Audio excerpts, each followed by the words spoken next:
I watched a 2-meter boar charge, my homemade trap failing miserably. Then, the gate of inheritance opened, flooding my mind with knowledge of Aurora, a world brimming with magic. Suddenly, I could create a mana core and magic circles skills hyperbeings horde. This time, I'll overthrow the Poison Lord and share this power with everyone, not just the elite. I watched a black boar, nearly 2 meters tall, its tusks impressive, its hide thick. My plan was simple: shoot it with an arrow to draw its attention, then guide it into my trap. I moved 12 meters closer. Now! I released the arrow, crafted from special metal. It only grazed the beast, even small guns barely break the skin of these creatures. Heavy weaponry is needed for serious damage, but the beasts are evolving, making hot weapons less effective, and hyper beings more critical. The boar, enraged, let out a waiik. Its eyes blazed red, and it charged. I ran towards the trap, a large log suspended by a rope hidden amongst the trees. A large root blocked the path. I leaped, shifting my left hand to my sword sheath, my right to the hilt. Landing on the root, I sprinted, drawing my blade mid-air. A swift slash severed the rope, sending the log crashing down. I sheathed my sword in mid-air, then grabbed my spear, already planted in the ground, and ran towards the charging boar. Boom! The log smashed into the boar's head. It staggered. I jumped onto the root again, adopting a stabbing stance. With a powerful thrust, I drove my spear into its neck, targeting the softer muscle and hidden blood vessel I'd studied. Waiik! The boar shrieked. I moved to its side, striking a large artery. Blood poured out, the beast weakened, then died. Relief washed over me as my plan worked perfectly. I sprinkled powder over the carcass to mask the scent and avoid attracting predators. This third hunt should pay for another strength potion, I thought, clenching my fists. The gap between hyperbeings and us ordinary people is vast. Strength potions are the only way for non-ability users like me to quickly gain strength slightly above average at least. They're sold on the black market, originally intended for government armies. I've saved hard to afford my first one. The lawlessness of hyperbeings burns in my mind. A friend, a dead girl, the parents despair, I still see it, hear their wails. I bit my lip, fists clenched tighter. If they won't let non-ability users into the broken worlds, I'll find an unregistered one. I'll find a palace of God, inherit God's power. I'll protect what matters to me. I'll crush those lawless hyperbeings beneath my feet. The path ahead is dangerous, I know, but I'll walk it. There's no such thing as useless power. Even the weakest power from the gate of inheritance can be devastating in the right hands. I'll find a gate, no matter what. I'll destroy that Poison Lord. I was dead set on gaining power. No waiting for luck, I'd force my own chance to become a god's heir. I started to butcher the boar, but a dust cloud, 100 meters off, made me freeze. A Tier 1 gray wolf was sprinting towards me. The boar was only Tier 0, and I couldn't fight it head-on. Run! I thought, panic seizing me. A fight meant certain death. I bolted towards the river. Can't make it to the truck, the wolf's too fast. Damn it! Why is it out here on the outer zone's edge? They usually phoneme alphabet equals IPA PH equals live live slash phoneme deeper inside. Is it the Poison Guild? I'd phoneme alphabet equals IPA PH equals red read slash phoneme reports about them blocking magic beasts retreat, attempting a massacre, but some escaped to the periphery, killing many weaker hyperbeings. Towering trees and wild plants surrounded me. Grasses reached a couple of feet high, plants up to 2 meters. As I neared the river, the trees grew larger, 30-meter banyan trees with emerald leaves. To my left, beneath the banyans, wild plants bloomed, buzzing with half-foot bees and dragonflies. On my right, 10-meter-tall mutated banana trees, their leaves yellow, heavy with giant fruit. Nearby, a huge banyan housed a troop of purple monkeys, each 1.5 meters tall. One monkey, happily munching atop a banana tree, noticed me. Its anger was palpable, a weakling intruding. It leaped, grabbed 2-foot-long green bananas, and hopped onto a giant leaf, which surprisingly held its weight. Whoosh! It lunged, glaring, and hurled the bananas like boomerangs. Damn monkey! I cursed, dodging. Huge roots blocked my path. I pushed off the ground with all my might, rotating in mid-air, head down. Bang! One banana missed, creating a small crater. I extended my arms, grabbing a root to propel myself forward. Bang! The other banana whizzed past, a hair's breadth from my head. I spun, drawing my sword mid-air. Flop!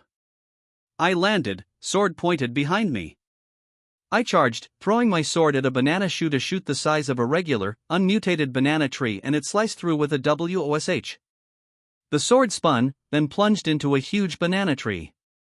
I ran, sheathing my sword and grabbing the severed shoot, as the monkey advanced. But it stopped, retreating quickly. It saw the wolf. I spun my sword, sheathing it as I ran, still weighing my options.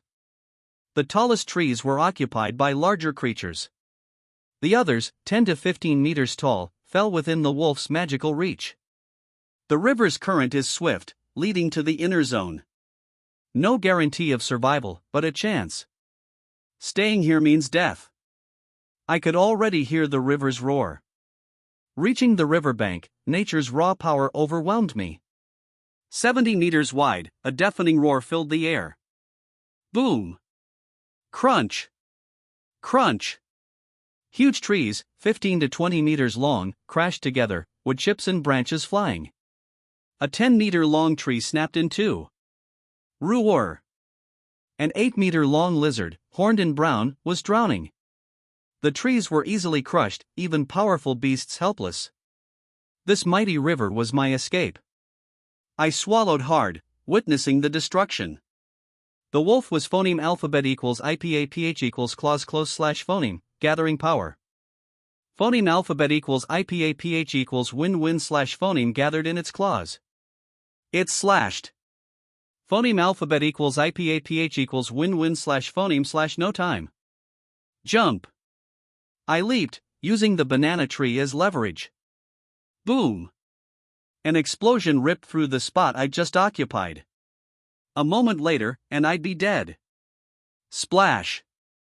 I plunged into the river, struggling to surface due to the powerful current. Roar. I heard the wolf's furious roar as I finally broke the surface. Stay near the edge, or I'll die. Escape while the river's still in the outer zone. I had to get out. Estimating my distance from the wolf, I felt exhaustion from the struggle to remain near the riverbank. I pushed myself towards the riverbank, but fate seemed determined to claim me. I didn't see the tree falling towards me. Ack! My bones and muscles felt crushed. I lost my strength, plunging back into the river, instinctively clutching the banana tree. Resurfacing, I was far from the bank. Despair and helplessness washed over me. Then, my parents' sacrifice, my father's dying words, my uncle and cousin's help, my training, the ease with which magic beasts and hyperbeings could extinguish lives, it all flooded back. No! I won't give up. I'm alive. As long as I phoneme alphabet equals IPA PH equals live slash phoneme, I'll find a way. If there's no chance, I'll create one. Think. Think. Think. My goal for power resurfaced. Death was a possibility, but surrender wasn't an option. There's a way. I looked at the trees, crashing and tumbling in the river's middle. I'll cling to a floating tree, wait for the current to weaken. A forum mentioned the river widening deeper in the inner zone, making the current slower, but that's Croc territory. I need to get out before I reach them. I moved to a relatively stable floating tree. I climbed, breathing deeply, feeling relief. I rested, yet remained vigilant. Boom! An hour later, a collision. Aha! I gritted my teeth, desperately clinging to the branches. Minutes later, the current slowed. Still some distance to safety, but it's too late to wait. I'm far from the bank, and the river will widen soon. I took a deep breath and plunged back into the river. Minutes later, I neared the bank. The current was weaker, but I was phoneme alphabet equals IPA PH equals clause close slash phoneme to crocodile territory. I frantically swam toward a slope. I saw a flat landing spot but sensed that if I didn't reach it now, I'd die. I hauled myself onto the bank. Splash! Hearing the sound, I scrambled up the slope without looking back. Boom! Something hit the spot I just left. I rolled, then ran. A nearly 4-meter bronze crocodile with sharp spines. Roar! It was enraged, an insect had escaped. It gathered water in its mouth. Bad! I ran towards large trees for cover. Water bomb boom! I hid, avoiding the blast, but trees the width of a human's waist were easily destroyed. Damn! That water bomb would have ripped me apart. The thought made me sweat. The croc, furious at its failure, its eyes blazing red, prepared a more powerful attack. Water gathered in its maw, forming a blue energy sphere. Roar! But it froze, hesitated, then dispersed the sphere and fled. A warning from a stronger beast, a clear signal to vacate its territory. It's gone, I breathed, a wave of relief washing over me. For the first time, I felt fortunate not to be a hyper being. My lack of magical power meant that stronger creature couldn't detect me. I just had a stronger physique than most. The wolf and crocodile had only attacked because they saw me up. Phoneme alphabet equals IPAPH equals clause close slash phoneme. Gotta mask my scent first, I muttered, pulling out a scent eliminating spray from my pouch. I'd lost my sword in the river, but I'd clung to my pouch, essential for survival. Eradicating my scent would make me virtually invisible to creatures unless they were right on top of me. I climbed a tall tree and rested. Hours later, escape from the inner zone filled my thoughts. Should I seek help from guild members? Would they help an ordinary human? Maybe if I seemed like a promising hyperbeing, they might even use me as bait.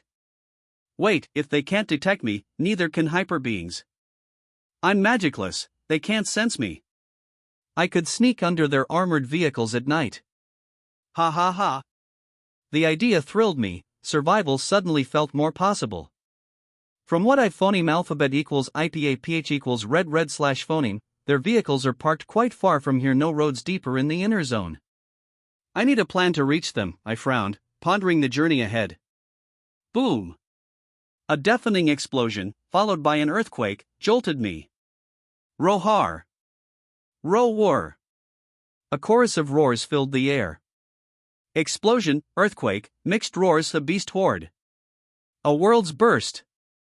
A world's burst happens when a broken world isn't cleared on time, all the beasts inside spill onto Earth. They range from tier 0 stronger than humans, but no magic to tier 3. I broke into a sweat. Panic seized me. I climbed to the tree's top, using my small telescope to observe. Thankfully, they seemed to be heading away from my location. Phoneme alphabet equals IPAPH equals clause close slash phoneme to water-based beast territory. I watched the world's burst's origin, my heart pounding. My body trembled, yet excitement surged. The Palace of God. The burst caused a spatial fissure, a small opening to a nearby broken world. It's small, but I can do it. I've waited for this chance. I scrambled down and ran, my phoneme alphabet equals IPAPH equals rut slash phoneme already planned, taking advantage of areas where the beasts were scared off by the horde. Roar! Roar! Boom!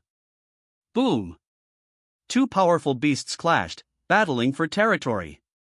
The giant blue ape, the recent world's burst's boss, and a massive, dark orange triceratops. Earth spike. Phoneme alphabet equals IPAPH equals win slash phoneme bomb. Boom! The triceratops commanded Earth, the ape, the phoneme alphabet equals IPAPH equals win slash phoneme. Their fight was chaos, explosions, dust, and raining boulders. Dangerous, yes, but the dust offered cover. I was near the opening, but suddenly, the sky darkened. A massive boulder hurtled downwards. Do or die. I launched myself, pouring all my strength into my legs, diving towards the opening. Boom! The boulder crashed. I was inside the broken world. The Palace of God stood beneath a towering cliff, surrounded by enormous trees. 100-meter-tall armored sculptures with spears stood before the giant white palace. I climbed the massive stairs and entered. Inside, rows of enormous sculptures lined the halls. Eventually, I reached a hall with a massive blue crystal at its center. At the hall's end, a 50-meter gate loomed. I stared, awestruck by its size, the intricately carved runes, the embedded gems. My past struggles flooded back all those near-death experiences leading to this moment. This was my chance to seize power that could shake the world. Gate of Inheritance. Here I come. The massive gate swung open, a white light engulfing me. I opened my eyes to a medieval European-style room. My body felt real, unlike the virtual trial attest of hyperbeing abilities. Hints for success were scattered, linked to the god who guarded the divine core and skills within. These were inherited only after passing the trial. Failure meant the gate vanished, reappearing in another Tier 3 broken world. This trial was exceptionally rare, appearing recently on Earth. No god existed in this virtual world, no one had ever passed. No one knew how. A sudden influx of memories caused a splitting headache. This world was Aurora, a beautiful world with 5 continents and frequent auroras caused by magical particles. Elves inhabited the southern continent, demi-humans lived with humans in the east, the central continent was mostly human, and ice continents lay north and south. My kingdom lay in the southeast of the central continent. The Baynard Kingdom, ruled by the Flameworth family. Van Flameworth, the current regent king me. No information on a god in Van's memories. Damn it! Is this the impossible trial? No. Too early to conclude. Research first, I frowned, exploring Van's memories, then struck by lightning a video of runesmithing. The method matched Van's memories. The runes were identical.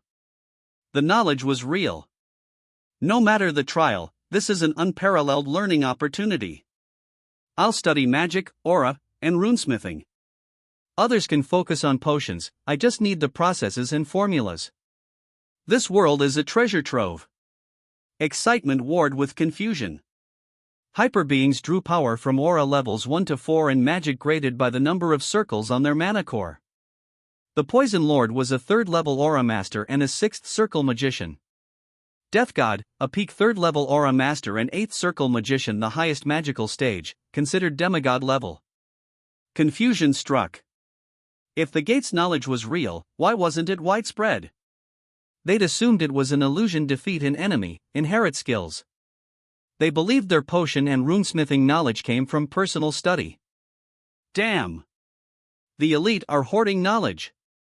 It's probably an open secret to them. I clenched my fist, realizing the truth. Why are we at the bottom denied a chance to learn? Why? I remembered my parents' helplessness, their desperate struggle against the beast's ordinary parents protecting their children. Tears welled up as I recalled their sacrifice 5 years ago. I wiped my tears. Determination set in. I'd find the answers, but the knowledge of aura and magic must reach the bottom, the powerless, facing magic beasts and lawless hyperbeings. I delved into Van's magical knowledge. Cultivating magic required meditation.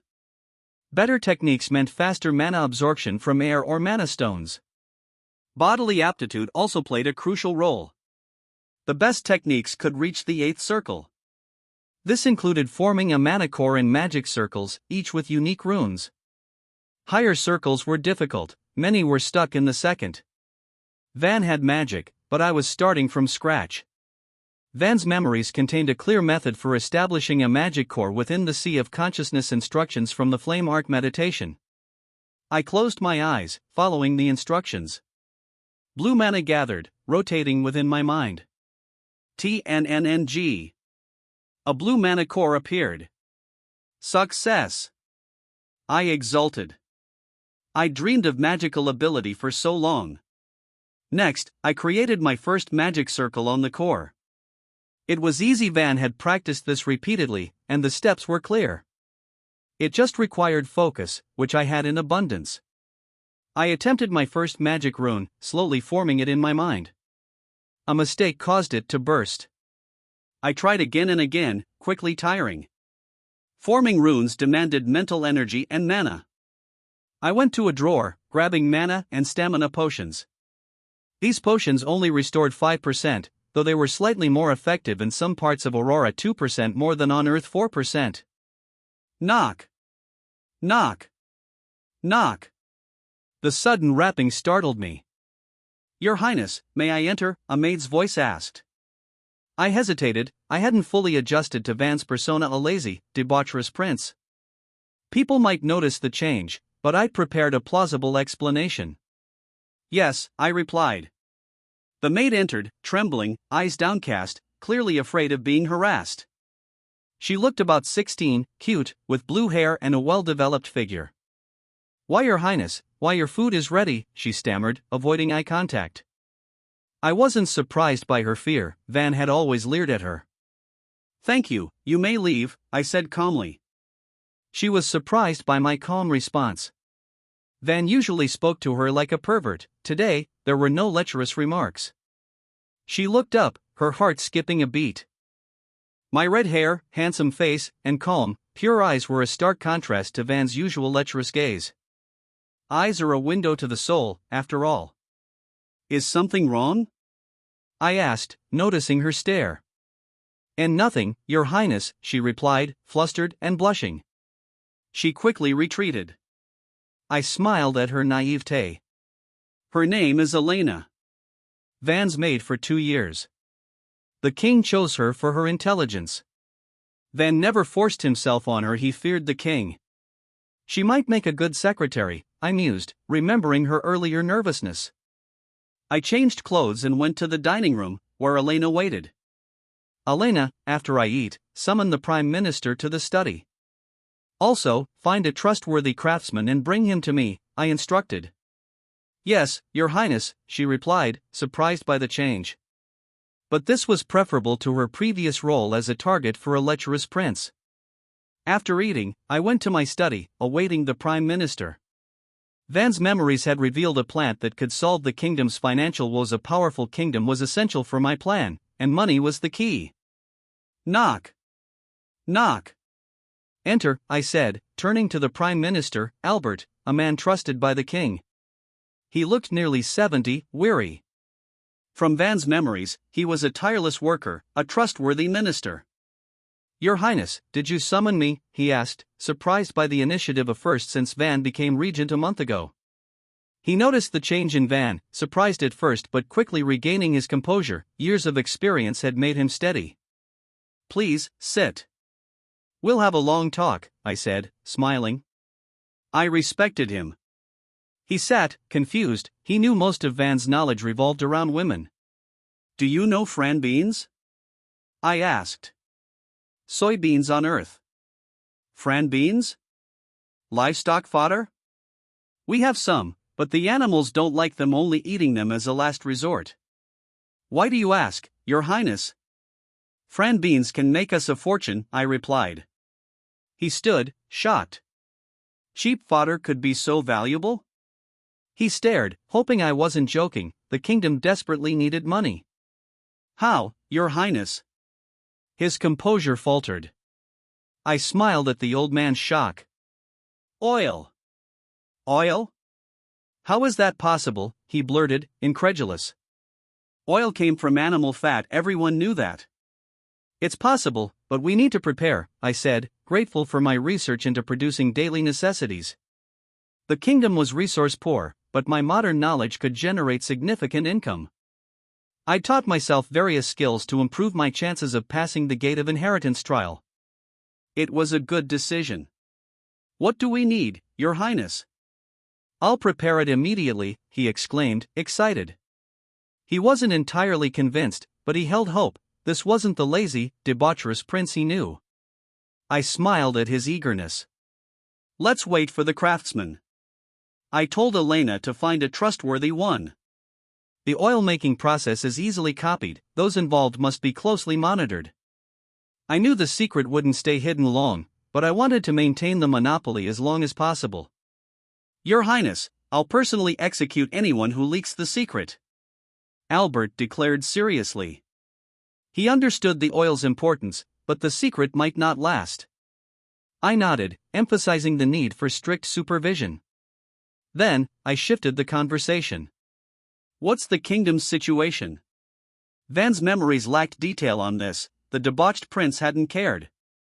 Your Highness, it's dire, Albert replied, relieved that Van now showed concern, yet his tone remained serious. Since the king's illness, Albert's power had waned, nobles defying court orders, more so since Van became regent.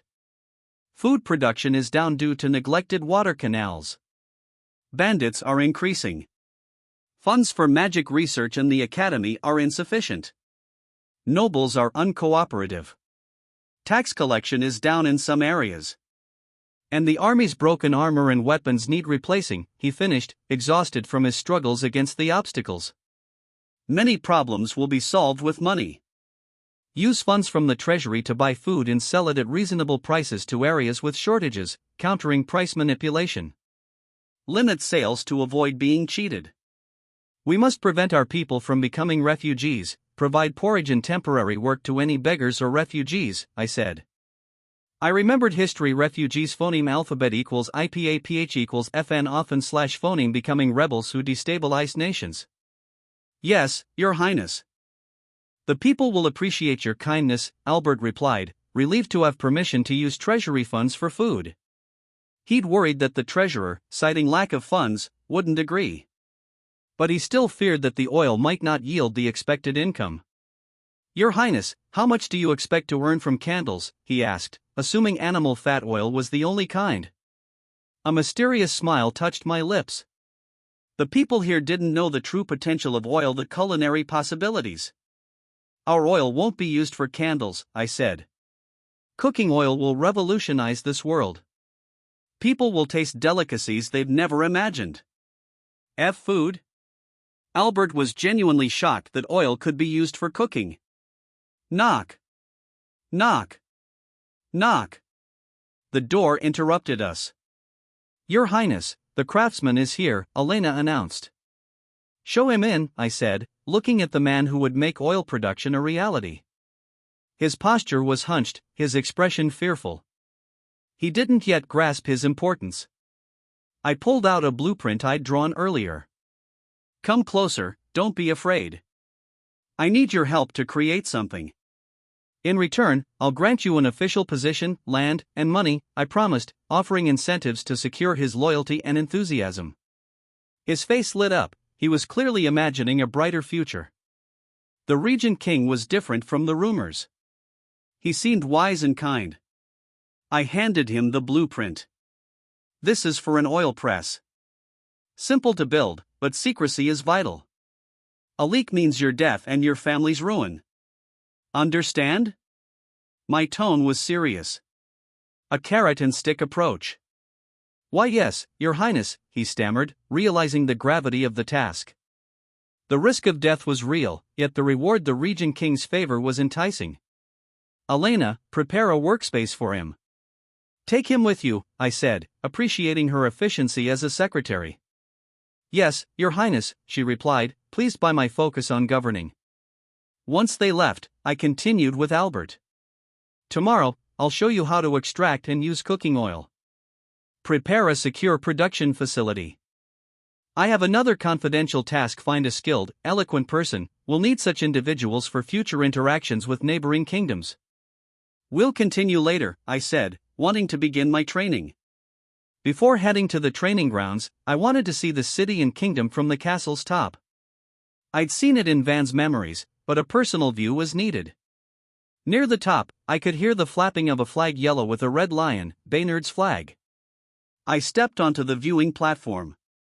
My long red hair and dark red coat billowed in the strong phoneme alphabet equals IPAPH equals win wine slash phoneme. I moved to the edge. I'd anticipated the view, but it was still breathtaking. I was mesmerized. Kingford, a 5-kilometer circumference city, was encircled by a 50-meter-high wall with 6 circular corners, each topped by a massive lion head sculpture and a white tower with magic runes, defense towers for magic shields. 6 massive silver gates, also inscribed with runes, controlled access. People and carriages flowed in and out. A court magician, lifted by a phoneme alphabet equals IPAPH equals wind wine slash phoneme tornado, briefly spoke with a guard. The guard jumped, creating a water platform for a graceful descent. Suddenly, a brown horse bolted, startled by a broken pot, causing chaos in the street. A soldier, jumping from carriage to carriage, intervened. "Ah! Get out of the way," a horseman yelled, about to collide with the soldier. The soldier landed on the runaway's back, his right hand on the reins, his left hand creating a water whip from a magic circle. He skillfully used it to save a child from the panicked crowd. The crowd, humans and demi-humans, applauded. Kingford, Baynard's capital, sprawled below. The royal castle was surrounded by a miniature city wall with a single gate, a courtyard, and beautiful gardens. South of the castle, a 10-meter-high wall enclosed the training grounds for the royal guard and army. North lay the business district, with a market, businesses, and a central plaza with a large pool. Children played there until a guard reminded them that the water was for drinking. People laughed at their playful mischief. Mercenaries, including a woman with cat ears, and a demi-human businessman were among the diverse crowd. The northern business district was larger than the southern one, due to the influx of traders from the north. Stone paved the entire city. Aura Master's magic and strength likely made construction relatively easy. To the west, a straight water canal with stone walls ran north-south, spanned by arched bridges. The right side housed breeding grounds for messenger birds, medicinal plants, food, and other royal necessities, including a huge cage holding a flame lion with red skin and orange hair. Small boats plied the canal. A young noble, flanked by beautiful ladies, created ice flowers from water ribbons, much to their amusement. The canal's source was a large river 3 kilometers south, fed into the city via silver bars with magic runes. Smaller canals branched out, irrigating the farmlands beyond the city walls. Vibrant green fields stretched outwards, dotted with villages and towns. Rolling hills and mountains with large trees added to the varied landscape. A magnificent 30-meter-tall pink lotus, its huge leaves glowing faintly green, dominated a small mountain, its roots reaching the river, nourishing the surrounding area with life energy. I could make out the silhouette of a tall mountain to the north 5 kilometers high. Atop it sat a massive castle, a simple 50-meter-high cylinder with a viewing platform crowned by a statue of Baynard's founder king. From there, the entire capital and a vast expanse of the kingdom were visible. It was called Overseer Castle. A mana-rich world is truly fascinating, I thought, gazing at the enormous pink lotus atop a mountain. My gaze shifted to the long river south of the kingdom. The north had abundant water, but the south suffered shortages. Another large river flowed north, but all emptied eastwards into the Fran Kingdom and then the sea. The southern branch became a lake, swamp, and marsh, blocked from the sea by mountain ranges. I wasn't sure if it was fortunate or not that the kingdom was shielded from southeast storms and typhoons by those same ranges.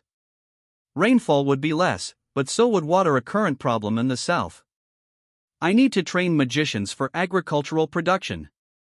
The river's potential is untapped due to insufficient water infrastructure in the south. Many magicians refuse such menial work. But I believe I can motivate them with high salaries and benefits, I thought, looking south. My attention turned to the royal guards and army training grounds. The guards practiced aura, moving in a precise rhythm, red aura swirling around them. Some sparred. One guard, his arms glowing with tiger-like aura, effortlessly deflected attacks from several others. Watching them filled me with excitement. I too would soon wield aura. I headed towards the training grounds. Van had learned a few magic skills at the academy. His uncle had attempted to teach him the royal family's exclusive skill, but Van had given up. I wasn't Van. I would master the Flameworth sacred art and take it back to Earth. As I approached, I heard the army's loud shouts. Stab! Haa! Clang! The clang of steel echoed. Guards at the entrance saluted. Tell Uncle Marco I'm here, I instructed. Yes, Your Highness. The guard dashed off. Marco, a royal family member and Van's uncle, had been waiting since Van had abandoned his training. I entered the training grounds, heading towards the area where I'd seen the guards practicing. The pathway was stone. The grounds weren't entirely open, trees dotted the area, creating several training spaces. The largest was for the army. Not far off, the royal guards were practicing, all clad in red aura. 100 guards were present, 400 more patrolled the castle, working in shifts. I watched from a distance, not wanting to interrupt. My focus shifted as I heard laughter. My uncle approached, chuckling. Ha ha ha. Changed your mind, eh? I'm bored stiff waiting. If I didn't know your father, I'd have left long ago. Glad to see the change. Last time, you looked like a wreck. Ha ha ha ha. Marco was clearly pleased with my transformed demeanor. I wasn't a lost cause anymore. I liked this uncle, he was straightforward, lacking the calculating nature of most royals. Uncle, I'm sorry to keep you waiting. I'll train seriously, I promised, without boasting. Actions would speak louder than words. Keep that promise, kid. Fail, and you'll regret it. Train hard. Master the Flameworth sacred art, and you can conquer the world. Marco declared. My excitement soared. We moved to a smaller training area. The Flameworth sacred art requires mastery of mana and aura. You need at least a 4th circle magic level and 3rd level aura. It has complete training for aura and fire manipulation. Our lineage has the best aptitude for both. Even a lazy royal descendant can become exceptional with this art. Marco explained, pride evident in his voice, acknowledging the sacrifices of our ancestors in creating this powerful skill. It has 4 skills, he said, his tone turning serious. He assumed a sword stance, aura enveloping him and his sword. First skill, a devastating slash that crushes defenses and cuts anything in its path. Death Slash. A 7-meter red energy blade of aura soared into the air when Marco slashed upwards. Had he not directed it skyward, the training grounds would have been destroyed. Second skill, concentrated strikes piercing even the toughest defenses. Marco adopted a stabbing stance, stepping forward, vanishing from my sight. Death Beam. Shoo. Shoo. Shoo. 3 red energy beams struck the wall 30 meters away. Boom. Boom. Boom. 3 holes appeared, the wall's tough material penetrated. He could have easily pierced through if closer. Third skill, a battlefield nightmare, a blade storm that decimates formations. He took a wide stance, his sword parallel to the ground. Sword Hurricane. Whoosh. A tornado of aura blades whirled skyward. Crack. The ground cracked beneath a tree. Bang. Trees with thick roots were no match for the tornado's suction. Grass, trees, soil, and boulders were sucked up, crushed and shredded. Even from a distance, I felt the fearsome suction. The tornado vanished, leaving a mess in its wake. I helplessly smiled at my uncle's recklessness. Fourth skill, the most powerful aura and fire combined. Each swing equals a death slash, each thrust, a death beam. A wide swing creates a sword hurricane. Marco's seriousness intensified. Aura swirled around him, growing stronger. The air crackled with energy. King's Sword. I eagerly awaited our family's strongest skill, but nothing happened. Ha ha ha ha ha. Marco roared with laughter. He'd been teasing me. Only the king could wield the final skill, something Van, as crown prince, should have known, but hadn't bothered to ask about. I was teasing you, you looked so serious and excited. Ha ha ha ha. He enjoyed the prank. He'd grown fond of me. He disliked Van's laziness and debauchery. Now, I showed serious dedication. I was speechless. Relieved, and closer to this uncle. Marco's support could sway the royal family's views. His help would accelerate gaining their cooperation. He calmed down, resuming his lesson. King's Sword is the first stage of the fourth skill, Marco explained. It requires a third-level aura master and a fourth circle magician. The aura and fire element combination is needed to reach the second stage, King's Field. Within that field, you are the king, commanding it to crush enemies with powerful magic. Since the sacred art's creation, only the founder reached that stage. No other king has. He said the fire and aura must combine. He studied me, noticing my yearning gaze. He looked me over critically. My eyes were good, but the signs of past debauchery weren't easily erased. I was slightly thin, with some bags under my eyes and sunken cheeks. He sighed, saddened that he might never witness a king's field. Next, aura. Long ago, aura training was difficult, making it rare to find both aura masters and high-level magicians. They found that rhythmic movements and breathing, combined with medicinal herbs and magic beast meat, made it much easier. Aura training became simpler, allowing more time for magic practice. High-level aura users with high magical attainment are now common. Aura is everywhere life energy. Besides mana, we absorb aura through breathing and eating. Normal breathing doesn't fully utilize it. Breathing and movement techniques direct aura to strengthen the body and keep it within. There are 4 aura levels. He stood before me, demonstrating. First level, surrounding your body with aura. Physical strength and defense increase, even without magic. Red aura enveloped him. He slashed his arm, no blood, the aura blocked the cut. Second level, willful aura control. You can direct aura to any body part: your fist for power, your feet for speed, your sword for strength and durability. This enhances speed, offense, and defense. He effortlessly shifted his aura between his fist, feet, body, and sword. It was as natural as breathing. Aura users combine magic and martial arts for more potent magic. He took a sword stance, launching a swift fireblade. He sheathed his sword, his left hand creating a slower fireblade via a magic circle. See the difference? The fireblade was much stronger when combined with my sword's force. Simple magic multiplies in power when combined with martial arts. Third level, releasing aura as an energy blade. Originally, only weapons could unleash powerful aura attacks, but martial arts developed, evolving aura application. Aura masters shaped their aura to match their martial arts, eliminating the weapon's necessity. He demonstrated a fist-based aura attack. Peak third level, absolute aura control. When clad in aura, none leaks, it's compact, steady, powerful. Defense and attack are greatly enhanced. Look, when my aura waves, it leaks. He demonstrated, his aura rippling around his fist. Fourth level, conceptualization, based on the user's martial arts understanding. The gap between fourth and third level is vast. Multiple peak third level masters can barely defend against a fourth level. There are only 2 fourth level aura masters in the central continent marshals of the Majinev and Morrowind empires. He sighed. He wasn't even phoneme alphabet equals IPAPH equals clause close slash phoneme to peak third level. The closest in our kingdom is Marshal Fry, a spearmaster. Once you reach the third level, seek his guidance. You can surpass me, Van, but it'll take years.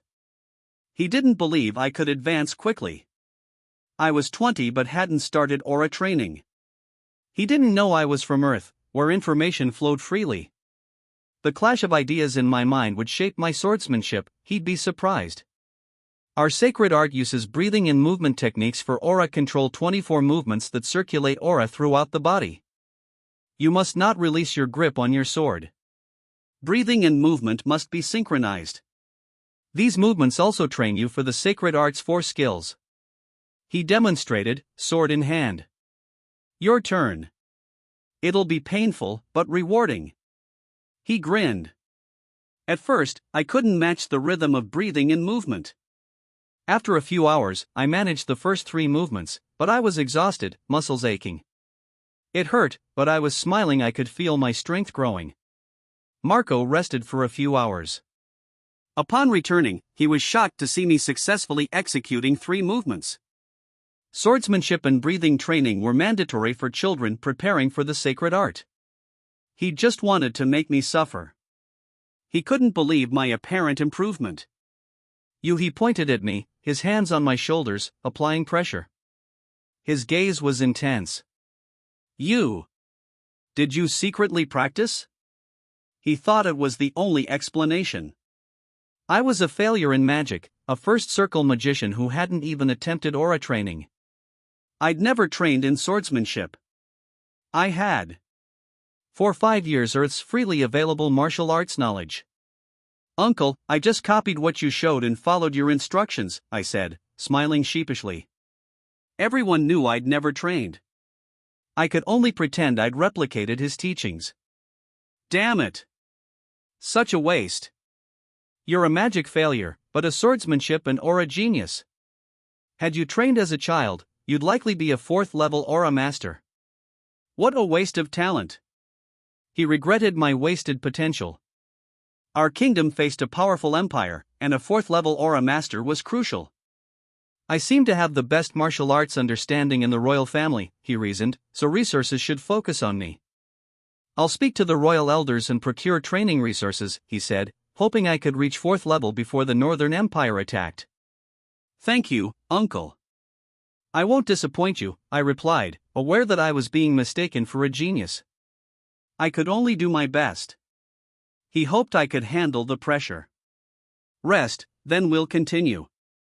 I took a potion, resting an hour before he resumed teaching. After forming your mana core, you build your magic circles. You need at least 1 to use rune skills. More circles mean more advanced rune skills. Rune skills let you instantly cast magic. Powerful ones aren't instant, requiring mana accumulation, but are still much faster than without runes. A magic circle appeared beneath his feet. A fire dragon rose, circling him. It unleashed fireballs that rained down on the Royal Guard's training area. Dan, the Guard's team leader, saw them. Damn it! Who's carelessly casting fireballs? He roared, a tiger-like aura forming on his arm as he unleashed a powerful claw attack to destroy the fireballs. Marco laughed, watching the attack. He dispersed the fire dragon, then recast the skill without using the rune skill in my mind. The runes formed on the magic circle. Whoosh! A fire dragon rose, lifting Marco into the air. See the difference? It takes longer without runes, he said, perched atop the dragon. I gazed at the fire dragon, longing to master that skill. It swooped down, dispersing, and Marco landed, smiling at my evident desire. He continued. Our sacred art's 4th skill combines fire and aura. You can create rune skills Fire Blade, Fire Beam, Fire Tornado once you reach the 2nd and 3rd magic circles. You need a 4th circle for the 4th skill, it demands immense mana. Martial skills can't be made into runes. Rune skills are formed and cast using mana. He paused, thoughtful. Let's end training for today. Soak in the medicinal bath I've prepared. Don't use healing magic on your sore muscles, it hinders strength improvement. The bath is better, it allows adaptation and continued growth. Those lacking resources rely on healing magic. We'll continue tomorrow. I expected boredom, but you surprised me. Ha ha ha ha. He left, laughing, clearly pleased by my progress. I returned to the castle, enjoying the medicinal bath. My body felt comfortable, I could sense my strength growing. The bath's formula seemed to be a royal secret. This virtual world was a treasure trove, even the kingdom's most closely guarded secrets wouldn't be hidden from me. I would take this knowledge back to Earth. After my bath, I went to my study, sitting down, closing my eyes. My muscles still ached, but I felt happy about my increasing strength, despite the pain. This pain was preferable to the agony of losing loved ones. Opening my eyes, I extended my right hand, casting fire magic. An orange circle appeared, a flame floating on my palm. I couldn't create rune skills yet, but I could still cast magic. A smile touched my lips, this was the magical ability I'd craved. Knock. Knock. Knock. Your Highness, it's dinner time, Elena called. I hadn't realized how late it had become, the room was dimming. Lamps were already lit in the hallway. I'd need to commission clocks later, they'd be useful, and watches would be a valuable commodity on Earth. How did the craftsman's work go? Did the blacksmith get the iron pot blueprint? I asked Elena as we walked to the dining room. Your Highness, they easily made what you provided, she said, unsure of their purpose. Tell them to bring their work tomorrow. Also, get Fran beans from the warehouse and the grinding and steaming materials. Prepare fresh pork, chicken, and fish I'll be cooking tomorrow, I instructed. She seemed surprised. I smiled, I had more surprises planned. We reached the dining room. You don't need to stand, you've worked hard. Eat, then rest, I said, concerned that she was overworking herself. I appreciated her capabilities. No, Your Highness, you might need me, she smiled, glad I appreciated her efforts. I'll have someone call you if needed, I assured her. Thank you, Your Highness. She bowed and left. After dinner, I returned to my study, planning my business venture, a business empire in Aurora, which I'd named Sasha Company, after my little sister. I feared losing myself amidst the power and wealth, the name would serve as a reminder. When the twin suns rose, Albert was in the yard, eager to witness the Franbean oil miracle. I was eating breakfast when they arrived with the equipment. I joined them, leaving my breakfast unfinished. Secure the area. No closer than 20 meters, I ordered the guards. Present were Albert, Elena, and the craftsman. I'll show you the oil production process. First, grind the Fran beans. Second, steam them briefly. Third, use the oil press to extract the oil, transferring it to clay pots for cooking, I said, smiling at their surprised expressions. I demonstrated. Their astonished faces remained throughout the process.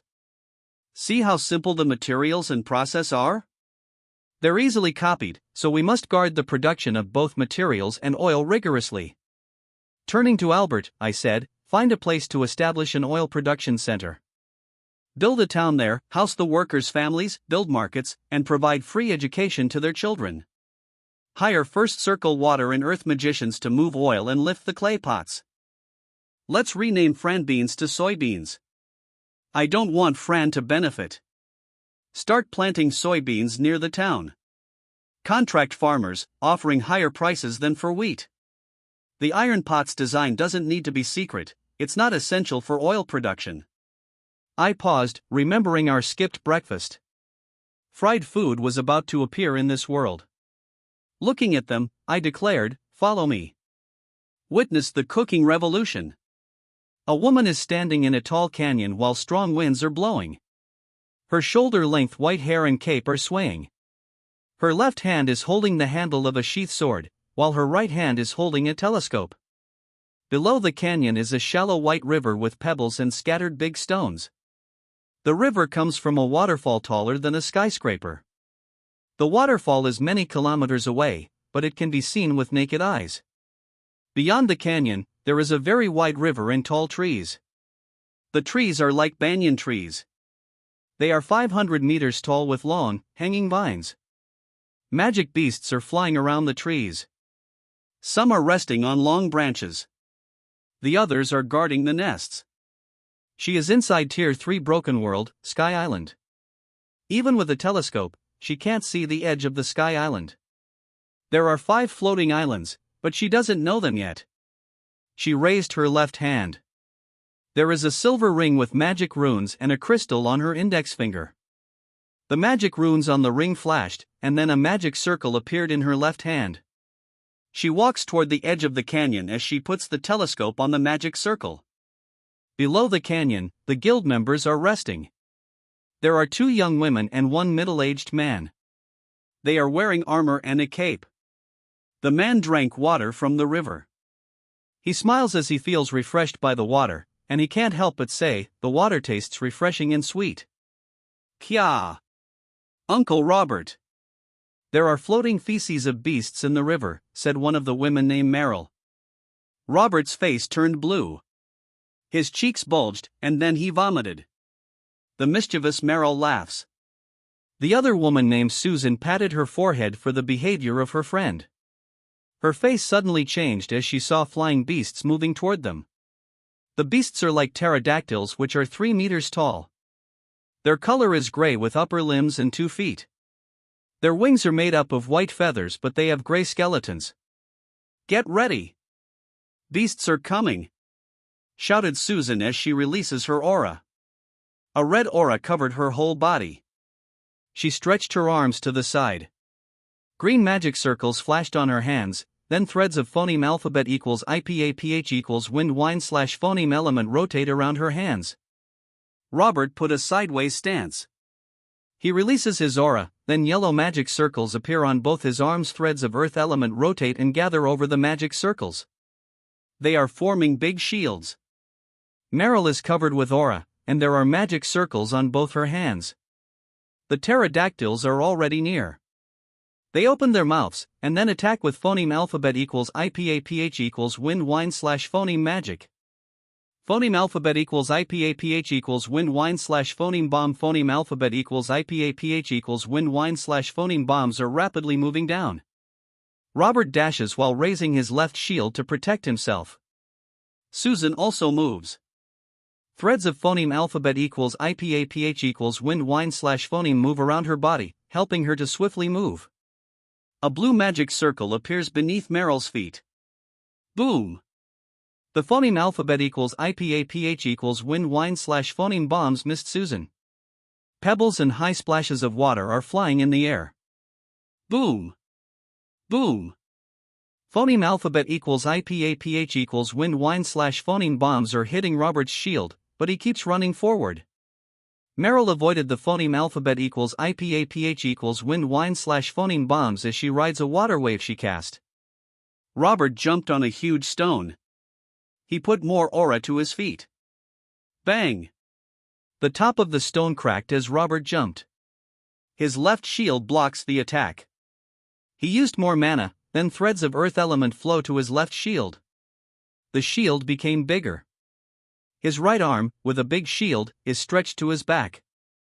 "Ah!" shouts Robert as he gathers more strength for his right arm, then swings it to the side. Shoo! The big shield flew to the side like a boomerang and rapidly moves toward the flying beasts. Bang! Bang! Wake-ack! Scream the flying beasts hit by the shield. Outside of the broken world, where the weakest of the weak hunt, there is someone who strongly aspires to become like them. On a mountain with a lush forest, Edgar is looking at a beast. The beast is a black boar nearly 2 meters in size with a large tusk and thick hide.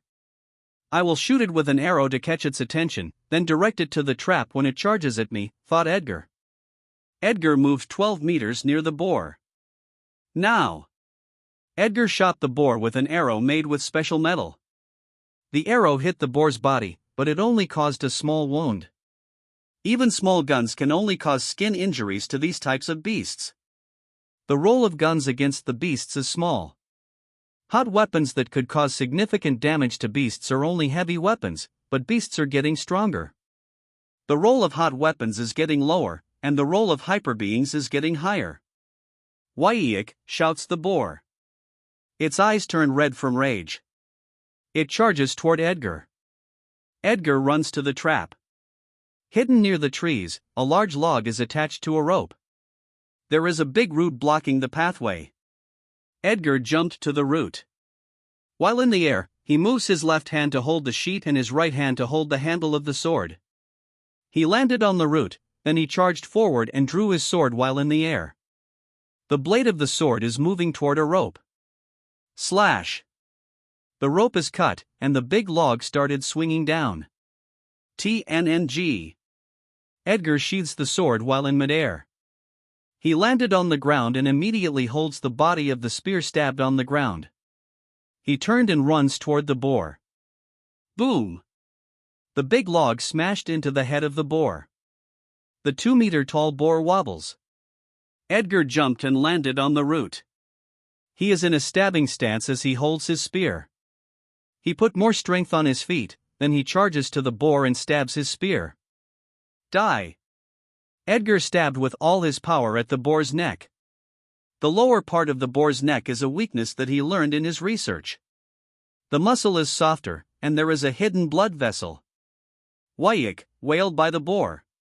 Edgar immediately moves to his back. He hit a large artery in the boar's neck.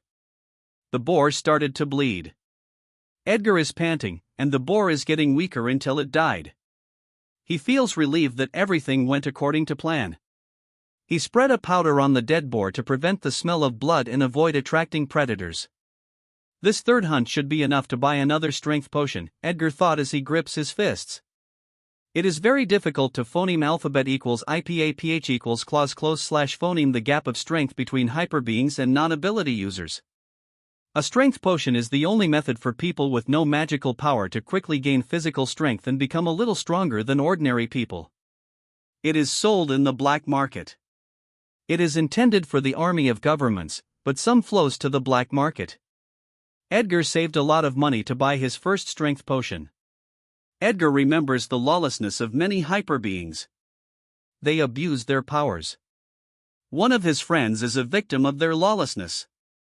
He remembers the howl of despair of the parents when they held the body of the dead girl. She did not die peacefully. Edgar bit his lip and grips his fists tightly. If a non-ability user is not allowed to enter the broken world, then I'll find an unregistered broken world. I will find a palace of God and inherit God's power. I will gain power that can protect what is important to me. I will have the power that will put lawless hyperbeings beneath my feet, thought Edgar. He knows that the road chosen by himself is very dangerous and difficult. Broken world. A huge land mass within a portal. It is like an independent world. The higher the tier, the higher the land mass. Tier 1 has the size of a town. Tier 2 has the size of a province. The highest Tier 3 has the size of several provinces or a small country. It appeared in the year 2023. Every broken world can be cleared when the huge blue crystal that maintains it is destroyed. The crystal is not easy to find. It could be hidden in the underground, cave, lake, center of the landmass, or palace of God. The broken world has precious materials like magical plants, magic stones, and minerals. There is opportunity but also danger brought by magic beasts, carnivorous plants, and the landmass itself. The landmass could be a world of lava, poison, floating islands, underwater worlds, spacelands, and other dangerous worlds. Governments tried to clear the broken world using the army, but they failed, and their army was annihilated. They found out that modern weapons cannot be used in a broken world. Hyperbeings volunteered to clear the broken worlds. When the broken world appeared, humans around the world started getting magical abilities. Many of them called themselves hyperbeings, an indication of a higher life form. Some of them had entered the gate of inheritance within the palace of God and passed the trial. They are called God's heirs or heirs. An heir wields great power and influence in their own country and around the world. An heir is entitled to everything that God left for him or her, but it will require qualification. Today is the year 2033. In the Philippines, there is a powerful heir who wields great power and influence. He rules a whole big island, Palawan Island. He is known as Poison Lord. He is the law of the island. He leads the infamous number 1 guild in the country known as the Poison Guild. The Poison Guild has branches around the country. The guild members are infamous for their arrogance and frequent involvement in crimes. The government body, the Philippine Hyperbeings Association or PHA, which supervises hyperbeings, cannot destroy Poison Lord because behind him is Death God. Death God rules the strongest underground force in the world. He is one of the strongest heirs and is considered a walking nuclear weapon. There is no useless power. No matter how weak the power of God is in the gate of inheritance, it will definitely give great power as long as one finds the right way to use it. I will find a gate no matter what. I will destroy the damn Poison Lord, thought Edgar. He is very determined to gain power. He will not wait for luck to become a hyperbeing. He will find the chance to become God's heir. Edgar starts preparing to cut the corpse of the boar, but he suddenly notices a dust cloud more than 100 meters away, and he is shocked to see a Tier 1 gray wolf running toward him. The boar is just Tier 0, but he can't even fight it head-on. Run! Edgar quickly thought. He is very nervous because it is certain death if he fights the gray wolf. He is running toward the river. I can't run to the truck because the wolf can definitely catch up. Damn! Why is it on the periphery of Outer Zone? It usually lives in the inner area of Outer Zone. Damn, is it because of the Poison Guild? Edgar phoneme alphabet equals IPAPH equals red read slash phoneme. Some news before that members of the Poison Guild blocked the retreat of a pack of magic beasts to the inner area, intending to annihilate them, but some beasts escaped to the periphery of outer zone, causing many casualties to weak hyperbeings. Around Edgar are tall trees and wild plants. The grasses are 1 to 2 feet tall and the plants are 1 to 2 meters tall. As he moves closer to the river, the trees became taller. There are 30-meter-tall banyan trees with emerald leaves. On the left side, below the towering banyan trees, are wild plants with big flowers. There are half-foot bees and dragonflies flying over the flowers. On the right side, there are 10-meter-tall mutated banana trees. Their leaves are completely yellow, and giant fruits are hanging on them. Not too far from the banana trees, there is also a huge banyan tree where purple monkeys phoneme alphabet equals IPAPH equals live slash phoneme. They are 1.5 meters tall. There is a purple monkey currently enjoying its food with relish on top of a banana tree. It was startled as it noticed Edgar intruding into their territory, and then it felt angry. How can a weakling intrude on their territory? It jumped on a banana tree, took 2 1-foot-sized green bananas, and then jumped on a huge leaf. The huge yellow leaf moves down, but it is still able to bear the weight of the purple monkey. Whoosh! The monkey jumped forward. It fiercely stares at Edgar, then threw the huge banana fruit in its right hand, followed by the fruit in its left hand. The banana fruits flew like boomerangs. Edgar noticed the action of the monkey. Damn monkey! Cursed by Edgar, there are huge roots in front. He put more strength into his feet, then jumped forward while rotating his body in mid-air. His head faces the ground. Bang! The 1-foot green banana missed Edgar, then it hit the ground. It created a small hole in the ground before the fruit smashed itself. Edgar stretched his arms downward. His hands touched the root, then he used them to push himself forward. Bang! The banana fruit hit the root. Edgar avoided it by a hair's breadth. He rotates his body in mid-air, and then drew his sword while in the air. Flop! He landed on a root. He pointed his sword at his back. Boom! He charged forward, then threw his sword at a banana shoot. Whoosh! The sword is rapidly rotating in mid-air. Crunch! The shoot is cut. Although it is a shoot, it has the size of a normal banana tree before it mutated. Stab! The sword stopped rotating and stabbed a huge banana tree. Edgar runs toward the banana shoot. As he runs, he moves the sword sheath to his right side. He picked up the banana shoot and put it on his left side. He drew out his sword from the banana tree and quickly runs as the monkey moves closer. The monkey wanted to chase, but it suddenly stopped and quickly retreated. It saw the incoming gray wolf. Edgar saw that the monkey retreated. He rotated the sword in his right hand. TNNG. He sheathed his sword on his right side while still looking to the front. As he runs, he is still weighing the risk of going or not going to the river. He looks around him. The tallest trees are occupied by big insects and beasts. The remaining trees are 10 to 15 meters tall and are within the range of the magical power of the gray wolf. The flow of the river is very rapid and leads to the inner zone. There is no certainty to phoneme alphabet equals IPAPH equals live slash phoneme, but there is a chance to phoneme alphabet equals IPAPH equals live slash phoneme. Staying here is certain death, thought Edgar. He is not at the river yet, but he can already hear the rapid flow of the river. When he reached the edge of the river, he is overwhelmed by the strong power of nature. The river is nearly 70 meters wide. There is a loud sound from the current. Boom! Crunch! Crunch! Big and thick trees 15 to 20 meters long are crashing into each other. Wood chips and branches are flying into the air as they crash. Bang! A thick, 10-meter-long tree broke in the middle as it was hit by a big tree rapidly moving forward. Roar!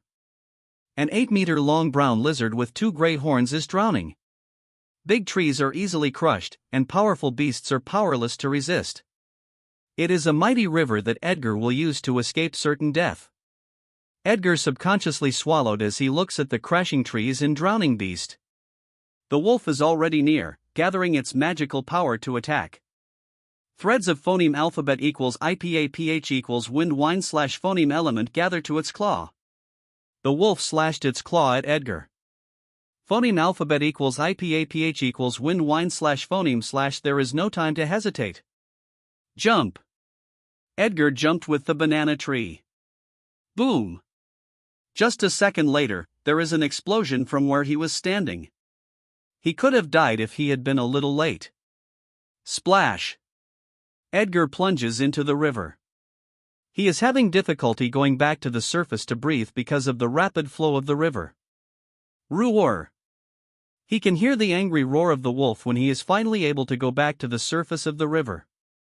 I must stay near the edge of the river or I'll die. I must get out while the river is still in the outer zone, thought Edgar. While staying in the river, he is estimating the distance from the wolf. The distance should be enough. I feel tired. I must quickly get out, thought Edgar. He feels exhausted because he used so much energy trying to stay near the edge of the river. Edgar uses all his strength to move out of the river, but fate seems to want his death. He did not notice a tree moving toward his back. Ack! Edgar felt so painful. He felt like his bones and muscles are crushed. He lost his strength, and he plunged into the river, but he still instinctively holds the banana tree. When he finally resurfaced again, he is already away from the edge of the river. Despair and powerlessness are flowing in his mind and body. When he feels that death is near, he remembers how his parents sacrificed themselves to protect him and his sister. He remembers how his dying father entrusted his sister, how his uncle and cousin helped them, and how hard he trained his spear and sword. He also remembers how magic beasts and lawless hyperbeings could easily destroy lives. No! I can't give up. I'm still alive. As long as I phoneme alphabet equals IPAPH equals live live slash phoneme, I will find a way to survive. No matter how small the chance, I will desperately grab that chance. If there is no chance, I will create a chance. Think. Think. Think. Edgar remembered his reason for seeking power. He might die trying, but he won't give up as long as he has remaining strength. There is a way, thought Edgar. He got an idea while looking at those large trees floating and crashing in the middle of the river. I could stay at that floating tree and wait for the flow of the river to become a lot weaker. I phoneme alphabet equals IPAPH equals red read slash phoneme in a forum that the river will become a lot wider in the deeper area of the inner zone, so the river flow is weak, but that is the territory of the Croc King and its species. I must get out before reaching where those crocodiles phoneme alphabet equals IPAPH equals live live slash phoneme, thought Edgar. Then he moves to a floating tree that is near and does not phoneme alphabet equals IPAPH equals FN often slash phoneme clash with other trees.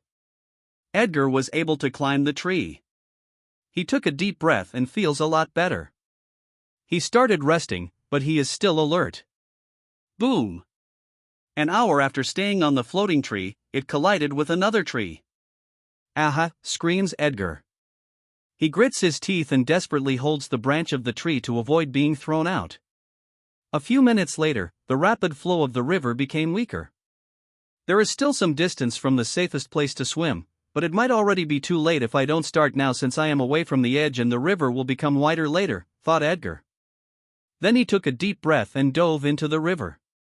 A few minutes after swimming, Edgar is already near the edge of the river. The flow of the river became a lot weaker, but it also meant that it is closer to the territory of crocodiles. He desperately swims toward a slope on the riverside. He saw flat ground where it is easier to land, but he has an intuition that he will die if he can't get out of the river now. When he reached the riverside, he quickly climbs the slope. Splash! When Edgar heard the splash of water, he jumped over the slope without looking back. Boom! Something hit where he was standing. Edgar rolls on the ground, then starts running. He looks back at the creature that tried to kill him, and as he expected, it is a nearly 4-meter-long bronze crocodile with sharp spines. Roar! The crocodile is furious that an insect was able to escape from it. It started gathering water elements in its mouth. Bad, thought Edgar. He moves toward large trees that could block the attack of the crocodile. Water bomb boom. Edgar hid behind a large tree and avoided the attack, but trees with a width of humans' waists are easily destroyed. Damn! If I am hit by that water bomb, I will be blown into pieces. Edgar sweats just by imagining it. The crocodile is angry that it did not destroy the insect. Its eyes turn red, it wants to attack with more powerful magic. Threads of water element are gathering in its mouth, a blue energy ball is forming. Roar! The crocodile is startled. It hesitated, but it eventually dispersed the energy ball, then quickly turned to leave. The sound was a warning from a more powerful beast to leave its territory. It finally left. Edgar feels relieved. For the first time, he feels lucky that he is not a hyper being, so he cannot be detected by the powerful beast that scared the crocodile since he has no magical power. He only has a more powerful physique than ordinary people. The wolf and crocodile attacked him because they saw him from a short distance. I must erase my odor first, Edgar said, taking out a spray from his pouch. He was not able to keep his sword in the river, but he tried his best to keep his pouch because the inside of it is very necessary for his survival. If his odor is erased, then he is invisible to the beast if they can't see him from a short distance. Edgar climbed a tall tree and started resting. A few hours after resting, he starts thinking about how to get out of the inner zone. Should I look for guild members and ask for their help? Will they be willing to help an ordinary human like me? If I am a hyper being with great potential, then they might be willing to help me. They might even turn me into bait while they hunt for the beast.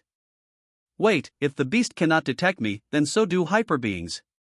I don't have magic, so they can't sense me. I can sneak beneath their armored vehicles at night. Ha ha ha. Edgar is happy that he has a higher chance of living now because of his idea. From what I phoneme alphabet equals IPAPH equals red read slash phoneme, it is quite far from here where they park their armored cars because there is no road for vehicles in the deeper area of the inner zone. I need to plan how to reach that place. Edgar frowns while thinking of the information he has on places that he must travel before reaching his destination. Boom! Edgar is shocked by the sudden, loud explosion, which is followed by an earthquake. Roar! Roar! Edgar hears a mixture of roars from beasts. Explosion, earthquake, mixture of roars. It's beast horde. World's burst. Thought Edgar. A world's burst happens when the broken world is not cleared on time. All the beasts inside will appear on Earth. Beasts are graded from Tier 0 to Tier 3. Tier 0 don't have magical abilities, but they are still a lot stronger than ordinary humans. Edgar is sweating. He is very nervous that those mighty beasts might move toward him. He climbs to the top of the tree and uses his small telescope to observe those beasts. Thankfully, they aren't moving to his location since it is near the territory of water-based beasts. Edgar observes the source of the world's burst, and his heart is quickly beating. His whole body is trembling with excitement. Palace of God. The world's burst caused a fissure in the space, and a small opening in a nearby broken world appears. It is a small opening, but I can do it. I have been waiting for this chance for a long time, said Edgar, then he quickly climbs down from the tree and runs toward the opening. He already planned the phoneme alphabet equals IPAPH equals route slash phoneme where he would run. He ran where there are no beasts because they were scared by the beast horde. Roar! Roar! Boom! Boom! The king of both different species started fighting for territory. The giant blue ape is the boss of the recent world's burst. The ape's enemy is a giant, dark orange triceratops. Earth spike. Phoneme alphabet equals IPAPH equals wind wine slash phoneme bomb. Boom! The triceratops controls the earth element, while the ape controls the phoneme alphabet equals IPAPH equals wind wine slash phoneme. Their fight causes explosions, dust, and large boulders to rain. It is very dangerous for Edgar but also a good opportunity because the dust blocks those beasts from seeing him. He is already near the opening, but it suddenly darkens. He looks at the sky, and a large boulder is going down. It's do or die. When Edgar took the next step, he put all of his strength into his legs, then dove to the opening. Boom! When the boulder crashed, Edgar is already inside the broken world. The palace of God is below a tall cliff. Around it are towering trees. In front of the giant white palace are 100-meter-tall sculptures. The sculptures are wearing armor and holding spears. Edgar walks toward the palace. He needed to jump on the stairs because of their huge size, then he went inside the palace. A column of huge sculptures is lined up inside. After walking for a while, Edgar reached a hall. In the middle of the hall is a big blue crystal. At the end of the hall is a huge gate, 50 meters in size. Edgar looks at the gate and is fascinated by the huge size, beautifully carved runes, and gems embedded in it. His past experiences suddenly cross his mind when he looks at the gate. He experienced many life and death situations for this gate. Now, he has the chance to gain power that could shake the world. Gate of Inheritance. Here I come. The huge gate automatically opens, a white light spreads throughout the whole hall, and Edgar is devoured. Edgar opened his eyes and saw a room full of medieval European styles. He observes his body, and it feels like the real world. The trial is a virtual world that tests the abilities of the hyperbeing. There are clues on how to pass the trial. Clues are connected to a god. The god that kept the divine core and skills at the Gate of Inheritance. The divine core and skills are only inherited when a hyperbeing passes the trial. The gate will disappear when the trial failed, and then it will appear in another Tier 3 broken world. A very rare trial appeared recently on Earth. No gods exist in that virtual world. No challenger had ever passed it. No one knows how to pass it. Ah! Edgar feels a headache from the sudden gush of memories in his head. This world is called Aurora. It is a beautiful world with 5 continents and many auroras caused by magic particles. Elves phoneme alphabet equals IPAPH equals live live / phoneme in southern continent. Demi-humans phoneme alphabet equals IPAPH equals live live / phoneme together with humans in eastern continent. Central continent is where most humans phoneme alphabet equals IPAPH equals live live / phoneme. There are ice continents in north and south. The kingdom being ruled by Edgar is located in the southeastern region of the central continent. The royal family that rules the Baynard Kingdom is the Flameworth family. Van Flameworth is the current region king, the character given to Edgar. There is no information on God in Van's memory. Damn! Is this the trial that no one has ever passed? No. It is too early to conclude that. I should research first before making a conclusion, thought Edgar. He frowns while exploring the memory of Van, and then his mind is suddenly struck by lightning. He saw a video of runesmithing. Although it only shows the beginning, the method is the same in Van's memory. The runes are the same. The knowledge in this world is real. No matter what kind of trial, I will not let go of this massive opportunity to learn. I will study magic, aura, and runesmith. I can let others study potions. I just need to know the process and formula. This world is a big treasure trove of knowledge, thought Edgar. He is so excited to learn from this world, and then he feels confused. Hyperbeings can have 2 sources of power, aura and magic. Aura is graded from level 1 to level 4. Magicians are graded on how many circles they have on their mana core. Poison Lord is a 3rd level aura master and 6th circle magician. Death God is a 3rd peak level aura master and 8th circle magician, the highest stage in magic in the world and considered a demigod level. Edgar feels confused because if the knowledge in the Gate of Inheritance is real, why is knowledge on magic, aura, potion making, and runesmithing not spread to the whole world?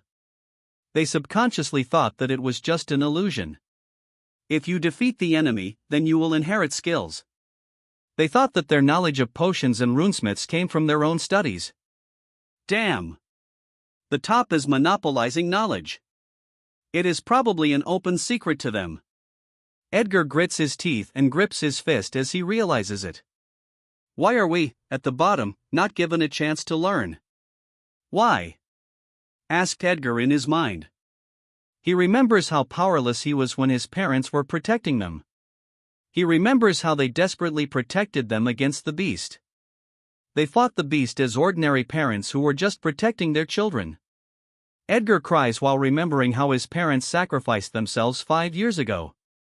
Edgar wiped his tears, and then his eyes looked determined. He will find the answer, but the knowledge of aura and magic must spread to the bottom to the people like them who are powerless against the magic beast and lawless hyperbeings.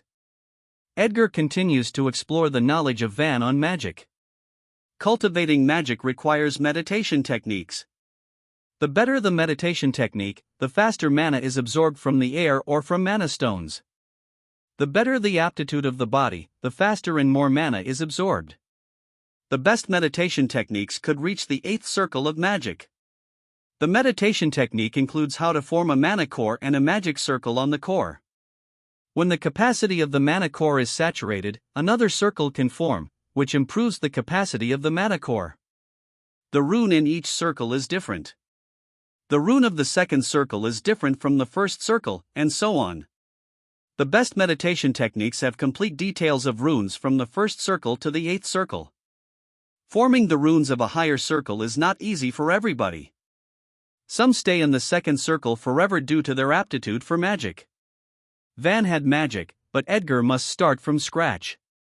There is a clear method in Van's memory on how to establish a magic core in the Sea of Consciousness, an instruction from Flame Art Meditation. Edgar closes his eyes, then follows the instructions in Van's memory. Blue mana is gathering and rotating in his Sea of Consciousness. TNNNG. A blue mana core appears. Success! Thought Edgar. He feels happy. He has been dreaming for a long time to possess magical ability. Next, he built his first magic circle on his mana core. Edgar easily did it because Van repeatedly trained them. The steps are very clear. It only requires concentration, which Edgar does not lack. Edgar tried to form his first magic rune in his Sea of Consciousness. Runes are slowly forming in his Sea of Consciousness. A mistake is made on a rune, and then it bursts. Edgar repeatedly tried, but he quickly got exhausted. Forming runes in the Sea of Consciousness requires mental energy and mana. Edgar went to a drawer and took mana and stamina potions. Mana, stamina, and health recovery potions only recover 5%, but some countries in Aurora are 2% more effective. On Earth, they only recover 4%. Knock. Knock. Knock. Edgar is startled by the sudden knock from the door. "Your Highness, may I come in?" asked a maid. Edgar hesitates because he has not adjusted yet to Van's character. Van is a lazy and debaucherous prince. People might notice that he is a different person, but he has already prepared a logical reason. "Yes," replied Edgar. The maid came in while trembling and staring at the ground, afraid of being molested by the prince. She looks 16 years old, cute, has blue hair, and has well-developed body. "Why, Your Highness, why your food is ready." The cute little maid is stuttering. She did not even dare look at Edgar. Edgar is not surprised to see the maid feeling afraid of him since Van was always looking at her with a lecherous gaze. "All right, you can get out now," replied Edgar. The little maid is surprised to hear a calm reply from the prince. In the past, Van would always talk like a pervert to her, but today she did not hear any lecherous remarks. The little maid looks at the prince, and then her heart skips a beat. Red hair, handsome face, and eyes are not the usual eyes of a pervert but pure and calm. Eyes are the window of the soul. "What is it?" asked Edgar to the little maid who was staring at him. "And nothing, Your Highness." The maid looks flustered, and her face is blushing. She immediately retreated and went out of the room. Edgar smiles at the silliness of the maid. Her name is Elena. She's been the maid of Van for 2 years. The king chose her because she is smart. Van did not force himself on Elena because he is afraid of the king. She might be a good candidate for secretary, thought Edgar. He smiles as he remembers the silliness of the little maid earlier. He changed his clothes and went to the dining room. Elena is waiting for him there. "Elena, call the Prime Minister later to the study room after I eat." Also, find a craftsman that can be trusted, then bring him to me, ordered Edgar.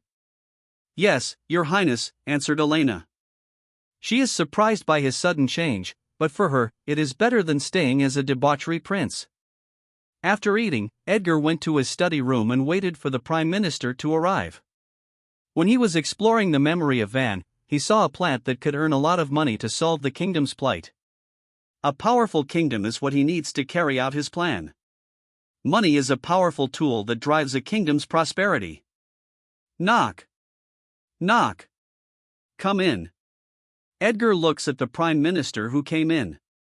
He is trusted by the king. He looks nearly 70 years old and very exhausted. Based on Van's memory, this is an old man who tirelessly worked for the kingdom. He is a minister who can be trusted. Your Highness, did you ask someone to bring me here? Asked Albert.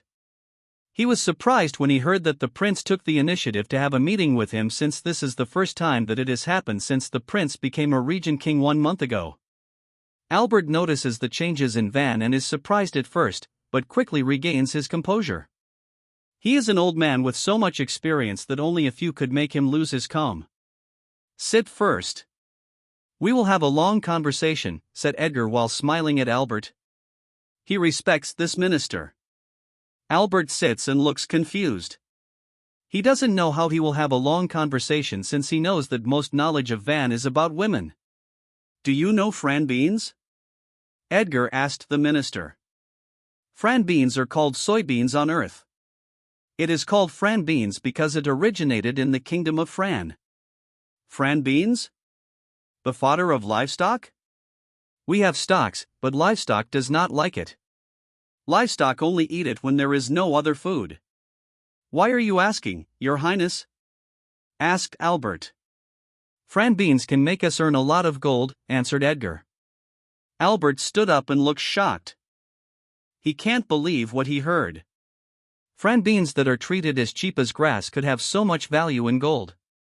Albert stares at Edgar, hoping that he isn't joking because the kingdom desperately needs money. How will you earn gold from Fran beans, Your Highness? Asked Albert. He loses his composure. Edgar smiled at the shocked old man, then answered his question. Oil. Oil? How is that possible? Blurted Albert, as he couldn't believe that those small beans could produce oil. Oil is produced from animal fats. This is what everyone in the world knows. It is possible, but there are things that we need to prepare before we can turn those cheap beans into something as valuable as gold, said Edgar. He is grateful that he spent some time researching how to produce daily necessities like oil. There are few resources in the kingdom, and Edgar's modern knowledge could give the kingdom a large amount of income. When Edgar decided to look for a gate of inheritance, he taught himself some miscellaneous knowledge to increase his chance of passing the trial. He is glad that his decision was right. What do we need to prepare, Your Highness? I will prepare it right away, said Albert while feeling excited. Although he does not completely believe in the prince, he still has some hope because the person in front of him does not resemble the previous lazy and debaucherous prince. Edgar smiles at the eager minister and says, "Let us wait for the craftsman first. I already told Elena earlier to look for someone that can be trusted because the method of producing oil can be easily copied. Those people involved in the production of oil must be strictly monitored." Edgar knew that the secret of cooking oil could not be hidden for a long time since the method is simple, but he wants to keep it for as long as he can because monopoly is a huge profit. Your Highness, I will personally cut anyone's head that will leak the secret, said Albert with a serious face. He knows oil is important to the kingdom, but they might not be able to keep it secret for a long time because it contains huge benefits. Edgar nods at the seriousness of the minister, so the supervision should not be lax. Then he shifts the conversation to another important matter. What is the current situation of the kingdom? Edgar asked the minister because there is not enough information in Van's memory since the debauchery prince did not care about the kingdom's situation. Your Highness, the kingdom's situation is not good, answered Albert while feeling happy because Van started to become concerned about the kingdom, but he still looks serious while explaining the situation. Since the king became sick and unable to attend court meetings, Albert started losing power, and some nobles aren't following the court's order. More nobles have become disobedient since Van became the regent king. Your Highness, food production in some areas has decreased because water canals have not been managed properly since your grandfather's reign. More bandits are appearing. There are insufficient funds for magic research and study of students in the Magic Academy. Many nobles aren't cooperating with the royal court. Taxes collected in areas governed by some nobles have decreased. Some broken magic armor and weapons of the army should also be replaced, said Albert. He looks exhausted when he explains the kingdom's plight because his effort to solve the situation is obstructed in many places. Many problems of the kingdom will be solved once money is available. Although money will be sufficient, you can use money from the treasury first to buy food immediately and sell it at a reasonable price to areas that lack food to suppress the price manipulation of nobles and merchants. Limit the sale of food that we bought. Avoid getting cheated by grain merchants and nobles. We must avoid turning our people into refugees. If there are already beggars and refugees, feed them porridge and give them temporary work, said Edgar. He had phoneme alphabet equals IPAPH equals red /phoneme in history on Earth that many refugees became rebels. Many rebellious refugees shook the foundations of some countries in history. Yes, Your Highness. I am sure that common people will be very thankful for your kindness. Albert feels relieved that he got Edgar's permission to get money from the treasury for food. The treasurer did not agree because money is lacking. He is worried, though, that oil might not provide the expected income to the kingdom. Your Highness, how much do you expect to earn from selling candles made from oil? Asked Albert. He assumes that the oil will be made into candles because oil extracted from animal fats is turned into candles. Edgar has a mysterious smile on his face when he heard Albert's question. People from this world do not know the pleasure given by oil. The pleasure of food. Edgar said, our oil will not be used in making candles. Cooking oil will bring great change to the world. People will experience food delicacies that they have never had before. Food? Albert is really shocked that oil could be used for cooking food. Knock. Knock. Knock. The knock from the door interrupted their conversation. Your Highness, the craftsman is here, said Elena. Let him come in, said Edgar. He looked at the man who came and the man who would make oil production possible. His posture is low, and he looks afraid. He didn't yet know his importance to the kingdom. Edgar brought out a blueprint from his drawer that he had drawn earlier. Come closer and don't be afraid. I called you here because I need your help to make something. Once you make it, I will give you an official position, land, and money, said Edgar. He is promising benefits to keep the craftsman's loyalty and enthusiasm. The craftsman is very happy when he heard Edgar's explanation. His face is full of smiles while he imagines his future. The regent king seems different from the rumors that he heard. He looks wise and kind. Edgar handed out the blueprint, and then he said, here is the blueprint for the oil press. It is simple to make, but you must keep it secret because it is very important to the kingdom. If you leak the secret, you will lose your head and implicate your family. Do you understand? Edgar's tone sounds serious when he is warning him. He is following the principle of giving a carrot with stick. Why yes, Your Highness, answered the craftsman while stuttering. He now knows that he is involved in a very important matter for the kingdom. He will lose his head if he is not careful, but he also feels excited because the regent king will definitely attach importance to him once he successfully completes his task. Elena, prepare a place for him where he can experiment and make the oil press. You can bring him out with you, said Edgar. He really appreciates the little maid. She is a very competent secretary. Yes, Your Highness, answered Elena. She is happy that the prince started to govern the kingdom. When they got out, Edgar continued his conversation with Albert. Tomorrow I will show you how to extract cooking oil and use it for cooking. You must prepare a place for the production of oil.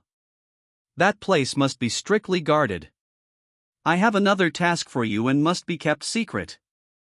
You must find an unknown person with good eloquence because that kind of person is important for future layout in our neighboring kingdoms. We will continue our conversation later, said Edgar. He wanted to end the conversation because he wants to start his training. Before going to the training ground, Edgar wants to go to the top of the castle and see what the city and the kingdom look like. He already saw it in Van's memory, but he still wants to see it personally. After walking for a while, he almost reached the top. He is walking on the stairs, and he can hear the flapping sound of a flag. The flag is yellow with a red lion mark. It's the flag of Baynard. He stepped on the viewing platform. His long red hair and dark red coat are swaying because of the strong blows of the phoneme alphabet equals IPAPH equals win wine / phoneme. He moved to the edge of the platform and took a look. He already expected it, but he still feels amazing as he looks at the scene. Edgar looks fascinated as he looks at the scene from the top of the castle. The city has a 5-kilometer circumference. It is surrounded by a 50-meter tall circular wall. It has 6 circular corners. On top of each corner is a huge lion head sculpture. Also at the top, in the middle of each corner, is a white tower with magic runes. They are defense towers for magic shields. Between each circular corner is a huge silver gate with magic runes. They are the 6 gates of the city. Many people and carriages are currently moving in and out of the huge gates. A court magician casts magic, then a phoneme alphabet equals IPAPH equals wind wine / phoneme tornado lifts him up to the top of the wall. He briefly talked with a soldier guarding the wall. The soldier nodded, then moved to the edge and jumped down. He cast magic, and then a huge blob of water appeared on his feet. He flies down toward the ground. The soldier is near the ground when a tall brown horse suddenly became a runaway. It was startled by a broken pot, and its feet were accidentally injured. There is chaos on the street. The soldier noticed the chaos. He jumped on top of a carriage, then jumped toward another. "Ah! Move away!" shouted a man riding a horse. He is going to clash with the soldier. The soldier pulled up his feet phoneme alphabet equals IPAPH equals claws close / phoneme to his body, then he rotated his body in midair. His head faces the ground, then he stretched his arms down. He put his hands on the head of the man riding the horse, then pushed himself forward. His feet landed on the back of the runaway horse, his right hand holds the reins, and then he stretched his left hand, which has a magic circle. A water whip came out of the magic circle. It curved to the front and holds a child that is going to be hit by running panic adults. The soldier pulled both his arms. The horse lifts its hooves in the air, and the child, tied by a water whip, flew to the soldier's arms, who was sitting on the horseback. The crowd, humans and demi-humans, claps their hands. The city's name is Kingford, the capital of the Baynard Kingdom. The castle of the royal family is surrounded by a miniature version of the city wall, but with only one gate. It has one big courtyard and beautiful garden on both sides. South of the castle, there is another circular wall 10 meters high with one gate. It is the training ground for royal guards and the army. It is also the camp of the army in the city. North of the castle is the business district. It is where the market and most businesses are located. At the center of the business district is an open plaza with a big pool of blue water. A young boy and his friends approached the pool. He stretched his hand and cast magic. A big blob of water rises from the pool. His friends clapped their hands, especially the young girls. He touches his nose, as if he is saying that it is nothing. A guard patrolling the plaza shouted at the children. The water in the pool is for drinking. It cannot be played at will. The children are startled. The blob of water fell to the pool, then they ran away with flustered faces as the guard moves toward them. The people laugh at the mischievous children. There are many people in the plaza. There are even demi-humans. A woman with cat ears wearing armor is accompanying her teammates, who are also wearing armor. They are mercenaries. A middle-aged man with rabbit ears is shaking the hand of a business owner after they reached an agreement. The business district is quite phoneme alphabet equals IPAPH equals claws close / phoneme to the north gate. There is also a business district in the south, but its scale is much smaller than in the north because there are a lot more business traders from the north, where the kingdoms and empires are located. The whole road in the city is made up of stone. With the magic and strength of Aura Masters, the time and effort to do this project are probably not too difficult, even without the help of modern equipment used for construction. There is a straight water canal with a stone wall in the west of the city. The straight water canal stretches from south to north. The water is blue. There are arched stone bridges over the canal. On the right side of the canal are breeding grounds for messenger birds, medicinal plants, foods, and other materials needed by the royal family and the city. There is also a huge silver cage for a flame lion that has red skin and orange hair. There are small boats moving on the canal. A young man who looks like a noble has two beautiful ladies on both sides while sitting on the boat. His hands are behind their waist, then he stretched his palms toward the canal. Blue magic circles flashed, then two water ribbons rose from the canal and moved around them. The ladies clapped their hands. The water ribbons moved to the young man's palms. The water ribbons become smaller as they move to the palms. The water ribbons looked like a rotating sphere, then white magic circles flashed. The sphere became a beautiful ice flower with leaves. The beautiful ladies are astonished, then blush and kiss the young noble on both cheeks. The young man laughs. The boatman at the front of the boat shakes his head. He seems to know that it isn't the first time the young man has done that trick. The source of the water canal is a huge river 3 kilometers south of the city. Below the circular wall of the city, there are silver bars with magic runes that allow the entry and exit of the water canal in the city. The canal stretches from south to north outside of the city. There are smaller canals that branch from the main canal, providing adequate water to farmlands. There is wide farmland outside of the city. They look like vibrant green grass as Edgar looks at them. There are various villages and towns near the farmlands. The land is not pure plain. There are small mounds and small mountains with huge trees. There is a huge flower 30 meters tall on top of a small mountain. It looks like a pink lotus. Its leaves are huge, and its vines stretch down the mountain. The huge leaves have faint, shimmering green lights. They are absorbing life energy in the air and transporting some of it to the ground, making the small mountain and its surroundings have lush green grass. The small mountain is surrounded by stony mounds with green grass, as if they are protecting the magnificent flower. The roots of the lotus flower reach the river. There is a tall mountain silhouette that Edgar can see in the north.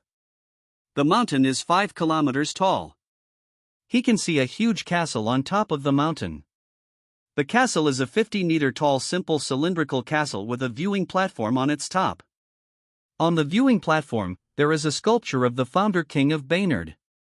From the viewing platform, the whole capital and a huge part of Baynard Kingdom can be seen.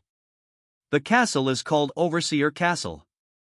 A world nurtured by mana is really fascinating, thought Edgar as he looked at the huge pink lotus on top of a mountain. He looks at the long river south of the kingdom. The north of Baynard has no lack of water, but the south has problems with water. There is another huge river in the north aside from the river in the capital, but they all end up to the east, to the Fran Kingdom, and then they flow to the sea. The branch of the river that flows to the south of the kingdom will become a lake, swamp, and marsh. The river cannot go out to the sea in the south because it is blocked by mountain ranges. Edgar doesn't know if it's good or bad that the kingdom will not be devastated by storms or typhoons that come from the southeast because they are blocked by mountain ranges. There won't be too much rainfall, but there won't be too much water, which is now lacking in the south. I should train magicians dedicated to agricultural production. The river cannot be taken full advantage of because there is a lack of water network in the south. Many magicians refuse to work doing such menial jobs. I don't believe that I cannot make them willingly do their job with a high salary and benefits, thought Edgar as he looked to the south. He looks at the training grounds of the Royal Guards and Army. He saw the Royal Guards practicing aura. They are moving in particular rhythm. Threads of red aura surround their body. Some are sparring. A Royal Guard is clad in aura, but the aura in his arms is like tiger arms. He is surrounded by Royal Guards, and he is attacked by them, but they are being blown away by his attack. Edgar feels excited as he watches the scene. He, too, will be capable of using aura soon. He walks to the stairs and moves to the training ground with excitement. Van learned a few magic skills when he was studying at a magic academy. His royal uncle tried to teach Van the exclusive skill of the royal family. Van gave up because he could not endure the training. Edgar is not Van. He will seriously learn the exclusive skill that belongs to the royal Flameworth family, Flameworth sacred art, and then bring it home to Earth. As he moves closer to the training ground, he can hear the loud shouts of the army. Stab! HAAA! Clang! Edgar can hear clashes between metallic weapons. Guards at the entrance of the training ground saluted Edgar when they saw him approaching. "Tell Uncle Marco that I am looking for him," ordered Edgar to the guard. "Yes, Your Highness." The guard dashes and looks for Marco. Marco is a member of the royal family and an uncle of Van. He was invited by the king to teach the sacred art, but Van quickly gave up after training for a very short time. He refuses to continue, so Marco is waiting on the training ground until he changes his mind. He entered the training ground and went near the open space where the royal guards he saw were training. The pathway is made of stone. The training ground is not a complete open space. There are trees within the wall. There are several open spaces surrounded by trees. There are smaller open spaces, the biggest space is for the army because of their large number. In an open space not too far from the training army, the royal guards are practicing their aura. All of them are clad in a red aura. Edgar feels amazed that all of them are capable of using aura. There are 100 royal guards on the training ground. The other 400 are patrolling and guarding the royal castle. They are divided into 5 groups, and they are taking turns practicing. Edgar is quite a distance from the scene, and he did not show himself because he did not want to disturb their training. His focus on the royal guard's training is interrupted when he hears a loud laughter. He saw his uncle approaching while laughing. "Ha ha ha! Did you finally change your mind? I am bored to death while waiting. If I do not owe your father, I would have left a long time ago. I am pleased to see your change. The last time we met, you looked like shit. Ha ha ha ha." Marco is happy to see the posture and gaze of Van. His nephew no longer looks like a waste. Edgar likes this uncle. Marco is straightforward. His uncle does not have the calculative traits of a royal family. "Uncle, I'm sorry that I let you wait. I promise that I will keep my training serious." Edgar did not boast. He will let his actions speak for themselves. "Keep your promise, kid, because if you don't, I will make you regret it. Learn seriously. If you master Flameworth sacred art, you can roam the world," said Marco. Edgar feels more excited when he hears it, and then they move together in a smaller open space surrounded by trees. Flameworth's sacred art skills will require mastery and control of mana and aura. The lowest level of magician required is 4th circle and 3rd level in aura. Our sacred art has a complete set of training on how to master aura and fire element. Our royal lineage has the best aptitude for aura and fire element in the kingdom. As long as you are a royal descendant and train our sacred art, even if you are a waste, you will become the best of waste. Marco introduces the sacred art to Edgar. He has a look of pride while explaining the sacred art because their ancestors sacrificed a lot of blood and sweat to create one of the most powerful sacred arts in the world. Flameworth sacred art has 4 skills. Marco became serious. He distanced himself from Edgar and took a sword stance. Aura envelopes his whole body and sword. First skill, a very powerful slash that crushes the defense of the enemy and cuts anything in its way. Death slash. 7 meters of a red energy blade made up of aura moves into the sky when Marco slashed his sword upward. It could have destroyed the training ground if he had not directed it to the sky. Second skill. Concentrated strikes that penetrate small gaps in the tough defense of the enemy. Marco is in a stabbing stance, then he takes a step forward. Marco disappeared from Edgar's vision. Death beam. Shoo. Shoo. Shoo. 3 red energy beams rapidly move forward, then hit the wall 30 meters away. Boom. Boom. Boom. The 3 beams penetrate the wall almost at the same time. There are 3 holes in the wall. The wall is made up of tough material but still got penetrated 30 meters away. Marco can definitely penetrate the other side of the wall if he moves a little closer. Third skill. A nightmare of an enemy on the battlefield. A storm of blades that destroy the enemy's formation. Marco is in a slashing stance. The sword is parallel to the ground, and his feet are wider. Sword hurricane. Whoosh. A tornado with many aura blades appears and moves to the sky. Crack. A ground crack where a tree stands. Bang. Trees with big, thick roots are unable to stop the sucking power of the tornado. Grass, trees, soil, and boulders are sucked into the tornado. Crunch. Crack. Crunch. They are all cut and crushed. Edgar is quite far from the tornado, but he can feel the scary sucking power. The tornado flies upward for a while, then disappears. Edgar looked at the messy training ground and smiled helplessly at the carelessness of his uncle. Fourth skill. The most powerful skill of Flameworth's sacred art. It is when aura and fire element must combine. Each swing is as powerful as a death slash. Each stab is as powerful as a death beam. A large swing could create a sword hurricane. Marco looks very serious. He is in a downward slash stance. The aura that surrounds his whole body and sword is getting stronger. Threads of aura are rotating around Marco. He is accumulating energy. Airflow is getting stronger. King's sword. Edgar is very excited to witness the strongest skill of their family, but after waiting for a while, nothing happened. Ha ha ha ha ha. Marco is loudly laughing.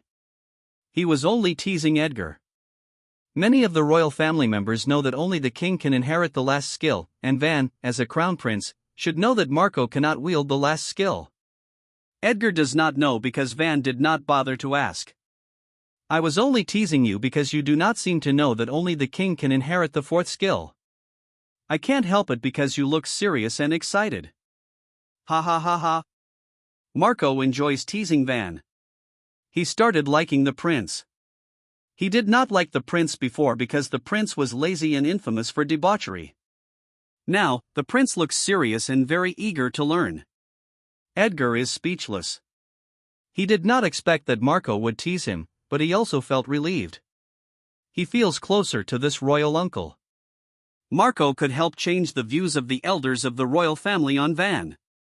Getting the complete cooperation of members of the royal family could be much faster with the help of Marco. Marco calmed down and continued his teaching.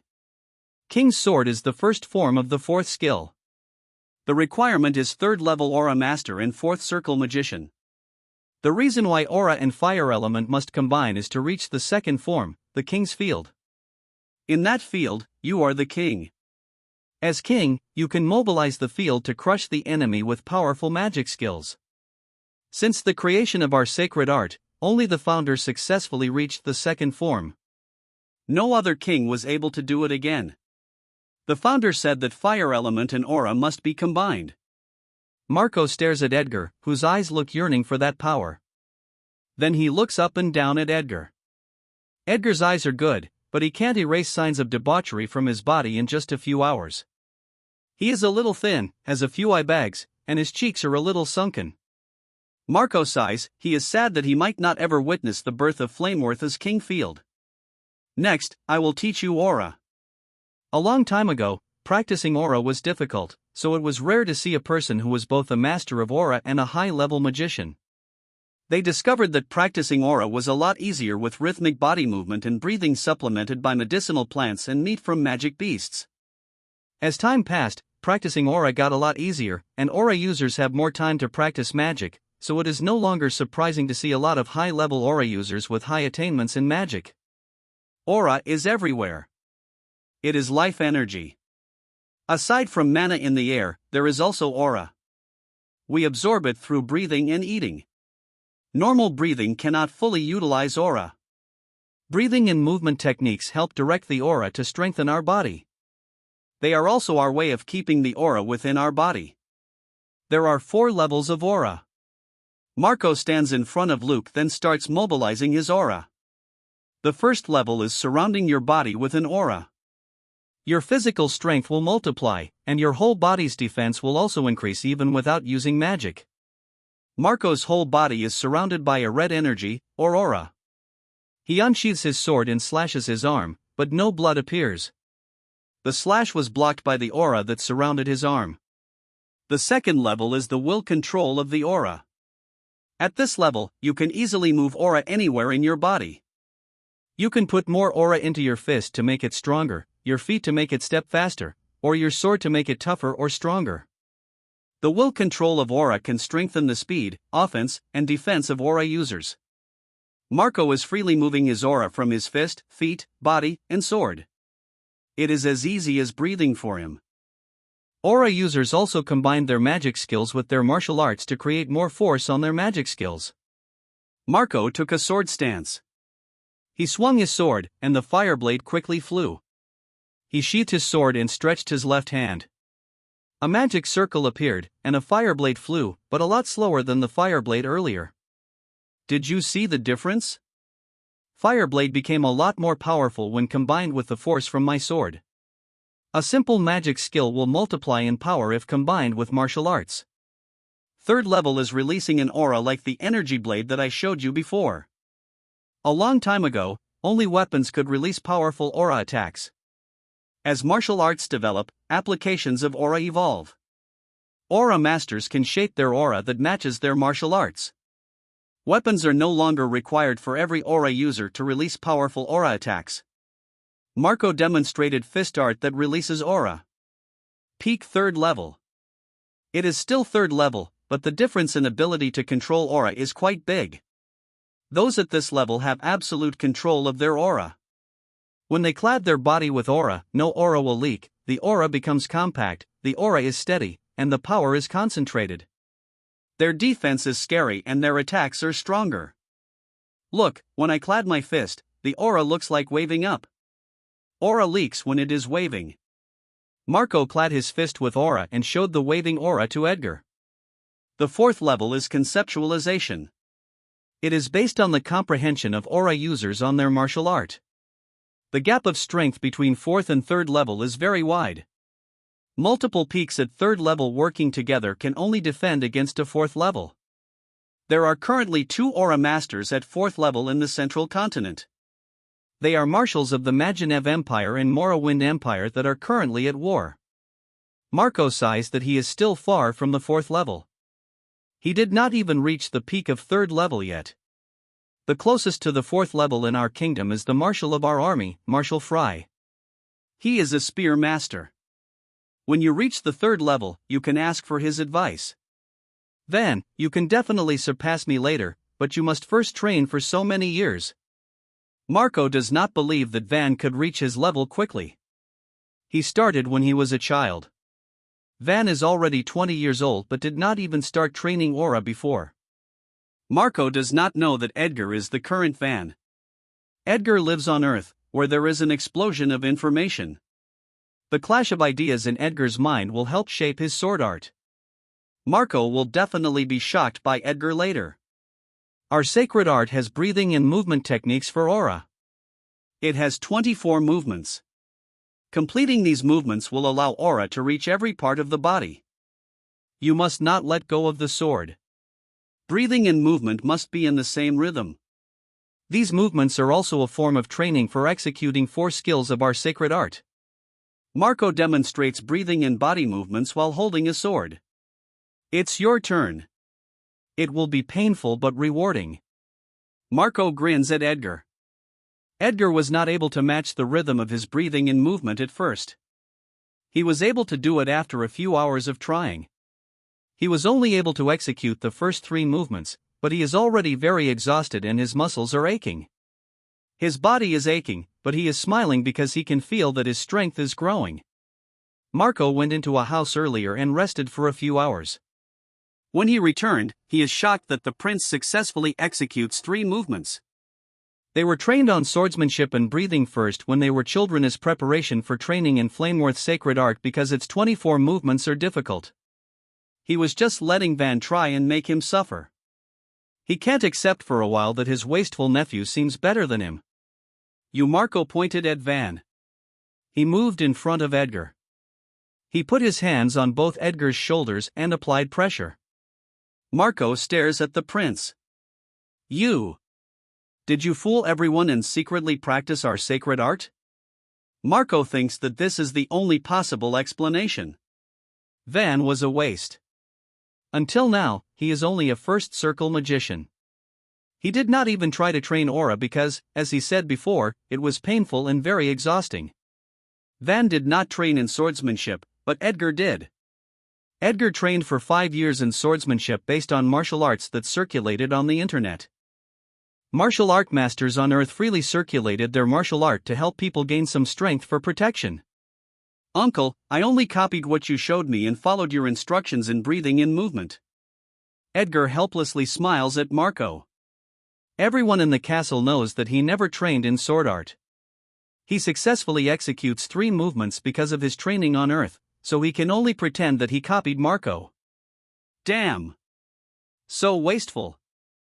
You might be a waste in magic, but you are a genius in swordsmanship and aura. If you started training when you were a child, you have a high chance of reaching the 4th level of aura.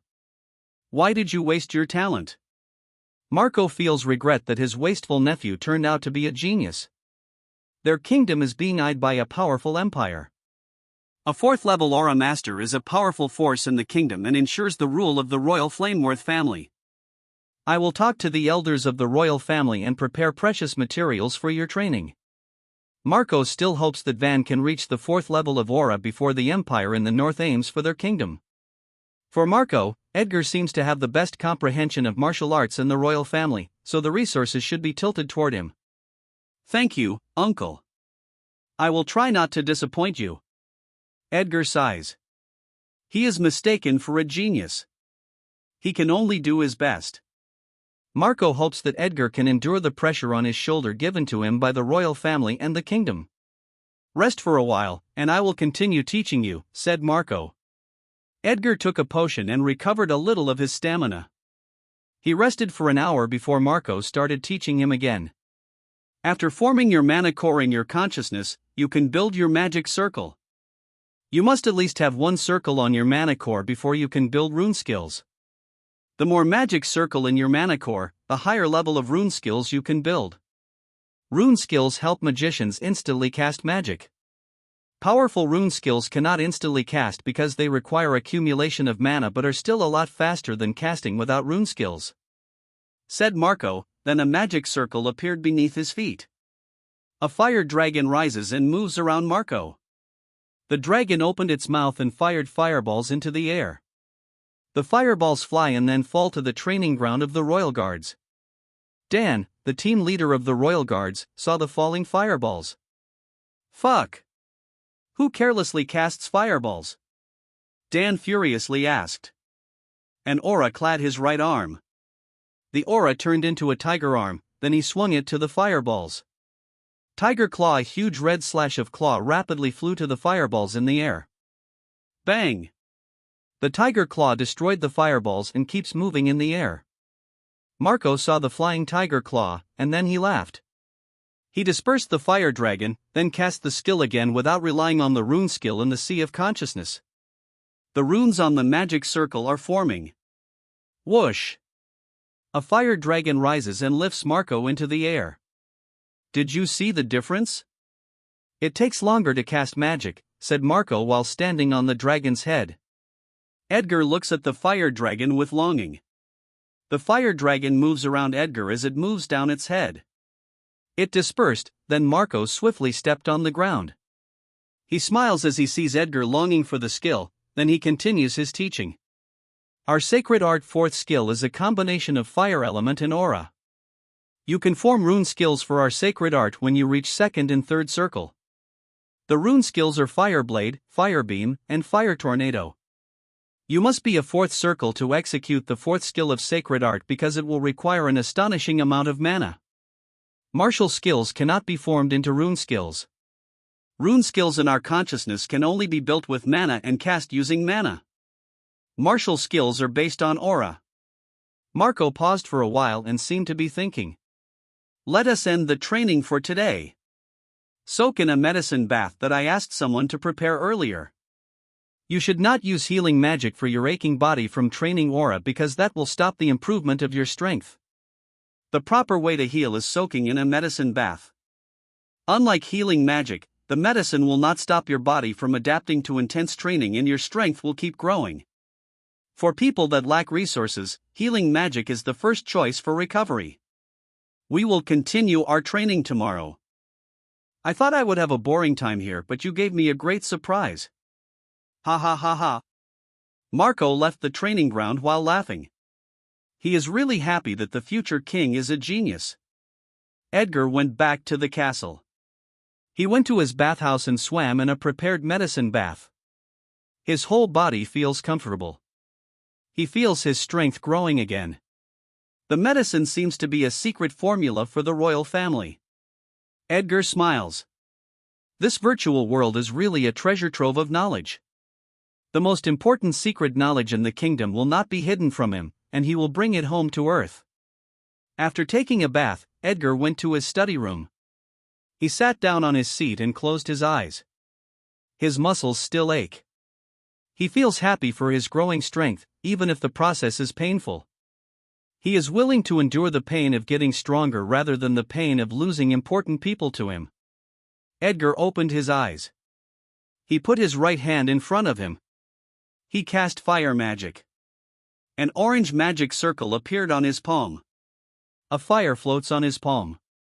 He was not able to form rune skills in his sea of consciousness, but he can still cast magic. Edgar smiles while staring at the fire on his palm. It is a magical ability that he has been seeking for a long time. Knock. Knock. Knock. Your Highness, it is time for dinner. Elena's voice came from the door. Edgar did not even notice that it is already time for dinner. The room is starting to become dim. Edgar went out of the study room. The lamps are already lit. It is really inconvenient without a clock, so he will order craftsmen to build them later. The clock will be a reference in making watches. Watches will be a hot commodity for wealthy people around the world. How is the work of a craftsman? Did you give the blueprint of an iron pot to the blacksmith? Edgar asked Elena while they are walking to the dining room. Your Highness, they were able to easily make the blueprints that you gave them. Elena also saw what they made, but she doesn't have an idea how the prince will use them. Tell them to bring what they made in the morning. Tomorrow, bring fran beans from the warehouse and the materials for grounding and steaming. You also prepare fresh pork, chicken, and fish in the kitchen because I will cook them tomorrow, ordered Edgar. Elena seems surprised by the order. Edgar smiles. He will give her a lot more surprises tomorrow. They arrived in the dining room. You don't have to remain standing here. I know that you also work hard today. You can eat now and then start resting. Edgar saw the hard work of the little maid earlier, and he is concerned that she might be pushing herself too much. He is happy, though, because Elena is really a capable secretary. No, Your Highness, you might have a sudden order, so I must remain by your side. Elena smiles because the prince appreciates her work today. I'll let someone call you if I need you, Edgar sincerely told the maid. Then, thank Your Highness. Elena bowed and retreated. After eating, he returns to his study room and makes plans for the business that he will establish tomorrow. He will create a business empire in the world of Aurora, and he will name it Sasha Company. Sasha is his little sister on Earth. Edgar is afraid that he might lose himself because of the sudden gain of power and wealth. The name of the company will remind him of his real self and family. When the two suns rise, Albert is already in the yard, waiting for the prince. He is really eager to witness the miracle of producing oil from fran beans. Edgar was eating breakfast when he was told that they are already waiting in the yard with the materials for oil production. He did not finish eating and went to the yard with Elena and his guards. Secure the area. Don't let anyone come closer than 20 meters, Edgar ordered the guards. The people who are present there are Albert, Elena, and the craftsman. I will tell you the process of producing oil. First, grind the fran beans. Second, heat the grounded fran beans through steam in a short time. Extract the oil from the heated fran beans using the oil press, then transfer the oil to the clay pot and use it for cooking later, said Edgar. He smiles at the shock expression of everyone, then he demonstrates the oil production. Edgar looks at the shock expression that remained on their faces from beginning to end and says, "You have seen how simple the materials and processes are in producing oil. They can be easily copied, so we must strictly guard the production of materials and oil." Edgar looks at Albert and said, "Albert, find a place as a production center for oil. Oil presses and oil will be produced there. Turn that place into town, bring the family of workers there. Build markets and give free education to children of workers. Hire first circle water and earth magicians for efficiency in moving oil from oil press and lifting clay pots. Let us change the name of fran beans into soybeans. I don't want the Fran Kingdom to benefit from the popularity of our merchandise. Start planting soybeans near the town. Contract farmers to plant soybeans, offer a price higher than their income in planting wheat grain. Iron pot does not need to be kept secret because it isn't needed in oil production." Edgar pauses for a while. He remembers that they did not eat breakfast. It should be time for frying food to appear in the world. Edgar stares at everyone and said, "Follow me. It is time for you to witness the revolution of cooking." The materials that were used before are already kept by Edgar's guards. They are cautious about keeping oil production a secret. Everyone is excited to follow Edgar to the kitchen. A clay pot is floating behind them. It is being lifted by the earth magic of a guard. Albert is very excited. He is looking at the pot as if it is filled with gold. He believes that everything the prince said is true. He can already see that gold will reign in the kingdom because of cooking oil. The kingdom's treasury will be filled, and many problems will be solved. Everyone arrived in the kitchen. Edgar ordered the guard to place the clay pot near the stove. At the center of the stove is a hole. Firestones are placed in the center of the stove. They are mined near volcanoes. They will become hot when they make contact with fire and retain heat for a period of time. More firestones will result in higher heat. Firestones are used for cooking and smithing. Edgar prepares the food. He puts salt on fish, pork, and chicken.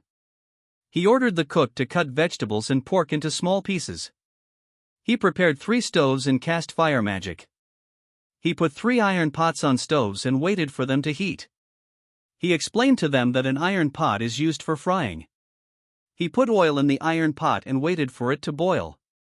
He explains to them that the amount of oil is based on what kind of food they are going to fry. He started frying fish, pork, chicken legs, and wings. The aroma in the air smells good. The sound of hungry stomachs is heard by Edgar. Everyone does not feel embarrassed, except Elena. Her face and ears turned red from embarrassment, which made Edgar laugh. Edgar served the food after frying. Steaming golden fried fish, chicken, and pork are put in front of everyone. The fried vegetables with pork smell good. They look so delicious, which further stimulates their hunger. Come everyone and try the first fried food in the world. Everyone immediately grabs food from the table, afraid that nothing will be left for them if they wait longer. Everyone enjoys the food. The taste is new, and it is delicious. Above all, they are the first to try fried food in Aurora World. "How is it?" asked Edgar. He also tried it. For him, it is more delicious than fried foods on Earth. Livestock here are not fed with chemicals, and they are exposed to the rich life energy in the world. Your Highness. It's delicious. Albert's words are incomprehensible. His mouth is still stuffed with food while holding chicken legs. Everyone said that the food is delicious. Edgar let them finish eating and went to the study room with Elena and Albert. "Your Highness, cooking oil is definitely a big business." Albert did not expect that oil could cook delicious food. Oil is made from cheap beans, so the profit will be very huge. Buy soybeans in the whole kingdom. Sell oil to big business owners.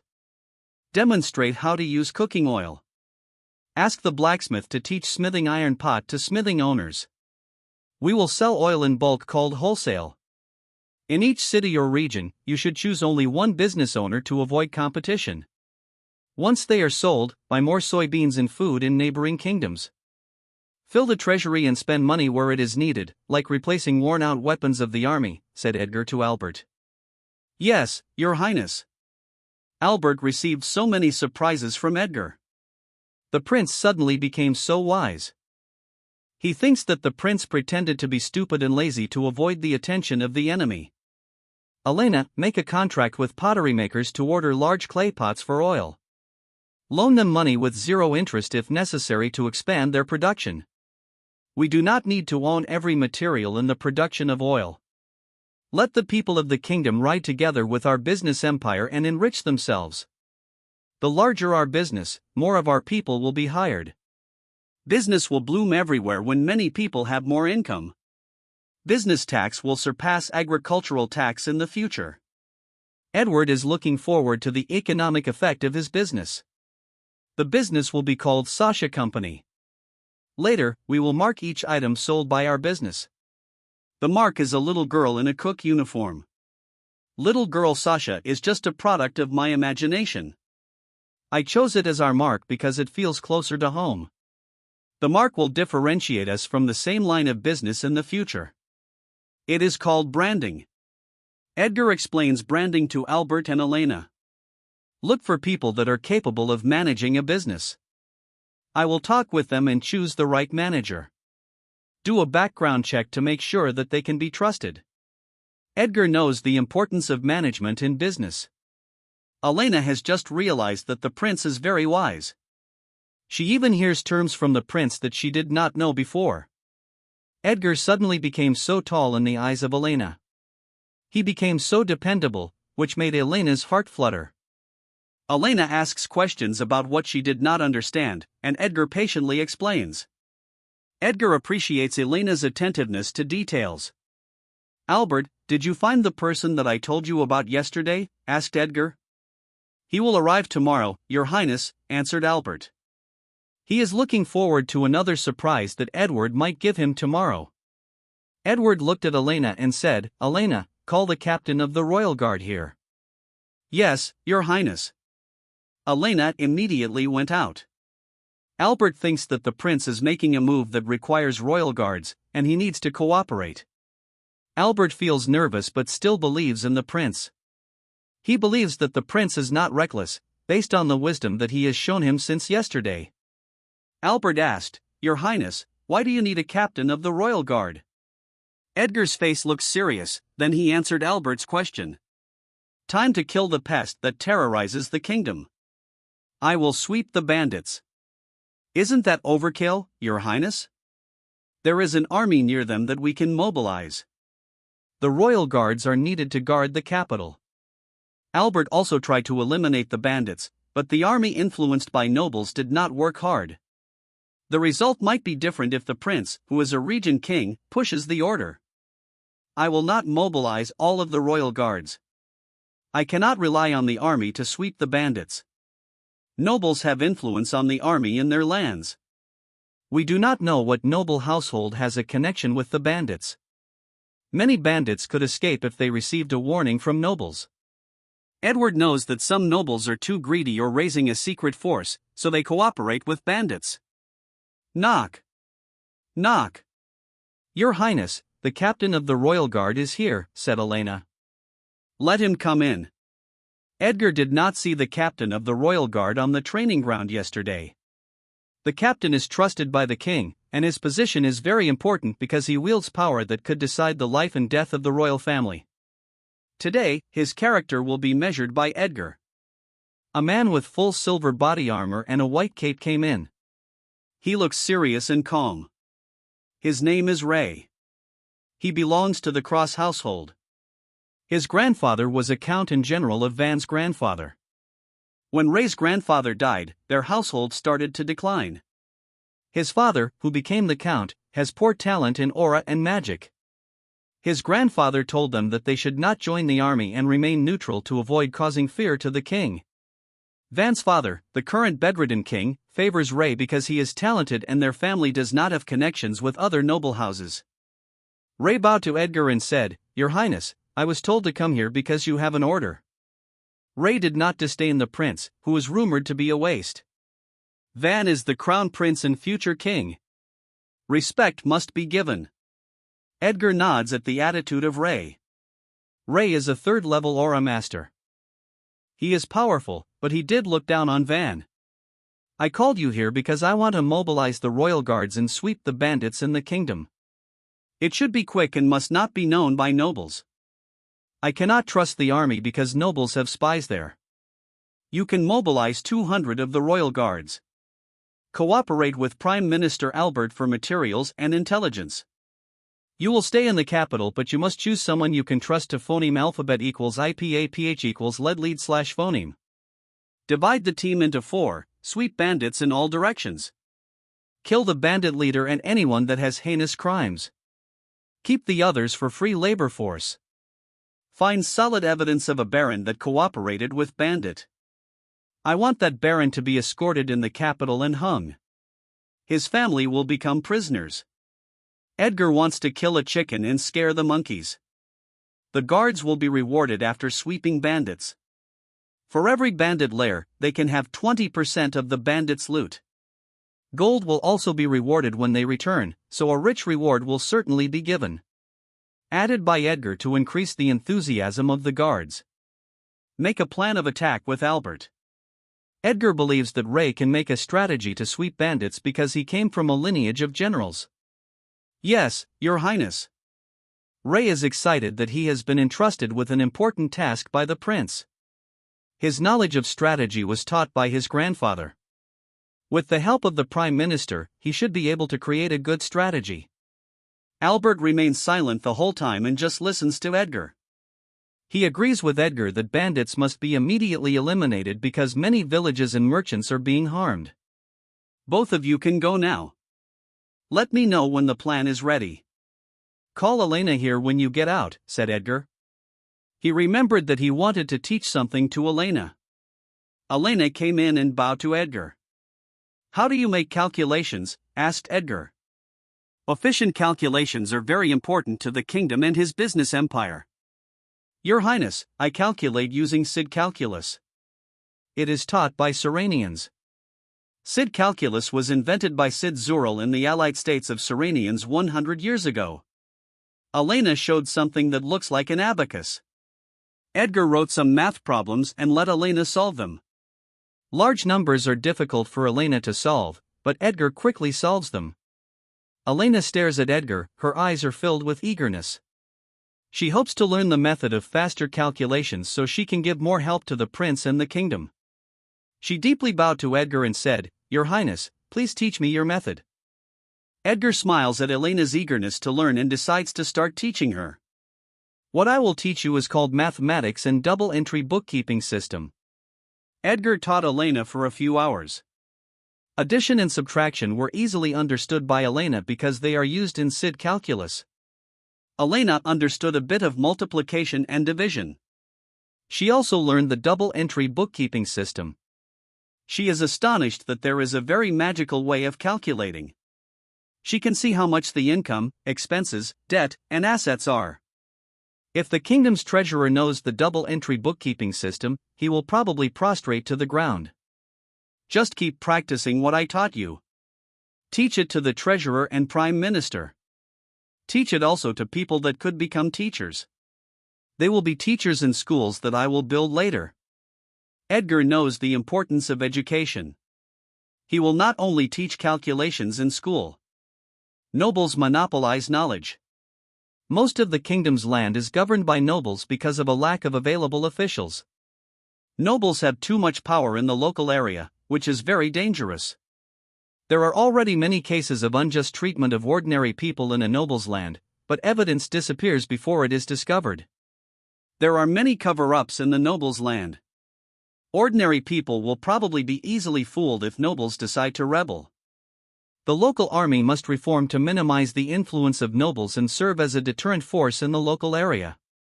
Building many schools will definitely cause a fierce reaction from nobles, but building one school that teaches miscellaneous subjects will be ignored by them. He will only teach a small number of personnel first. He will slowly increase the number of schools and entice nobles with benefits. Edgar will tie nobles to the interests of the kingdom by forming a business alliance and giving authority when establishing a constitutional monarchy. In exchange, Edgar will cut the power of nobles in the local area. The plan will take a long time, but nobles will be frogs in cool water being slowly boiled. Edgar ate lunch after teaching Elena and rested for a while. He went to the royal library, but he still did not find any clues about gods. He went to the training ground and continued his training with Marco. He was able to execute the fourth movement. It will probably take only 2 months before he can completely execute all 24 movements. He returned to the castle after training and soaked in a medicinal bath. I should talk to the king after taking a bath. The king should have known the changes that happened to me. He definitely has eyes and ears in the castle. He will probably question why I changed and where I got my knowledge on extracting oil from soybeans. I did not go yesterday to give time for the king to think. I want him to think that I was just acting as an incompetent prince, thought Edgar. As a prince, he must show respect to his father. Van had not visited the king since he became regent. Van's behavior chills the allies of the king and many royal members of the family. Van does not like the king because he was always punished. Edgar went to the king's chamber after taking a bath. There are many guards along the way. The door is guarded by 2 powerful aura masters. Their faces are serious, and their faces do not look good when they see Edgar in front of them. The king's health is in serious danger. It will become worse if he is stimulated by anger. Every time the king meets Van, there is always a roar of anger inside. The 2 guards have been with the king since he was young. The bond between them is strong, so they do not like Van, who always disappoints the king. There are maids and doctors standing in front of the door. A head maid moves and bows to Edgar. "Your Highness, the king ordered that you enter the chamber when you arrive," said the head maid. Edgar nods. "Your Highness, the prince is here," the head maid announced so she could be heard by the people inside. The door is opened by the guards, and Edgar goes inside. Edgar saw the queen and king.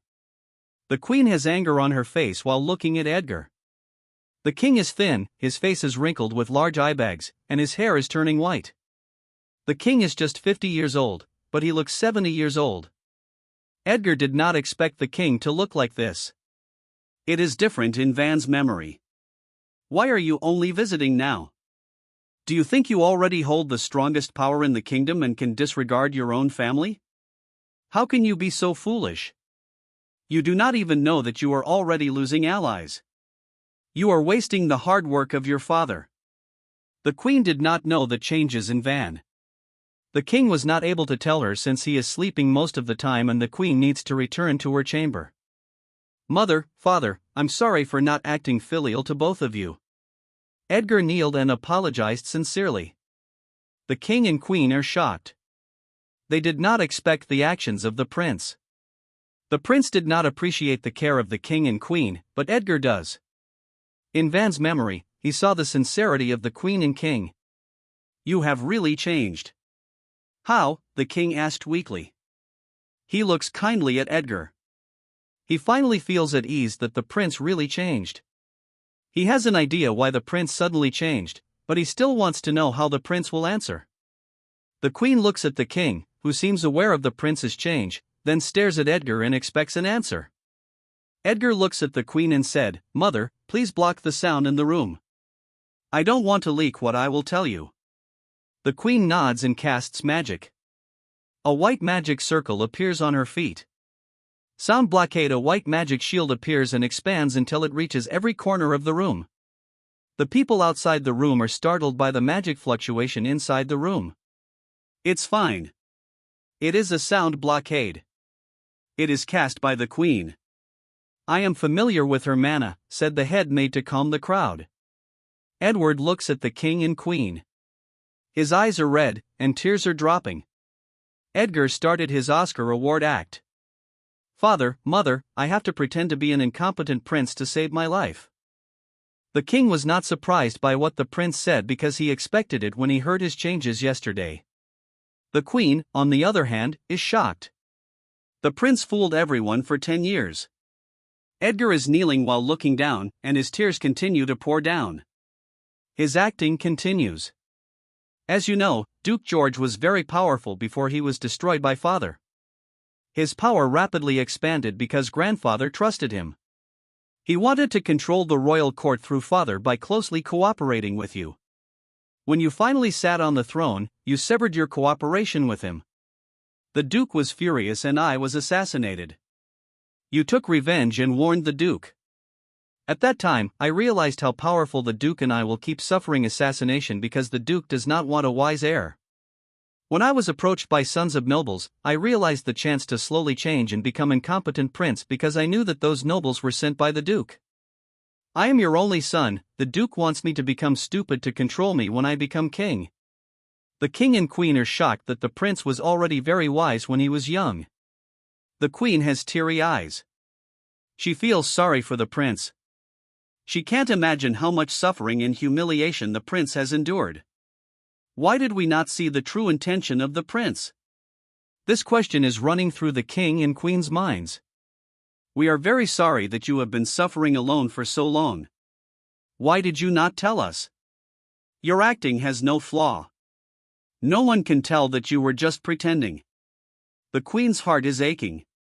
There was no flaw because Van was not acting, thought Edgar.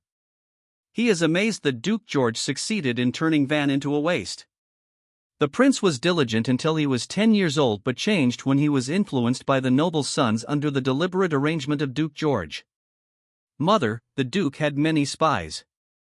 If I want to fool him, I must fool my own family first. Edgar's reason is really convincing. The only flaw now is his advanced knowledge, like the extraction of oil from soybeans, but he already has a quite acceptable reason. Where did you learn how to produce oil using fran beans? The king was also surprised when he learned it. He is worried that someone gave the method to the prince in exchange for interest, which is not good for the kingdom. Father, when I was young, a prophet approached me and gave me a small book.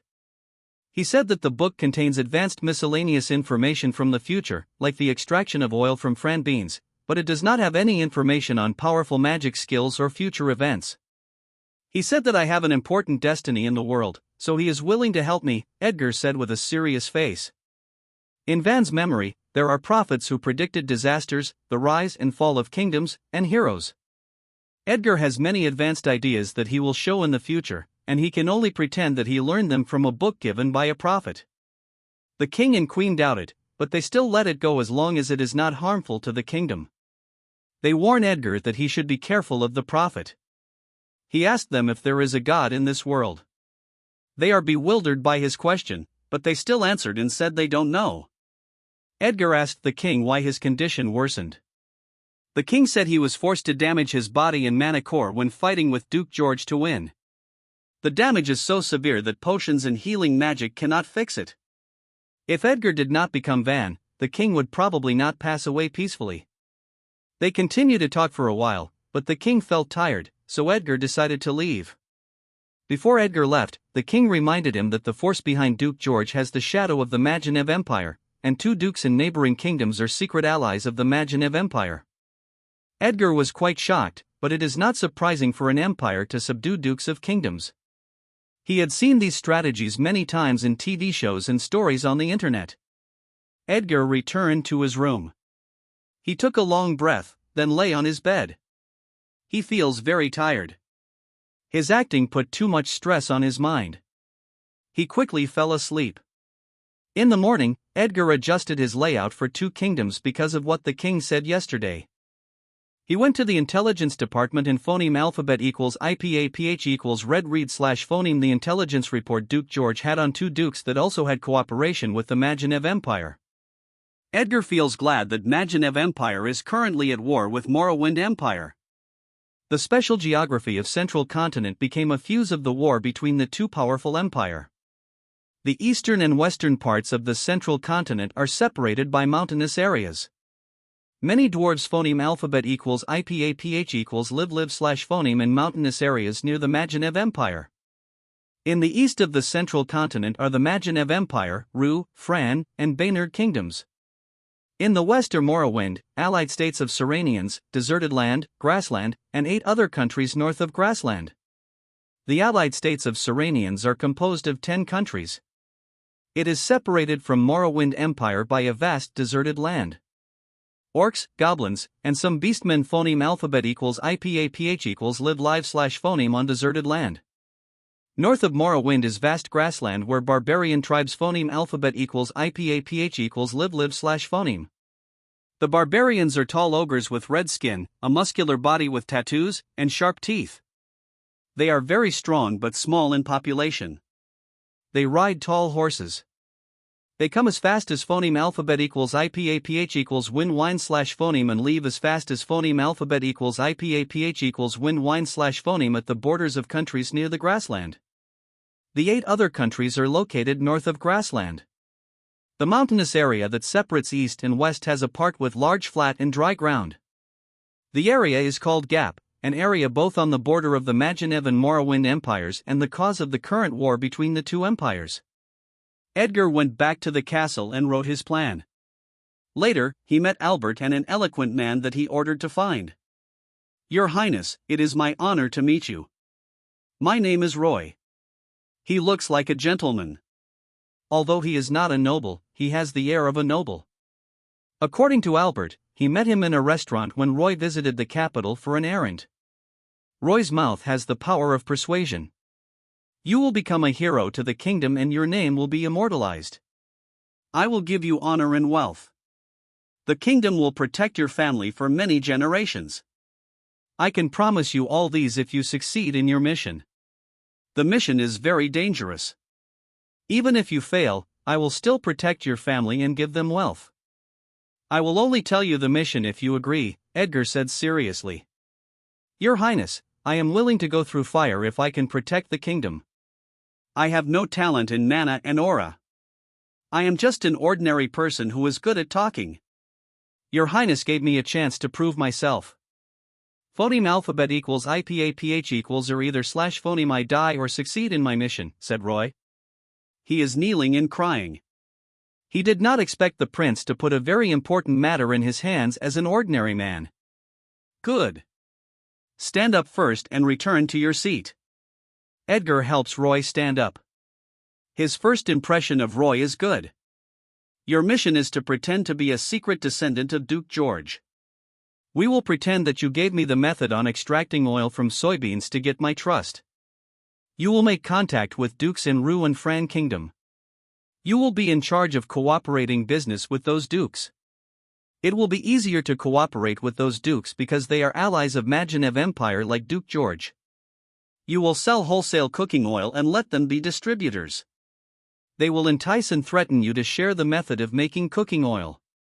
Drag it first, then you will share it later to gain their trust, but make sure to keep the interest of the kingdom. By spies on their side. Put our spies in their kingdom. Gather information on people that could become our ally. Make contacts with their spies in our kingdom so we can feed false information and remove them later." Edgar patiently explains the strategy. Albert and Roy admire the vision and plan of Edgar. "I will teach you business knowledge. You can move in and out of the castle to fool spies and prove your story." Edgar showed the written strategy to Albert and Roy.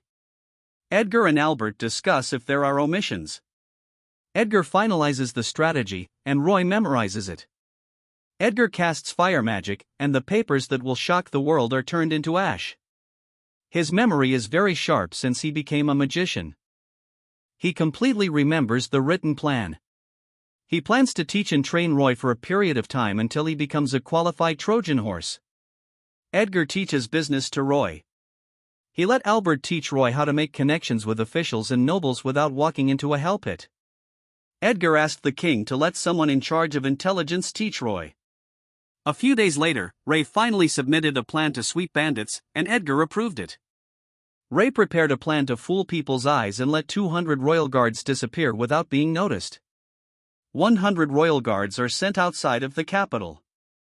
Ray deliberately spread the information that royal guards will train outside for one day and divide it into 5 batches.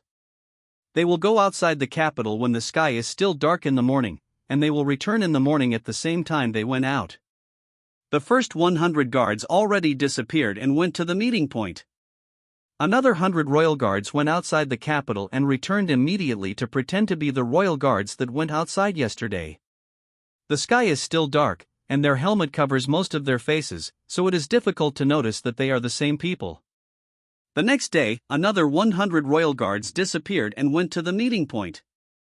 The strategy from yesterday will be repeated the next day. 200 guards are now at the meeting point. They are wearing silver armor and a white cape.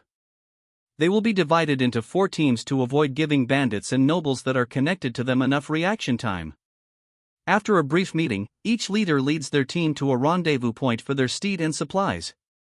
Their steed is a black horse with a horn on its head. It is tall, has streamlined muscles, and has beautiful black skin. It is as fast as phoneme alphabet equals IPAPH equals win-win/phoneme and, during impact, is as loud as thunder. Its name is Tundra. There are 51 Tundra on each team. The extra one is for an official that will facilitate the loot and help deal with nobles if an issue appears while sweeping bandits. They rested, ate, and waited to get dark. When the 3 moons rose in the sky, they started riding Tundra. In a faraway place in the south, the royal guards can see the shadows of huge mountains. Over the mountains are flowing beautiful auroras. Hidden in the huge mountains beneath those beautiful auroras is filth that royal guards will remove. Whoosh! The galloping Tundra leaves dust as they quickly run on the ground. The Tundra's speed is not affected. The supplies for guards are light. Tundra easily carried the guards with their supplies. They are as fast as speeding cars. A team of royal guards is riding on open ground.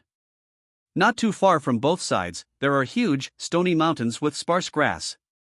The shadow of the huge mountain in the south is getting closer, and the blue aurora with some white color is also getting more beautiful the closer it is seen. 2 teams reach their destination at dawn. Dan and his team are below a towering mountain. Hidden in the lush forest on the mountain is the den of the hideous fierce axe bandit. They already have intelligence on the phoneme alphabet equals IPAPH equals route/phoneme to bandit dens. There is even a guide for each target. Many ordinary people are willing to help the royal guards for free because they suffered too much from bandits. The whereabouts of bandit dens are exposed because they are too unscrupulous and confident that the army will not attack them. Even if they are attacked, they believe their informant in a noble household will give them a warning. Dan hides the Tundras in a hidden area of the forest and ties them to trees. They ate and rested a bit. They took potions that recovered stamina, then Dan left some guards to guard the Tundras. He followed the guide to the bandit den. 2 suns are already high in the sky. In the stockade of the fierce axe bandit, there is loud laughter and the whistling of bandits. There is a sound of pleading by a woman and the cry of a child.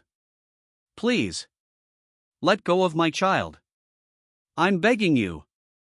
Use me instead. Please. Hoo hoo hoo. The woman is pleading and crying. Her face is full of despair. She is lying on the ground, and her hair is being grabbed by a bald bandit. Her dress is already dirty, and some parts are forcefully torn. The bandits are still laughing. The show is entertaining for them. Aurak, try to keep it alive. Slave sellers might still buy it. Ha ha ha, said the bandit leader. He is laughing while drinking wine. The bandit dragging the child is his cousin. Mama! Mama! Help me! Waya wah! The little girl is desperately crying and calling for her mother. She is being dragged by an ugly, dark-skinned bandit. The mother's heart is being torn to pieces. Her heart hurts so much for what is happening to her daughter. Her child is too young. She should be playing.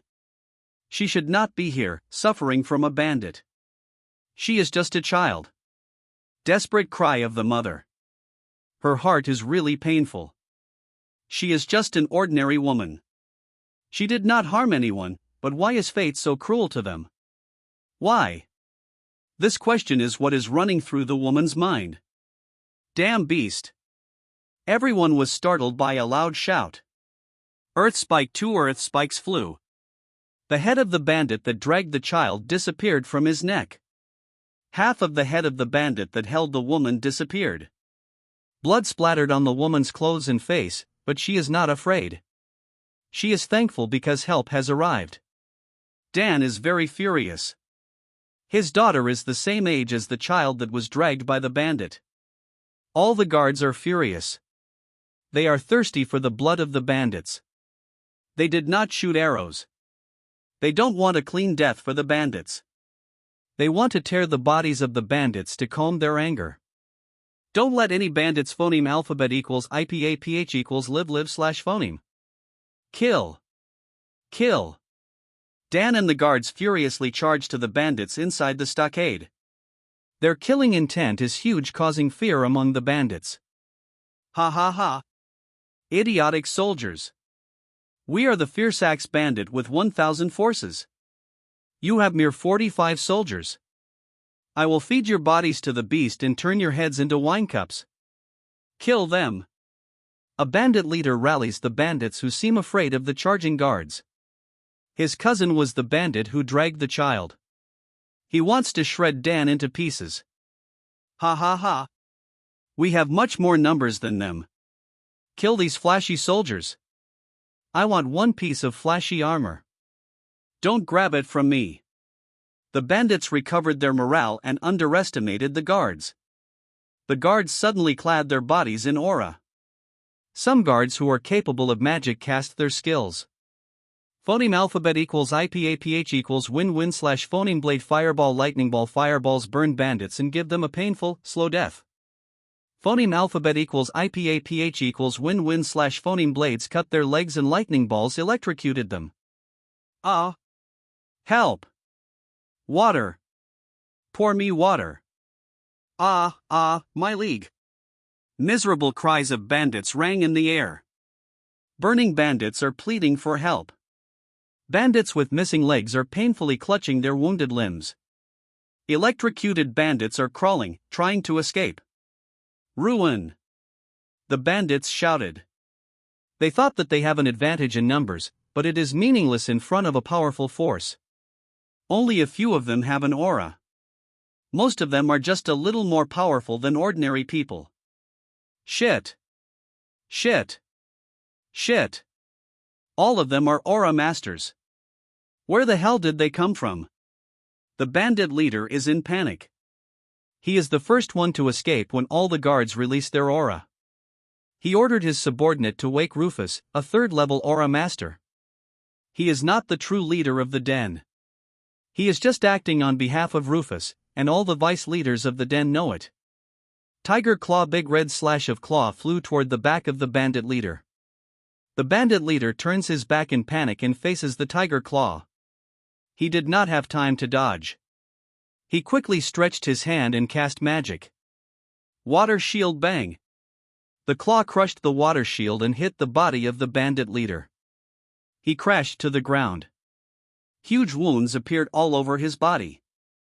His body would have been torn to pieces if he was not protected by a water shield. He crawls and leaves trails of blood. Dan is clad in a red aura and is wearing metal gloves with sharp fingernails. He approaches the crawling bandit leader. He feels no mercy toward the animal. According to intelligence, the bandit leader committed many heinous crimes. Dan put more aura to his right arm. The red aura that clad his right arm turned into a tiger's arm. He wants to vent for the victims of the bandit leader. Beastarm HV Mare Smash. Boom!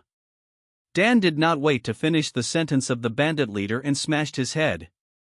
The head of the bandit leader is crushed and buried in the ground. Dan can still hear the screams of bandits. There are only a few bandits that showed decent resistance against the guards but were still quickly killed. Bandits are experiencing the pain that they inflicted on their victims. Those who could not endure the pain cursed the guards and ended their own lives. Many guards chose to use their fists clad in aura to vent their anger and for victims of the vicious bandits.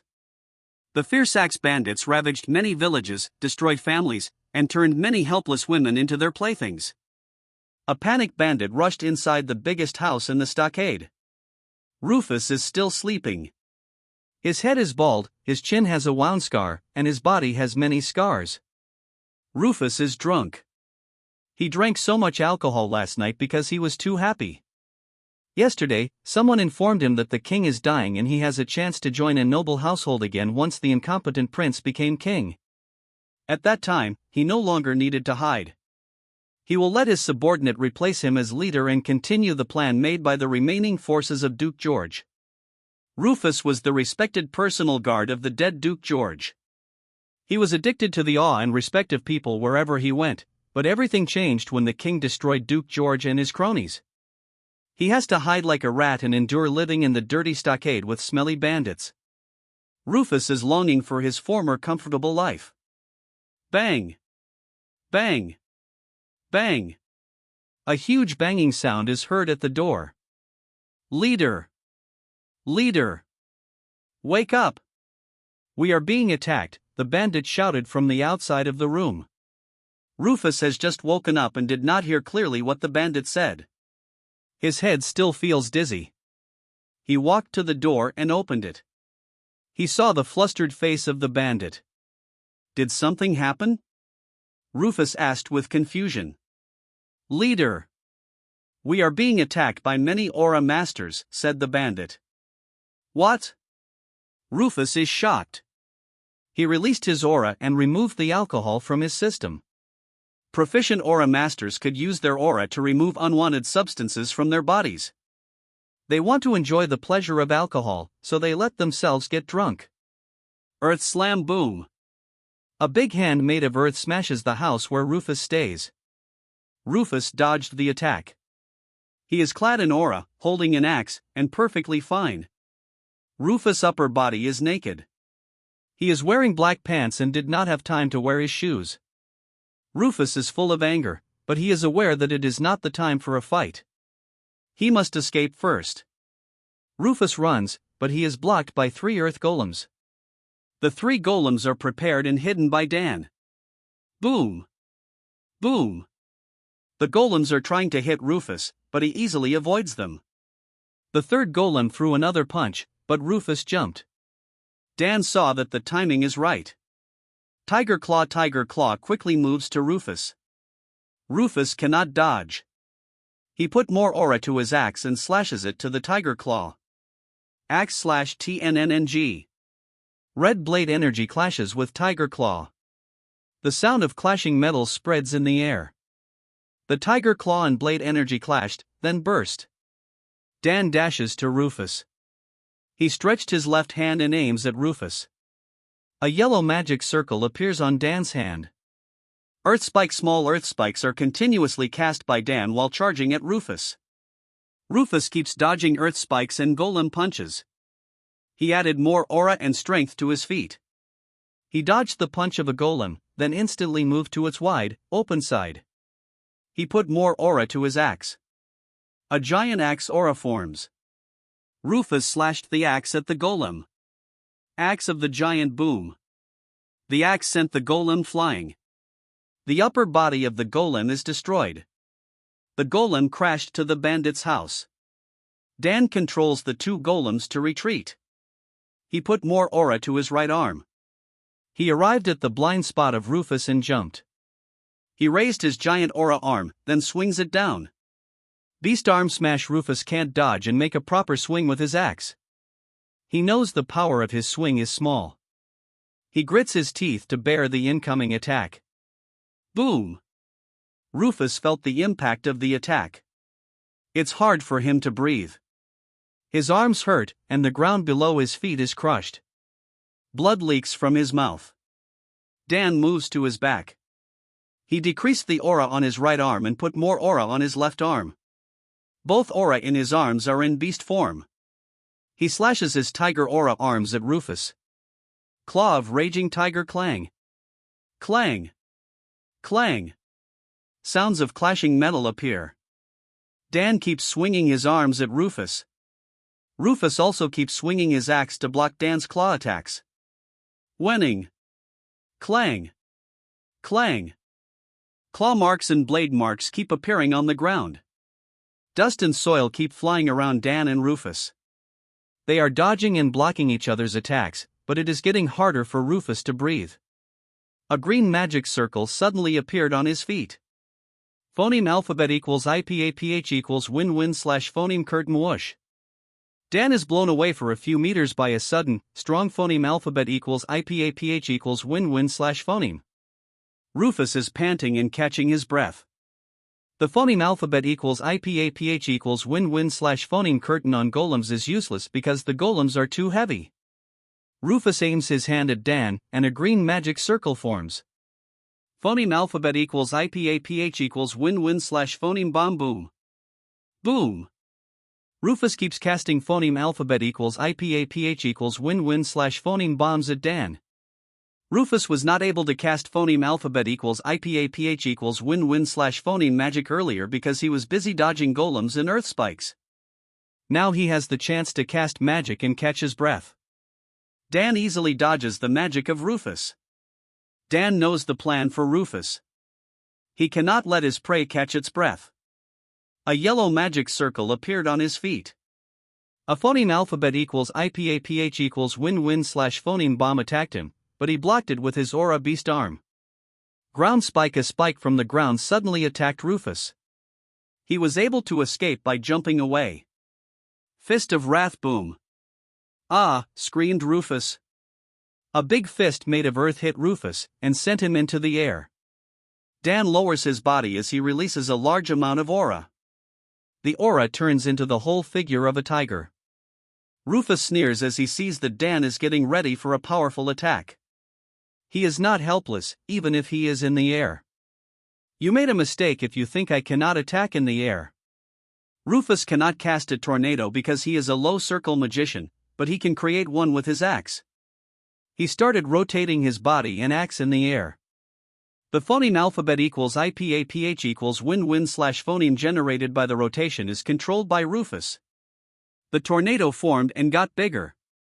Rufus directed it to Dan. The tornado is mixed with aura blades. Magic circle appears in Dan's feet. Earth spike crunch. Crunch. Crunch. Big earth spikes keep hitting the tornado, and they are crushed during impact. The rotation of the tornado became weak. Dan, in a tiger-clad aura, suddenly moves. Beast charge, hunting a red blur instantly moves from the ground to the air.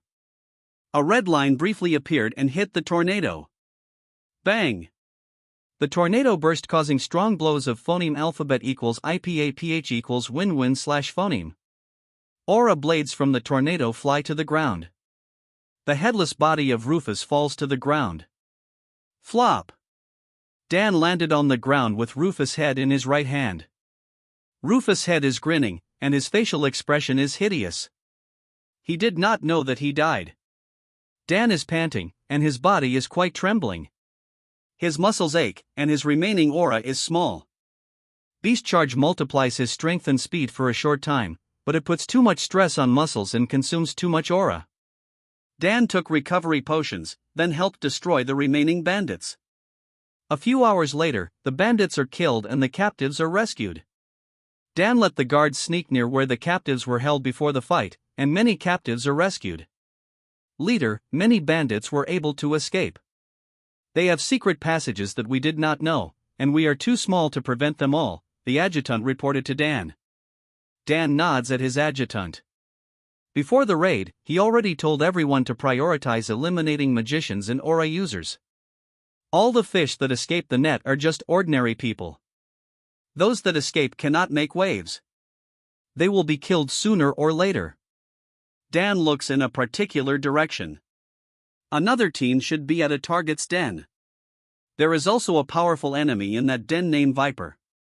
The team is led by Feiyu. Both Feiyu and Viper are powerful aura users and water magicians. Inside a bandit's den, a man is tied to a cross with bloody wounds and torn clothes. In front of him is a crazy-looking man. The crazy-looking man is thin, has a long tongue, dark circles around his eyes, and dark lips. He is wearing black-fitted clothes, armor, and arm guards. He's licking the blood from a dagger that stabbed and cut the man tied to the cross. Your blood tastes bad. You ruin my appetite, Viper stabbed the shoulder of the tied man and twists it. Ah ha! The man screams in agony. Ha ha ha ha! Scream! Scream more! Ha ha ha ha! Viper closes his eyes and listens to the scream. It sounds like a symphony to him. He was a hidden killer trained by a count who joined Duke George. His master was also killed by the king. Viper clapped his hands. Everyone, clap your hands. This man deserves our admiration. He betrayed us but refuses to say who he worked for. Everyone claps, whistles, and laughs. Viper looks at the man and licks his lips. I admire your tenacity. But I'm curious if you can still keep it after you see my gift. Bring out my gift. A bandit leads a tied woman. She has golden hair and is wearing a simple white dress. She is crying and biting her lips to prevent herself from howling as she sees her husband is in a very miserable state. The man tied to the cross cries when he saw his wife captured by the bandits. I am so sorry, he can only apologize. Calvin was ready to die when he decided to infiltrate the bandit den. His sister was killed by the bandits. Many lives are destroyed by the Black Snake bandits. The prince will send royal guards that will destroy bandits but need intelligence. Calvin volunteered to become a spy because he saw the opportunity for revenge and the destruction of the snake bandits. Many people's lives will be saved once the bandit den is gone. He told his wife, Martha, the plan and told her to hide. He did not expect that his wife would be captured. Ha ha ha ha. Now, hero. What will be your choice? Your wife or your secret? Choose. Viper is playfully looking at Calvin while his long tongue is swaying. Both the husband and wife are looking at each other. They are crying, feeling sorry for each other. They both resign to their fate. They will not betray the prince. This is the only opportunity for their village and many other people to be free from the ravages caused by snake bandits. Even if they die, they will at least prevent the future suffering of families. They both lost a family member to the bandits. Martha is proud of her husband. Calvin is a hero. Attack! Feiyu signals the archers to attack. The archers stand up on trees and started shooting arrows. Feiyu and other guards are hiding on trees near the wooden wall of the den. He saw Calvin being tortured and did not betray them, even when his wife's life is being threatened. As an aura master, he can see the expressions of both husband and wife who are ready to die. The prince will definitely like to cultivate people like Calvin and Martha. He needs to save both the husband and wife. Whoosh! Whoosh! Whoosh! Several arrows were shot. They are just ordinary arrows.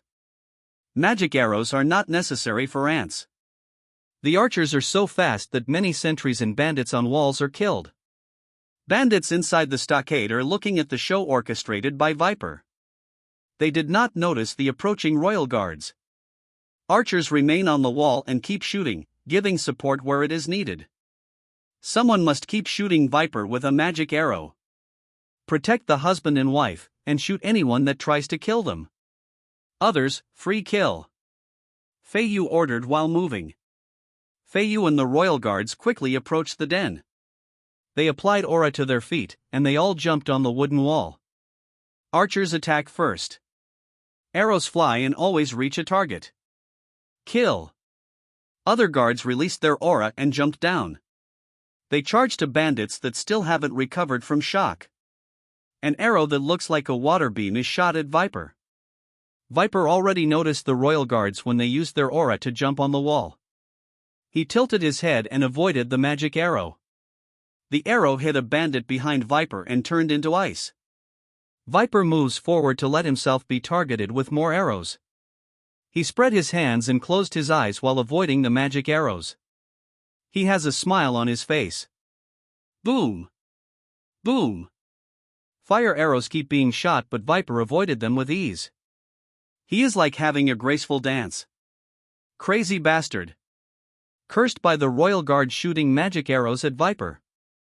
Hehehe, it's been a while since I heard this sound of battle. I smells the scent of death. My mind wants to run away from here, but he. Viper embraces his trembling body. His face is smiling. His body is trembling from excitement. Ah, my body moves on its own. It's been longing for a hearty battle that puts me on the edge of death. Hey, it's really been a long time, ha ha ha. Viper laughs. He did not stop moving. His face is like a pervert, he licks his lips while he runs to the royal guards. Sick bastard. Die. The royal guard had just cut a bandit when he noticed that Viper is moving toward him. He also heard what Viper was saying. He feels disgusted by the way Viper looks at him. He slashed his sword, then a phoneme alphabet equals IPAPH equals wind wine slash phoneme blade moves to Viper. Viper is like a loach. He easily avoided it by doing some footwork and twisting his flexible body. The guard attacked with a bother phoneme alphabet equals IPAPH equals wind wine slash phoneme blade. Viper is already in front of the royal guard when he avoided the second phoneme alphabet equals IPAPH equals wind wine slash phoneme blade. The guard seriously looks at Viper as he put more aura to his sword. He. Viper's body is trembling while laughing, and his eyes and expression are like those of a crazy pervert. The guard swings his sword at Viper with a horizontal slash. Viper is like elastic rubber. His upper body bent outward. He rotates his body as he moves forward. He arrived at the side of the guard. They are done by Viper in an instant. Viper's right hand grabbed the face of the guard and smashed the head to the ground. Boom! The ground is broken when the head hit the ground. Eek! The guard felt pain. It felt like a hammer smashed the back of his head. Blood leaks from his mouth. The nearby guards attack Viper when they saw him nearly killing a guard. Guards want to smash that perverted face, but Viper easily avoided them. Magic skills and martial skills keep flying, but none of them touched Viper's clothes. Waterfall. A big flash of water came from the sky. It crashed where Viper was standing. Viper moves to his back. His fight with the guards is interrupted. Retreat! You are not his opponent. Leave him to me. Heal the injured guard, Feiyu ordered the guards. Feiyu is standing not far from Viper. His long black hair is swaying. He has a handsome face and a calm expression. He gave his helmet to Calvin as added protection. He is concerned for the promising man that accidental debris to his head might kill him because he still cannot move. Feiyu was actually moving toward Viper when they jumped down from the wall, but Viper is cunning and moved away from him. Feiyu was delayed because he had to help Calvin. Hi, I was planning to play with your friends first, but you interrupted our fun. Viper licks his lips while looking at the handsome face of Feiyu. I will skin your face and use it to fool women. Ha, said Viper. Feiyu moved into a palm stance and released his aura. He instantly moved in front of Viper and threw a palm strike at Viper's face. Viper slightly tilted his head, neck, and upper body to the side and twisted them like usual, which was effective against the guards earlier. Poochie Viper's cheek is hit by Feiyu, and some of his teeth are thrown from his mouth. He flew a few meters away. Feiyu responded to Viper's provocation not through words but through action. Viper did not fall to the ground but was able to land on his feet. His feet keep moving backward until he found his balance. His cheeks started to swell. Hi. Ha ha. He is holding his swelling cheek while laughing, then his eyes and face suddenly turned fierce. I will skin you alive. I will cook you alive and eat your flesh. Viper is so furious. He felt humiliated by Feiyu. A big magic circle showed up below his feet. Water snake. A 7-meter-tall water snake rises. It is carrying Viper on its head. Viper directed it to Feiyu. The water snake opens its mouth and aims at Feiyu. A magic circle forms at the snake's mouth. Water bomb. Feiyu is dodging the powerful water bombs being shot by the water snake. Boom! Boom! Boom! The water bombs missed Feiyu and keep hitting the ground, causing big holes to appear. Soil, stones, and gravel keep being blown up, and then thick dust formed. Tisk, maintaining this water snake really consumes too much mana. But this isn't enough to vent my anger for humiliating me, thought Viper. He predicted where Feiyu will dodge. A water bomb attacked Feiyu. He moves where Viper predicted. Taste my anger. Viper directed the water snake toward Feiyu. The water snake opened its mouth. Viper jumped away and watches his enemy. He wants to see Feiyu's body getting crushed by the jaw of water snake. Feiyu saw the incoming water snake, but he already predicted it. He was waiting for it. His body suddenly releases more aura. He moves his entire body in a rhythmic pattern. A rotating sphere aura surrounded Feiyu. The water snake hit the aura sphere, but there was no explosion. Water flow style, pole shift. Feiyu cancelled the impact of the water snake by redirecting its force. He rotated his whole body and controlled the direction of the water snake. Through the aura sphere, Feiyu returned the water snake to Viper with twice the power of the original attack. Fuck! Cursed by Viper. Boom! The water snake hit Viper, who had no time to dodge. Ah! Screams Viper while being pushed by the water snake. Aha! Shouts Viper. He is trying to disperse the skill. He was able to reduce the impact earlier because his mana is still in the water snake. Splash! The water snake disappeared, and a puddle of water fell to the ground. Viper is trembling with anger. He took potions from his pouch and drank them all at once. His injury only recovered a little. He threw the small porcelains to the ground, then stomped the broken porcelain as if stomping on someone's face. Ah! He screams, letting out his frustration. He feels like a raging volcano with nowhere to vent. Everything did not go according to his wish ever since he fought with Feiyu. Viper lowers his body. His whole body is almost parallel to the ground. His left leg is slightly bent. He stares at Feiyu with huge killing intent. He releases a large amount of aura. The aura turned into a snake that clads the whole body of Viper. Viper rapidly moves toward Feiyu. Feiyu attacked with water bombs, but Viper easily avoided them. Viper is moving like a high-rank snake slithering on the ground. Feiyu put a pole shift stance. Viper suddenly changed his direction. Ha ha ha ha. Pretty boy, after I escape, I will definitely hunt every family of soldiers that attacked here. I will bite where it is most painful. I will make you all regret it. Ha ha ha ha. Feiyu is startled. He thought Viper wants to kill him very badly. I cannot let him escape. He will only cause more harm to the kingdom, thought Feiyu, then he moves toward Viper to block him. Viper smiles. He cannot do anything for the pole shift of Feiyu, so he can only lure him. Tail whip. Viper rotates his body and kicks toward Feiyu. A tail of a snake made of aura whips at Feiyu. Water shield. Boom! The water shield cast by Feiyu in a hurry was crushed. The tail whip was too strong. Feiyu is hit by the tail whip. He fell and pushed to the ground.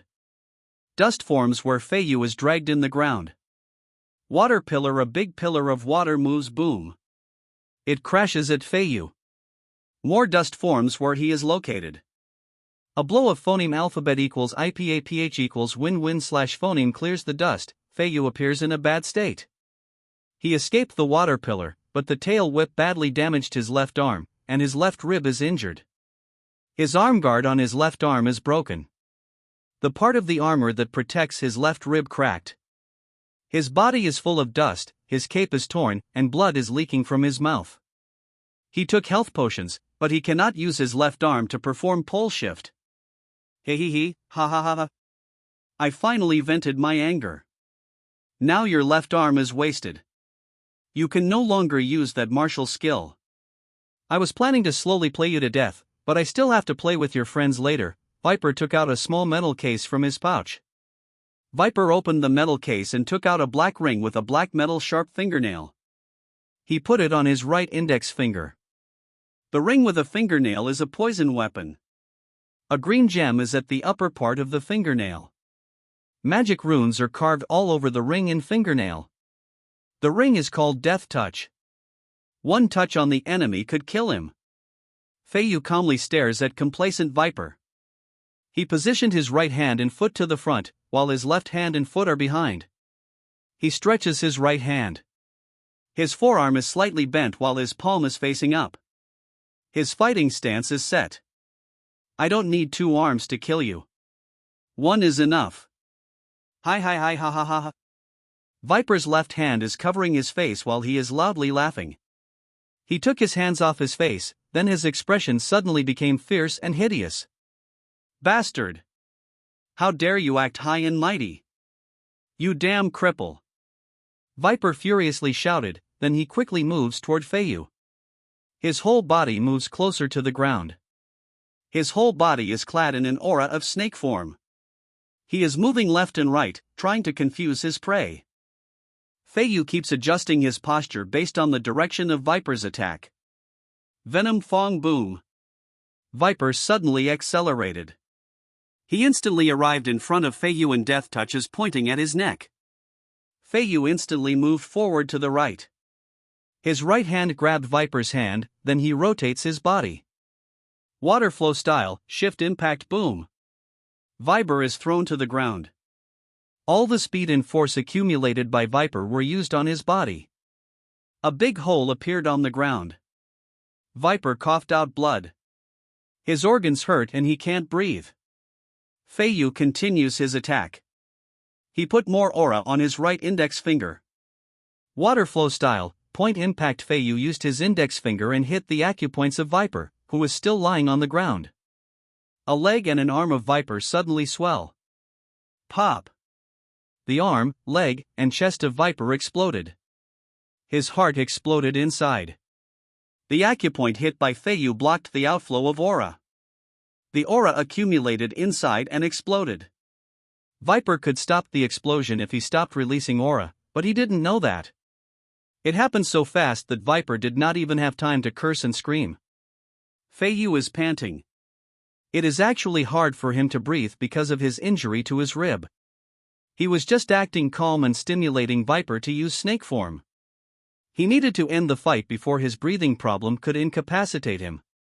Viper could even toy with him if his breathing problem became obvious. Feiyu went to Viper's corpse.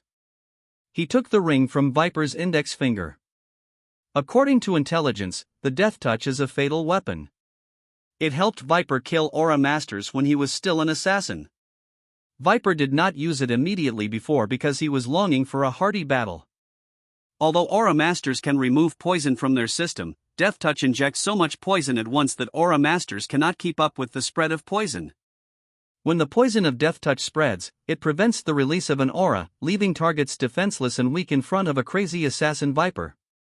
The best way to prevent it is by not letting it touch the skin. Aura defense at peak 3rd level is very tough. Viper cannot penetrate the defense of peak 3rd level, so his targets of assassination were below this level. He needed the snake form aura for acceleration and to increase the penetration power of Death Touch against the 3rd level Aura Master if he is fighting head-on. Aura Masters are alert. They can sense energy at a short distance. Aura Masters and magicians are like light bulbs to them. It is quite difficult to get phoneme alphabet equals IPAPH equals clause close slash phoneme without making them alert, unless assassins can mask their energy. Death Touch is made by a master runesmith and a poison master. The master of Viper commissioned it to be made. The poison can be cured by many casts of detoxification magic or the intake of many detoxification potions. The magic rune for detoxification is complicated and very difficult. Only a few in the kingdom are capable of casting it quickly and are able to build the magic skill in their sea of consciousness. Feiyu is one of them. He took the pouch of Viper and took out an antidote for Death Touch poison. Feiyu looks around. There are many holes and cracks. Aura Masters and magicians must be suppressed immediately if they break the law, or else they will just cause more harm, thought Feiyu as he observes the damage caused by the fighting. He can imagine a miserable consequence if the fight happened within the city. Many ordinary people will probably be killed. Feiyu looks at the situation in the stockade. Many bandits were killed by arrows. The archers are like killing machines. There are corpses that are burned and turned into ice. Feiyu can see the signature mark of magic arrows. The corpses are probably bandit magicians or aura users that receive special attention from archers. Feiyu saw that most bandits are already kneeling and have surrendered. Only a few bandits clad in aura are still resisting. A few royal guards are protecting the rescued captives, including Calvin and his wife. Feiyu moved toward the resisting bandits and subdued them. The aura users were killed. They all committed many heinous crimes and too dangerous to keep. They must race against time to raid more bandit dens, so he quickly helped the other guards. Leader, the prince arranges a healer for healing common folks near here to fool the noble's eyes in case we need healing if health potion is not enough. We need to disguise ourselves if we approach the healer tomorrow, said the adjutant, who was concerned about the swelling arm of Feiyu.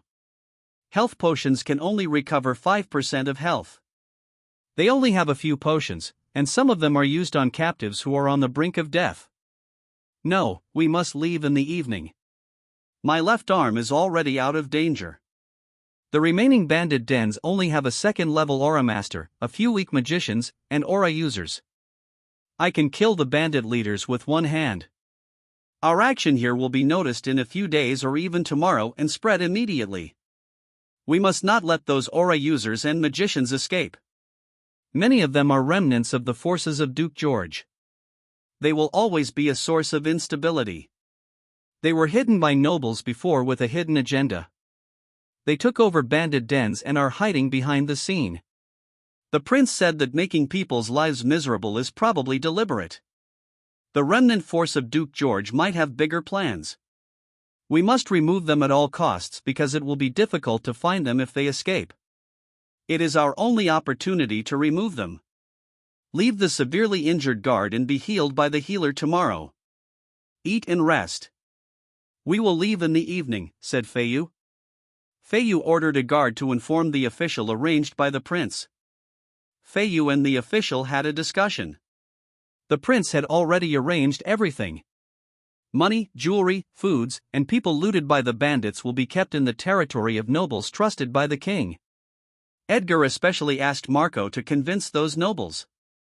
The nobles agreed in exchange for 10% of the bandits' loot, except for people.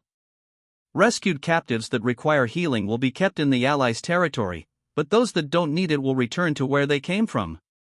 People who don't want to return will be arranged by the prince later, especially the women who lack the will to phoneme alphabet equals IPAPH equals live/phoneme. Food will be given to villages looted by the bandits, and the wealth taken from bandit dens will be mostly used for the recovery of villages and towns ravaged by bandits. Supply points are set up along the phoneme alphabet equals IPAPH equals route/phoneme of each team of royal guards. The royal guards easily destroyed many bandit dens in just a few days. Only a few bandit dens had decent resistance but still got destroyed quickly. By the time the nobles knew, only a few small bandit dens are left. Feiyu and Dan's team escorted the bandits' loot and rescued captives to the capital. There are a few cages in the middle of the royal guards. The people in the cage are Baron phoneme alphabet equals IPAPH equals bispace/phoneme and his family. His phoneme alphabet equals IPAPH equals clause close/phoneme aid was captured in the bandits' den, and solid evidence was taken by guards in the Baron's house. He closely cooperated with bandits. He let bandits ravage villages. He helped sell abducted women and children. He tortured women. Edgar will hang Baron phoneme alphabet equals IPAPH equals bispace/phoneme in the capital to scare the monkeys. Edgar was paying phoneme alphabet equals IPAPH equals clause close/phoneme attention to the progress of royal guards in sweeping bandits. One day after they started fighting with bandits, he already heard the result. He ordered that news must be continuously sent to him so he could respond if something unexpected happened.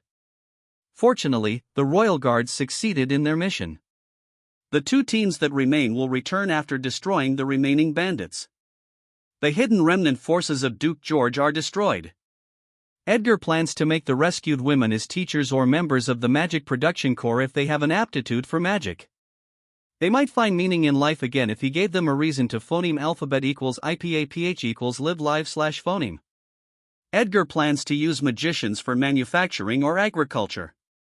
He has an idea to use magic and create appliances. Runesmith is focused on weapons and armor in this world. Edgar did not relax his training. Every morning, he manages affairs, and in the afternoon, he does not miss his training. Wealth is useless if you cannot protect it when powerful people stare at it. In this world, might is right. In the morning, Edgar went to the runesmith department to try the possibility of his ideas. He is accompanied by Elena and his personal guards. He wants to create a modern stove and a blender.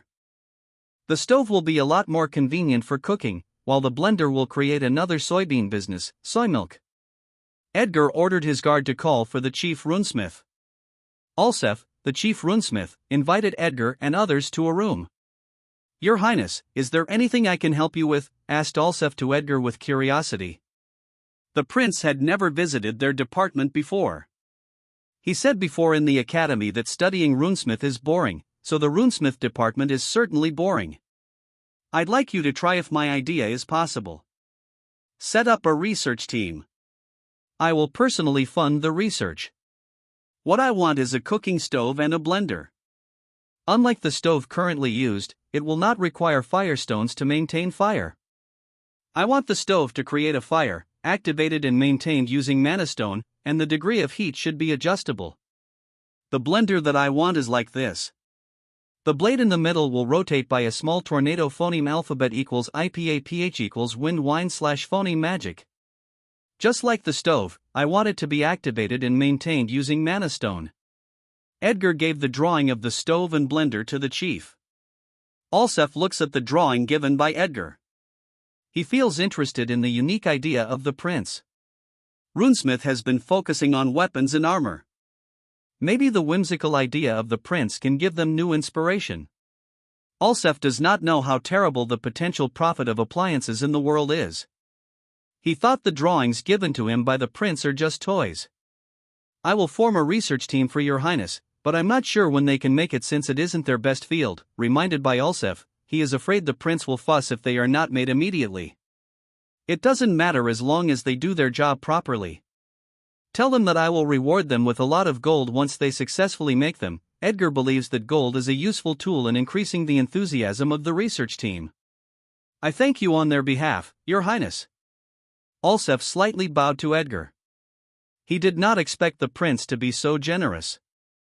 The reward is not necessary since they are just doing their job.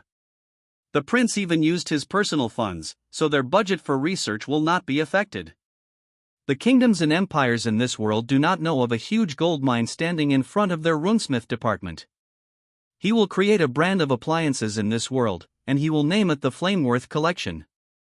After coming out of the runesmith department, Edgar went to the Royal Library to restudy Van's knowledge of runesmith. From selecting materials to smithing and carving magic runes. Higher quality materials are more difficult to smith and carve with magic runes. Edgar tried to understand what phoneme alphabet equals IPAPH equals red / phoneme based on Van's memory, but he sadly found out that Van's knowledge was bits and pieces. Edgar can't understand a single process because even one step in runesmith has no complete information in Van's memory. When Edgar went back to the castle, it was already slightly dark. Candles and lamps are lit. Edgar went to his study room and continued reading books about runesmith. It is quite difficult to phoneme alphabet equals IPAPH equals red read / phoneme because there is not enough light from the lamp. Edgar looks at the lamp and starts thinking of the possibility of a magic lamp. It will be expensive if the lamp must be maintained by magic stones. Edgar starts exploring his current knowledge and Van's memories for alternatives. Edgar's eyes suddenly lit up.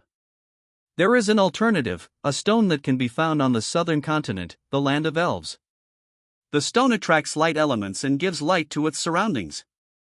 The lightstone could have been a popular commodity if not for its limitations. Once the lightstone is taken out of its source, its light will only last for a few hours before it completely disappears.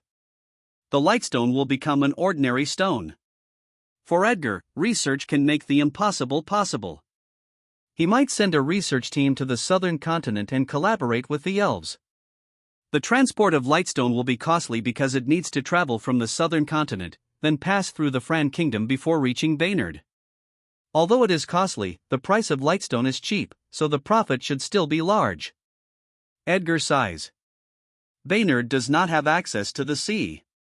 South of the kingdom is a long mountain range. Beyond the mountain range is a legendary, dangerous land. If Baynard has access to the sea, the kingdom's development will accelerate a lot. Too bad, Edgar murmured to himself. The next morning, Edgar went back to the runesmith department. Chief Alsef is shocked. He thought the prince was already asking if the research team had already made a sample. He had not even formed the research team yet. Everyone is reluctant to join the prince's research team.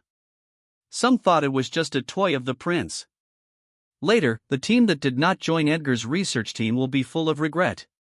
The research team of Edgar will be the richest researcher and have the most advanced tools for research in the kingdom. Edgar asked Alsef if he could let someone teach him runesmith. Edgar did not mention the lightstone for the magic lamp because he has not finalized the plan. Alsef feels relieved and surprised. He thinks the prince is fascinated by runesmith because of his toys and has the impulse to study runesmith. Alsef agreed, then he made a bet with his co-researchers that the prince would only last for a month before giving up. Others bet a few months or a year. Someone jokingly said that it might last for 5 years. Alsef terribly lost. They all lost. Edgar can now easily support the expensive research on runesmith. His cooking oil is a hot commodity. It is immediately sold and always runs out of stock in the stores of many business owners. Almost every household in the city has an iron pot and cooking oil. Ordinary people did not expect that they could taste delicious food without spending too much. They can catch fish, add salt, and fry it. Before, they could only boil fish with salt, but it does not taste good and the smell is fishy. Vegetables taste better when they are fried. For the sake of their children, parents gritted their teeth to buy chicken, added salt, and then fried it. It is worth it as parents see their children enjoying fried chicken.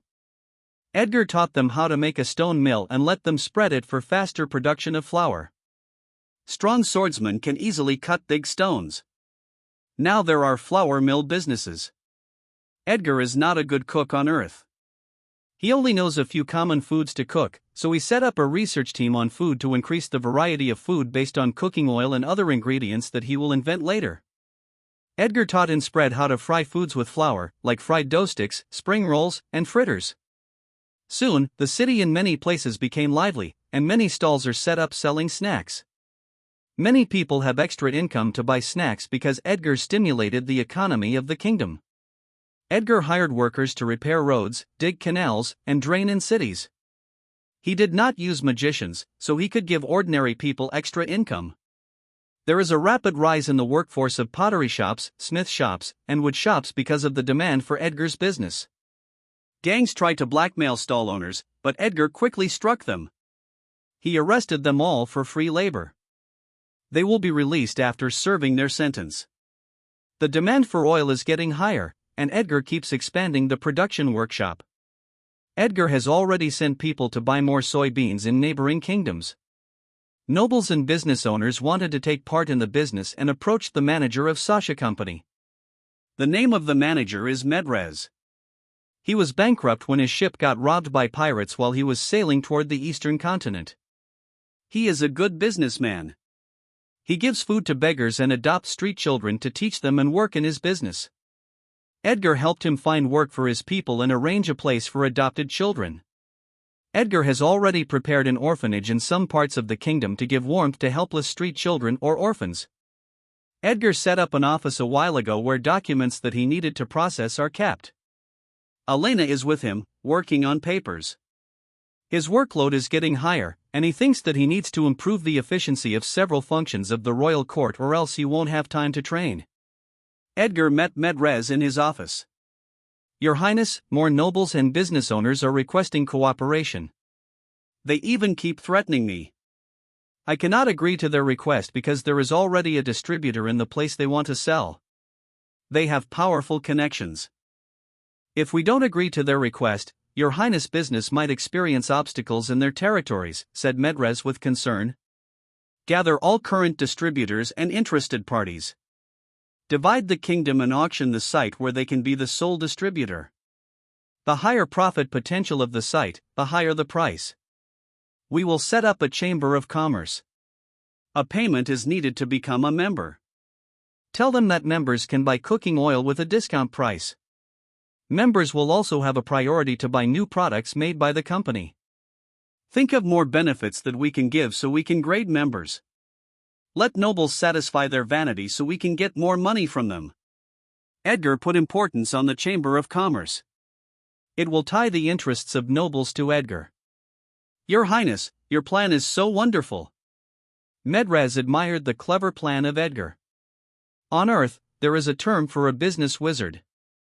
Edgar seems like a business wizard to Megrez. Elena is getting used to surprises in Edgar's words and actions. Edgar will blurt out new terms sometimes. She doesn't need to know where he learned it. What is important is that the prince is now very wise and diligent. She just listens, learns, takes notes, and then continues the work given by the prince. She took a sneak peek at the prince, and her cheeks flushed. She pulled her eyes away quickly and continued writing.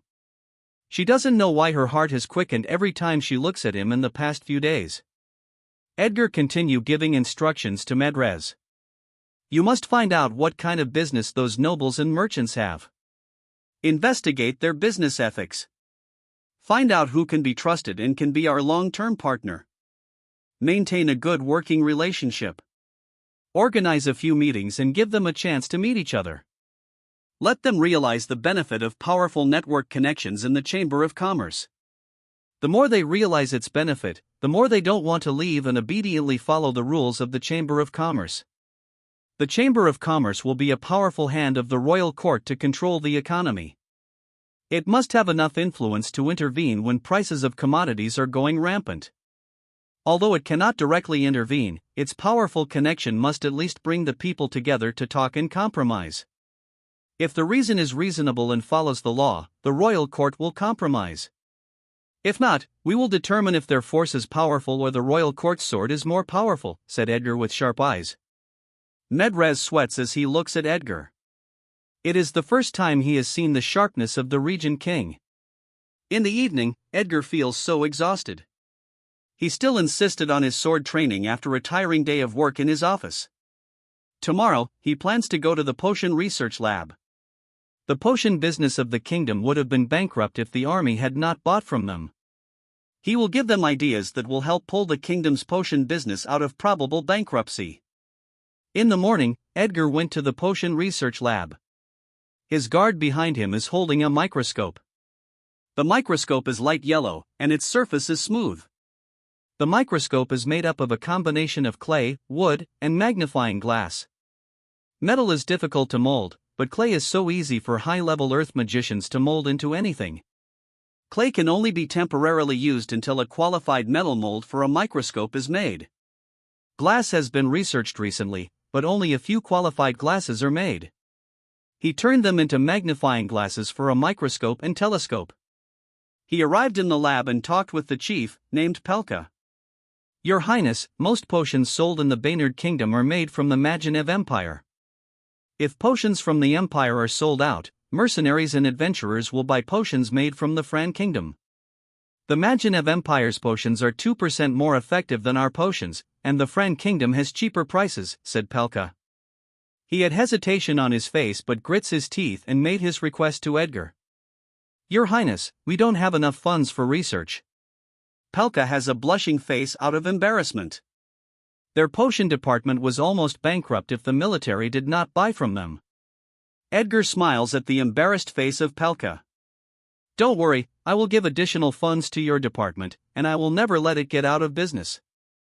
The kingdom will be the biggest buyer of the potion department. I am here to give you direction on research. Have you not thought of making potions that can suddenly increase strength in a short time or even permanently increase physical strength, including ordinary people? You should think of a new direction, like the short-term effect of potions on concentration, mana absorption, and the like. Edgar enumerated possible uses of potions he saw in novels. Edgar's suggestion struck Pelka's mind with lightning. He is hit with enlightenment. It brought him to a whole new world of potion making. Your Highness, thank you for your enlightenment. I will make sure that the potion department will bring glory to the Baynard Kingdom. Pelka deeply bowed to Edgar while speaking his feelings and thoughts. The potion that increases strength in a short or permanent manner must be kept secret. Any potion that could improve strength must be confidential. They will be the secret weapon of our army. Potions for improving concentration or mana absorption can be sold. You must strictly guard your research. There are spies of the Empire and other kingdoms here. Don't let anyone you don't trust get involved in research, Edgar reminded Pelka. I swear I won't let them steal our hard work, Your Highness, promised Pelka. I have a secret tool that will help you in your research. It will even help you spy on the secrets of the world. Elena, bring that tool here. Edgar is expecting that the microscope will accelerate the research of the potion department. Elena went out and took out the microscope. Pelka's heart trembled when he heard that there is that kind of artifact. Pelka's heartbeat quickens. The artifact might have clairvoyance ability. He will use the artifact to spy on the Majinev Empire and steal their technology. Elena returned to the room while holding the microscope. Pelka's impression of a magnificent artifact was crushed when he saw the microscope made of clay. He is hoping that it isn't the artifact. Edgar stretches his hand and uses earth magic. He controls the microscope and let it float away from Elena. He pulled the microscope toward them and let it land on the table in front of Pelka. Your Highness, is this the artifact? Asked Pelka with an expression on his face that said he did not believe it. Edgar smiles at the facial expression of Pelka, then answers calmly, yes. Pelka's eyes turned big. He really couldn't believe it and said, But Your Highness, it is made up of clay. It does not even have magic runes. It does not need rare magic materials and runes. It helps you see what a naked eye can't see. It magnifies your eyes by 100x. Come, I'll show you how to use it. Edgar put a specimen of a plant underneath the magnifying glass and taught Pelka and Elena how to use the microscope. They saw objects that could not be seen by their naked eyes, and their mouths are both wide open. How in the world is it possible? A question ran through both of their minds. Their first experience using a microscope and seeing the world of Microworld is so magical to them. Have you ever thought about what composes everything that you see, like fire or earth? Edgar suddenly asked while looking at their stupefied expression. His left hand casts fire magic.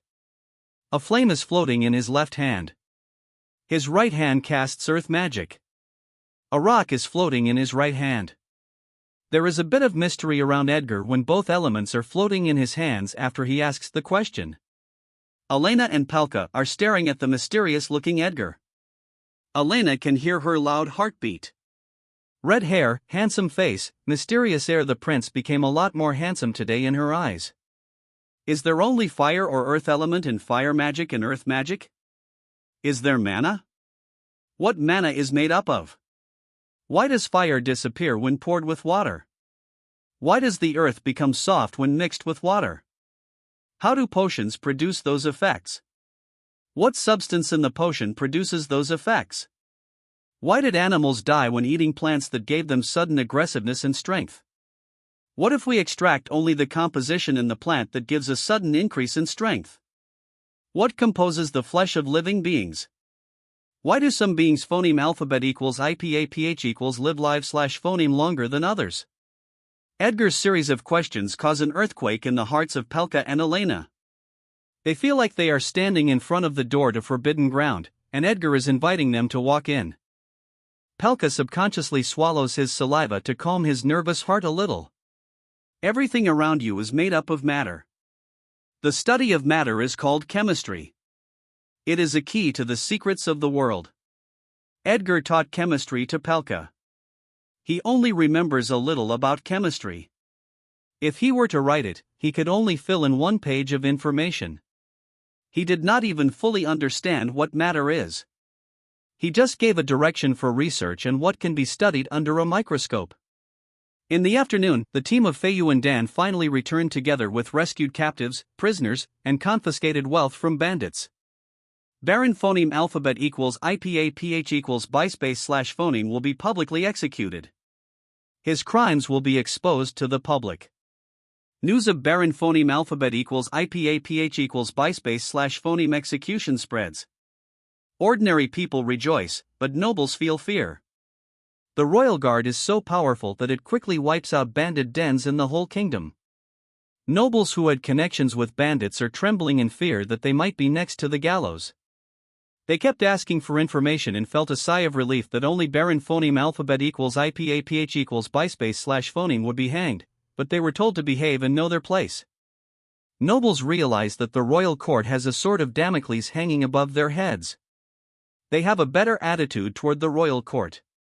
When they asked who sent the royal guard, Albert said that it was the prince, but Edgar secretly spread news that the king sent the royal guards to wipe out remnants of the forces of Duke George, and then the prince would take the honor and awe from people instead of the king.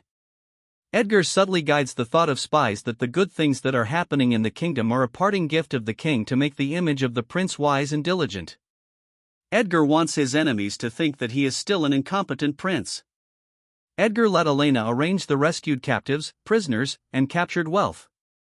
He let the rescued captives be tested for their aptitude for magic. If they can't become magicians, he will let them become teachers. Edgar met with Calvin. He likes the man's bravery and loyalty. He will send him to the intelligence department, and he will cultivate him to become the vice to check and balance the chief. The royal guards that did not participate in raiding bandits are so envious of the returning guards. The guards are rewarded with so much money. They bought new houses, land, clothes, foods, and materials for their new house. Their family is so happy. They finally have the face that a family of royal guards must have. All the royal guards seem to have been injected with steroids. They increase their intensity of training in hope for another mission. They are sharpening their blades for fools who will lose their heads when they offend the royal court. While waiting for Elena to report, Edgar meets the Minister of Public Works and Construction. He streamlined the royal court functions for efficiency.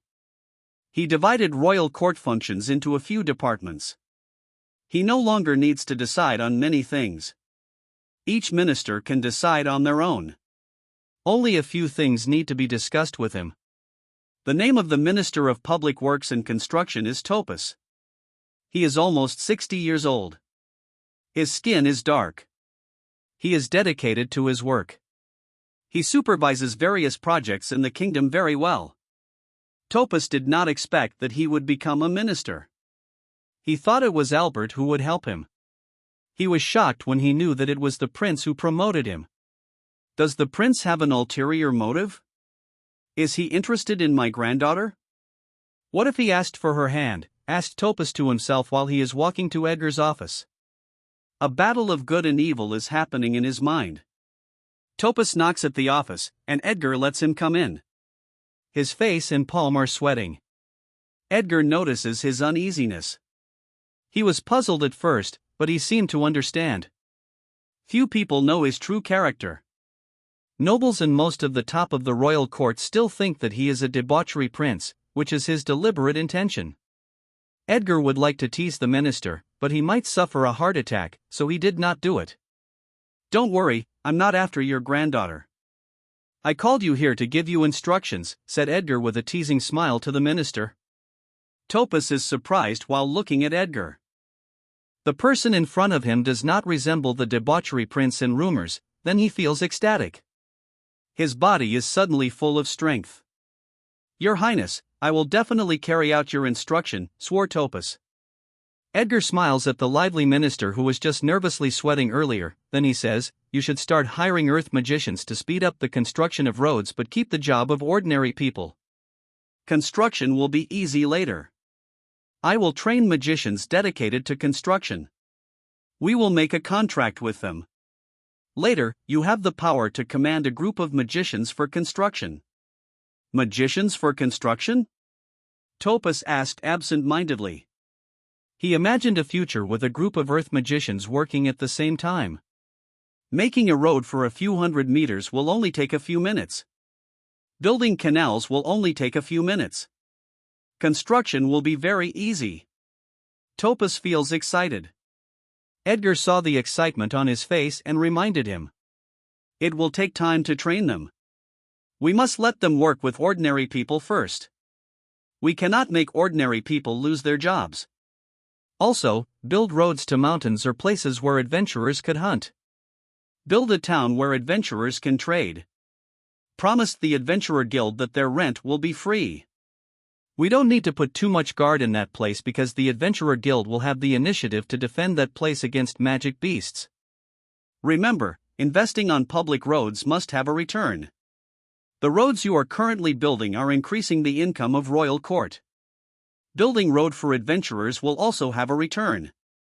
When they built road in the territory of Duke George, there was no return. The money for construction almost became empty. The kingdom did not benefit. It only made comfortable for Duke George to travel. Your Highness, I didn't know that by simply building a road, the income of the royal court would increase. Topaz smiles. He now understands where to put roads first. You can promise to the Adventurers Guild that I will let the potion and runesmith departments regularly place commissions in the towns that we will build.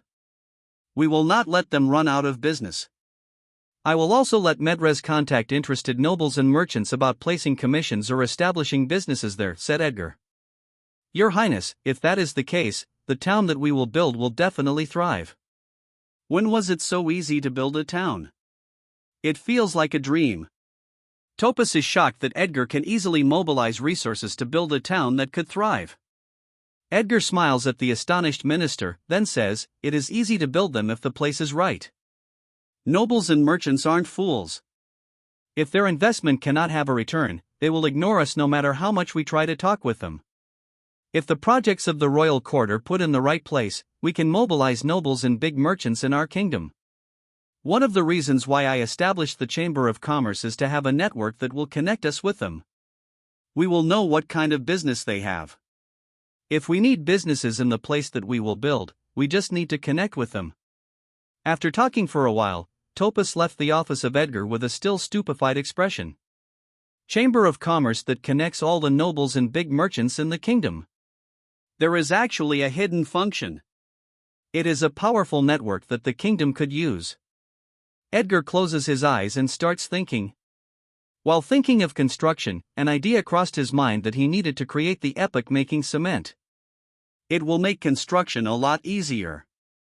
Elena came back to the office, and Edgar asked for the results of testing the aptitude of the rescued captives. Your Highness, only 3 are capable of becoming magicians, including Martha. She has an aptitude for water magic. Calvin has no aptitude for magic, Elena reported. She paid special attention to the husband and wife because the prince wanted to cultivate them. Edgar made a series of orders after he heard what Elena had said. Magic is not needed in Calvin's future work. He will be taught with aura. Let those with no aptitude to magic become teachers. Set up a class for teaching magic. We will build a magicians group for production. Cultivate Martha. I want her to phoneme alphabet equals IPAPH equals lead lead slash phoneme the magic production core later. Those that want to join will be given a contract. We will teach them and train them, but they must work for us for 5 years. They can decide to stay or leave after 5 years. We will establish a point system. Materials that are needed for their magic cultivation will require points to buy. Points can be earned by studying or working. They could work for construction or make magic appliances. Their work will be paid with salary. We will only give free basic allowance and daily necessities. We will not train them in vain. We must use their magic to accelerate the development of the kingdom. There must be periodic tests. Those that don't have enough points will be kicked out. We will not raise lazy worms. Their help will increase the kingdom's treasury. When the treasury increases, we will also increase the production core a little. The cycle will continue. Find adult people that have an aptitude for magic. People that only want to earn to feed their family. Train them to work in factories of magic appliances or be a dedicated magic construction team. They can have a choice to join the point system, but make it clear to them that they won't have a fixed salary and they will have a periodic test. We must catch up with our neighboring kingdoms and the empire. Using magicians for production will shorten our gap with them quickly. Edgar stopped talking for a while and looks at Elena, who is listening intently and writing his orders. Then he stated his hidden plan. Another purpose of the Magic Production Corps is to have a reserve army of magicians. A long time ago, there were only a few people with an aptitude for magic. Each magician was important to the kingdom, but as time passed, many people became magicians, and many people have the aptitude for magic. Children that are sent to study in a magic academy for free are those with a high aptitude for magic, and their magic spontaneously awakens without doing the meditation technique for magic. Free testing of magic aptitude is now only done after a few years. The royal court did not have enough money to support students for free before.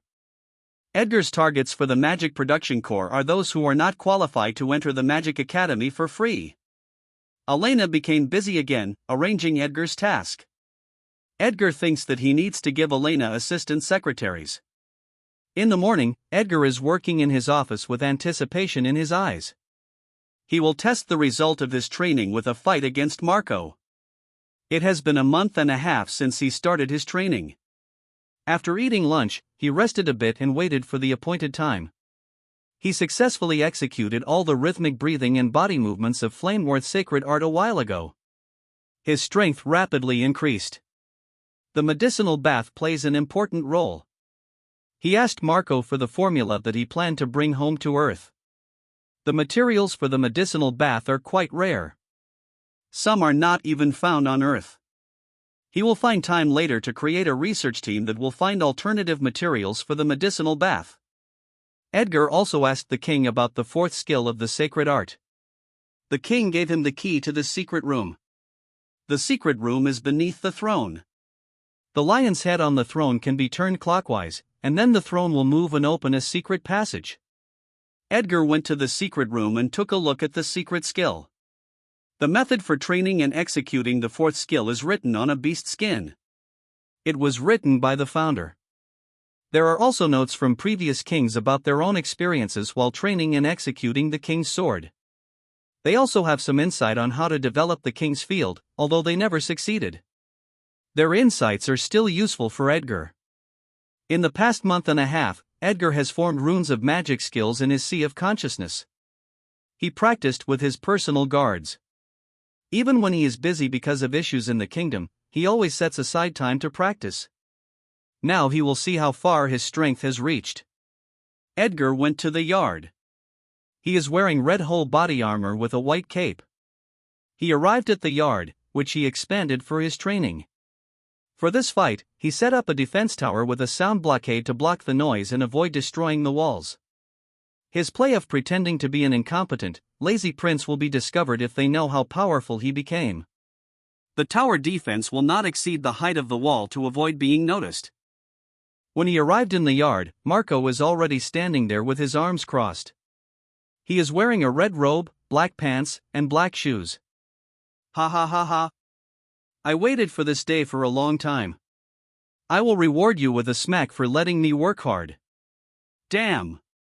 Lobbying with nobles is a lot harder than training. You don't know how much I need to endure while attending those parties. Marco is grinning at Edgar. Edgar helplessly smiles at the grinning Marco. Activate the defense tower. Edgar ordered the guard. Soon, the defense tower will be activated. A magic shield appears. Beautiful blue waves are waving on the surface of the shield. Come, shouted Marco. He took a fist stance. Both his arms are clad in aura. He did not cover his whole body in aura. Edgar is not yet worthy of defending his whole body with aura. Edgar draws his sword. He took a sword stance. Magic circle appears on the hilt of his sword. Edgar releases his full body aura and suddenly accelerates. Bang! The ground on his right foot cracked from his powerful step. He dashes toward Marco. He swings his sword, then 3 fire blades are rapidly moving to Marco. Marco swiftly avoided the first 2 fire blades as he moves forward. Marco laughed, then slapped the last one. Bang! Edgar felt like his cheek was slapped by Marco. A magic circle suddenly appears beneath his feet. Whoosh! A flame pillar pushes him to the air. His sword is covered in flames. Uncle, I will burn your clothes. You will come out from here naked. Have a taste of my flame sword. Edgar shouted while falling from the air toward the grinning Marco. Ha ha ha ha. In your dreams, kid. You won't even touch my clothes. Marco put a fist stance and put more aura to his right fist, then punched it to Edgar. Marco's fist, flying smack. A fist made up of aura is flying toward Edgar. Edgar added more strength to his grip, then slashes at the aura fist. Bang!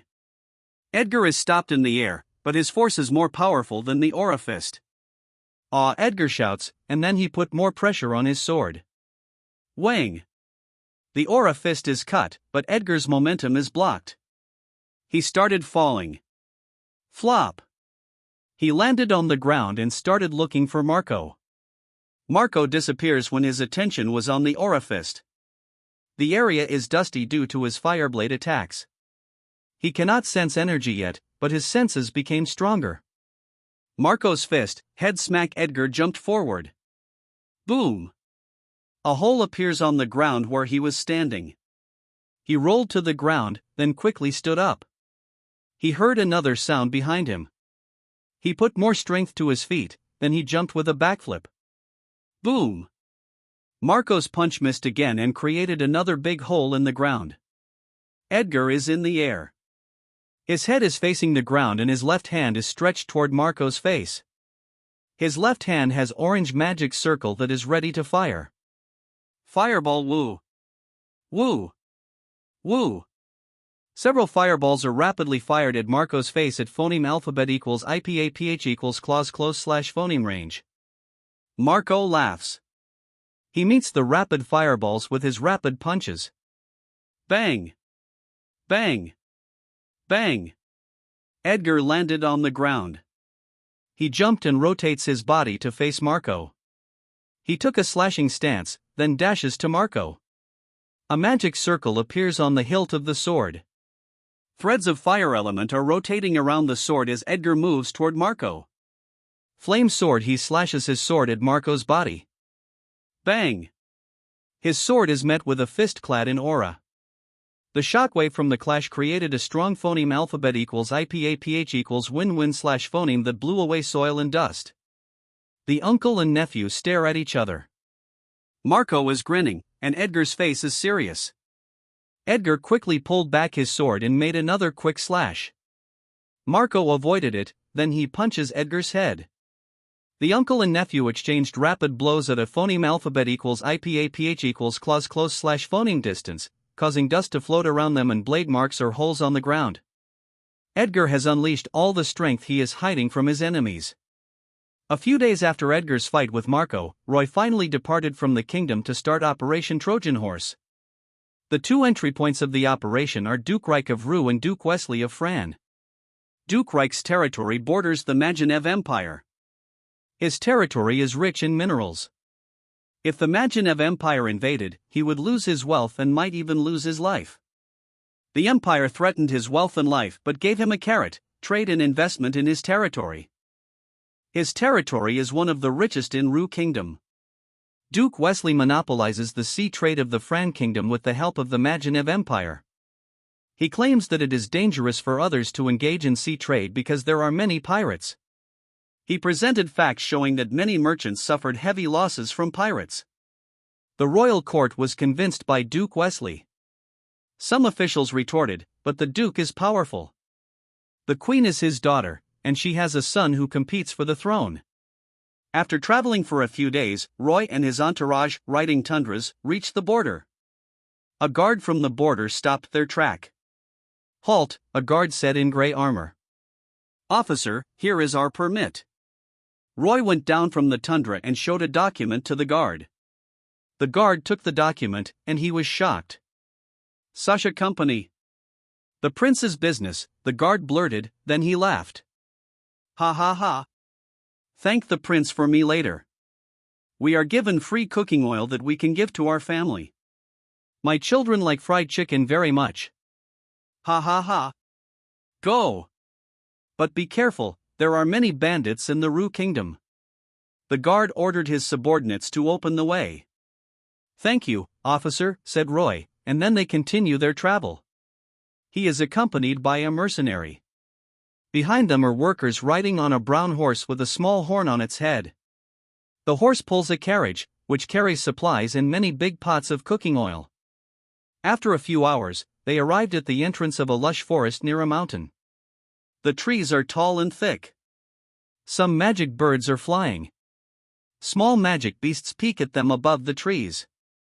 Aside from the magic beast, there is another pair of eyes peeking at the incoming caravan. A man with missing teeth and coarse clothes stopped looking at the caravan, then ran to his boss. "Boss! Boss! There is big meat coming! There is big meat coming!" The man with missing teeth is panting, but his face is full of excitement. His boss has an eye patch on his left eye. His hair is mohawk and red in color. "Are you sure?" the bandit boss asked with excitement. "I am sure, boss. They have many carriages. Their carriages are full of pots." The bandit continues to describe what he saw to convince the boss. "Ha ha ha. Call the boys. Let's hunt fat meat and have a feast tonight." "Ha ha," said the bandit boss, and then he took his club weapon and went to his steed. When the caravan nearly reaches the middle of the lush forest, the leader of the mercenaries notices the danger ahead. Viron, the mercenary leader, raised his left hand and said, "Stop. Spread." The caravan stopped and became alert. Viron's eyes look sharp, and his face looks more intimidating with a wound scar across the bridge of his nose. The mercenary members and accompanying guards came down from their steed, drew their weapon, and positioned themselves to guard against any attack. Viron drew his halberd from his back and went forward. He told Roy to stay in the middle and be surrounded by his guards. Hush hush hush sounds of movement appear in the surroundings. Shoo! Something big came out of the forest. Boom! A big yellow lizard, twice as big as a tall tundra, came out of the forest and blocked the front of the caravan. The bandit boss is standing at the back of the yellow lizard. Roar! The big lizard roared. The loud roar causes fear among workers and guards, but the mercenary members look calm. Naya ha ha ha!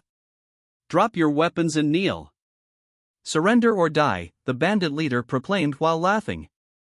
Bandits started appearing in the surroundings, along with some bandit archers. Viron has already measured the situation.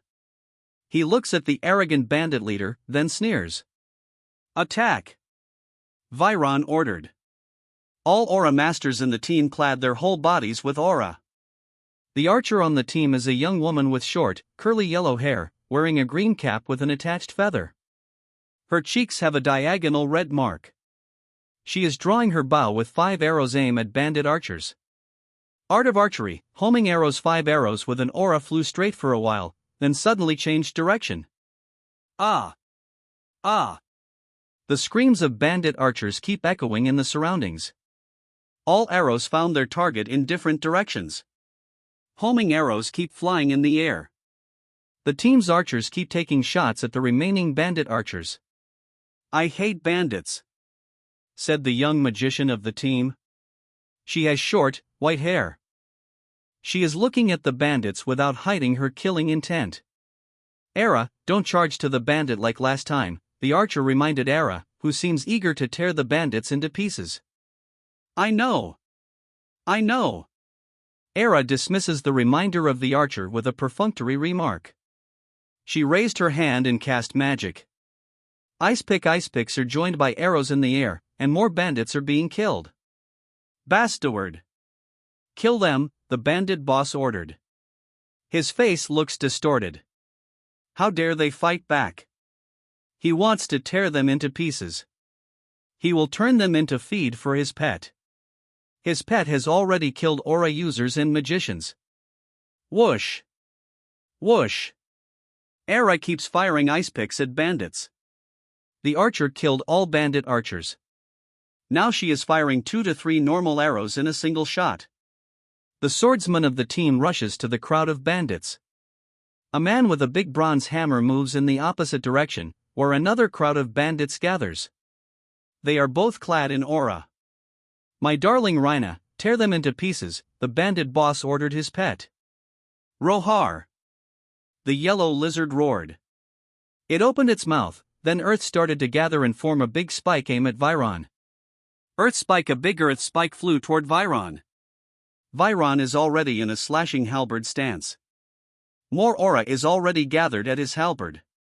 He swings his halberd toward the Earth spike and the monster behind it. Monster Hunt. A big aura blade flew toward the Earth spike. Crunch! The Earth spike was cut, and it continues to fly toward the monster. The yellow lizard did not have time to dodge. There was a sound of cutting flesh. The lizard's head slowly separated from its body. Fuck! I kicked the iron plate, the bandit leader thought. He is not an aura user or magician. He does not know the levels of aura users. He just got lucky to save an injured newborn earth lizard and tamed it. His pet killed low-level aura users and magicians, but his pet is an ant for high-level magicians or aura users. The headless yellow lizard crashes to the ground, and the bandit leader falls from the dead lizard. The bandits are shocked that the scary pet of their boss was instantly killed. "Ruun!" shouted the bandits, but it was too late. The swordsman arrived in front of them, and he is like a wolf in a flock of sheep. Many bandits are quickly cut. Ah! Nu! Ah! The bandits scream. The man with the hammer also arrived in front of the bandits and started swinging his hammer. Hammer of justice. The hammer is hitting bandits and sending them into the air. Ah! Monsters! All the bandits are running away. Their prey is not fat meat, like the bandit with missing teeth claims. Their prey is a scary monster. Viron is beside the bandit leader. He raises his halberd to cut the bandit's head. Wait! Let him. Phoneme alphabet equals IPAPH equals lead lead slash phoneme us to their stockade. They might have captives that needed to be rescued, and we need a place to stay. The sun will set soon. Let us stay in their stockade, said Roy. He heard the miserable experiences of captives, especially the women. The bandit with missing teeth was scared witless when Roy entered the stockade. He pleaded that he was just forced by the bandit leader, but some captives exposed him. Captives howled and took revenge. Most bandits are on the edge of death because of the captives' revenge. Only some bandits are innocent. They are just hungry, so they join bandits but still retain their humanity. In the morning, they continue traveling. Their team increased because of the rescued captives. Along the way, captives returned to their homes. When Roy reached the city, he contacted a big shop under Duke Reich and stated his purpose. The manager ordered someone to inform the Duke. Roy was called to the capital by the Duke. Roy and Duke Reich reached an agreement. The Duke will be the sole agent of Sasha Company in the Kingdom of Ru. Roy requested to buy land for warehousing. The Duke agreed and made the arrangement. Roy made others stay to work in the warehouse. Many of the people who will work in the warehouse are real, but some are spies planted by Roy. The warehouse will be the headquarters of Baynard's spy in the Kingdom of Ru. Roy left Ru, then proceeded to Fran Kingdom with the mercenary team. A batch of oil is already waiting in his city. The team that escorted it departed at the same time from Baynard Kingdom. He made the same operation as he did in the Ru Kingdom, but Duke Wesley is more cautious than Duke Reich. After many days of waiting, the Duke eventually agreed to meet him. Just like when Roy was talking with Duke Reich, he was hinting to the Duke that he is a descendant of Duke George, trusted by the Regent King of Baynard, and he needs help to control the royal court. Duke Wesley is also shrewd. He is ignoring the secret hint of Roy. Just like Duke Reich, he is acting as if he doesn't know what Roy is talking about. The Duke focused the topic on business, and he became the sole agent of the company in the Fran Kingdom. Both the Dukes do not trust Roy, but they are blinded by greed. They know the huge profit from cooking oil. For them, the deal is harmless. It is a pie that falls into their mouth. They will investigate Roy to see if what he is telling them is real, but the cooperation will still continue. Roy will build another warehouse in Fran and plant spies. Operation Trojan Horse is successful. A few days after Roy departed from the Baynard Kingdom, the runesmith research team responsible for researching the magic stove and blender finally made a qualified runesmith appliance after repeated trials. The magic stove produces fire without flint or fire magic. The fire is activated by the mana stone, and the flame can be adjusted. Mana stone is consumable. It is like the gas of a stove on Earth. The phoneme alphabet equals IPAPH equals wind wine / phoneme magic in the blender is also activated and maintained by mana stones. Magic appliances will further increase the demand for mana stones. Edgar gave a big reward to the researchers. He was tempting them to join his research team using tempting promises. Edgar needs dedicated researchers for his magic appliance business. Edgar talks with Elena along the way. Elena, buy small mana stone mines and abandoned mines. Abandoned mines will recover as long as the mana vein is not destroyed, but it will take a long time. I might let researchers invent technology that will accelerate their recovery. Small mines are sold everywhere. They are not profitable because of low output, so they lose in the price war. The demand for mana stone is not much because it is only used by magicians and defense towers, but that will change once our appliances appear in the market. Yes, Your Highness, answered Elena. When the researchers in the runesmith department are making fun of the prince's idea, she completely believes that the prince will not do useless things. She is proven right. Elena smiles at the back of Edgar, who has an excited expression on his face. Edgar brought the appliances into the castle and tested them. He cooked for food and felt joy at experiencing a familiar feeling when using a modern stove. He will use the blender tomorrow. He needed to prepare for the materials first. He will produce another merchandise for the Sasha company, soy milk. He soaks the soybeans with water for 24 hours.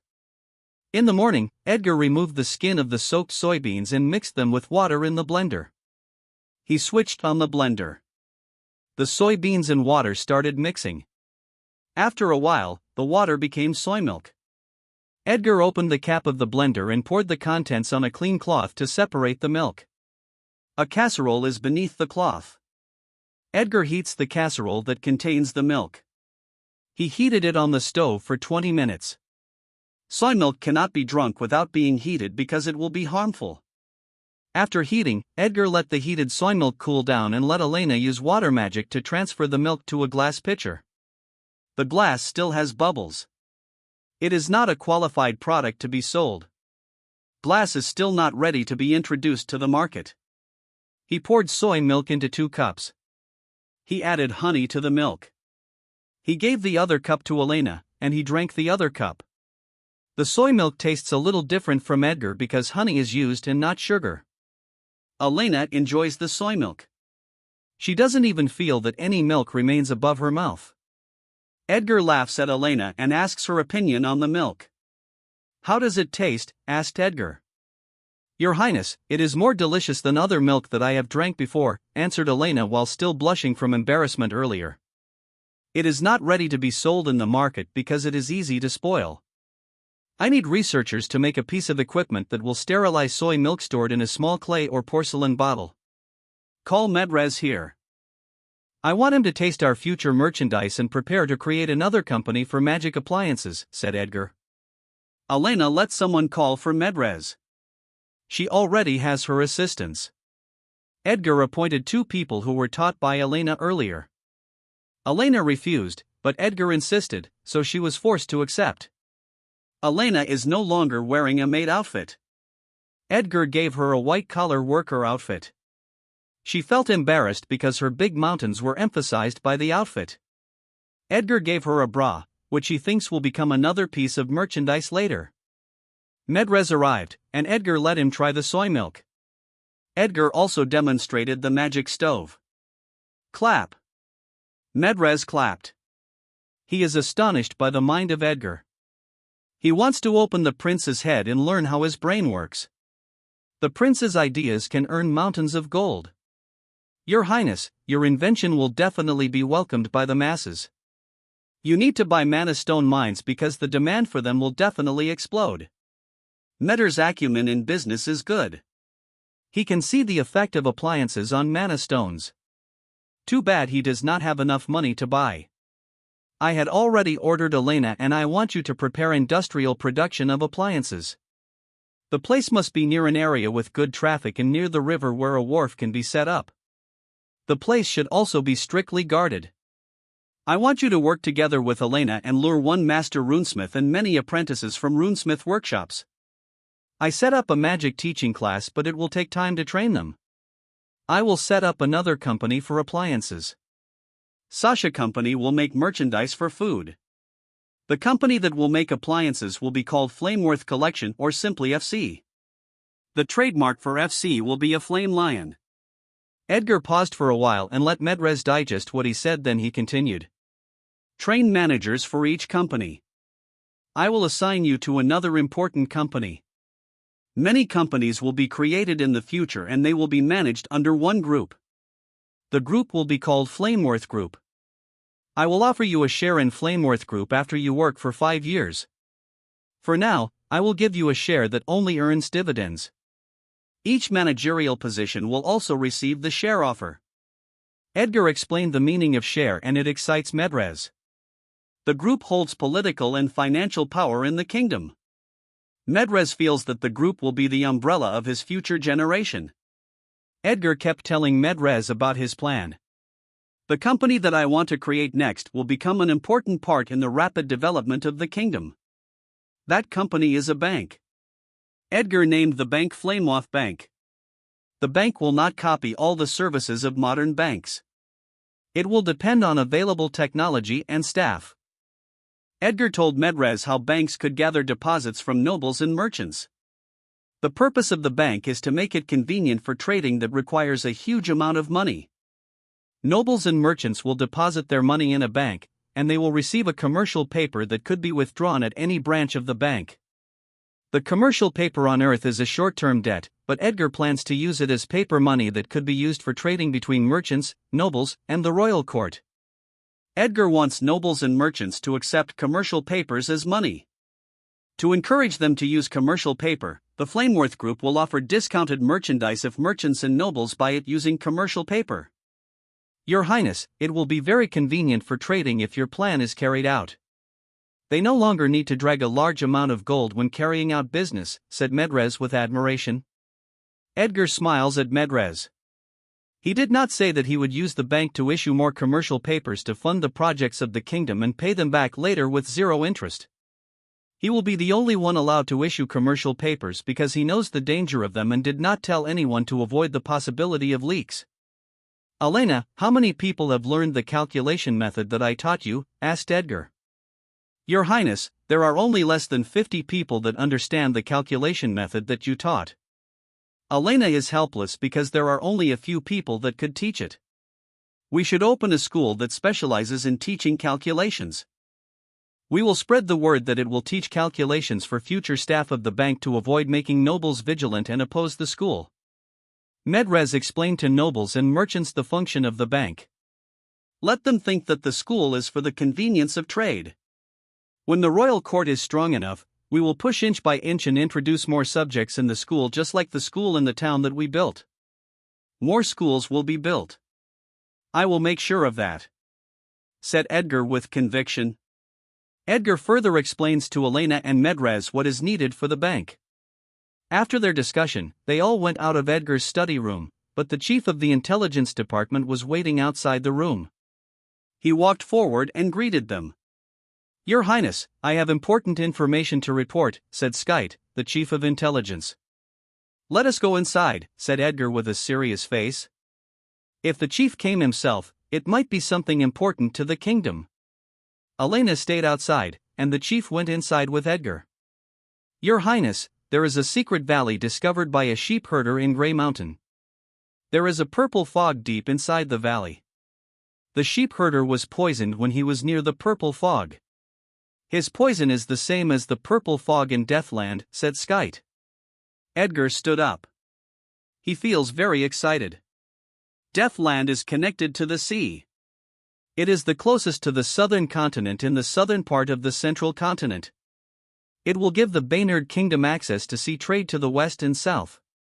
Deathland is covered in purple fog all the time. The fog extended to the sea around it. It already existed a long time ago. Even before kingdoms were founded, including Baynard. Many powerful aura users and magicians tried to conquer it, but few came back alive. Empires and kingdoms tried to research antidotes, but they failed. Edgar knows about the Deathland.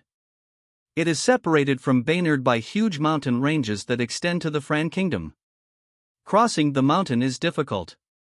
Making a tunnel will take many years, even with a magician, and he might make the poison fog enter the kingdom, which is hitting his own foot. The secret valley in Grey Mountain has been there for a long time, but the purple fog did not enter the kingdom and remains deep inside the valley. This means the pathway is not a danger to the kingdom. It is a massive opportunity.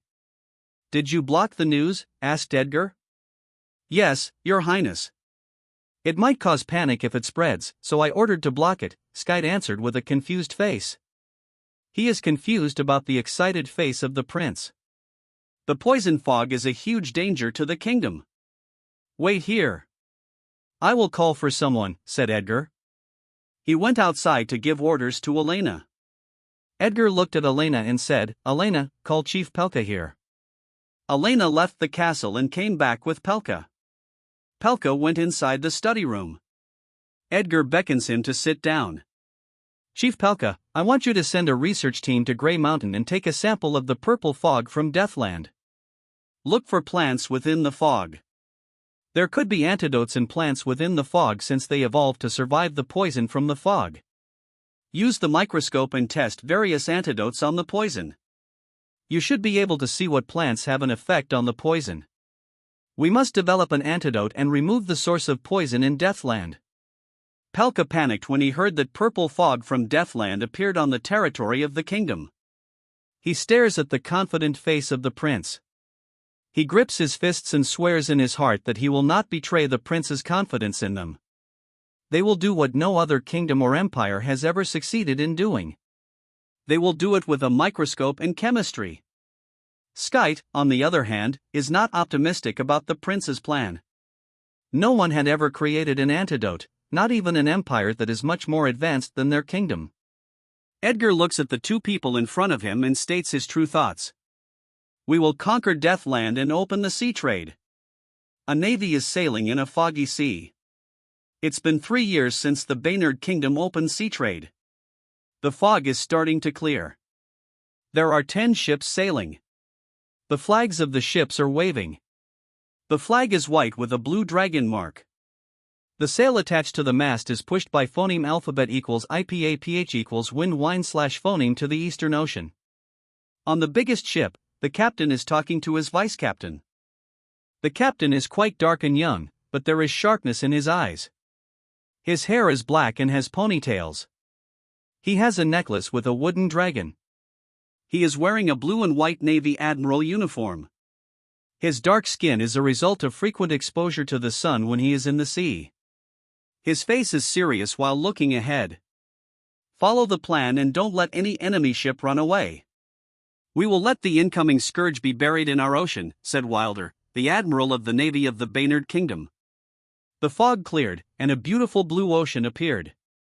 A magic bird is flying in the air, and some magic fish are seen jumping. 2 suns above the sky are sending rays of sunlight into the ocean. In the distance, 20 ships are coming toward the navy of Baynard. The navy saw them first, using a telescope. The captain's ship gave a signal to the other group of hidden navies to position and encircle the enemy. The hidden navy phoneme alphabet equals IPAPH equals red read / phoneme the order using a telescope and started arranging their formation. The enemy saw the navy of Baynard. A man ran to the captain of the fleet and told him the news. The captain has white hair. He has the eyes of a killer. Half of his face is covered with a mask. All of them have masks. The captain has the air of a man who has a lot of blood in his hand. His subordinates are a little afraid of him. He asks the crew how many ships the navy has. I didn't as pack.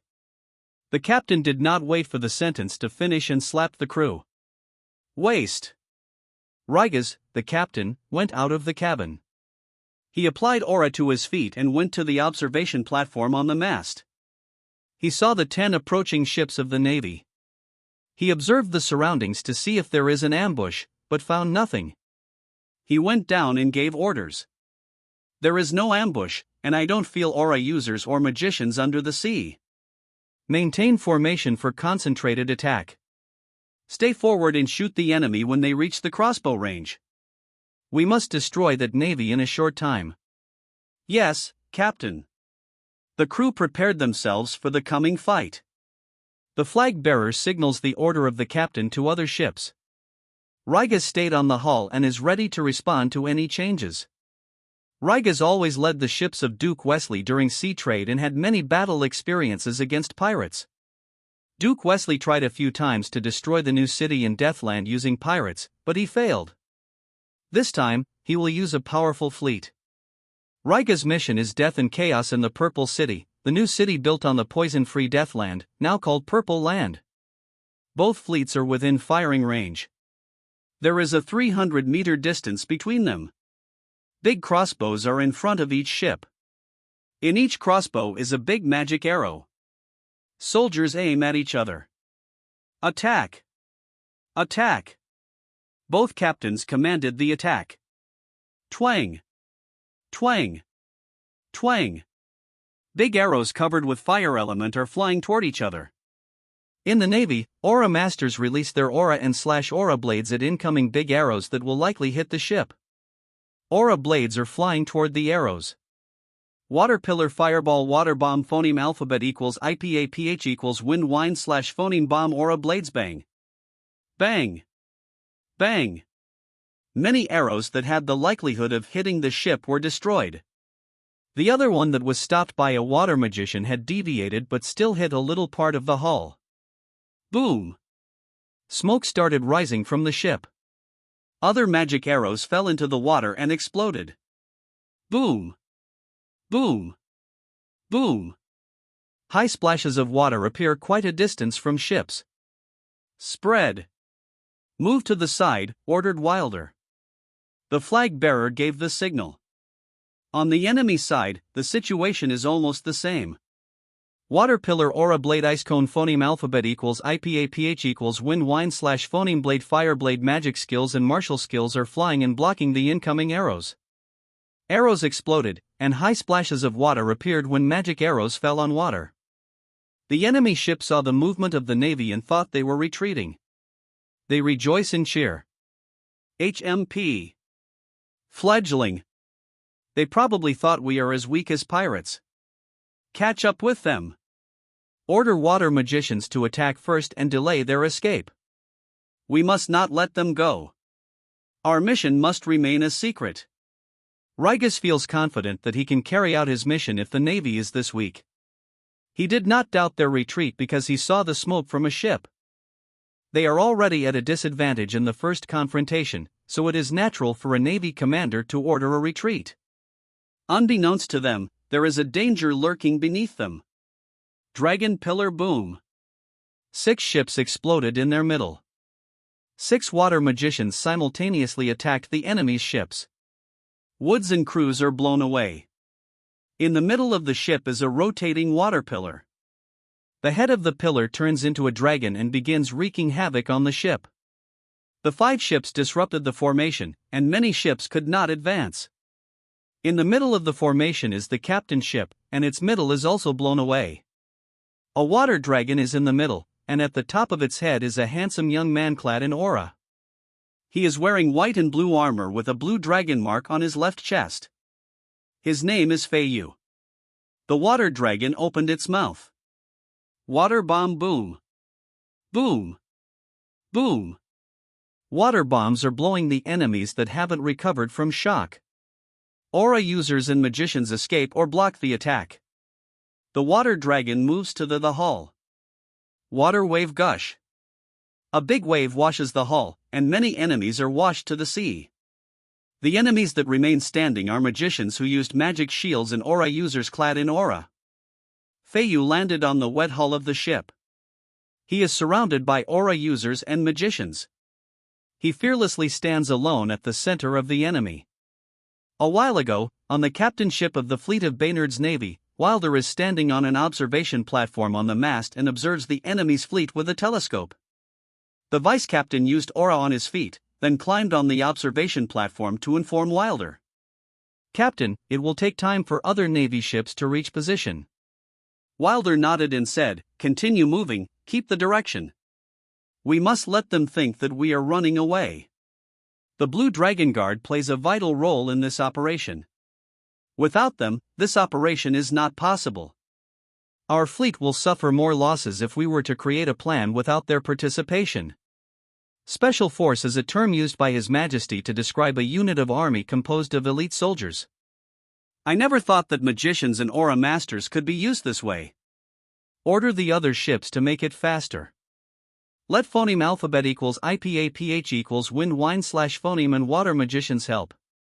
Right now, our water magicians that attack the enemy fleet are leading the water magicians of the enemy to ambush points of the Blue Dragon Guards, but we don't know if there are remaining magicians in the enemy's fleet that could move away their sinking ships. Ha ha ha, Captain, your plan is really magnificent. The enemy is dancing in your hands, the vice captain happily said. Wilder smiles, then his face turns serious as he looks at the center of the enemy's fleet. Go quickly. We don't know how long Feiyu can interrupt the enemy's chain of command. I know that guy is strong. He knows how to judge a situation. That guy might actually exceed our expectations. At the captain ship of the enemy, Rigas is staring at Feiyu with so much rage. He felt so humiliated. Boy! I give you thumbs up for your guts, but you shouldn't use that to me. How dare you look down on me? Catch him alive. I want him to pay for his arrogance. Rigas ordered his subordinates to attack the arrogant bastard that dared to attack alone in the middle of the ship formation. Ata-a-ak! Shouted by aura users who are really eager to tear Feiyu into pieces. Many aura users move toward Feiyu. 5 of them reach Feiyu first. They swing their weapons together at different targets to not give Feiyu a chance to escape. Keep him alive? Damn that! He has to be torn into pieces. Though the aura users are tracking Feiyu. Water flow style, pole shift whoosh. Crack! A red sphere of aura surrounded Feiyu and blew away the attacking aura users, and a cracking of bones echoed in the air. Ah! The aura users screamed. Their arms are twisted. They flew toward the incoming aura users. Bang! They clashed with other aura users and fell to the ground. Some are able to keep standing. Feiyu moves. He rapidly approaches the fallen and bewildered aura users. He put more aura on both of his index fingers. Water flow style, point impact. Feiyu moves around the aura users and uses his index fingers to hit acupoints on the enemy's head, hands, body, and legs. He only hit each enemy once, then quickly moved on to another. The body parts of the enemies are starting to swell. Ah! Healb! Ah! It hurts! Kill me! Kill me! Screams of enemies spread throughout the ship. Feiyu moves in front of the remaining standing aura user. Move away! Bastard! The enemy's face is full of panic. He saw what happened to his comrades when they were hit with Feiyu's finger. He swings his saber at Feiyu's head to stop his approach. Feiyu ducks and moves forward instantly. He hit the enemy's thigh, then quickly moves to the left. Bang! The woods where he was standing exploded. A saber clad in aura hit the wood. Ah! Screams the enemy. His thigh swelled and exploded. The enemies hit by Feiyu keep screaming out of agony. Idiots! Why are you doing nothing? Rigas shouted to the magicians who looked stupefied. All other aura users are incapacitated. Rigas and the magicians were not able to react quickly. The fight happened so fast. By the time Rigas reacted, Feiyu was already hitting at the remaining aura user that could fight other than him. Feiyu moves on to the magicians. The magician's legs turned weak like jelly. Ah! Move away, monster! Shouted the magicians. Phoneme alphabet equals IPAPH equals wind wine / phoneme blade water bomb water pillar ice cone fireball boom. Bang! Wood chips fly and scatter from explosions. More holes appeared on the ship. The ship further accelerates its sinking motion. The fire magician did not care about the consequences of the fire magic on the ship as long as they could kill the monster. Many magic skills flew to Feiyu, but he gracefully avoided them. His evasion and movement are not forceful. His moves are natural and smooth. Feiyu raised his right hand that has magic circle. Water bind ropes like water rise from the sea and bind the necks of magicians. Magicians try to unbind their necks. They are near the edge of the ship because they were moving away from Feiyu. Feiyu swings his right hand, and then the magicians are pulled into the ocean. Wolf/3 red slashes of claw flew to Feiyu, trying to stop him from moving magicians into the ocean, but it was too late. The magicians were already thrown to the sea. Feiyu did not have enough time to dodge the wolf slash, but he does not intend to dodge. He rotates his whole body to the left. Water flow style, South Pole a half-sphere aura appears and makes contact with the wolf slash. Feiyu redirected the wolf slash to Raiga's. Water flow style, South Pole half a sphere of aura appears and makes contact with the wolf slash. The South or North Pole will only require 90 degrees of rotation plus rhythmic movements of both hands, but pole shift will require a full 180 degrees of rotation for the aura sphere to form. The South or North Pole makes Feiyu's counterattack weaker but faster. Feiyu redirected the wolf slash to Raiga's. Raiga's jumped to the side and avoided the wolf slash. A magic circle formed beneath Feiyu's feet. Water curtain whoosh. A long water curtain rose on both sides and quickly pushed the incapacitated aura users on the hull to the sea, and Raiga's was too late to stop it. Raiga's did not mind that he was not able to stop it. He is still confident that he can kill Feiyu. Raiga's whole body is clad with aura. He is wearing a metal glove with sharp fingernails. Lightning started flashing and swimming in his arms. Raiga's dashes to Feiyu. 2 purple magic circles appear in his palms. Lightning clad the tips of each finger of the gloves. 10 sharp lightning fingernails are formed on the gloves. He applied magic to his body, and lightning started flashing through his whole body. Raiga's speed suddenly increased. He almost instantly arrived in front of Feiyu. Even Feiyu did not expect Raiga's speed. Boy! I know that your strange skill needs a rhythmic body movement to execute. Let's see if your movement is faster or my lightning strike is faster. He stabs Feiyu with his lightning fingernail. Lightning thrust shoe. 5 fast, small lightning beams flew to Feiyu.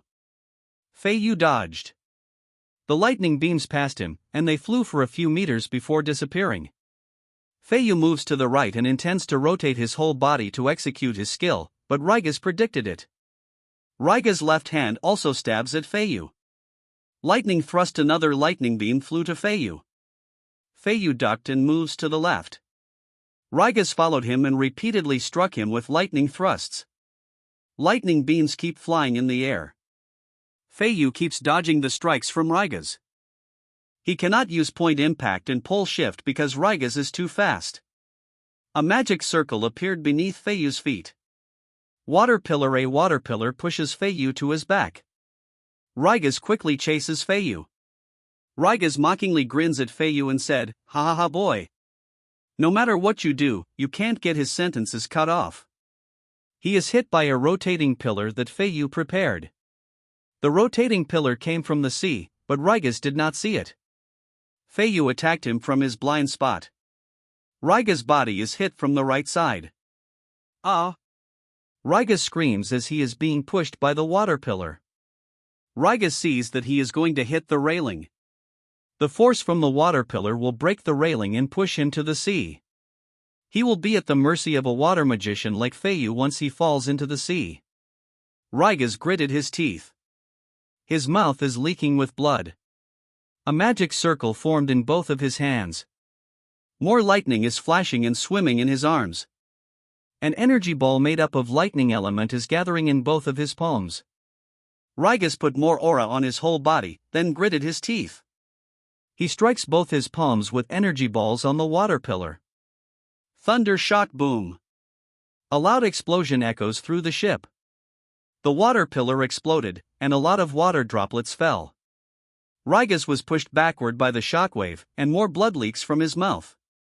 His organs are hurt by the shockwave, but he grits his teeth. He can't let his enemy have enough preparation to execute his most powerful skill. He runs around the large amount of water in the air, then rushes to Feiyu. His eyes are bloodshot from anger. He felt slapped in the face by the boy in front of him. He stares fiercely at Feiyu. He wants to tear him to pieces. Rygas wants to kill the boy badly, but he is still alert. He doesn't want to suffer another sneak attack. His whole body is still flashing with lightning. A magic circle formed in his right hand. Lightning lance appears on Rygas' hand. Boy, let's see if your skill is faster or if my lightning lance will create a hole in your body first. Rygas suddenly threw the lance to Feiyu. Feiyu rotates his body to the left. A half-sphere aura appears and cancels the force of the lance. Feiyu redirects the lance to the sea and does not complete the rotation to return the attack because he knows what Rygas is planning. Rygas smirked when he saw Feiyu performing his skill. He increased his speed and instantly arrived in front of Feiyu. Boy! I know your skill will weaken a lot once you use it for counterattacks. I will not let you move away this time. I will make sure to create at least 5 finger holes on your body. Lightning thrust. Feiyu saw it coming. He moves to the right side. He holds the enemy's right arm, rotates his body, and threw Rygas to the floor. Feiyu performed a rhythmic body movement and took a pole shift stance, waiting to give the enemy a big counterattack. Rygas' back hit the hull. Bang! A crack appeared on the wooden floor. Rygas bounces, then rolls. He stabbed his lightning fingernails to the floor to stop the residual force. Claw marks appear on the floor where he stabs his fingers. Rygas has more blood in his mouth. He feels like someone's feet are pressing on his back. It is quite difficult to breathe. Shift Impact, the skill used by Feiyu, ignores most defenses of the enemy and attacks their inside. The strength of the skill is based on the force used by the enemy. Rygas stares at Feiyu. He can't believe that the boy predicted his attack and prepared for a counterattack. He has to finish the fight quickly. He thought that the water magician's purpose was to prevent them from catching up with the escaping navy.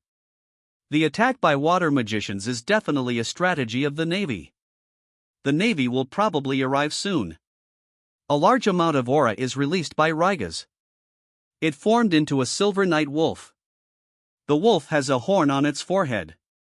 Lightning is flashing all around its body. Rygas looks at Feiyu and grins.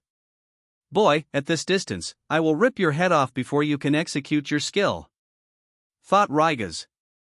He won't blurt out his plan like other villains.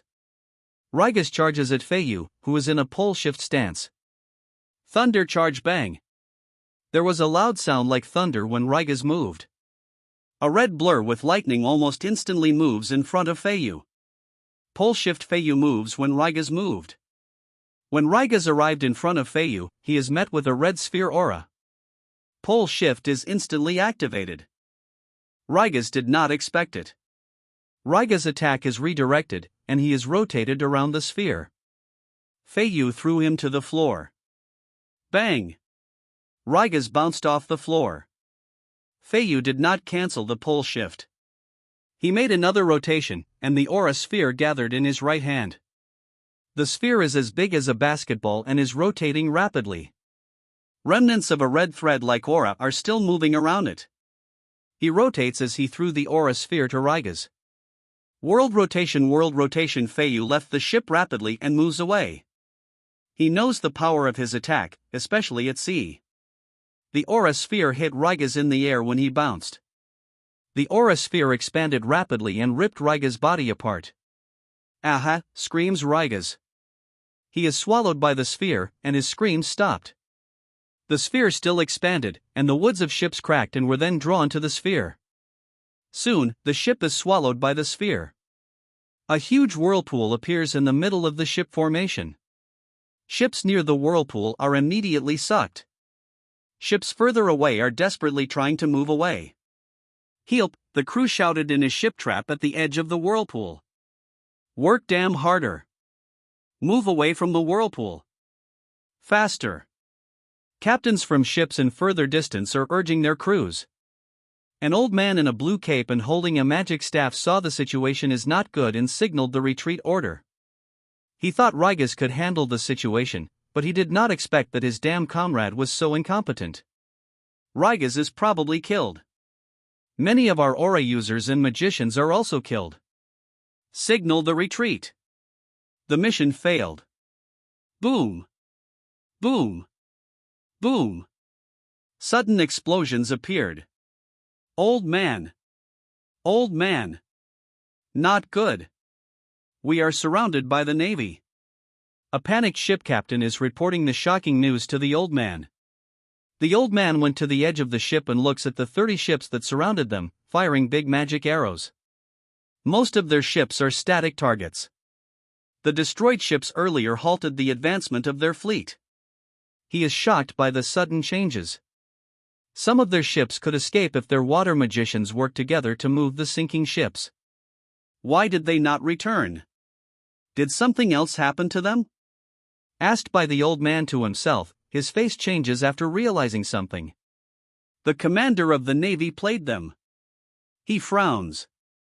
He didn't expect that a 3-year-old Navy could have a capable commander. A while ago, after the 5 Navy water magicians wreaked havoc on 5 enemy ships, the enemy's water magicians dived to the sea to kill the magicians that dared to attack them.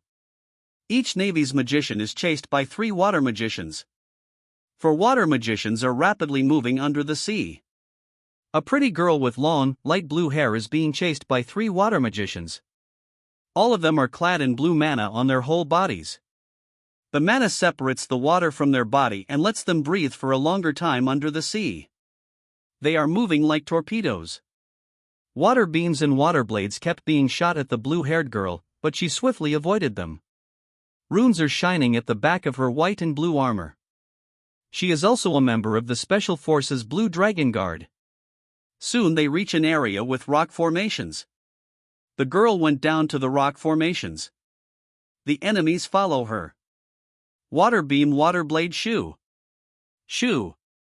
Water blades and water beams rapidly move toward her. She has nowhere to dodge except a narrow space between rock formations. She turned her body into a sideward position, then went into the narrow space. She is swiftly swaying her body to move forward and avoid hitting the rocks. Freak! She is like a damn fish. The 3 water magicians are shocked at how flexible the blue-haired girl is moving in rock formations. A man with short gray hair, narrow eyes, and sharp teeth like shark chuckles said, "It's a fish on a chopping board. I will slice that fish and feed it to my pets." The man with gray hair grins, and his 2 companions, a man and a woman, shake their heads. Although they are hired by Duke Wesley recently, they are not used to the cruelty of their teammates. They are planning to quit the team after this operation. They will not participate in the slaughter in Purple City. They will only participate in defeating the Navy. The 3 continue to chase the girl. The girl finally came out of the narrow space. She is not running away. She is floating in the water and waiting for them. The area around them has large rock formations. The 3 stop not far away from the girl. The man with gray hair grins. His eyes became sinister. "Fish, did you finally realize that you are already on a chopping board?" Whoosh! Whoosh! The 3 enemies are startled by the sudden sound of water movement. They are shocked that they are surrounded by 6 water magicians. They are wearing the same white and blue armor with a blue dragon mark. They are wearing a strange white and blue mask that covers their nose and mouth. They start covering their whole body with blue mana. "It seems we are the fish on a chopping board," nervously said by the man beside the gray-haired man. "Ha ha, this mask is really useful. Using it to breathe underwater and wait for an ambush is really effective. Meryl, good job for leading the enemy here.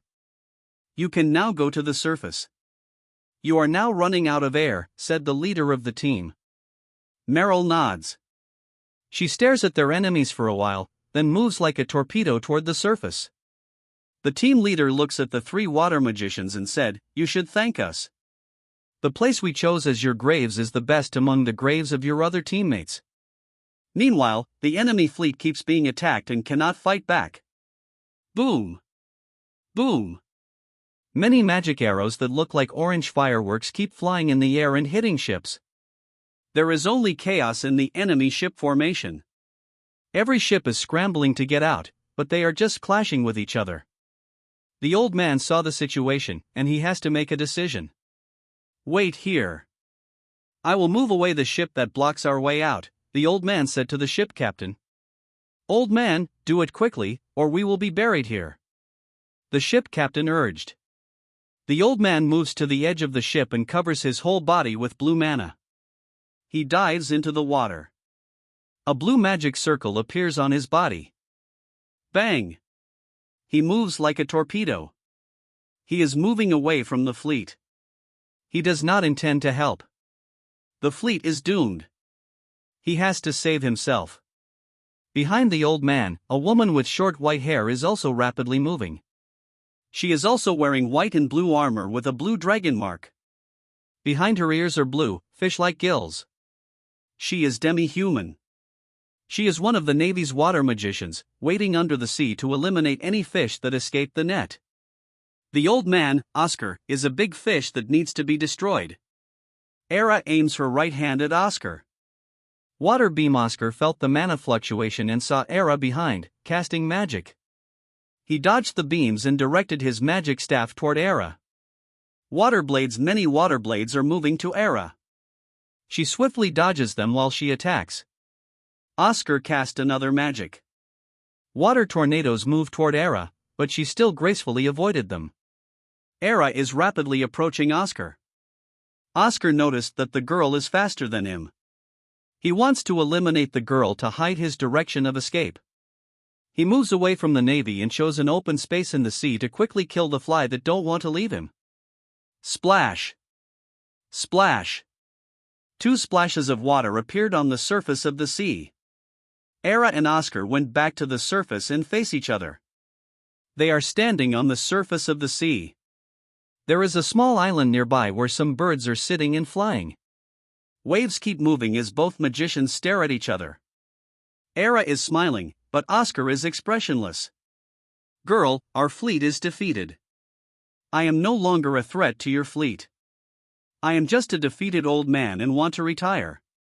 Can you just let me go? The tone of Oscar is like the amiable voice of an old man.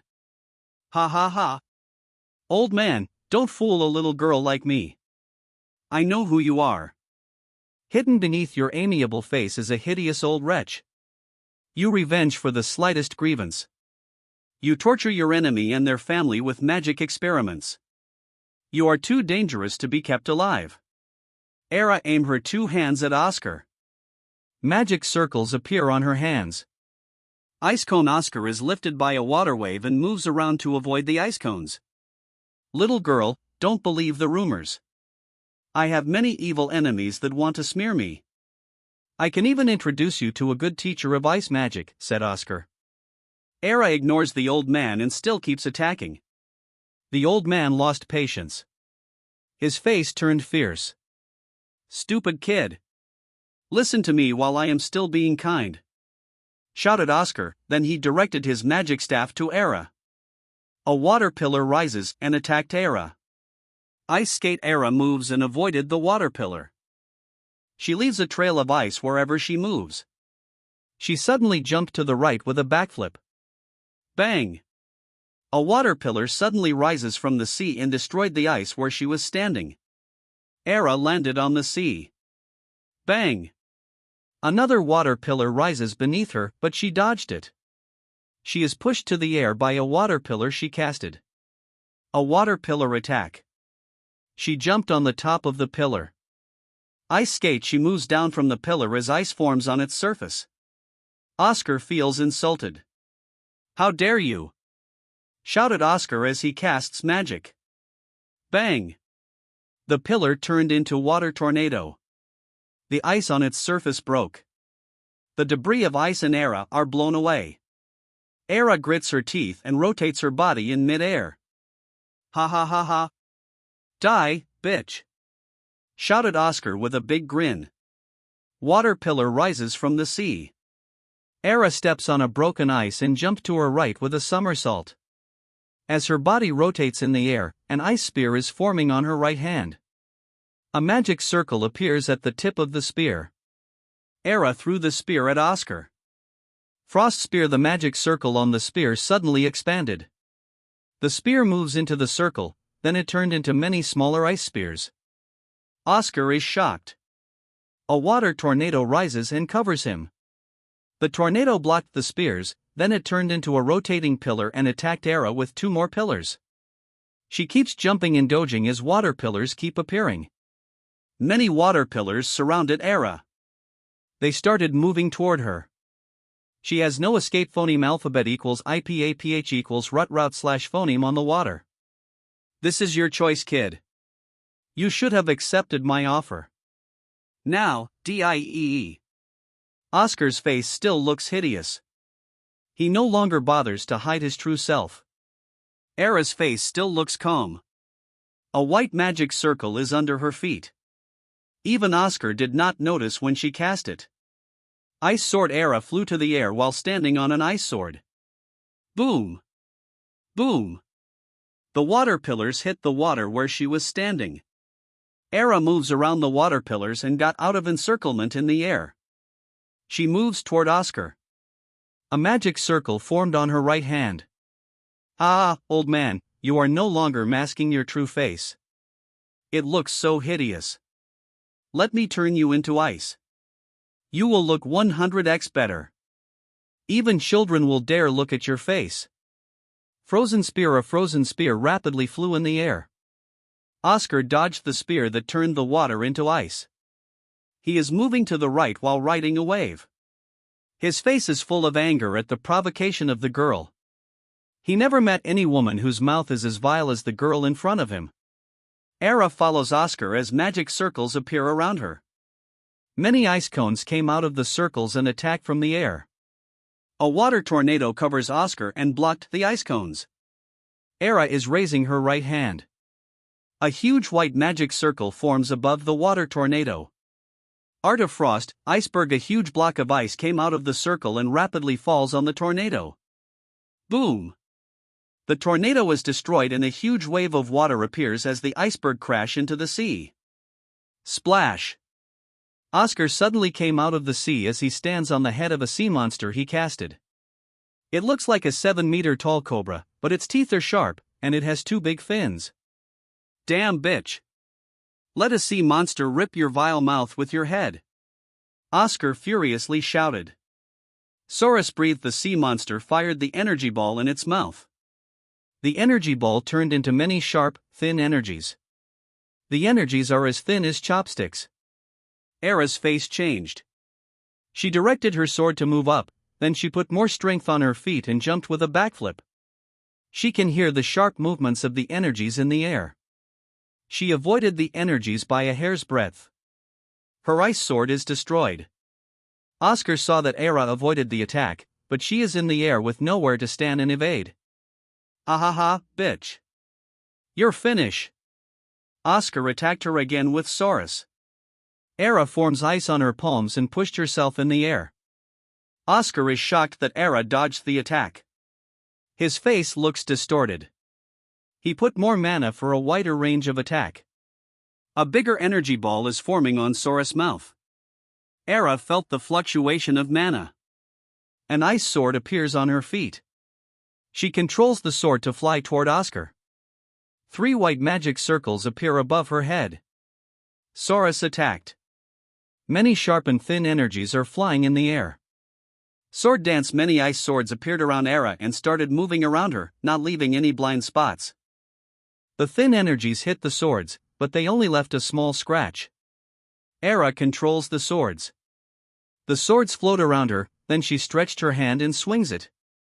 Many ice swords are rapidly flying in the air. Oscar controls Saurus to dive into the sea to avoid the dense ice swords. The ice swords missed their target and went to the sea. Era swings her hand, then the ice swords move up from the sea. She covers her body with mana, then dove to the sea with her ice swords. Oscar is waiting for her under the sea. He attacked with Saurus breathe. Era controls her swords to make a circular movement. The swords created a water tornado moving toward Oscar. The tornado destroyed the sharp, thin energies and continues to move. The water tornado is avoided by Oscar with Saurus, but behind the tornado are ice swords with a magic circle and covers with mana. Era imperceptibly smiles. The ice swords suddenly move like torpedoes. Oscar is shocked. He hurriedly cast magic. A water pillar lifted Oscar. Boom! The swords hit Saurus, and the sea monster got destroyed. One sword hit Oscar's thigh. Ah! Oscar painfully screams.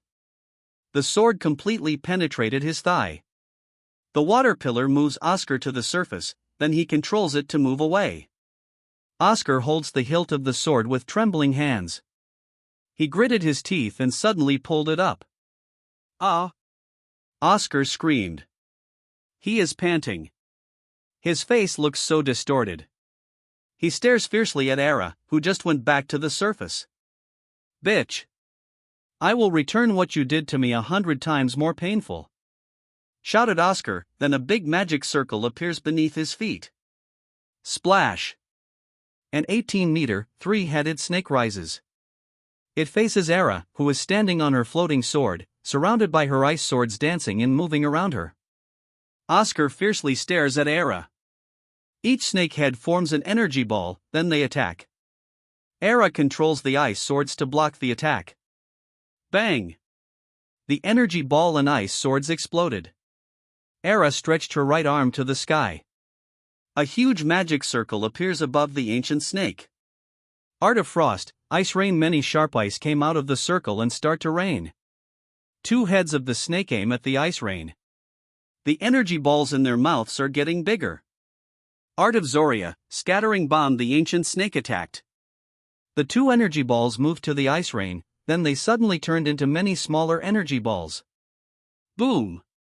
Boom! Boom! Many explosions appear in the air. The three heads resumed their attacks on Era. Explosions keep happening in the air as ice swords and energy balls clash. Era flies closer to the snake, then she attacked where Oscar is hidden. The swords hit the snakes that blocked the attacks. The parts hit by the swords turned into ice and cracked, but the snakes are made up of water and they immediately recover. The three snake heads stretched their heads, tried to bite, and crushed Era's body. Era is swiftly avoiding and blocking them with her ice swords. Oscar stares at Era, who is like a fly that is very difficult to slap and kill. The Navy's magicians might catch up. I need to kill her now, thought Oscar as blue energy starts to cover his body. The energy looks like a flame that keeps waving up. The heads of the snakes stopped chasing Era and gathered together. Era felt the big fluctuation in mana from Oscar. She went down and stands on the surface of the sea. The ice swords crumble as a big magic circle appears beneath Era. Ice Dragon. A beautiful 15-meter white ice dragon rises. Era is standing on its head. The three heads of the snake move phoneme alphabet equals IPAPH equals clause close / phoneme to each other. They open their mouths that has a magic circle, then threads of water element rotate and gather. One blue energy ball started to form and rapidly became bigger. Era also starts to use a large amount of mana. Her body is clad with white energy, waving like a flame, making her hair wave. She stretches her left hand. The ice dragon opens its mouth, then threads of ice element rotate and gather. A white energy ball forms and gets bigger. Oscar is shocked that Era has so much magical power, although she is still very young. He spent his entire lifetime trying to reach his current stage, but a little girl is on par with him. He feels a boiling rage within him, as if fate is so unfair to him. Damn monster! Where did you come from? You should not exist in this world. Oscar furiously shouted to Era. I'm not a monster, old wretch. I'm a member of the Special Force Blue Dragon Guard. Old wretch, you are too old. For the sake of your innocent victims, I will help you step into your coffin, retorted Era. Damn bitch. Die. Oscar shouted.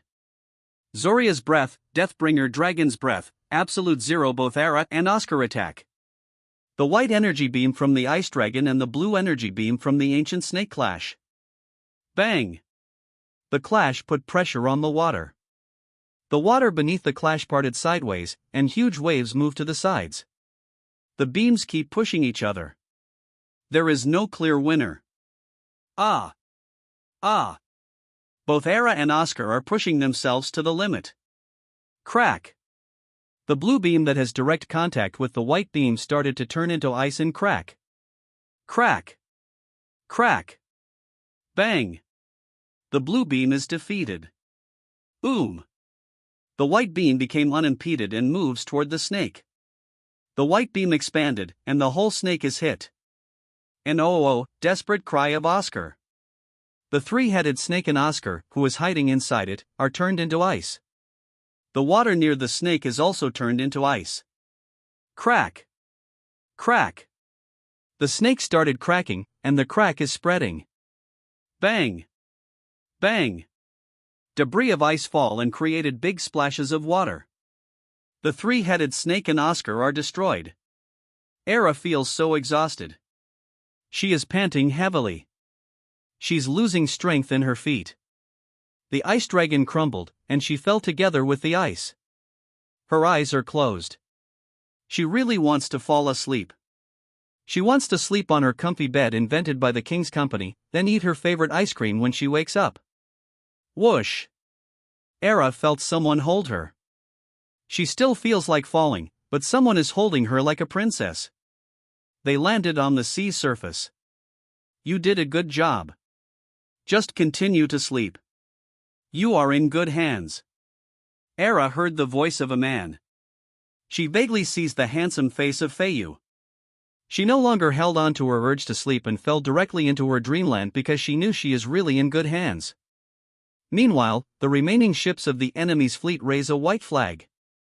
The Navy ships aim the crossbow at the ships that surrendered. They will be immediately destroyed if it is a false surrender. The vice captain of Wilder approached him and informed him of the situation. Captain, no ship of the enemy escaped. Most people in the ship that surrendered are neither aura users nor magicians. The water magicians ambushed by blue dragon guards or phoneme alphabet equals IPAPH equals are either /phoneme killed or surrendered. Some blue dragon guards are severely injured because of desperate counterattacks from enemies. There is no death reported during battle. Captain. This is a perfect battle of the Navy against a powerful fleet. The vice captain was very excited when he saw the report. He even repeatedly asks to check if it's real. Wilder is silent as he stares at the wide gap in the middle of the enemy's ship formation. Feiyu really exceeded our expectations. Wilder murmured to himself. He looks at his vice captain and said, check the injured soldiers, report them for pension or light work if they cannot return to service. The list for meritorious service must be clear. It will be presented to His Majesty. Never try to make it biased. King Van has eyes and ears everywhere. They even know the color of your underwear. Arrange the prisoners. Minister Topus still likes using them as free labor. He feels a sense of accomplishment when he successfully reforms the prisoners and makes them die-hard citizens of Baynard. Repair the enemy's ships that can still be saved. There are still only 50 ships in our navy even when the shipyards are working overtime. It can't help it. We only have a few shipbuilders. It takes time to teach apprentices. It is difficult to lure shipbuilders from other kingdoms because they are being watched. They will not allow our navy to become stronger easily, answered the vice captain with a helpless expression. Wilder smiles and said, King Van also realized it. He already assigned some magic production corps to learn shipbuilding. One magician can do several works for many shipbuilders. Our enemies will probably be surprised by the size of our navy in the future. I should thank Minister Roy later. His spy on Duke Wesley has given accurate information. Duke Wesley might vomit blood if he knew that his secret fleet that spent so much money is annihilated, thought Wilder. Roy's secret association with the two dukes and the Empire is only known to a few people. Wilder thinks that Roy's name will really be immortalized. Roy is playing with two kingdoms and one powerful empire while risking his life. He is buying time for the kingdom to have enough power to confront the two kingdoms and even the powerful empire. A man with a headscarf is lifting a sack full of red pepper on his shoulder. He is afraid that it will be stolen if he is not holding it. His whole family's food depends on it. He is wearing a loose white cloth with stains of dirt. His skin is dark brown and he has a mustache. He is riding a ship that sails to the Baynard Kingdom. The ship approaches the wharf of Purple City. Samuel, the man with a sack of red pepper, looks at the wharf, then he feels shock. The wharf is 2 kilometers long and full of ships. There are many workers on the wharf. Even demi-humans are working. A tax collector examined their ship, and then they were allowed to land.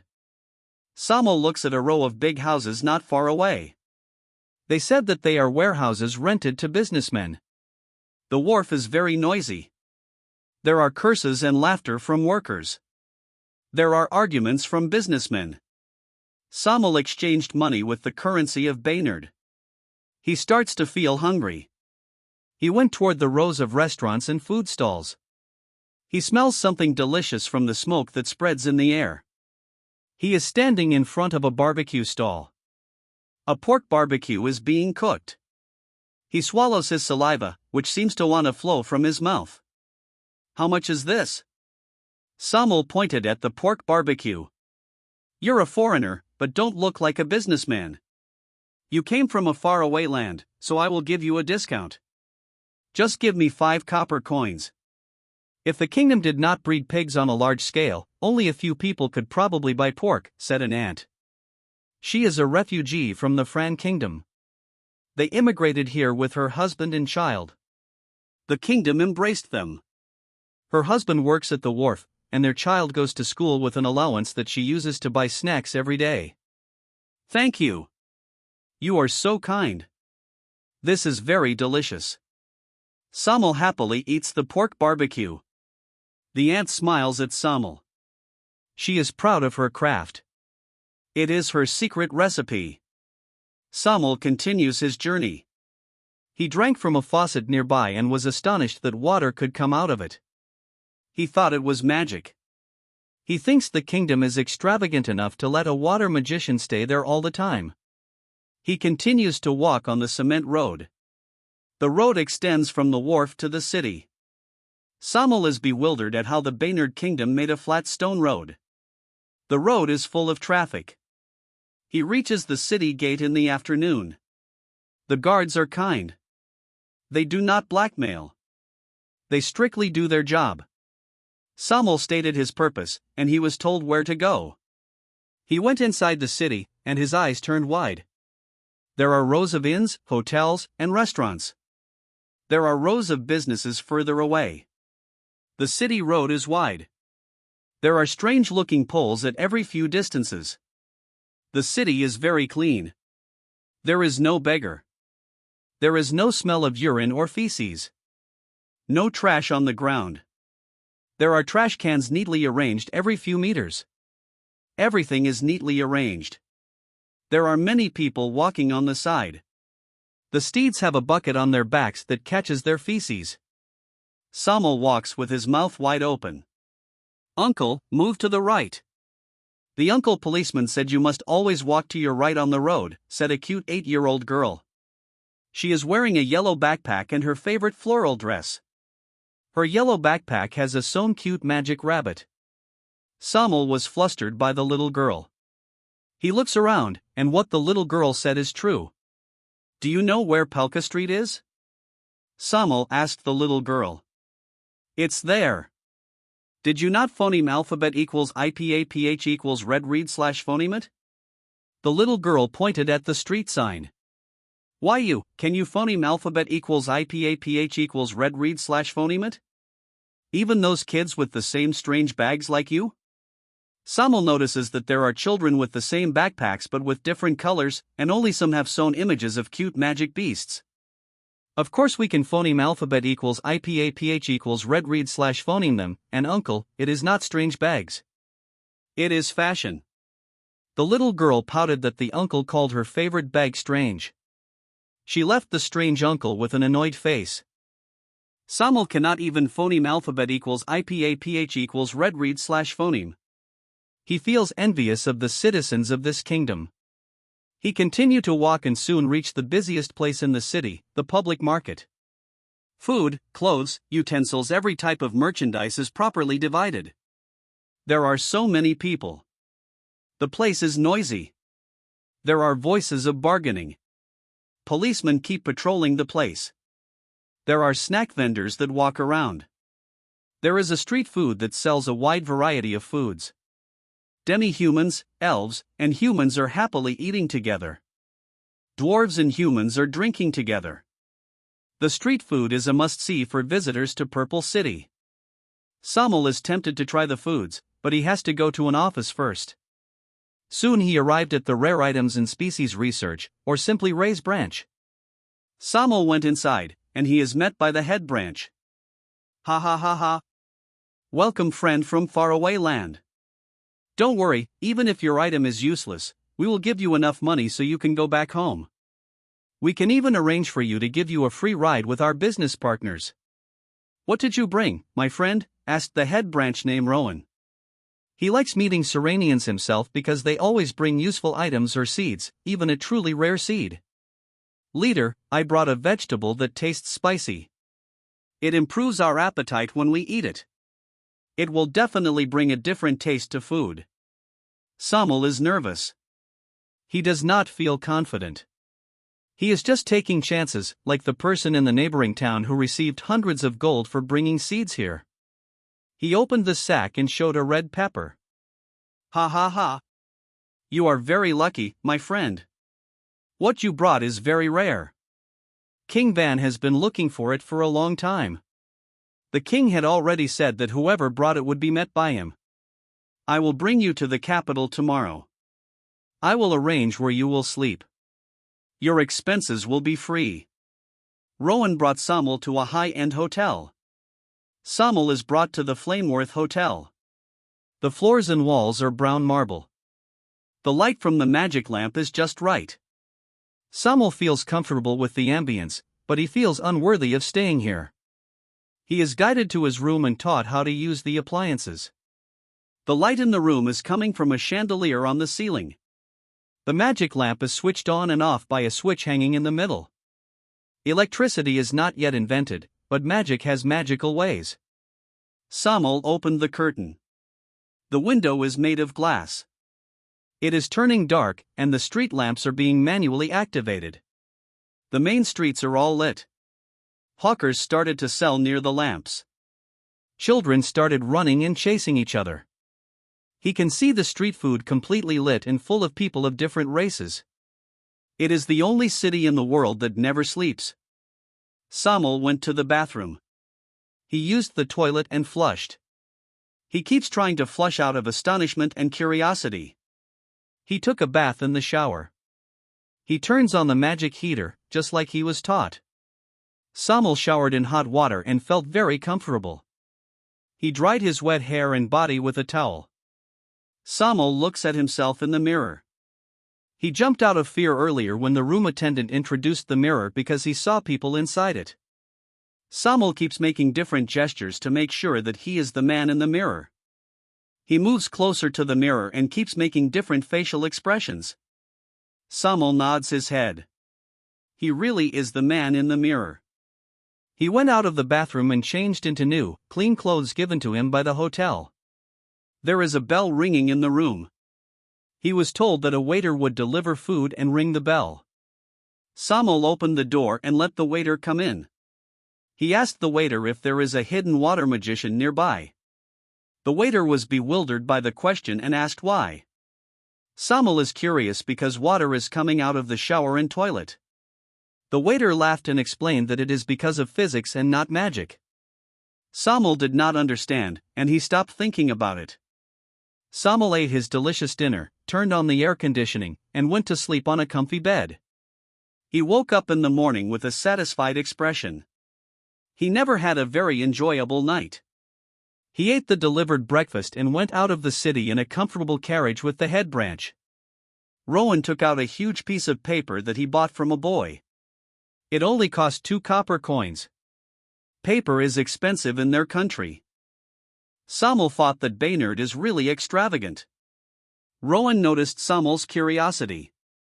He introduced the newspaper to the foreigner. This is called a newspaper. The policy of the kingdom and many news stories that happened in the kingdom will be written here. If the wife of a noble cheated on his husband, it will be known by the whole kingdom because it will be written here. Rowan looks at the speechless Samul and laughs. Ha ha ha. It is just an analogy. That kind of thing will not be written here. Do you see this headline? This is the biggest news today. Ha! This proposed policy is really good. Making regions have specialized merchandise by offering tax incentives. Someone from the House of Commons is really smart. He will definitely become a pillar of the kingdom. His policy cannot be compared to those nobles of the House of Lord.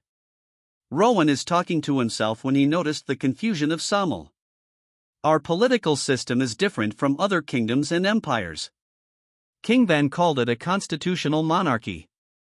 The House of Commons is made up of representatives of commoners in different regions, and the House of Lords is made up of nobles. Both houses can propose policies, and the cabinet will discuss and approve them or not. The king controls the military and has the veto power to reject any policy approved by the cabinet. Rowan explained it with pride. He is a commoner. King Van really cares about them, so they are willing to die for him. Samul is astonished that commoners can participate in the kingdom's affairs. This country is one of a kind in this world.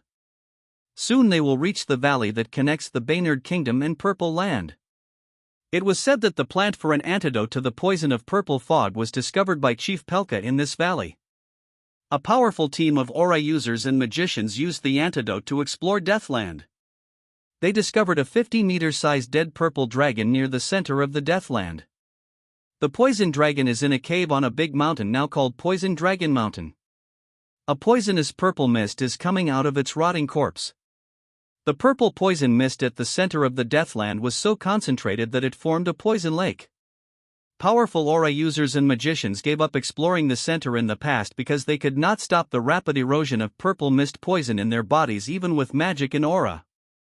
When the poison fog was removed in Deathland, countries around the world were shocked that strongholds, armed to the teeth, were standing on Deathland with a Baynard flag. There are even ships patrolling the sea. Duke Wesley was furious but also greedy and wanted to push a war, but no one knows why he suddenly stopped. Samul and Rowan are near the entrance of the valley. Samul is wide-eyed at what he sees. A sleeping 50-meter purple dragon is lying there, where many children are playing. A child is trying to climb the limb of the dragon, but his parents stop him and lift him down. A dad clad in aura carried his child and jumped on the back of the dragon. His child cheered, and other children are envious, clamoring for their parents to do the same. The Samul is pointing his finger at the dragon and is speechless, seeing that humans are not afraid and are playing around it. Ha ha ha. That is not a real dragon. It is a tough earth molded by a high-level earth magician then covered by cement. It is painted with purple that was especially made for it. Rowan laughs at the speechless Samul. Many people had the same expression. Samul has not recovered from the shock, and his mouth is wide open again at the entrance of the valley. At the entrance of the valley is a huge, 100-meter carved stone statue of a human king holding a sword and an elf queen holding a magic staff on the other side of the entrance. Inside the valley are the same size statues of different races.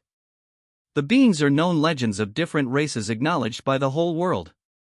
The only living legend carved in the valley is the current queen of the Alya Empire on the eastern continent. She, a half-siren, is acknowledged as the most powerful magician in the world. She is unrivaled in the ocean. She can wipe out the whole fleet of a powerful empire in the sea, even if it is guarded by a fourth-level aura master. The valley is called the Valley of Legends. It won the goodwill of various races. Kings, queens, and emperors around the world want to create a legend by leaving a statue in the valley. The emperor of the Morrowind Empire offered many tempting conditions to have a statue, but Edgar refused. How can Edgar agree? He did not even carve his statue. The valley will lose its meaning if a statue is not a legendary figure acknowledged by the whole world. Samuel and Rowan exited the valley. On both sides of the road are prosperous scenes of a town. It was just in no man land 3 years ago because it was a mountain in the furthest southwestern part of Baynard. Samuel looks back at the valley. He felt a reverent feeling when he stood before the giant statues. He felt like he was looking at gods. He had the urge to kneel. 50 meters below the king's castle of Baynard, there is a huge training ground built by Edgar. The yard in the castle was no longer enough for his training a long time ago. The underground hall is 50 meters in height and 100 meters wide. Edgar used a huge amount of money for high-level materials. The ceiling was made with magic materials and runes. It is so tough that pillars are no longer necessary for support. Edgar did it to have a large space for training and powerful attacks. It was built quickly with the help of high-level earth magicians. The entrance has a big statue of the founder king of Baynard and the previous king, the father of Van Flameworth. On their sides are huge statues of previous kings and royal guards. The walls in the hall are carved with beautiful murals. There are 12 50-meter-tall pillars on 4 sides. The pillars have huge magic lamps. Below the pillars are rectangular glass boxes. Within the boxes are blue algae emitting blue light. Blue lights keep coming out of them and floating up. Below the algae are magic runes that keep the algae alive. The blue light is oxygen. The algae is also used by the Navy. The masks used by blue dragon guards to breathe underwater are equipped with blue algae that keep releasing oxygen. There are 4 magic defense towers near the corners of the hall. The towers are activated. There is a huge square magic shield that nearly reaches the ceiling and corners of the hall. In the center of the shield are Edgar and Ray. They are both wearing armor and a cape. Edgar is holding a sword wielded by previous kings of Baynard. The hilt is red, the blade is silver, and the middle has red runes. The sword is called Blood Dragon. Ray is holding a spear. The metal that holds the spear is dark purple with magic runes. Your Majesty, even today I am still shocked that you became so much stronger in just 4 years. If I did not train with you before, I would still be clueless, said Ray. When Ray was called for training with the king, he thought it was a fight with a first circle magician. His eyes and mouth were wide open when the king cast powerful magic and aura skills. Ray was overjoyed when Edgar told him that he is pretending to be incompetent to toy with the enemies of the kingdom. He believes that the king will amaze the whole world with a single brilliant feat. Edgar did not tell everyone that the reason for the sudden increase in his strength was a preserved red fire dragon corpse found on the northern ice continent. He did not stop his exploration of clues about gods, so he sent small expedition team. They searched for any cave that they found and accidentally discovered the frozen small dragon. The dragon is probably running from an enemy. Its body had wounds. The dragon is dead, but the tissues are preserved. Edgar led a top research team, including Pelka, to make the flesh of a red dragon into a potion that could be used by humans. Through the use of a microscope, they could observe the effect of the potion on human cells, so they could make several adjustments. They succeeded, but there are only a few pieces of flesh left, and they are only effective below 3rd level Aura Master. It is best if it is used by one person to reach a high level of aura and magic. The research team unanimously agreed and insisted that it should be used by Edgar. Edgar got the power, but it was not easy. Every time he drank the potion, he felt that his whole body was on fire and his flesh was being torn. He repeatedly endured so much torture to have the strength he has today. Getting this strength is not easy. A shortcut to a rapid increase in strength always has a price, but it is worth it, said Edgar with a smile as he looks at his palm. Ray, let me show you the result of my recent training, said Edgar. I'm ready, Your Majesty, said Ray as he took a spear stance, then released his aura and mana. His spear is covered by lightning element. Fire dragon. A fire dragon lifts Edgar to the air, and he directs it toward Ray. Fire breath. A pillar of fire came out of the fire dragon's mouth. Lightning is flashing on Ray's body. He easily escaped the fire. Death/aura blades came to Ray, but he swiftly dodges them. Ray added more lightning element to his spear. He avoided an aura blade, then ran toward Edgar. A death slash is coming. Ray dodged by jumping forward. Another aura blade is coming to Ray in the air. He rotates his body in mid-air. The aura blade moves below his head. Ray slashed his spear while in the air. Lightning blade. A huge lightning blade is rapidly moving to Edgar. Edgar jumped with a somersault. Wang! The upper part of the fire dragon is cut into two. Bang! The fire dragon exploded. Edgar's head faces the ground. He cast earth magic, then earth suddenly formed over his feet. He used it as support so he could attack from the air. Ray landed on the floor. Bang! The earth turned into powder as Edgar charges down. Threads of fire are rotating on his sword, then he slashed it to Ray. Clang! The spear blocked the flame sword. It created a shockwave around them, making their capes flap. Ray felt a tingling sensation on both of his arms. Edgar landed on the floor, dispersed the fire on his sword, and then made rapid stabs at Ray. Death beams of aura rapidly approach Ray, but he looks calm. Lightning spear, rapid thrust. Mirage images of spears with lightning appeared in front of death beams. Bang! Bang! Bang! Death beams and lightning spears keep clashing. Ah! Ray shouts as he rapidly thrusts his spear. Ah! Edgar also shouts as he stabs. Smoke appears where the barrage of death beams and lightning spears clash. Zoom! A lightning spear was not blocked by a death beam and flew to Edgar. A fire pillar lifts Edgar. A magic circle formed beneath his feet, then the fire pillar gathered and turned into a flame eagle. The eagle have very long tails and its head has two long feathers. Ha ha ha ha! Ray, try to outrun this, shouts Edgar while standing on the back of the flame eagle. The flame eagle opened its mouth and fired many fireballs at Ray. Fireballs quickly flew down to Ray. Lightning is still flashing on Ray's body. He swiftly avoided the fireballs. Bang! Bang! Bang! Explosions occurred whenever the fireballs hit the floor. Ray smiles while looking at the flame beast riding by Edgar. Your Majesty, you are not the only one who has that kind of skill. Ray gathers more lightning elements on his spear, then stabs it at the flying flame beast. Beast spear, Thunderbird. A sound of Thunderbird appeared when it came out of the magic circle, then turned into a spear that rapidly flew to the flame eagle. Edgar jumped back from the flame eagle. Bang! The flame eagle exploded. Remnants of fire spread in the air. Edgar is falling from the air. Ray's spear attack is really fast. My flame skills like Fire Dragon and Flame Eagle are like static targets, thought Edgar. Lightning blades suddenly fly. Edgar casts earth magic.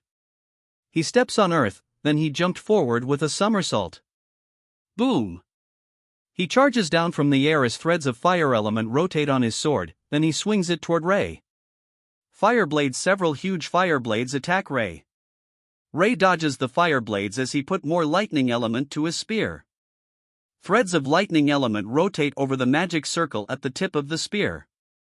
Edgar rotates his body in mid-air as he lands to the ground.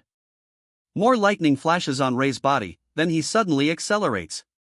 Edgar landed in the ground, but Ray suddenly jumped.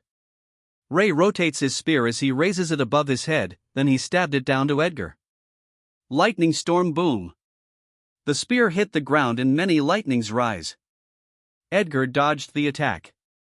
He was lifted by a fire pillar, then he attacks from the air. Fire blade, lightning blade, fire dragon, Thunderbird. Edgar and Ray keep exchanging blows. Flop! They landed on the ground as they pant. Ray, let us finish the training after one last strike, Edgar said while smiling. Give me your best shot, Your Majesty, said Ray with anticipation. He wants to see how far the strength of their king has reached. Edgar is holding his sword with both hands above his head. Edgar releases a large amount of aura. A magic circle appears on the hilt of the sword. The phoneme alphabet equals IPAPH equals wind wine / phoneme is starting to rotate around Edgar. Threads of aura and fire element keep rotating on the sword. Whoosh! The rotating aura and fire element dispersed. A 1-meter sword appears on Edgar's hands. It does not have a hilt.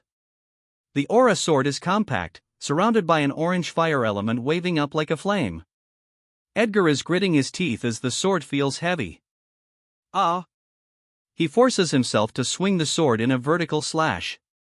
King's sword, King/a 15-meter tall flaming aura blade is moving to Ray. Ray stares at the power unleashed by his king, and then he feels his soul burn with fighting spirit. His king will become a legend in the world, and he will be there, watching it happen.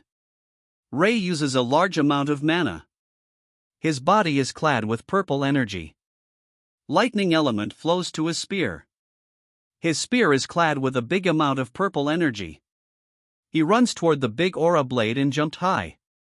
Ray gathered his strength, then stabbed his spear into the aura blade.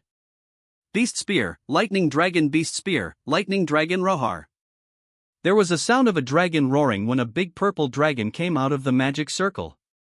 After roaring, the dragon turned into a big purple lightning spear and rapidly moves to the huge aura blade. Bang! There was a loud sound when the two powerful skills clashed. Lightning and fire keep flickering. Strong winds blow from the clash. The cape and hairs of Edgar and Ray are swaying. Bang! A very loud explosion appeared. A flash of white light appears in the whole training hall. There are strong winds that push Edgar and Ray to their back. There are many flames scattered on the floor. Edgar is heavily panting. Ray is also panting, but he is in better condition. They use too much mana and aura, but they have smiles on their faces. Edgar is satisfied with the power of the king's sword. Ray is happy that his king is already very powerful. He is looking forward to seeing his peak. Edgar and Ray went back to the castle. Your Majesty, the way you use earth magic in aerial battle is really astonishing.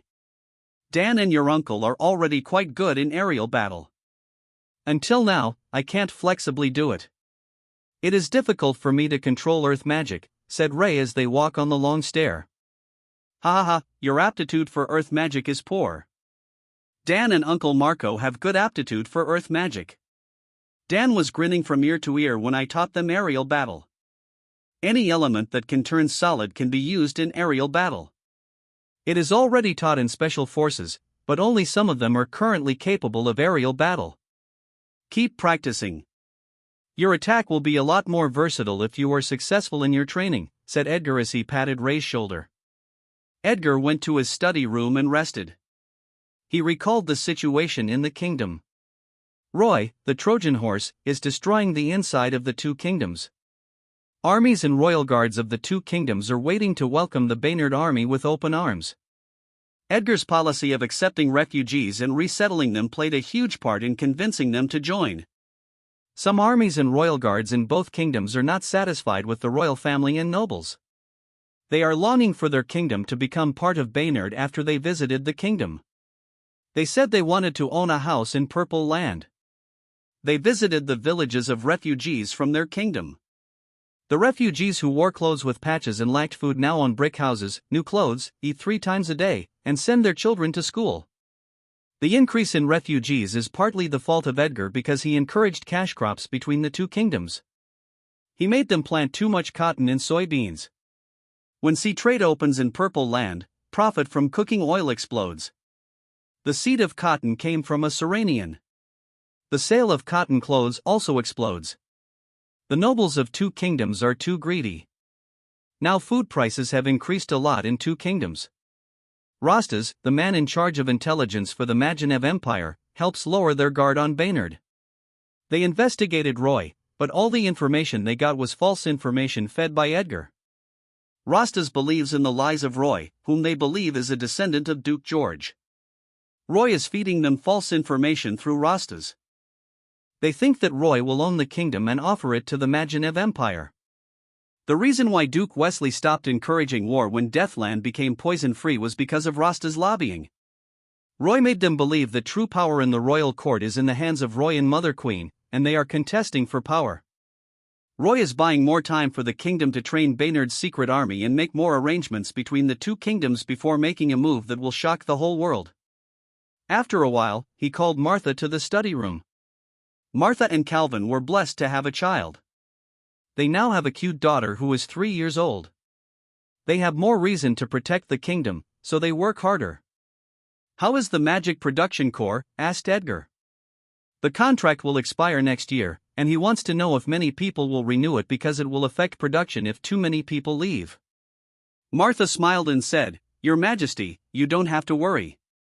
The production will not be affected because most want to renew the contract. Those who don't want to renew the contract want to serve the kingdom by joining the army. Our ideological education works, Your Majesty." Edgar smiles. In every school, he included the teaching of loyalty to the king and the kingdom. The ideology is subtle so that each citizen who hears it will not find it repulsive. Edgar cultivated the teachers who advocated the ideology in school and in the army. He cannot train ungrateful bastards that will betray him and the kingdom. Arrange for a venue later where those who want to join the army can demonstrate. I will invite the representatives of the Army, Navy, and Special Forces. The Intelligence Department will not be invited since they will find talent on their own after careful investigation, said Edgar. Yes, Your Majesty, answered Martha. They left the study room, and Edgar went to his office with his personal guards. He is wearing a red coat with the mark of a golden lion and a golden pattern on its back, a pattern used by the King of Baynard. The previous king passed away 6 months after Edgar became Van Flameworth. He abdicated the throne and passed it to his son before passing away. There were moths trying to muddy the water in the royal court, but Edgar immediately sent the royal guards to teach them a lesson. The royal guards happily went on a mission, then went back while escorting prisoners.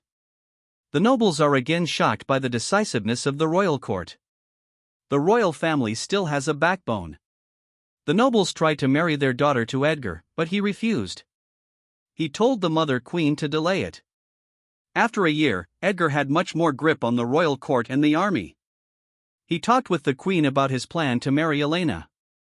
The queen refused, but Edgar insisted that it was necessary to avoid giving more power to nobles. The queen agreed in the end. The nobles are dissatisfied and feel insecure. Edgar offers them something they can't refuse, which will ally them with the king and the kingdom, easing their feelings of insecurity. The nobles in the kingdom are successfully tied to Edgar and the kingdom.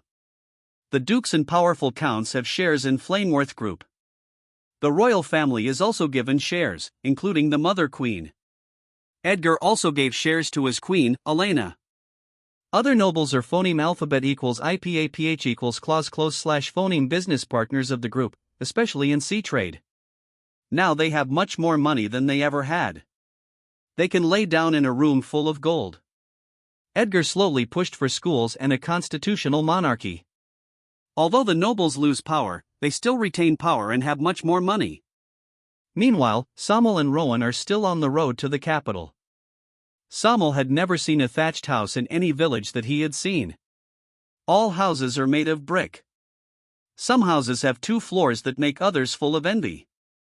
Children are encouraged by parents to attend school in town because people who graduated from secondary school all have high salaries. Only cities have secondary schools because of the lack of teachers. Factories bloom all over the kingdom. Many villagers went to the city and worked for factories or started businesses. They earn much more than farming. Refugees replaced the workforce for farming food. Edgar provided the necessary protection to keep food farming profitable. After a few days, Samuel and Rowan are riding on a toll road. Rowan said that people have to pay to use the road that goes straight to the capital. Samuel looks out the window. He saw many carriages on the wide road, and he felt bewildered that many people were willing to lose money. Soon, Samuel and Rowan reached the capital. Edgar met Samuel and Rowan in a meeting room. Samuel is nervous, and Rowan is excited. Edgar nods to Rowan, acknowledging his work. The food research team has researched a variety of foods, but it still feels lacking without red pepper. He even mobilized the intelligence team, but he still did not find it. Where did you get its seed? Asked Edgar while holding a red pepper. Your Highness, we got it from deserted land and transplanted it to our village. After a few years, it became popular in our town. It is called red spice, said Samuel with an expectation on his face. He hopes the reward is big enough so they can buy food for the following years. I will reward you 10,000 gold for this red spice. Let's call it red pepper from now on. I also want to hire you to work in the agriculture department. You will phoneme alphabet equals IPAPH equals lead slash phoneme a team that will plant the red pepper. I will give you a house, land, and a high salary. I will help you and your family become citizens of our country. Edgar threw a bomb in Samuel's mind. He wants to hire the man. He has many years of experience in planting pepper. Rowan has already said that Samuel is yearning to become a citizen of the country. Samuel feels dizzy when he heard the king's reward and offer. He cannot believe what is happening. He feels he is going to faint from shock. 10,000 gold is money that their whole family and relatives cannot earn in their lifetime. He is now more rich than a noble in their kingdom. He will be rich, and he will be a citizen of the paradise of commoners. Samuel stood up from the seat while trembling, and his gait is unsteady. Why, your majesty, I accept your offer. Then Samuel fainted after indicating his thoughts. He is overwhelmed by the sudden change in the trajectory of his life. When Samuel fainted, a ribbon of water supported his body to stop him from falling. Edgar's left hand is stretched forward with a magic circle. He controls the water to surround Samuel's body. The water lifted Samuel back to his seat. Edgar has been training basic magic in some elements because he wants to bring this knowledge to Earth. He doesn't know what elements fit his family, so he is studying all elements when he has time. Rowan was shocked when Samuel suddenly fainted. He doesn't know how to explain it to the king. Your Majesty, Edgar raised his hand and interrupted Rowan. Don't worry, I know it isn't your fault. He probably fainted from shock. Tell someone to bring him to a guest room. Give him the money later when he wakes up. Later, let a delegate come with him to his town and bring his family to Baynard. More foreigners are coming to Baynard. Phoneme alphabet equals IPAPH equals or either slash phoneme they find work or travel to Purple Land. Purple Land is a landmark in Baynard. Baynard only offered citizenship to professionals like teachers, potion makers, runesmiths, and other professions that would accelerate the kingdom's development. Baynard offers a high salary and benefits. Many professionals flock to the kingdom when the news spreads, especially teachers. The reason the kingdom was able to build schools in every town and city in just 4 years is because of the many immigrants who applied as teachers. Now, citizenship is not easy to get. Citizens can let their children go to school for free. Children with a high aptitude for magic are also sent to magic academies for free. More magic academies are built by Edgar because the kingdom is now rich. Children not accepted by magic academies for free can pay tuition. If they don't have money, they can phoneme alphabet equals IPAPH equals or either slash phoneme be sponsored by magic appliance companies or apply for a part-time job in factories for magic appliances. Many brands started copying Edgar's appliances since the runes are not complicated. Edgar established a patent department and strictly enforced it in Baynard. Edgar tried to coordinate with the two kingdoms and the empire through Roy to enforce the patent, but they just perfunctorily agreed and did not strictly enforce it. Some master runesmiths suddenly became rich overnight because of patents, which encouraged other master or apprentice runesmiths to research unique inventions. Several inventions appeared on the market and blew the minds of runesmiths. Edgar's idea opened a new world to the runesmith. Quirky inventions phoneme alphabet equals IPAPH equals FN often slash phoneme appear, and the master runesmiths are having so much fun. Edgar went to Elena's office. She can no longer work as his secretary because she has many things to do. She is the principal of a school for women, the president of a clothing company, and she leads a charity. Elena cried a lot when the previous king passed away. Before the king passed away, he told Edgar the story of Elena. Elena's father was a businessman who got killed by bandits. The creditors wanted Elena and her mother to pay the debt. No one wanted to hire Elena. It seemed someone wanted their family to suffer. Her mother was overworked and passed away, then they got kicked out of the house. Elena wailed beside her mother, covered with cloth, in the street. She did even have money to properly bury her. The only remaining thing she had aside from her clothes was a SID calculus gifted to him by his father. She looked around her while crying and sniffling. Everyone looked at her with pity, but no one is willing to help. A carriage slowly passed by. The man looked at her with concern. Elena saw a concerned gaze from the man and mustered her courage. She approached the carriage and talked to the man.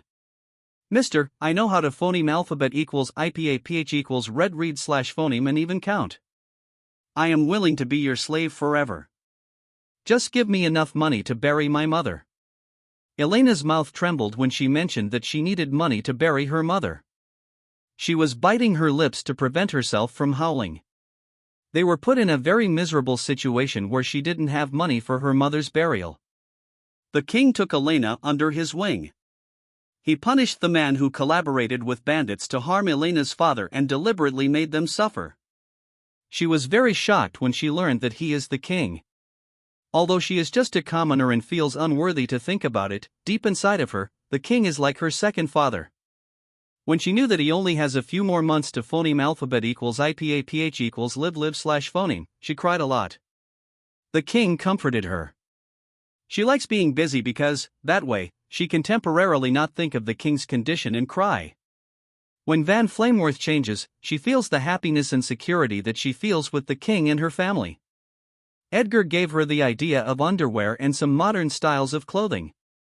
There are already some steam-era styles of clothing in some cities. Her dividends from the Flameworth Group are used as capital to start the company. Elena refused when Edgar gave her a share, but Edgar convinced her that she could use the money for her endeavors, like charity. Most of the profit from the company is used by her for school and charity. The charity helps many orphans and families with difficulties in 2 neighboring kingdoms and even the empire. She understands their feelings because she experienced the fear and helplessness of losing her parents and staying on the street. Edgar went inside the office, and he saw Elena busily writing on paper. Her blue hair is longer. She became more beautiful. Elena raised her head with a look of surprise. "Aren't you also busy at this hour?" asked Elena. "Ah, I miss my wife." "How is work comparable to my wife?" said Edgar. Elena blushed when she heard it. Edgar only talked briefly with Elena. He knows she is busy and doesn't want to further disturb her. Edgar went back to his office. His secretary is waiting for him there. The secretary's name is Nina. She has long black hair and black eyeglasses. She is cute and a little clumsy. She is at the top of her class, and she even had an internship with the Flameworth Group. Nina has a serious expression on her face. She touched her glasses and tried to stand up. She failed to stand straight because a part of her cloth is stuck in the drawer. Your Majesty, Mr. Medrez, is waiting for you in the meeting room," said Nina while blushing and standing in an awkward position. Edgar laughed. They went together to the meeting room, and Nina is still blushing as they walk there. Medrez informs Edgar of the situation of Flameworth Group. "Your Majesty, the group is expanding too fast. We are lacking middle-level managers. There are problems in management." Edgar nods, then he says, "Change the organizational chart and type of management temporarily. Education should be able to catch up in a few years, then we will no longer lack managers later." Flameworth Group is a behemoth in the business world. It is almost involved in every industry. The brand Flameworth is already carved into many beings' minds around the world. Medrez summarized the current situation of each company under Flameworth Group. Edgar looked at the documents and gave several orders. Medrez left after receiving Edgar's instructions. Edgar is doing his work in his office when he got the news that Feiyu had returned. He wants to talk to him later about the Blue Dragon Guard. He was already informed that the annihilation of the enemy's fleet was successful. Roy's spies are really good. They thwarted every attack of Duke Wesley because of them. To protect their spies, he deliberately allowed some attacking pirates to successfully burn the warehouse on the wharf. There was no valuable commodity inside the warehouse. A warehouse is very easy to build with the help of a magic production core. Edgar created ways to divert Duke Wesley's suspicion away from their spies. Trojan horse Roy is really powerful. Even Edgar did not expect how capable his Trojan horse became. He, an ordinary man, is much more powerful than a group of army men. Roy is able to reduce the force of 2 kingdoms by half. Edgar told Nina to call Albert and Roy, then let them meet him in the meeting room. Edgar met Roy and Albert in a meeting room to talk briefly. He activated the sound blockade to keep their conversation confidential. The room is surrounded by guards. No one can sneak near it. Albert looks a lot older, but his eyes are still full of fighting spirit. Edgar looks at Albert with kind eyes. The two of them had gone through a lot. Albert, I'm sorry. You should already be retiring at home and enjoying your time with your great-granddaughter, but we still need you to phoneme alphabet equals IPAPH equals lead /phoneme the helm and buy time until the kingdom is ready.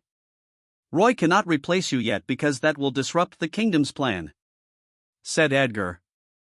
Albert smiled when he heard what Edgar had said. Your Majesty, I am willing to burn my remaining life for the kingdom. We built this paradise from the ground. I want my family and our future generation to phoneme alphabet equals IPAPH equals live /phoneme in this kind of kingdom. Roy also smiled when he heard Albert. He understands how the old minister feels because he is the same. Your Majesty, we watched how the kingdom grew.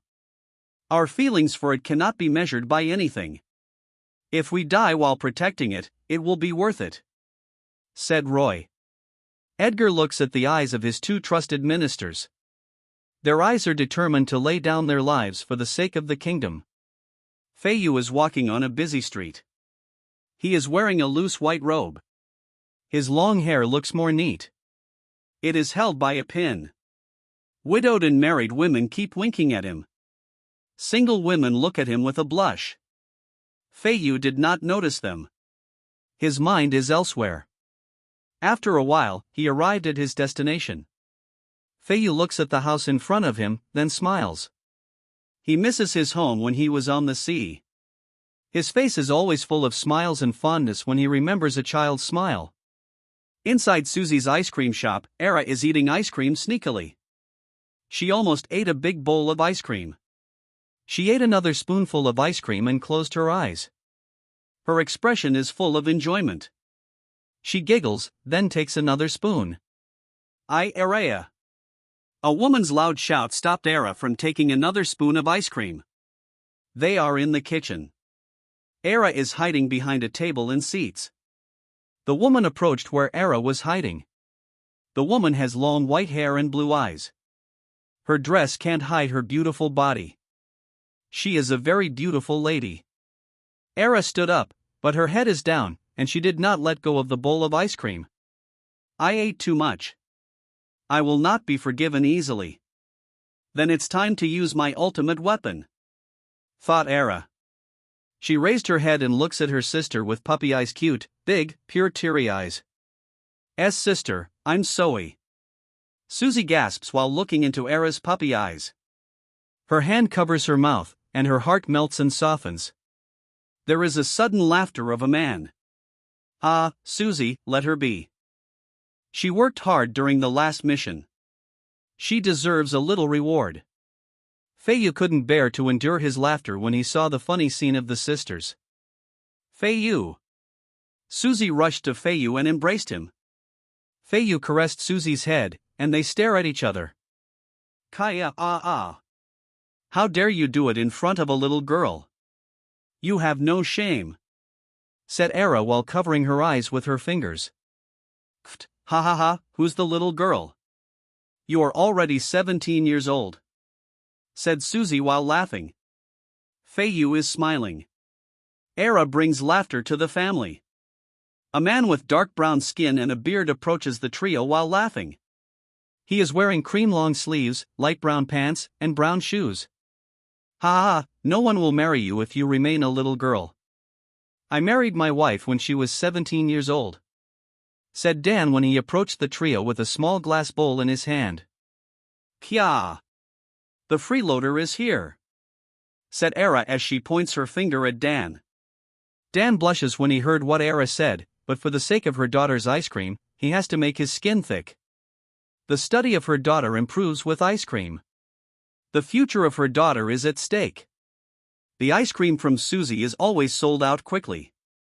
Children are always lining up in front of Susie's store. Susie loves children, so she works hard to make more ice cream. The more Era ate ice cream, the more children could not buy ice cream, so she was angry. When Feiyu saw Dan lining up, he told him to come in, and he has always given him free ice cream since that time. Susie has ice magic, but her talent is not good. She can only make snow on a small scale. The offense and defense are too low. When Edgar knew, he remembered ice cream and taught her how to do it. Refrigeration has not been invented yet, so making ice is still difficult. Every ice magician in the kingdom is a precious asset. There are very few of them, and they cannot be used for ice cream making. "Where's Ashley?" asked Feiyu. "She's on the crib." "She was sleeping earlier," answered Susie with a smile and a gentle tone. Feiyu went up to the house and looks at Ashley, who is already awake. She has black pupils and black hair, like Feiyu. Ashley smiles at Feiyu. Feiyu's heart melts when his daughter smiles. He took her daughter from the crib and gently cuddled her. He married Susie 2 years ago. He met her because of Era. When Edgar was forming his hidden army, he got the news that a very talented ice and water magician is a mercenary in the kingdom. He sent someone to recruit her. She agreed on the condition that they must find her sister first, who was taken by sea bandits. The mercenary is Era, who helped escort Roy to the Ru and Fran kingdoms. Era came from a kingdom on the eastern continent. The kingdom is a neighbor of the Alya Empire. Their village is near the coastline. When she went to the city, their village was raided by pirates, and her sister was taken away. She asked for help from his father's friends when he was alive, and she got the news that the captured demi-humans were sold on the central continent. She was at a loss when she arrived in the wharf of the Fran kingdom. She had no money or connection, and no one was willing to help her. Viron saw her when he received a mission in Fran and asked her if she needed help because she looked so pitiful. She stated her reason, and Viron let her join his team until she found her sister. Edgar mobilized his intelligence unit to find Era's sister. They found her in a hidden underground cell within the territory of Duke Wesley. Edgar sent Feiyu because it is near the sea. Feiyu's team successfully infiltrated the cell. He saw a dying Susie who was full of wounds. Some of her skin turned purple, and she had only some parts of her clothes left.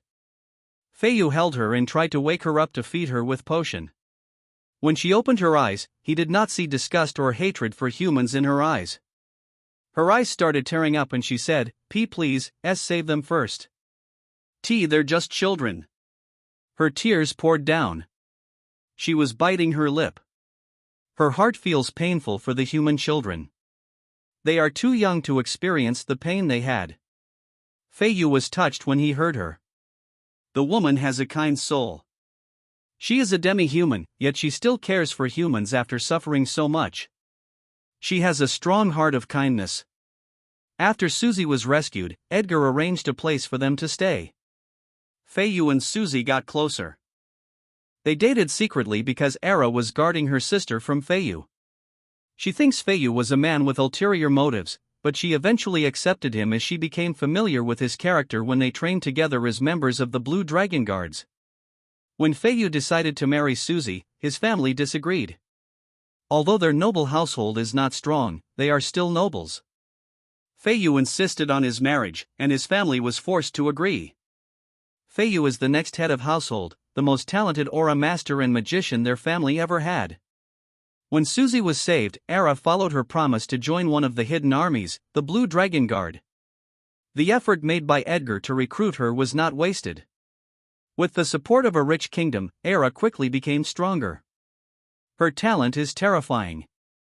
Edgar even thinks that she is somehow connected with the most powerful magician in the world, the Queen of the Alya Empire. They have the same terrifying talent. He asked Era if she has another family, but she said no. Her father was killed while protecting a ship from sea bandits. Her father said their mother died when she was born.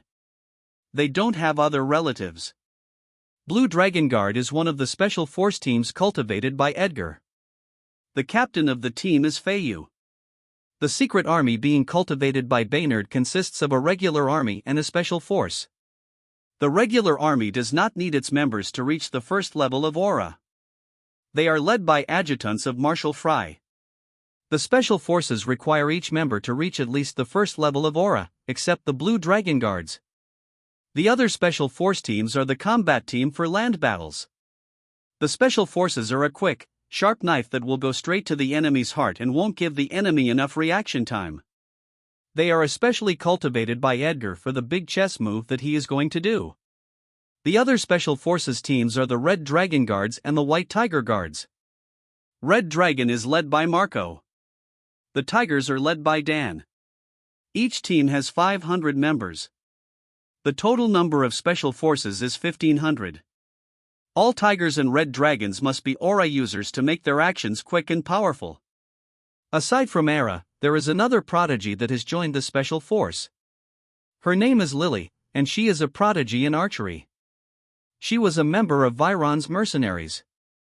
Viron's mercenary team took the initiative to join the army. Edgar assigned them to the special force. Lily has a high level of aura, but her magic is low because she does not have enough money to cultivate both aura and magic. Edgar gave her so many resources, like Era.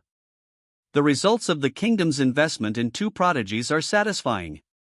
Edgar was smiling from ear to ear. Part of the training form for Blue Dragons is participating in sea bandit raids. For Red Dragons and White Tigers, part of their training is accepting missions from the Dragon Hall established by Edgar. Branches of Dragon Hall are established in 3 kingdoms. Baynard's penetration of the Magenev Empire is difficult. Edgar's spy in the Empire is small. Building a Dragon Hall in the Empire is difficult and dangerous, so he did not build a branch there. Dragon Hall is a secret organization that recently became popular among common folks. The missions are killing or rescuing. Killing will only be accepted if the target is really wicked and not a member of the nobles. Edgar does not want to stimulate the nerves of the nobles of the 2 kingdoms yet to avoid affecting his plan. If a noble in Baynard is really wicked, the intelligence department will immediately know it. That noble will be immediately escorted to trial. Although the noble can't be killed in 2 kingdoms, rescue can be commissioned if they want to save someone from the noble's hand. There are folks who look so hard for Dragon Hall when they hear that they can help save their family. A howling grandfather gave all his savings, even the deed of his house, just to save his only family, his granddaughter. A man with red armor, a red mask, and a yellow cape accepted the commission and only took 1 copper coin. The next day, the old man's granddaughter came back, and they both cried loudly. They ran away from Rue Kingdom and went to Baynard because they were afraid of the revenge of bandits, but they didn't know the bandit den was raged to the ground by the Red Armor Man single-handedly. There are many hall members who accepted small amounts of commissions from desperate folks. Dragon Hall members became popular, but the most popular are the Red Armor Man and the White Armor Man. Red Armor Man is called Red Dragon by common folks, while White Armor Man is called White Dragon, but White Armor Man secretly spread that he wanted to be called White Tiger, so common folks changed the name and called him White Tiger. The White Armor Man was satisfied and worked harder to help common folks. Edgar met the 3 captains of special forces and asked about the situation of the 3 teams. Everything is going smoothly. It is going smoothly because they have corrected many of the problems they have experienced. It was very difficult in the beginning. Many problems were met, but it was worth it. The result is a powerful force that will strike the enemy off guard. Before the Red Dragon Guards formed, Edgar asked Marco to become the captain. Marco was surprised when he heard that Edgar would let him hold a powerful force. He said he would agree if Edgar could touch his clothes during sparring. Edgar set the sparring date after 2 years. Marco can become the temporary captain and leave after 2 years if Edgar cannot touch his clothes in sparring. Marco agreed because he thought it could somehow motivate Edgar to train harder. After 2 years, both uncle and nephew met again. They went to the underground training hall and fought. Marco's eyes and mouth are wide open. His eyes nearly popped out of his socket. His nephew is a 3rd-level aura master and a 4th circle magician. He did not wear armor in the sparring, his clothes were torn in many places. His butt is showing up, and Marco feels aggrieved. When they returned to the castle, Marco was already laughing. He was happy and excited. Marco has a happy time as the Red Armor Man of Dragon Hall. He was not allowed to use his main offensive technique because his identity must be hidden. All known hall members must use other martial arts to remain hidden, so Marco uses his fist martial arts and fire. Marco actually loves fist technique, but the royal family specializes in swordsmanship, so he was not able to deeply study it. When he needed to hide his identity and use the fist technique in a life and death fight, he felt something click in his being. He loves using his fist to fight. His blood boils and pumps. His improvement is astonishing. After meeting with the 3 captains, he went to the runesmith department and met with Chief Alsef. Alsef no longer looks down on magic appliances. Those appliances phoneme alphabet equals IPAPH equals lead/phoneme them to a new world of runesmiths. He is even one of the master runesmiths, inventing quirky inventions. They accumulated a knowledge pool that is accelerating the development of runesmiths in the kingdom. They have so much budget that can support many projects, even quirky ideas, as long as they pass the review committee for projects. Your Majesty, we still cannot understand how a crystal ball is able to transmit voice and images from a long distance. It is so miraculous. It can communicate across the world. The only limit is that it can only be done by 2 crystal balls that came from twin mystic clams, said Alsef with an expression of regret. The 2 crystal balls are a gift from the Queen of Alia. She promised the gift when her sculpture was carved in the Valley of Legends. Twin mystic clams only appear once every decade. Every kingdom wanted to have it, but even the Alia Empire needed it, so they seldom gave crystal balls as gifts. Although it is very valuable in communication, Edgar rarely uses it for communicating intelligence because it isn't safe. There might be another crystal ball in the Alia Empire monitoring the communication. But its advantage is still there, so if it's urgent, it will be used by the intelligence department using code hidden behind the normal communication of 2 people. Edgar did not expect that TV might develop before radio. Many countries were not able to study the secret of the crystal ball, but Baynard can because he is here. He is from the information age, where TV is everywhere. He just needs direction and ideas. He is sure that the master runesmiths of Baynard are now very capable of making television possible. Have you thought of invisible waves in the air that can instantly travel anywhere in the world? How is it possible to use that wave? What if 2 things share the same wave? The twin crystal ball probably has the same wave. Let us call the invisible wave television frequency. If we can have one main crystal ball transmitting information to a crystal tower that will transmit information to crystal balls with the same frequency, then we could convey our message to the whole kingdom. Communication will have a revolution. Edgar is describing how he remembers television to Alsef. Alsef feels very excited. He does not understand the wave or frequency the king is talking about, but he has already experienced it many times. As long as he studies in the direction the king pointed out, he will understand it, and he will reach his destination. It has been proven many times. Edgar could actually start the steam engine revolution, but that would cause too much damage to the world. Many efficiencies that a steam engine could do are done by magicians. Magicians can train while improving efficiency in many companies, thus killing 2 birds with 1 stone. Edgar wants to find an alternative that will require the use of mana stones. He wants to build a train that relies on mana stone because it is renewable energy. It will circulate in the air again after being consumed, and then some will flow to where the mana vein is located. The cycle will just keep being repeated. Mana stone mine owners are now very rich. They are like oil tycoons on Earth. The density of mana in Baynard actually increased because of the use of mana stone in appliances. Trees became bigger, plants became more magical, livestock tasted better, and the magic beast became stronger. But advantages outweigh disadvantages. It became easier for magicians to cultivate, and people's physiques became better. Edgar deliberately spread the news, so the sale of appliances exploded around the world. Each country is encouraging its people to use it. They even gave incentives to merchants so they could import the appliances. Edgar cannot hide the effects of appliances. Even he did not expect the astonishing effect, so he took the initiative to spread the news and let his appliance brand occupy the market before other appliance brands could appear. After talking with Alsef, Edgar ordered Nina to call Rick and Christoph for a meeting. Rick is the editor-in-chief of the newspaper, and Christoph is the one managing theaters. The three of them sat around a table. Edgar started talking about the crystal ball and how news transmission and theater shows could go to the next level. Rick and Christoph are both shocked. Rick, find two reporters, a man and a woman, who are not afraid to be seen by the whole people in the kingdom. They must look pleasing to the eye, and their voice should sound good and articulate. Prepare a dedicated team for newscasting on television. Christoph, prepare a theater show for television. The show must contain many episodes. It must not contain anything detrimental to the kingdom and the rule of the royal court. Make a show that involves immigrants and shows how their lives changed under the rule of Baynard. Make sure to show how the people of Baynard welcome them with open arms. It will play an important role in assimilating Franian and Russ. Rick and Christoph both agreed, but they have concerns on their faces. Edgar noticed it and let them mention it. You can ask if you have any concerns, said Edgar. Christoph has hesitation on his face but still states his concern.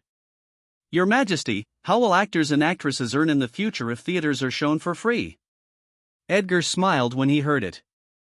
The show will earn through advertising. Companies can advertise their product when it is used by actors and actresses during the show. It is called product placement. Actors and actresses will also receive sponsorship from companies once they become famous. Edgar described the product endorsement to Christoph, who became very excited. The spring of acting will definitely come once acting becomes synonymous with popularity and high-income jobs. Your Majesty, thank you very much, solemnly said Christoph as he bowed to Edgar. There are only a few actors and actresses. Once an actor gets sick, the whole play will be affected and need to be adjusted. There are people who like acting, but they have families to feed, so they can't pursue their dreams. Everything will change once actors and actresses can earn a lot.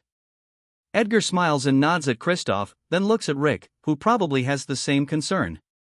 The newspaper will never dissolve. It is a very important platform of communication between the royal court and its people. You don't have to worry that it will run out of money. The kingdom is rich. The news writers will slowly be transferred to news reporters as the television becomes more developed. The demand for newspapers will not be affected too much. Not everyone has the time to watch news on television. The newspaper will also contain information not mentioned on TV. It will take a long time before TV can enter everyone's home. Rick felt relieved when he heard it. Edgar let Christoph prepare more phoneme alphabet equals IPAPH equals live live / phoneme shows, like cooking. Recording will probably take longer before it is invented. TV shows can only be taken phoneme alphabet equals IPAPH equals live live / phoneme. The camera might appear first before video recording.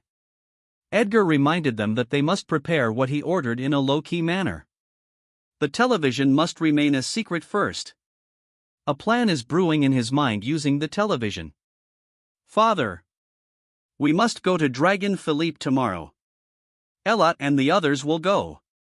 Their parents will also go with them, an excited 10-year-old girl said to her father. The Dragon Philippe that she is referring to is the 50-meter purple dragon made of cement and earth. They call it Philippe because their friend Philippe has a purple birthmark on his buttocks. They only found it recently. They named the dragon Philippe to tease him.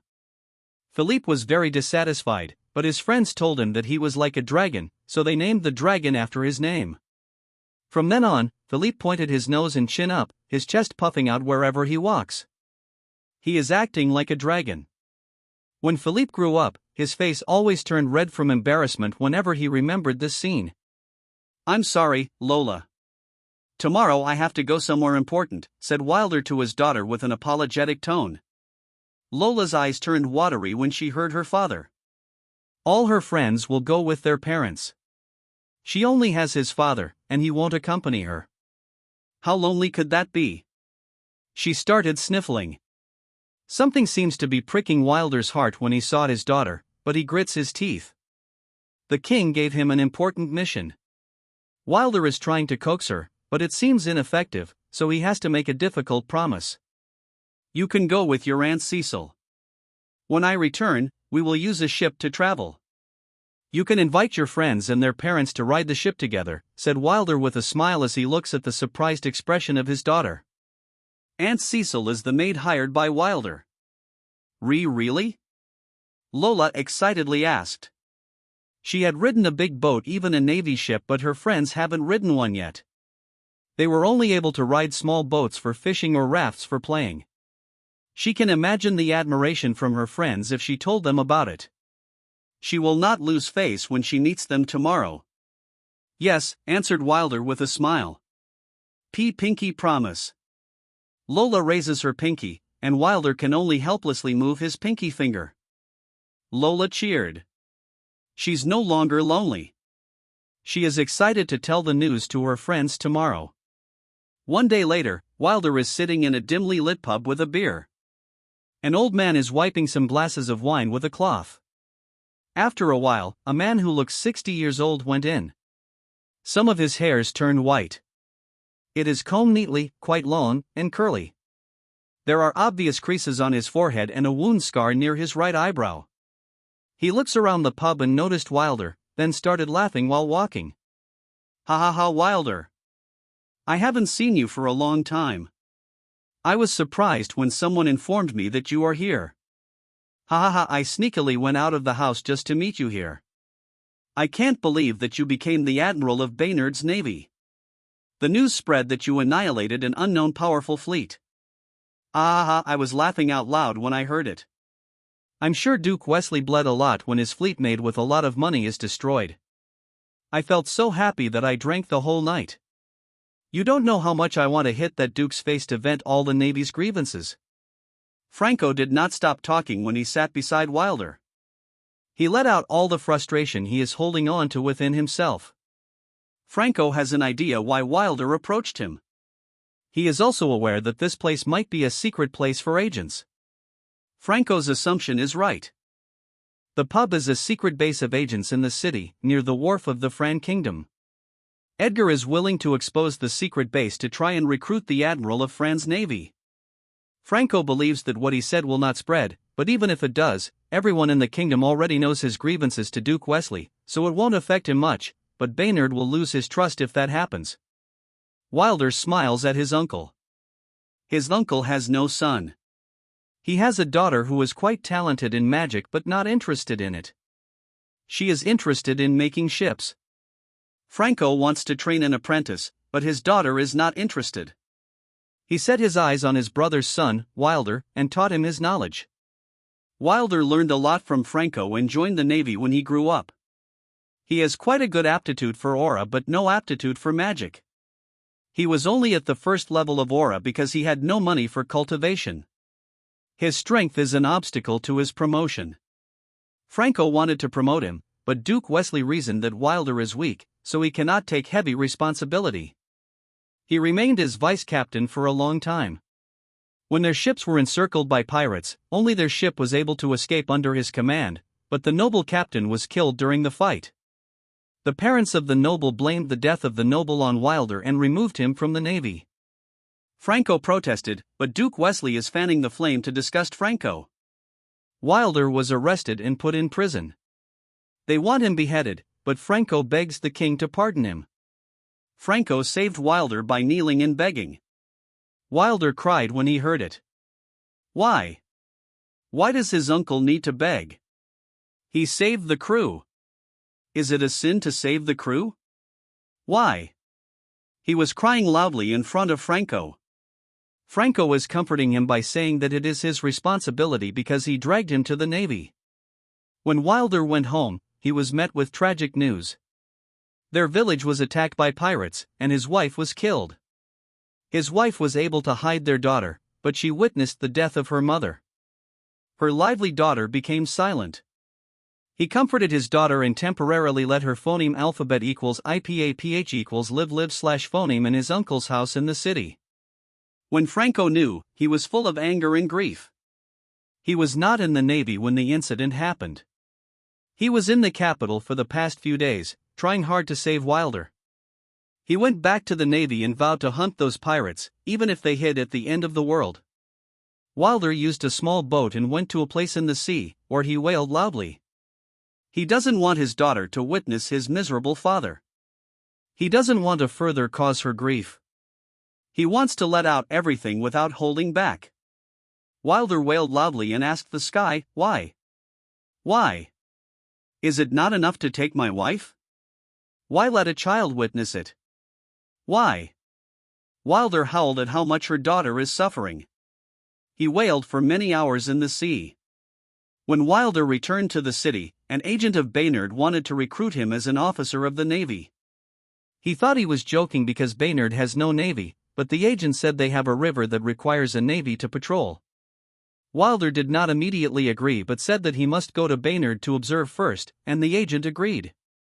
He wanted to take his daughter away from that place, but he did not expect that his decision could change his life and her daughter. "Uncle, when we left Friend Kingdom, I just wanted to take away my daughter from the place that gives her bad memories. King Van knew my experience and gave us both time to adjust. We were assigned to phoneme alphabet equals IPAPH equals live live / phoneme in a town where there is a school for children." Wilder's lips suddenly trembled, and he started crying but still continued talking. Wilder remembers that moment. When he went home from part-time work, his daughter was waiting for him. She is hiding something behind her. She restlessly looked at Wilder, then said, "Father, I have a gift for you. My teacher praised me for my work. My friends said it is beautiful and wanted to take it, but I said that I want to gift it to you. My friends already gifted their parents, but I haven't given you anything yet, so take it." Lola raised her hand, holding a necklace with a wooden dragon. Wilder was stupefied as his daughter was talking and absent-mindedly accepted the necklace. Lola smiles when Wilder receives the necklace. At that time, Lola's smiles blew away all the gloom Wilder had. His world suddenly brightened a lot. That smile is the most beautiful in the world.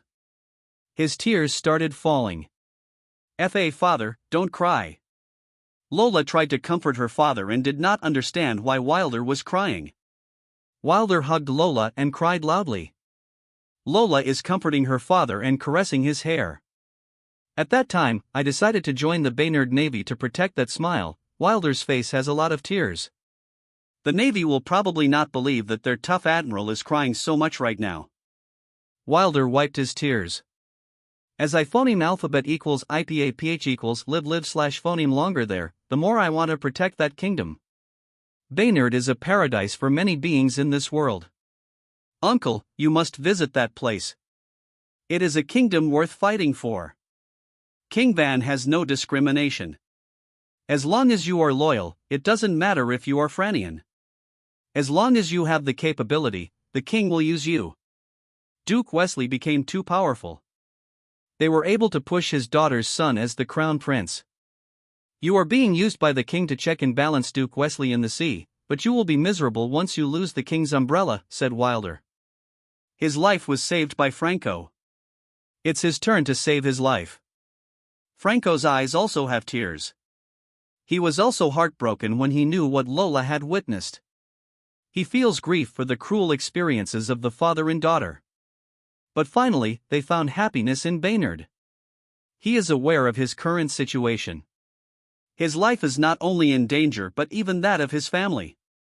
Duke Wesley will not let him go. I'll think about it first, said Franco. It cannot be rushed because one wrong step could exterminate his family. I will come back after a month, uncle, said Wilder. They are the only people in the pub. The old man left the pub earlier to give privacy to Wilder and his uncle. Wilder returned to Baynard and reported the result to Edgar. Edgar let Wilder borrow a big boat to fulfill his promise to his daughter. For Edgar, it is a small matter to let a capable Navy commander borrow a big boat for his daughter. Fran Kingdom is wallowing in regret for letting go of a capable commander, but Duke Wesley is gritting his teeth. He can no longer count how many times he cursed Wilder. He is regretting so much that he did not kill Wilder.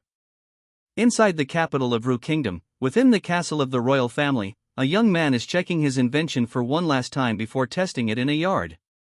After checking that everything was fine, he activated his invention. His invention floats for a while, then suddenly stops and crashes to the ground. Clang! Metal parts are scattered on the ground. The young man is sad. It failed again, and he even ran out of money. He needed to wait for his next allowance. He sighs. He is envious of the runesmiths in Baynard. Quirky inventions could receive funds and even earn money from patents if they are used by a company. Suddenly, loud laughter is heard by him. Ahaha, Pascal, you useless waste.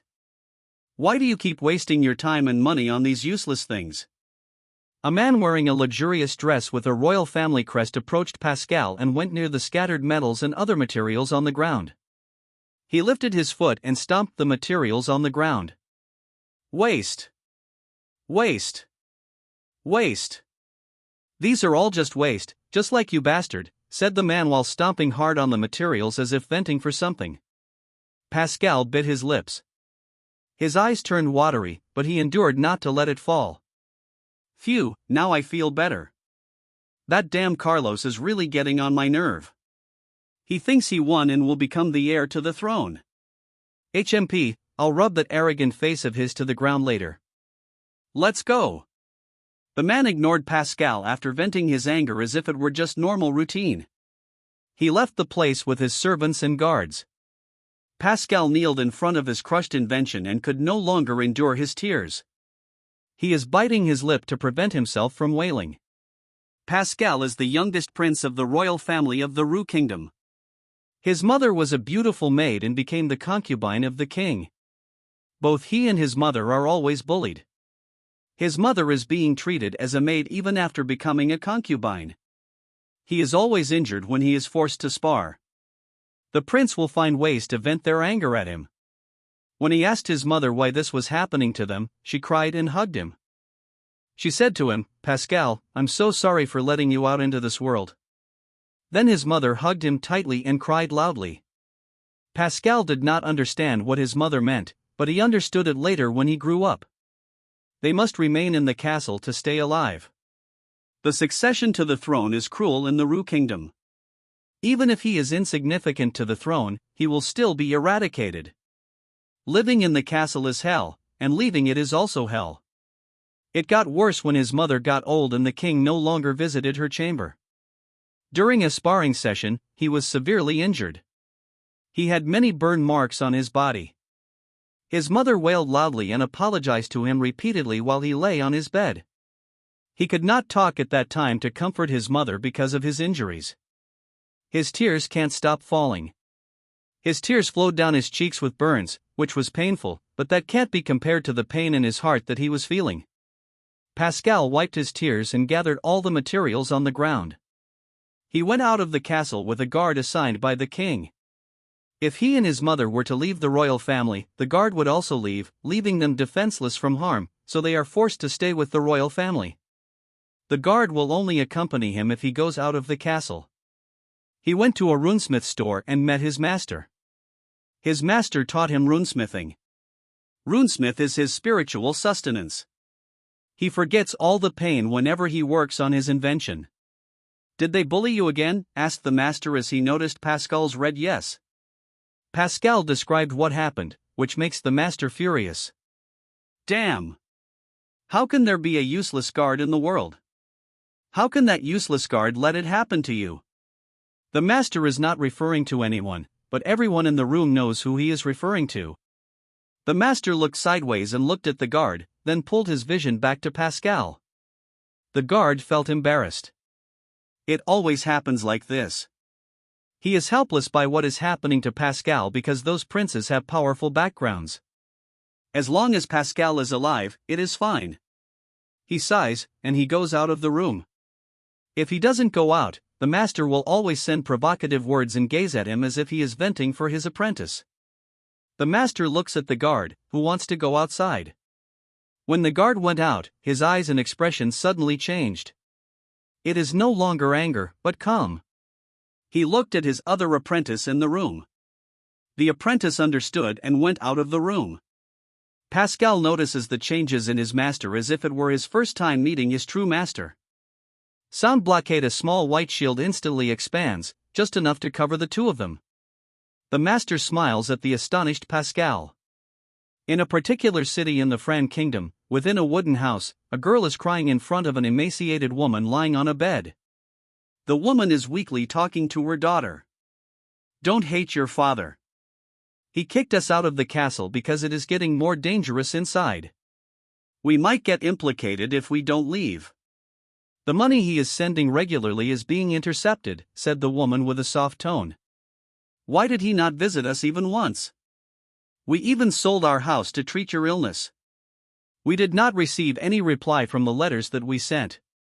"Mother, I don't know what to do if you're gone," said Layla while sniffling and crying. She is only 16 years old. She was raised in the castle. She was not taught how to survive outside the castle. Her mother's illness quickly deteriorated, and she did not have enough time to teach her. The woman on the bed cried. She doesn't know why the king did not respond to their written pleas. Her body is painful, but she is still holding on. She wants to see if the king will send someone to help before she can die. Knock. Knock. The mother and daughter heard the knock on the door. Their eyes and expressions were filled with hope. "Go and see cough cough." The woman had not finished her sentence and coughed out blood. "Mother."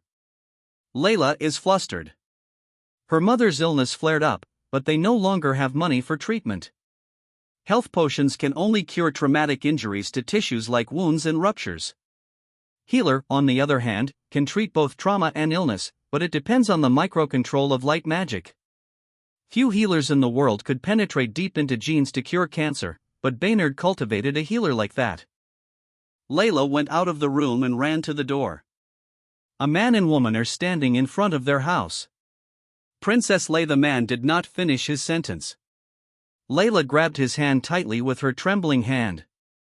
Please save my mother." Layla's eyes are pouring tears so much. She is desperate. Her mother is her only spiritual support in this world.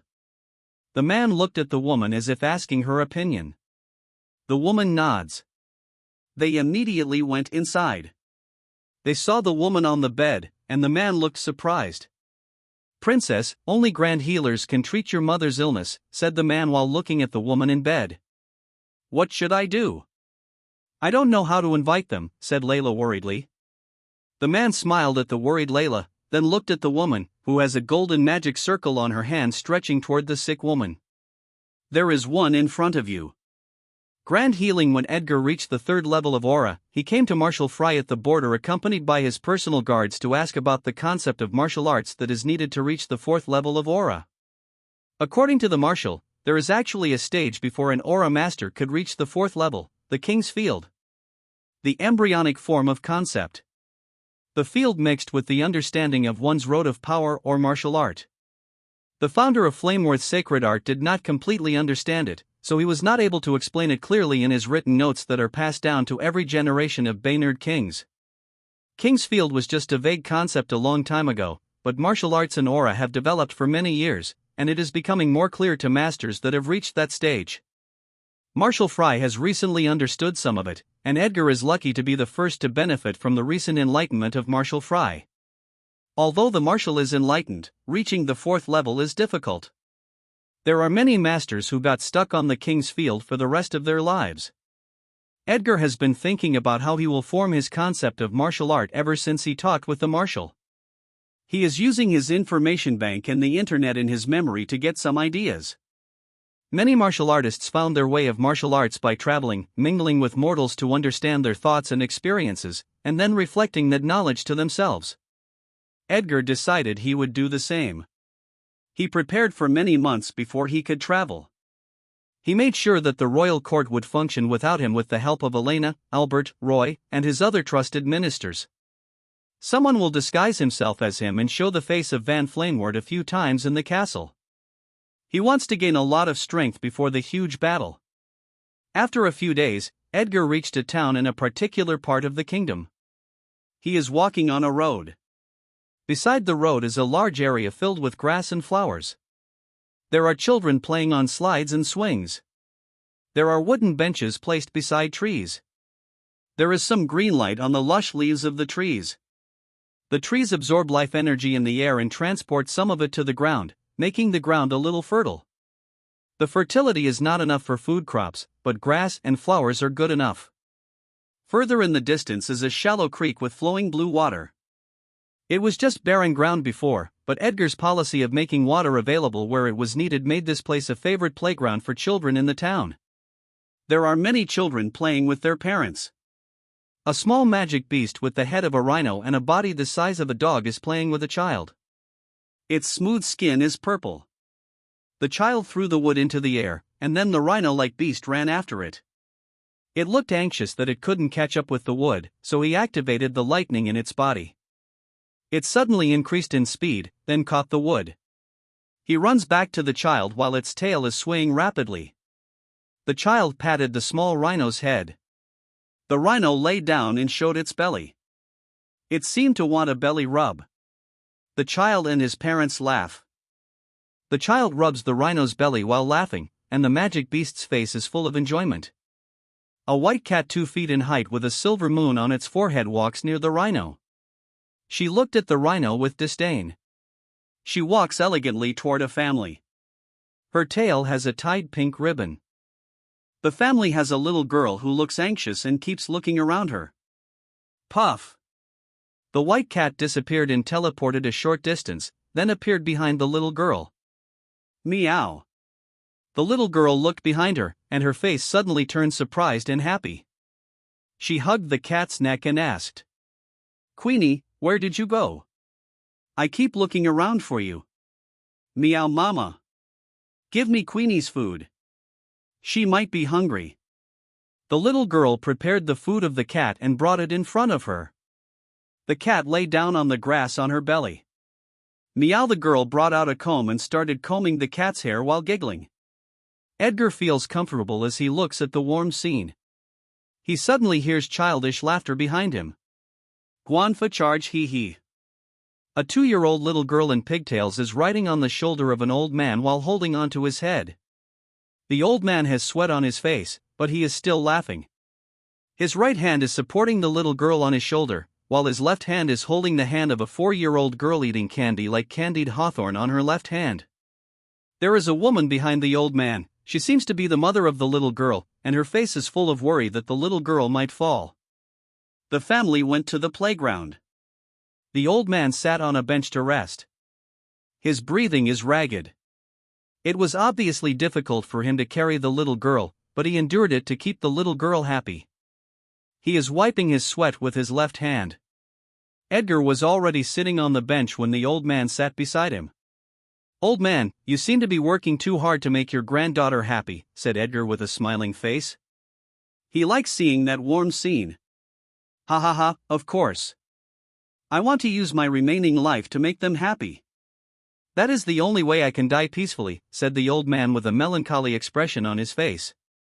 "You seem like someone who has a story to tell," said Edgar as he noticed the sadness in the old man's face. The old man looks at Edgar. Edgar's hair is black because of magic. He is wearing a brown cape, a simple white shirt, brown pants, and brown sandals. They are commonly worn by travelers. The old man has the urge to tell someone what he is hiding within himself. He wants to tell someone about it before he dies. At least tell it to the stranger in front of him, whom he will never meet again. The old man's eyes suddenly turned red, and tears started falling when he remembered what happened years ago. There was not enough food in the family. The prices of food are too high, but there is a newborn girl in their family. Both she and the mother will not survive if they do not decide. He is the head of the family, so he will take responsibility. He took the newborn girl and walked toward a river in a neighboring town. When the old man reached the river, he took a look one last time at the newborn girl. The girl smiled at him. He kneeled and cried loudly. He hugged the little girl and continued crying. He decided that he must at least let the little girl see more of the world before letting her depart. He reached a city before sundown. He saw at the gate that there was something written, but he couldn't phoneme alphabet equals IPAPH equals red read slash phoneme it. He was planning to return to the river, but he had an impulse to ask what was written in the announcement. The guard told him that Prince Van, the Region King, is selling food at an affordable price, and you can ask for porridge if you don't have food. They are even hiring if you don't have a job to earn extra income. The old man suddenly cried loudly and kneeled. He hugged the baby girl and said, "I'm sorry," repeatedly. He hurried home and told everyone the news. They all cried and kowtowed in the direction of the capital to thank Prince Van. Now, nothing is lacking, no one will go hungry in the kingdom as long as you work diligently. He is making up for what he did by doing everything he can to make his granddaughters happy. Edgar's eyes have tears. His decision was right when he first came to this trial. The old man's family was probably not the only one in the same situation. The woman and her daughters notice the old man is crying. The woman dragged her children and approached them with a wary face. The two little girls have a cute, angry expression on their faces. "Fwad guy, why do you bully grandpa?" said the 4-year-old girl. The 2-year-old nodded as if saying she wanted to say the same thing. "Ha ha, he is not bullying grandpa." A dust went to my eyes. "It was so painful, that is why I cried a lot," the old man excused.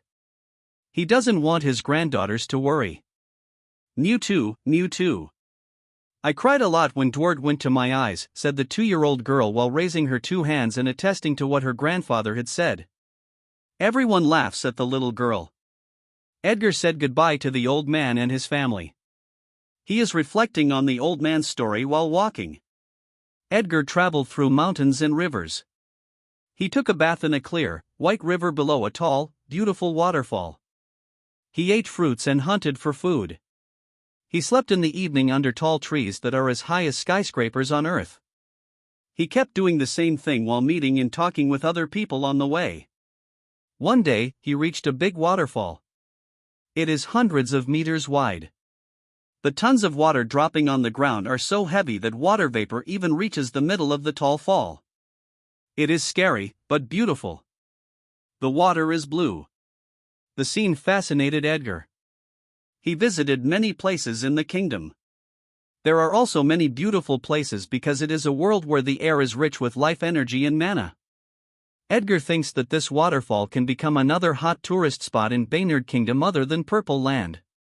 If electricity is developed later, it will probably give enough power to the whole kingdom.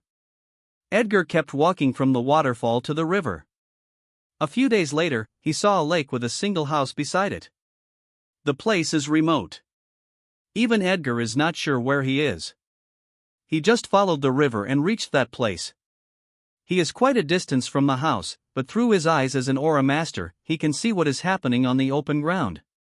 A man is swinging his sword. He is not using an aura, but the swing is powerful. The pressure from his swing brings dust and soil into the air. Edgar approaches the man, and he is astonished. According to his senses, there is no trace of a training aura within him. He is just an ordinary man, he is not even muscular, but his swing can be as strong as an aura user. The man stopped practicing his sword as soon as he noticed Edgar. "May I help you?" asked the man. He has long yellow hair and a beard. He is wearing a white coarse cloth. There is melancholy in the man's face and tone. It was completely different when he was swinging his sword. "Sorry for disturbing you. I'm a traveler, and I was just curious why your swings are powerful." "Did you practice aura before?" asked Edgar. "No.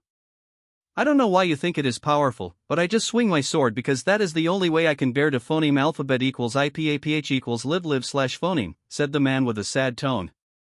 "Have you not sparred with anyone before?" "I will use the same strength as yours so you can test your strength." Edgar is curious about the source of the man's strength. The man hesitated but still agreed. They took a sword stance. The man's eyes look different. He charges at Edgar. He is fast. He reaches Edgar in a few steps, then slashes his sword. Edgar also slashed an ordinary sword to meet the man's slash. Clang! Edgar was shocked. His arm and sword failed to block the man's sword. His arm and sword forcefully move up. The man gave Edgar another slash. Edgar hurriedly blocked the swing. All blocks of Edgar are being blown away. Using the same strength, he is not the man's opponent. If Edgar uses his footwork and sword techniques, he will win, but winning is not his purpose. Edgar stares into the eyes of the man.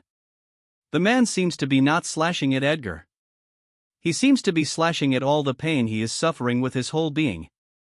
His sword seems to be fused with his whole being's will to cut that pain. Edgar's eyes widen and his mind enlightens. It's will. Edgar smiles. He now knows what to do to reach that stage. Edgar put aura to his arm and sword. He stopped the swing of the man. The man is surprised that his opponent is actually an aura master. Let's stop it here. Thank you. You helped me a lot. If you need help in the future, you can go to any garrison of the army. If they cannot help, you can directly go to the capital. Show this badge if you need help. Edgar gave the man a badge with a crest being used by the king. The man looks at the badge and thinks that Edgar is a high-ranking noble household. What is your name? Edgar wants to remember the name of the man. Elias, what about you, sir? Elias asked with a respectful tone. Van Flameworth. Edgar instantly disappeared in front of the man, whose eyes were wide open. Edgar still continued to travel around the kingdom while deepening his study of what he learned.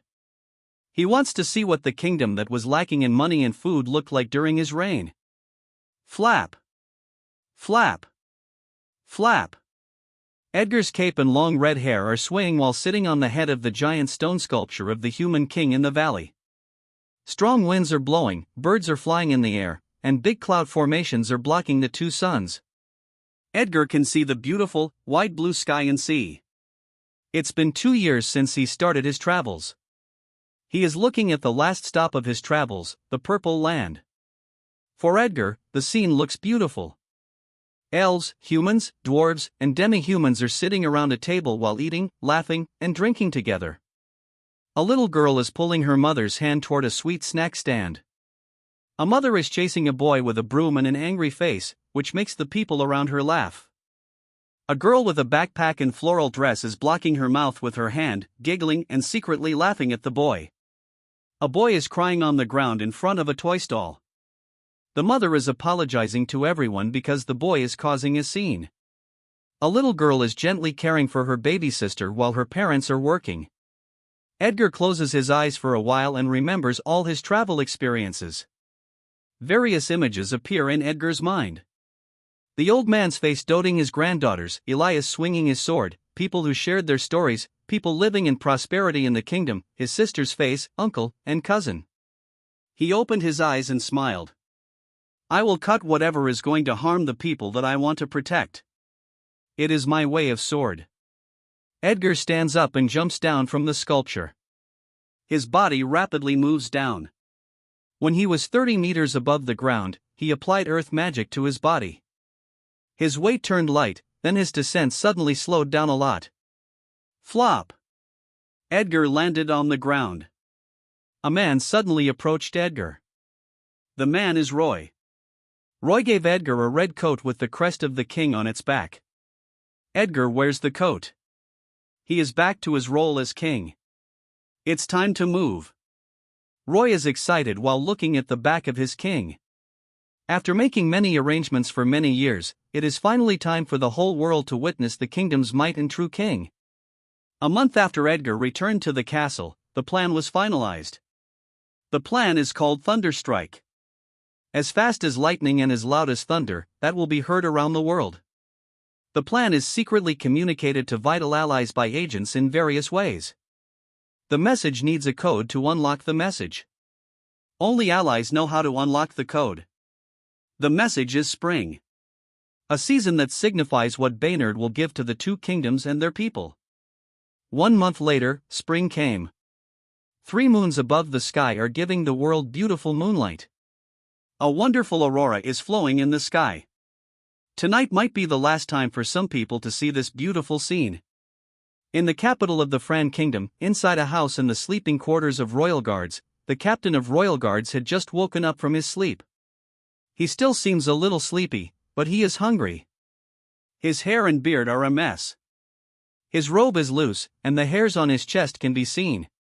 He delegated his job to the vice captain and his subordinates because he was drinking a lot earlier. Damn, that new alcohol is really strong. I felt like it was burning my throat. But I had never tasted it before. The aftertaste was really good. I was enjoying the aftertaste. I didn't even notice that I passed out. I should ask the vice captain to buy more. When the king dies, we will drink that alcohol to celebrate. The royal captain rubs his belly. He seems to think of something and smiles. He is a former captain of the personal guards of the current regent king, the crown prince. The former captain was kicked out, and he became the captain. There were dissatisfied royal guards, but he kicked them out. He is the right arm of the regent king. How dare they look down at him? He replaced them with his friends and the personal guards of the crown prince. He stopped kicking out the royal guards because there is one sensible person who convinced the guards, and that's the vice captain. He even treats him to food and drinks, which is why he likes the vice captain. Knock. Knock. Captain, are you awake? I asked someone to cook food since you missed dinner, said Carter, the vice captain, from the door. He is wearing a white sleeve with buttons, brown pants, and shoes. His black hair is short and curly. He also has a beard. The captain smiled and went out of the room.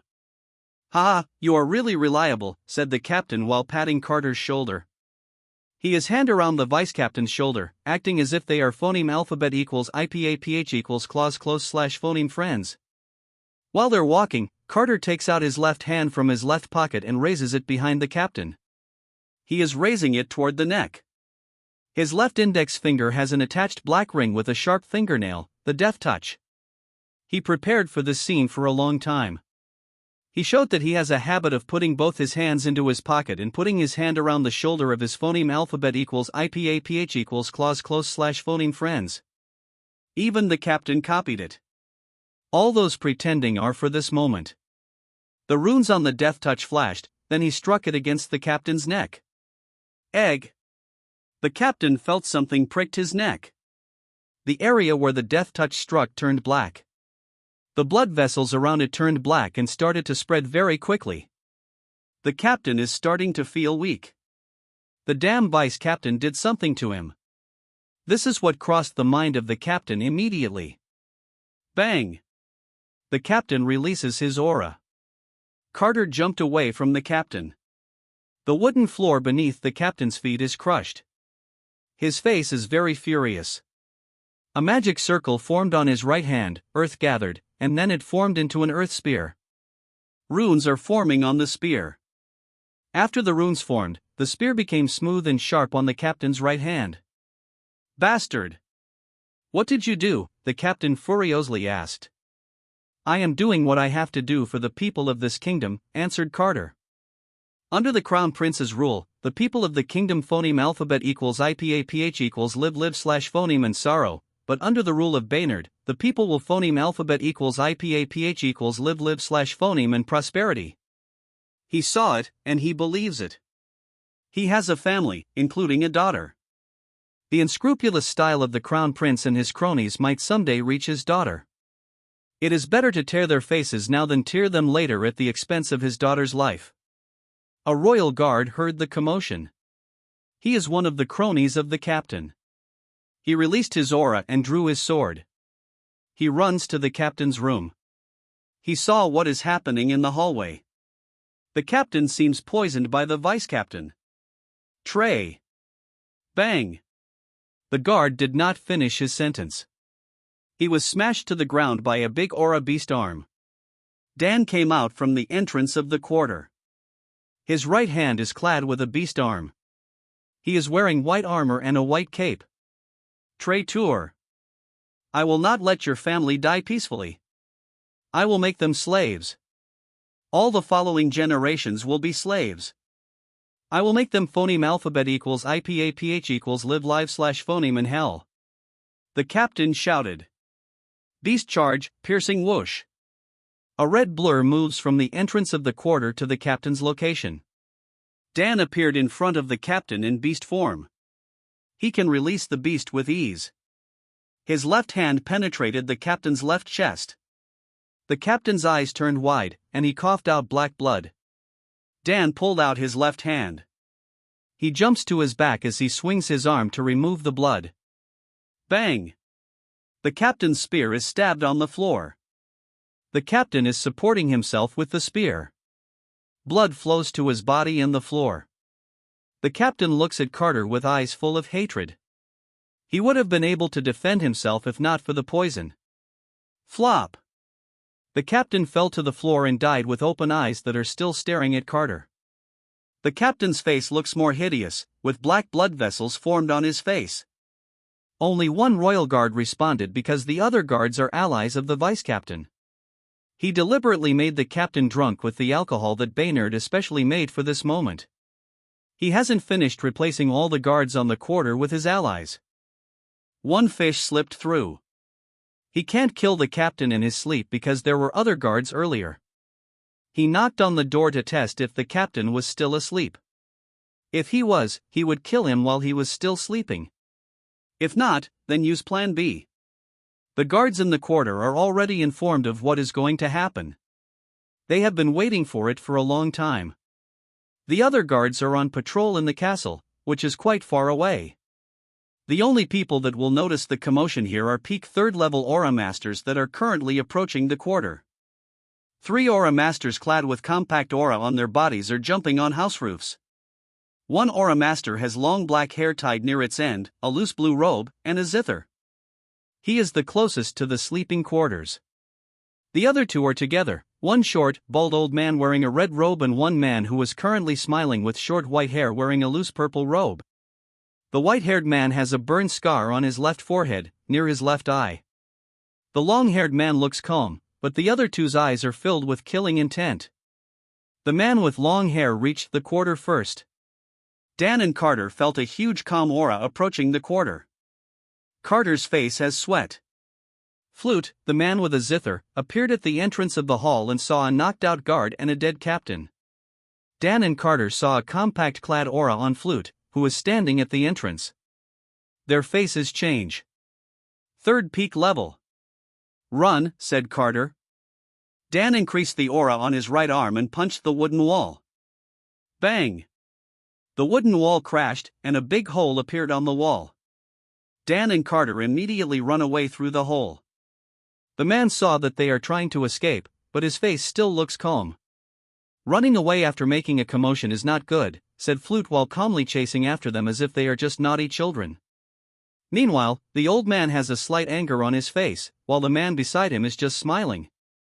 They are already near the sleeping quarters. They are about to jump over a street, but 2 5-meter aura blades flew to them. The old man frowns, while the man has a wider smile on his face. Bang! The old man crushed the aura blade with his punch. Boom! The other one was cut into several sections and exploded. The man did not even move. Come out, boy. I know you're there, said the old man. They already felt the aura that is hiding in the house. Edgar is smiling as he comes out of the shadow. He is wearing an armor with golden runes and his whole body is clad with a compact aura. He observes the 2 3rd peak level Aura Masters in front of him. He already knows who they are. The white-haired man is Maneki. Maneki's face has a wider smile, and his eyes became smaller while staring at Edgar. The short, bald old man with white beard is Rega. He is only 2 feet in size. Rega notices Edgar's look on him, and his face suddenly changes. He remembers those gazes, and it makes him feel disgusted. Why you, how dare you look at me that way? How dare you look at me that way?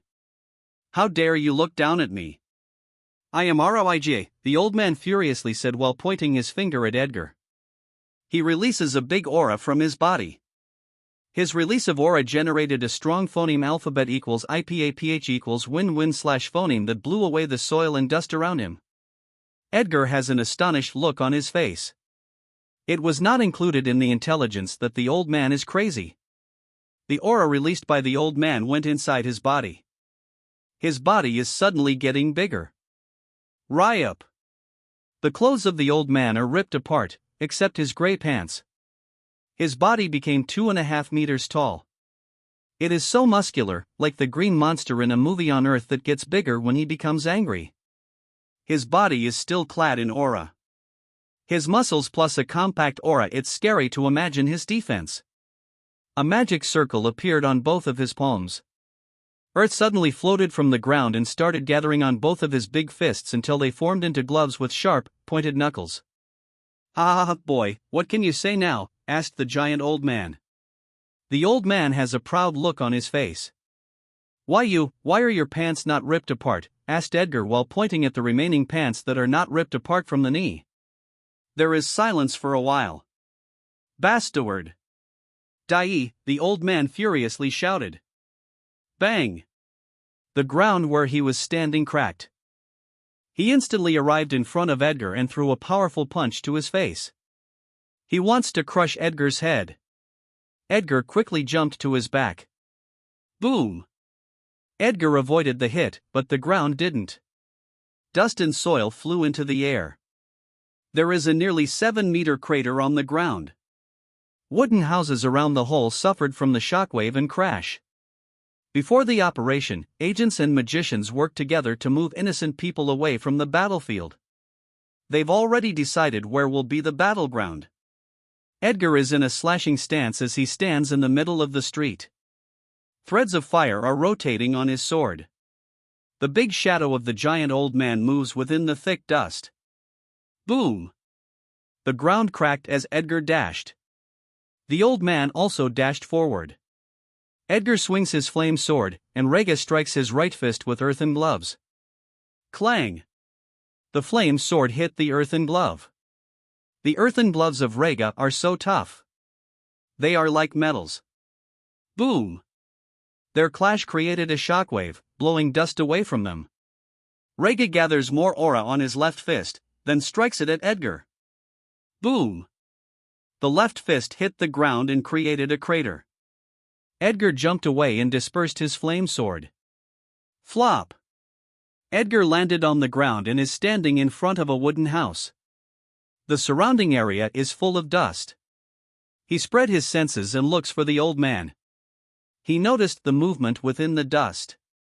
He applied more aura to his feet and jumped high. The old man appeared and struck where Edgar was standing. Bang!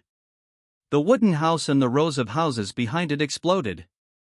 The force from the old man's punch went forward up to 15 meters.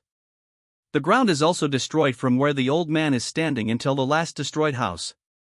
The old man really wants to punch Edgar into a pulp. Edgar is in the air, quite a distance from the old man. He is falling near a roof. Whoosh! An almost invisible thread clad with aura suddenly tied his right foot. Whoom! Edgar is suddenly pulled. Bang! Edgar is smashed into a wooden house. He is pulled into the air again. Bang! Bang! Bang! Edgar is repeatedly pulled into the air and smashed into wooden houses. Maneki came out from the shadows. He has a wide grin, and he has an expression of enjoyment at toying with his enemy. Maneki stretches his right index finger, tied with a thread attached to Edgar's feet. A purple magic circle appeared on Maneki's index finger. Lightning is flashing on his index finger, and he lets it flow to the thread. Zoom! The lightning runs on the thread like a snake toward Edgar, whose condition is unknown. Maneki's grinning face looks so hideous as he watches the lightning move toward his new toy. Maneki watches as the lightning goes inside the thick dust where Edgar is supposed to be lying on the ground. He feels excited. Fire tornado PZZZT. The lightning did not even reach the fire tornado. The thread got burned, and the lightning had no place to go. It burst into the air. Whoosh! The fire tornado blew away all the dust around Edgar. Edgar's figure appeared as the flame slowly disappeared. He is completely fine. Even his cape is not torn. A peak 3rd level defense is really different, and he will fight 2 masters at this level. Your threat is powerful, but too bad, my fire can easily burn it, said Edgar while looking at Maneki. Maneki's face is no longer grinning. His face is gloomy, and Edgar notices it. Edgar smiles at Maneki. He seems to understand why. Did my fire remind you of the past? Asked Edgar with a smile. Maneki lowers his head. Edgar cannot see his expression. Suddenly, more threads clad with aura flew out of his robe and combined together. They are like 10 thin whips tied to his fingers. Lightning covers the 10 whips. Maneki chuckles. He raised his head and stares at Edgar. His face looks fierce. His eyes are bloodshot. You are just my toy, but you damn talk too much. Maneki shouted with anger. He swings his lightning whips at Edgar. Lightning blades flew toward Edgar. Edgar swings his sword. Aura blades flew toward the lightning blades. Bang! Bang! The aura blades clashed with lightning blades in the air. Some are exploding while the others block each other in the air. Reiga can feel Maneki's huge killing intent toward Edgar. He did not immediately join their fight because he knows that Maneki do not want his fight with his toy to get interrupted, but since this place is the capital, any intruder must be immediately suppressed. Reiga walks toward them, but he suddenly stopped moving when he heard a cry for help, a voice he is very familiar with. Master! Save me! Reiga looks at the source of the voice, then he saw the crown prince on a flat carriage nearly 200 meters away. His leg is stabbed with a dagger. A tiger guard has put a sword on the crown prince's neck. The prince is his apprentice. The future king. How dare they? Stoop! Reiga furiously shouted. He put more aura to his feet, then he jumped toward the carriage. Bang! The ground cracked when he jumped. He was just a few meters above the ground, but Edgar suddenly appeared behind him. He slashed down his sword on Reiga's right shoulder. Bang! Ah! Screams Reiga as he falls down. Boom! The ground cracked where Reiga fell. He is lying on the ground. Edgar is in a stabbing stance in the air. His head is facing the ground. He casts earth magic, then earth appears over his feet. Boom! Edgar charges down to Reiga. Threads of fire are rotating on his sword. Wang! A lightning blade quickly flew to Edgar. He rotates his body in the air and slashed his flame sword to the lightning blade. Fire blade bang! The lightning blade is blocked by the fire blade. Edgar reverses his posture in the air. He steps on earth in the air, then he jumps to his back. He disperses the fire on his sword as he falls down. He jumped a few times to his back after he landed on the ground. Edgar is now standing in the middle of the street. He was able to slip away from Maneki and make a sneak attack on Reiga because they were distracted by the fake crown prince. Reiga stood up from the broken ground. There is only a shallow wound on his shoulder. He fiercely stares at Edgar. Gentlemen, we have made so many arrangements to take the crown prince away from the capital. We can't let all our effort go to waste, so please cooperate, said Edgar while smiling at them. Reiga's eyes turned red from rage. Earth Pillar and Earth Pillar lifted Reiga. He jumped toward Edgar as he put more aura to his right fist. Boy! I'll blow you into pieces! Shouted Reiga as he raises his right fist and punches it to Edgar. Titan's Fist Death Slash. A 10-meter aura blade flew and met the fist of Reiga. Bang! The aura blade blocked the attack of Reiga. Another aura blade flew toward Reiga's fist. Reiga's face changes. Ha, gentlemen, mission accomplished. I will move first, said Edgar as he moves toward the carriage that is nearly out of the gate. Maneki clicks his tongue. He was planning a sneak attack, but the bastard had already moved away. Boy! I will make you regret living in this world. I will capture you and slowly crush your bones. Reiga furiously said. He gathers more aura in his right fist. Ah! Reiga screams as he gathers more strength in his right fist, then strikes it with one powerful blow. Bang! The aura blades were crushed together. Boom! Reiga landed on the ground. He feels a boiling rage inside of him. There is a huge killing intent in his eyes. He felt like he was being toyed with by the boy. Chase. The two Aura Masters rapidly chase Edgar with so much intent to kill. A few hundred meters away from the city, Edgar is standing in the middle of the road. His face is no longer playful. It is time for him to fight back. His fire magic is too dangerous to frequently use in the city. Many innocent people will have tragic deaths if he is just a little careless with his fire magic. After a while, the two Aura Masters are already near Edgar. Edgar raised his left hand and cast magic. Above the heads of Rega and Maneki is a huge orange magic circle. The two felt the huge fluctuation of magic and look up. Their faces suddenly changed. Flame meteor woo! Woo! Woo! Huge flame meteors started to fall toward Rega and Maneki. Edgar releases a huge aura. A magic circle appears on the hilt of his sword. Threads of aura and fire elements started moving around his sword. The rotating aura and fire element dispersed. A 1-meter compact aura sword surrounded by fire element appears on Edgar's hand. King's sword. Meanwhile, in the capital of Ru Kingdom, outside the city, Marco is standing in front of a third peak level aura master. He is wearing red armor and a yellow cape.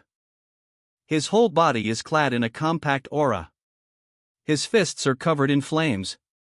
Further ahead, Marshal Fry is blocking the way of two angry third-level peak aura masters.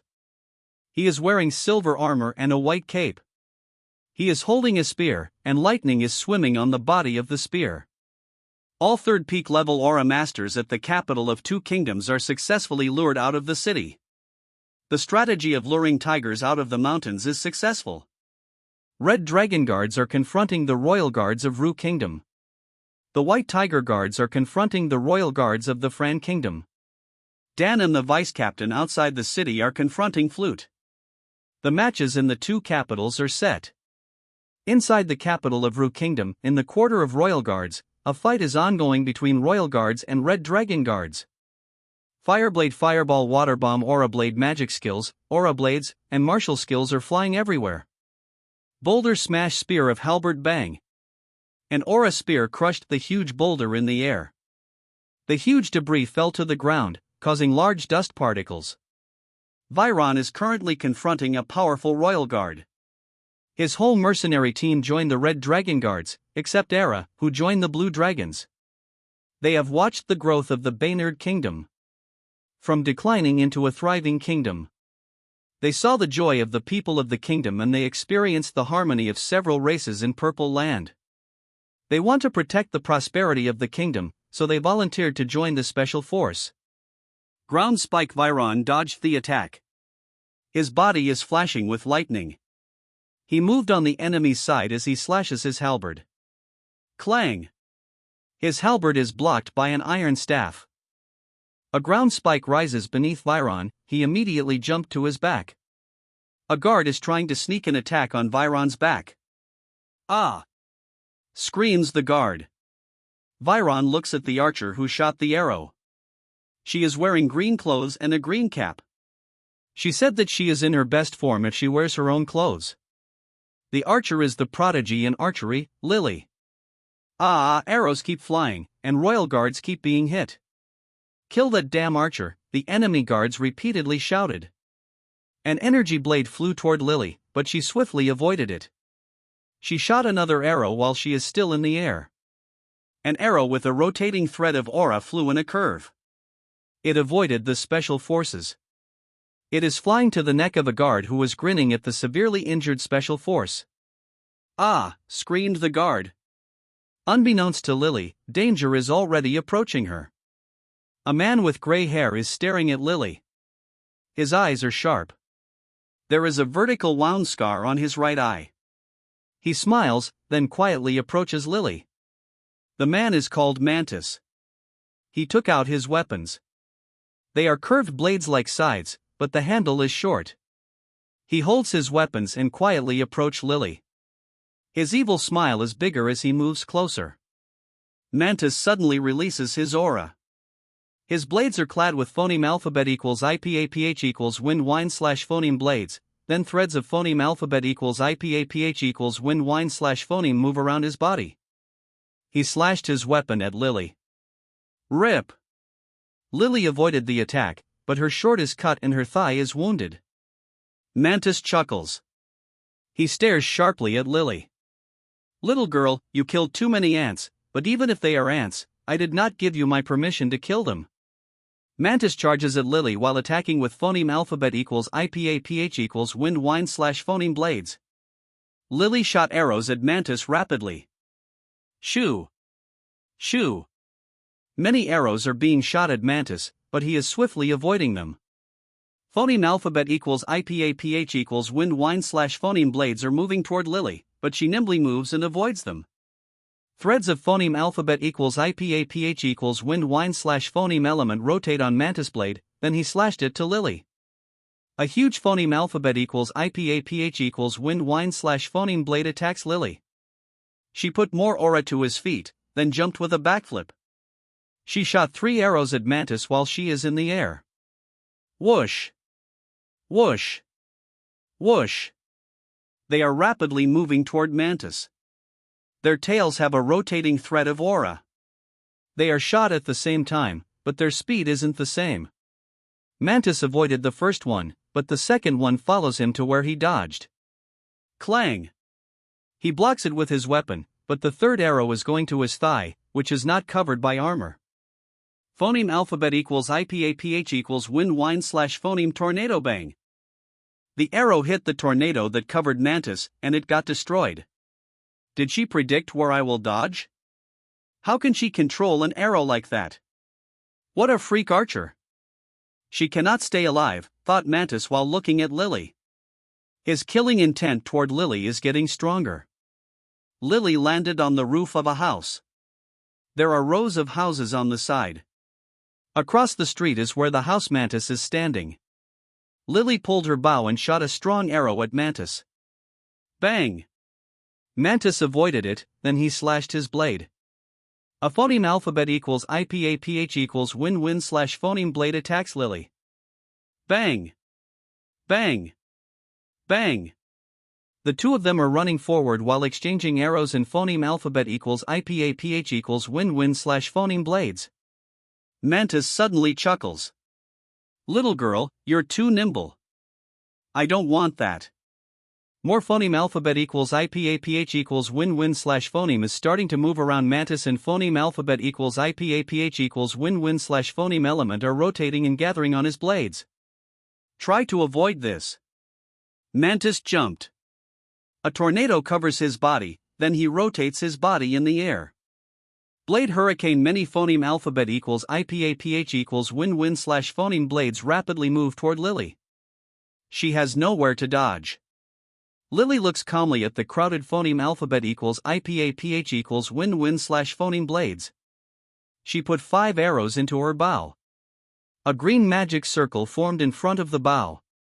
Art of archery, homing arrows. 5 arrows are each surrounded by tornadoes and move in 5 different directions. Boom! Boom! Boom! The 5 tornadoes destroyed the incoming phoneme alphabet equals IPAPH equals wind slash phoneme blades. They bulldozed the blocking phoneme alphabet equals IPAPH equals wind slash phoneme blades on their way. A shadow suddenly looms over Lily. The sinister face of Mantis is near her. His aura has formed an insect mantis. His right hand is currently raised. A big scythe of wind blade is above Lily. Little girl, let me cut your legs first, said Mantis with a big grin. His face looks so sinister. The big scythe slashed at Lily's legs, but a tornado brought her up to the air. Bang! The roof is cut, and it extends to the ground. Lily is in the air. Mantis gathers more phoneme alphabet equals IPAPH equals wind slash phoneme element on his blades for another powerful attack. He is waiting for the girl to fall down. Wings of phoneme alphabet equals IPAPH equals wind slash phoneme wings have formed behind Lily, preventing her from falling. She is aiming her bow at Mantis. The arrow has a lot of aura, and phoneme alphabet equals IPAPH equals wind slash phoneme element. A big circle of magic is in front of the bow. Near the area where Lily and Mantis are fighting, Viron is confronting a royal guard. Clang! A halberd and iron staff clash. Viron's face suddenly changed when he felt a huge fluctuation of mana. He is familiar with that mana. He looked behind his enemy and saw Lily in the air, intending to release a powerful magic skill. Sweat started to flow from his face. He quickly jumped to his back. He run away. Run away quickly. Lily is releasing the dragon. Viron shouted to his subordinates near him. The faces of the red dragon guards change. Ruin, shouted the guards while running. The enemy guards are dumbfounded and then laugh. Ha ha ha ha. Idiots. How can they be afraid of the little girl? Is their brain working right? They probably have a ploy. They want us to chase after them. What a childish trick. They think we are stupid like them? Right. Right. Ha ha ha ha. Watch those clowns. At least the nervousness on their faces looks real. What good acting. If their reason for running away is not ridiculous, I would have believed them. Ha ha ha ha. Lily let go of the powerful arrow. Art of Archery, phoneme alphabet equals IPAPH equals win-win slash phoneme dragon wings of phoneme alphabet equals IPAPH equals win-win slash phoneme a wings of phoneme alphabet equals IPAPH equals win-win slash phoneme has formed behind Lily, preventing her from falling. She is aiming her bow at Mantis. The arrow has a lot of aura and phoneme alphabet equals IPAPH equals win-win slash phoneme element. A big circle of magic is in front of the bow. Lily let go of the powerful arrow. Art of Archery, phoneme alphabet equals IPAPH equals win-win slash phoneme dragon roar. The phoneme alphabet equals IPAPH equals win-win slash phoneme dragon roars when it comes out of the magic circle, then it turns into a huge tornado that instantly moved in front of Mantis. The tip of the huge tornado is pointed and sharp. Sure, Mantis was not able to finish his curse. The tip of the tornado destroyed his aura and shred his body. Mantis was forcefully rotated on the tornado's wall before being swallowed inside. Bang! The huge tornado crashed to the ground, then continues moving forward. The wooden houses are destroyed. The tornado destroyed any obstacle in its way. Ah! Ah! Healb! The enemy screams. They are forced to fly to the air and sucked by the huge tornado. Many guards are desperately clinging on something. Their bodies are swaying in the air and their faces are full of fear and desperation. Why did we not believe the red armor bastards? Thought the enemy guards. Ah! Shit! Shit! Those red armor bastards aren't acting. Damn freaking archer! Ah, murmured the guard confronting Viron earlier. His iron staff is stabbed to the ground, but he is being dragged by the powerful sucking force. His cape is flapping so much because of the strong winds. Viron and the others are already away from the tornado. Their faces still have sweat. They experienced the power of a tornado. They still have nightmares when they remember it. She was already strong before she joined the special force. A prodigy cultivated by a rich kingdom will bring out their full potential. She is now really powerful, said Viron as he stares at Lily, who is in the air. Lily was just his subordinate, but their gap in strength rapidly widened when they joined the special forces. Lily received special attention from the king. She rapidly gained more power with abundant materials for her magic and martial cultivation. The tornado stopped moving on the ground. It started flying into the air. Viron looks at the devastation caused by the tornado. Because of that attack, it will be easier to accomplish our mission. We must activate the magic shield in the city and give the signal for the counterattack. Meanwhile, somewhere outside the capital of the Fran Kingdom, Dan and Carter stopped running. They are on a wide, open ground, a battlefield chosen by Dan where he can maximize his magic. Carter is holding a bow and has arrows on his back. At the phoneme alphabet equals IPAPH equals rut route slash phoneme where they escaped, his weapon was already prepared. Flop! Flute is 20 meters away from them. His face still looks calm as he observes the place. Where are the others? I thought you were leading me to an ambush. Are there only 2 of you here? Flute calmly asked. Dan and Carter are astonished when they heard Flute. Their enemy is confident, even if he is ambushed. Dan smiles as magic circle appear on his right hand. Carter put an arrow to his bow and covers them with his aura. His face is very serious. Flute sees the action of Dan and Carter. He also prepares himself for the fight. He put the zither to his side and brought his finger to the string. His whole body and the zither are clad in a compact aura. TNNNG. Flute touched the string of the zither. His long hair is swaying, and behind him are the 3 moons with beautiful rays of moonlight. Then let's make a good tune together. Dan and the vice captain dash to opposite sides. They intend to encircle Flute. Dan raised his right hand. Earthspike Carter aims his bow and shot strong arrows. Centaur archery, rapid fire arrows and earthspikes are rapidly moving to Flute. Bang! Bang! Bang! Flute is gracefully avoiding the attacks. Holes and dust appear around him.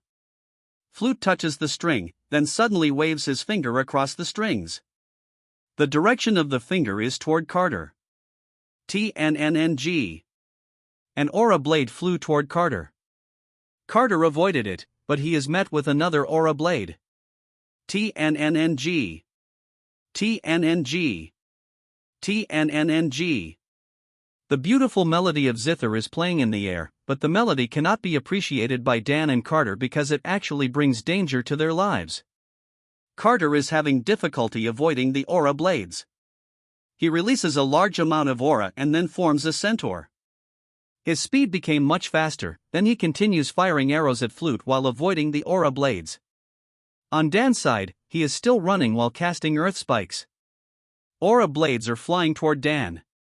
An earth pillar lifts Dan into the air. He directs it to move toward Flute as he continues casting earth spikes. Bang! Bang! Bang! Strong arrows and earth spikes keep hitting the ground around Flute. Flute's eyes are phoneme alphabet equals IPAPH equals clause close slash phoneme while gracefully avoiding the earth spikes and arrows. The tune is not good, Flute calmly said while avoiding the attacks. Damn freak, thought Dan and Carter. Flute opened his eyes, then he attacked Dan with aura blades. Dan saw the incoming aura blades. He put more aura to his feet, then jumped high with a backflip. Bang! Bang! The aura blades missed Dan and hit the pillar. The top of the pillar is destroyed. It crumbles and falls to the ground. Dan is in the air. His head faces the ground. He slashed his claws toward Flute, who is avoiding the arrows of Carter. Tiger Claw 2 Tiger Claws are rapidly moving toward Flute. Dan casts Earth Magic. Earth appears over his feet. He moves his upper body closer to his knee. He is ready to charge. Flute jumped to his side and avoided the Tiger Claw, but there is a predator above him waiting for this chance. Dan releases his tiger form aura. Beast Charge, Impact Boom. The earth on his feet turned into powder as he charges down. A red blur instantly arrived above the head of Flute. Bang! A huge crater and dust appear. Carter stopped moving. He saw the attack of Dan. He stopped firing arrows on time. The dust almost reaches where he is standing. Whoosh! Flute suddenly appeared near Carter. Carter is shocked and petrified. TNNNG. A huge aura blade hit Carter. He was able to block it with his bow, but he is being pushed to his back rapidly. Ah! Screams Carter. Flute smiles and nods at the aura blade, sending away Carter. The tune is not good while you are here, so stay away and rest for a while. Dan is astonished that Flute is not even scratched, and his enemy easily send away his comrade. Now he is alone against a powerful enemy. Flute walks toward Dan. Dan removed his helmet, then he releases a large amount of aura. The aura forms a tiger. Beast possession. The tiger form aura went inside Dan's body. Dan's brown hair and canine teeth became longer, his iris turned yellow, and his pupils became vertical like a cat. Boom! The ground cracked as Dan suddenly dashes toward Flute. Flute waves his fingers across the strings. Aura blades flew to Dan, but he swiftly dodges them. Flute is moving to his back while attacking with aura blades. He is at a disadvantage in phoneme alphabet equals IPA equals clause close / phoneme combat. Bang! Bang! The aura missed Dan, causing blade marks to appear on his tracks. Dense aura blades fly to Dan. BRRGH. An earth pillar lifts Dan to the air, then he directs it to move toward Flute. He casts earth spikes while standing on top of the pillar. Bang! Bang! Earth spikes are stabbing the ground as Flute swiftly dodges them. Dan put more aura to his feet. Boom! Dan accelerates toward Flute. Flute sees the rapidly flying Dan, then he attacked him with aura blades. Dan crushed the aura blades with a huge tiger claw. Flute attacked with a bigger aura blade. Boom! The tiger claw has crushed the huge aura blade. Keep moving toward Dan. Dan pulled his body and knees closer. He casts earth magic, then he steps on earth in the air. Boom! He jumped toward Flute with a backflip, then he stretched his right hand. A magic circle appears above Flute. Pillar fall phew. Phew! A sound of rubbing air from rapidly falling objects echoes in the air. Pillars are rapidly falling to the ground. Bang! Bang! Bang! The pillars are hitting the ground as Flute dodges them. Flute moves away with difficulty. Flute got out of range of the pillar fall, but he is not out of range of Dan's attack from the air. Dan is clad in beast form. His head is facing the ground. Earth appears over his feet. Boom! Dan charges down at Flute. Beast charge, impact. A red blur instantly appeared above Flute, but he already sensed it earlier. His finger is on the string of the zither, then he strummed it. TNNG. Flute jumped to his back without touching the ground with his feet. Boom! Dan hit the ground with his sharp fingers. His sharp right fingers are buried in the ground up to his forearm. The impact crushed the ground and created a big crater. Dan's left hand is suddenly clad with a giant tiger arm. He rotates his body to his right as he pulls out his arm from the ground, then swings his giant beast arm to Flute. Beast arm, giant claw. A huge horizontal tiger claw suddenly flew to Flute, who had not yet gotten away. TNNG. A sound of zither echoes, then an invisible shield appears in front of Flute and blocks the attack of Dan. Flute jumped to his side and landed on the ground. He is outside the range of the huge tiger claw. The tiger claw only stops temporarily, then it continues moving. Bang! The huge tiger claw hit the ground and created a loud explosion. There is a big claw mark on the ground. What the hell happened? Something blocked the tiger claw. Even earlier, he was able to jump without touching the ground or stepping on a solid object, thought Dan. He grits his teeth. Beast possession is taking a toll on his body. A tricky opponent is bad news. He must figure out how to defeat his opponent quickly. Dan did not let Flute get away easily. It was difficult to phoneme alphabet equals IPA equals clause close / phoneme the distance between them. His left hand turned to a normal clad aura, then he continues attacking Flute with magic. A magic circle appears beneath Dan's feet. Fist of Wrath. Boom! A huge fist suddenly attacked Flute below him, but he avoided it.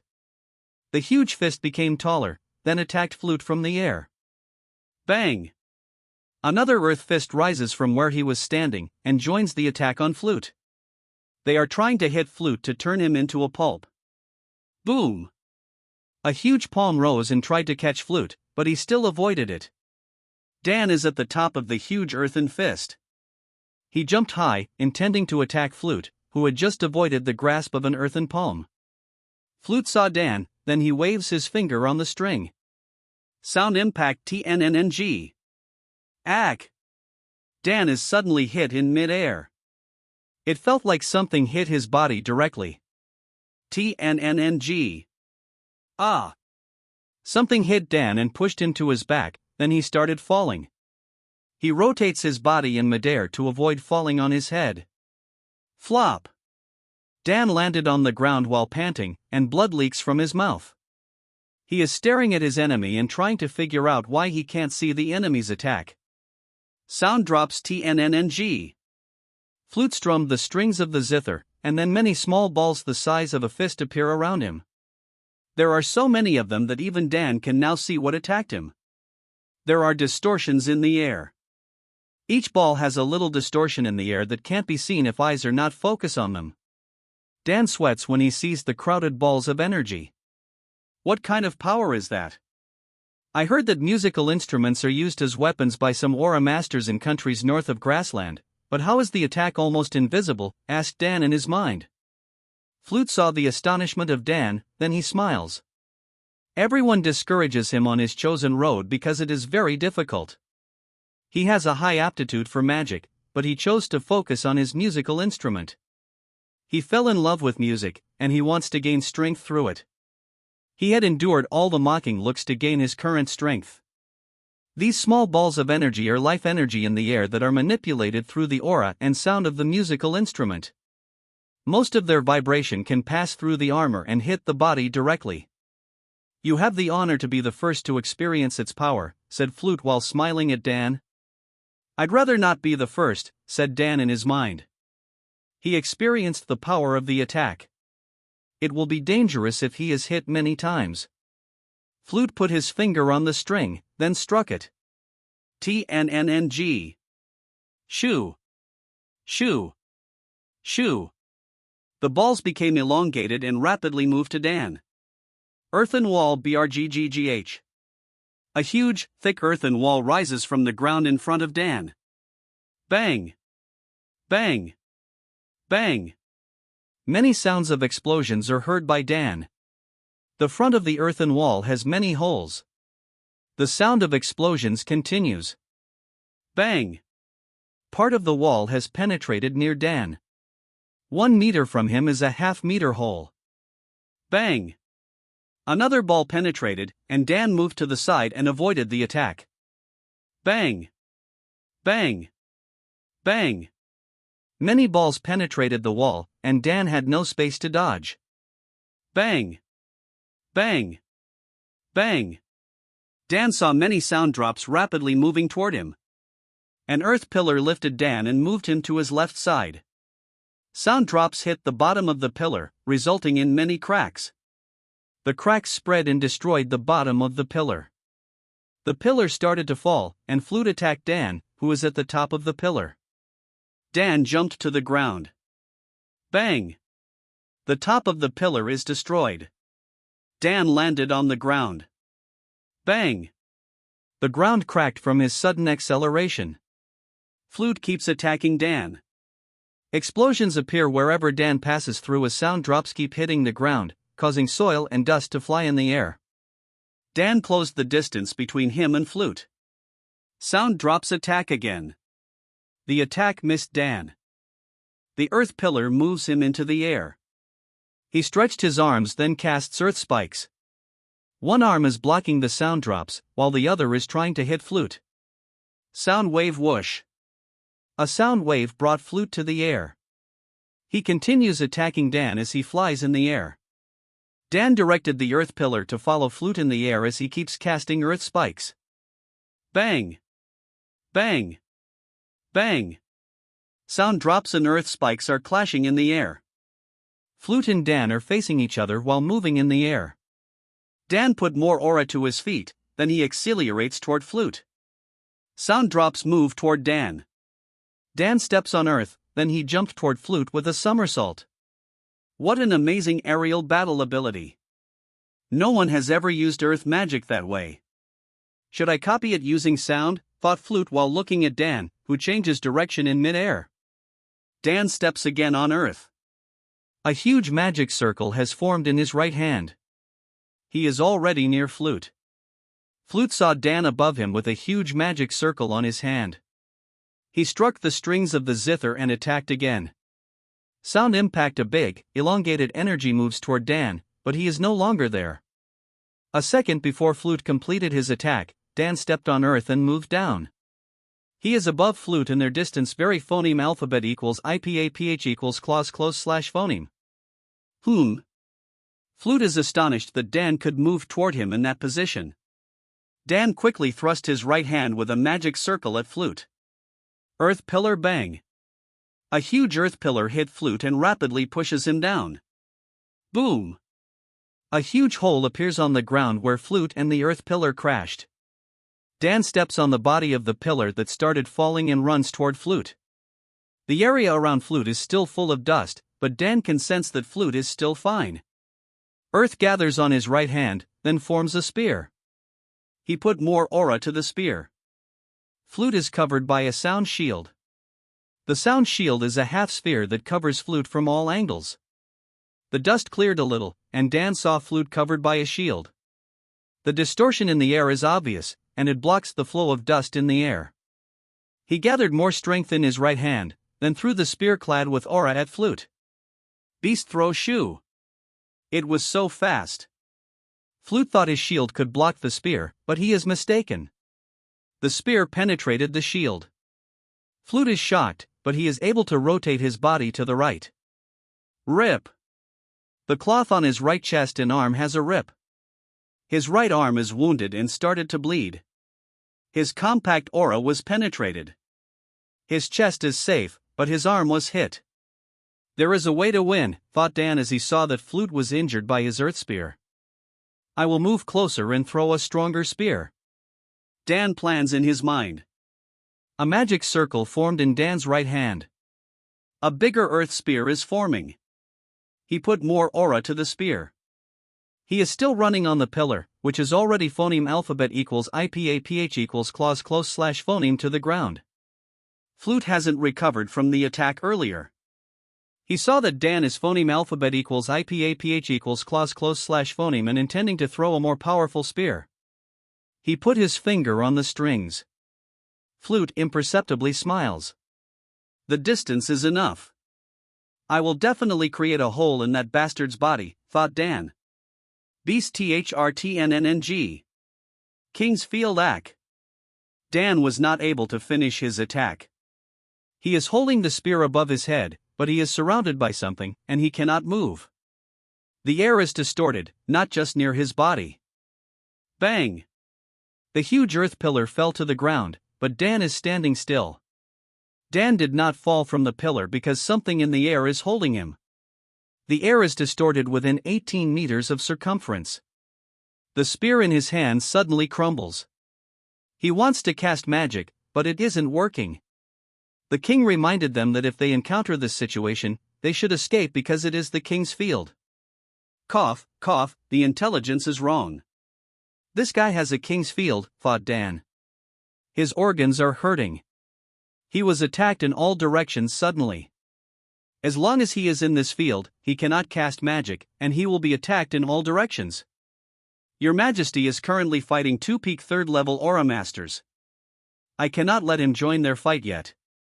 I will sacrifice my body to strengthen my beast possession.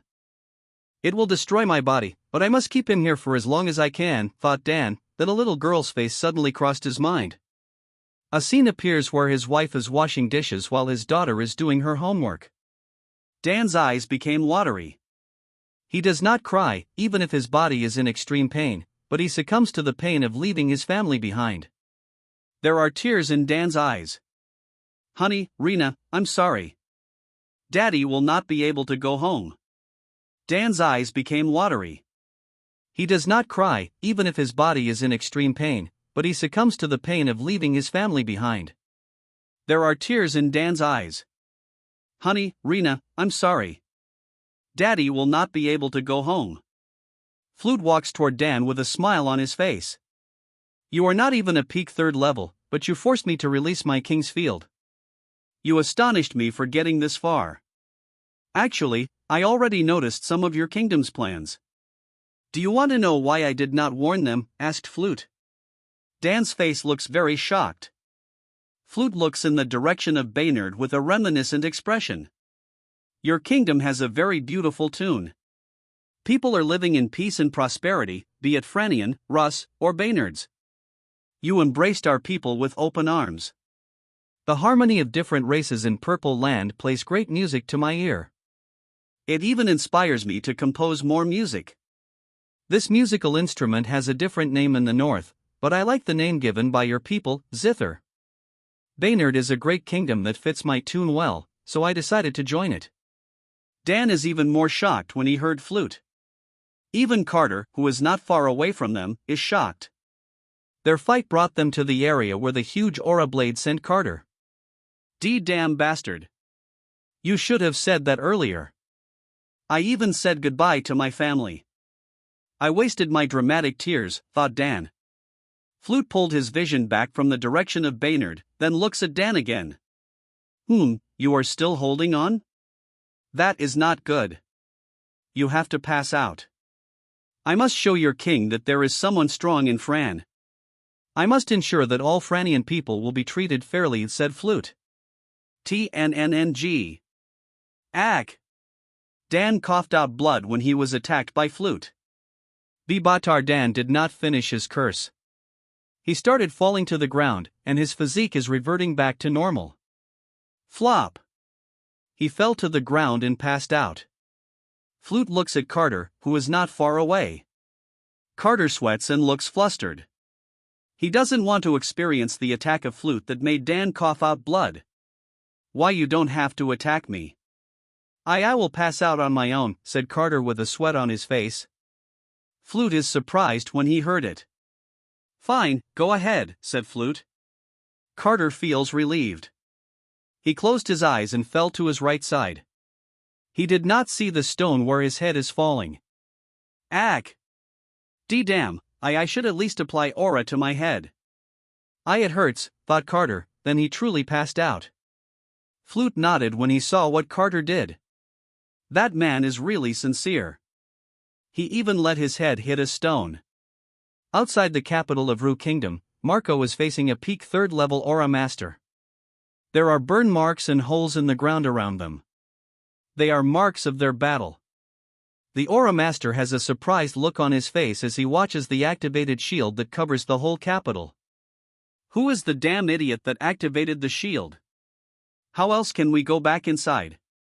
Locke furiously shouted. You don't have to be angry at your people. It is not done by them but by us. That is the signal for our counterattack. Now, there is no need to hold back, said Marco with a smile on his face.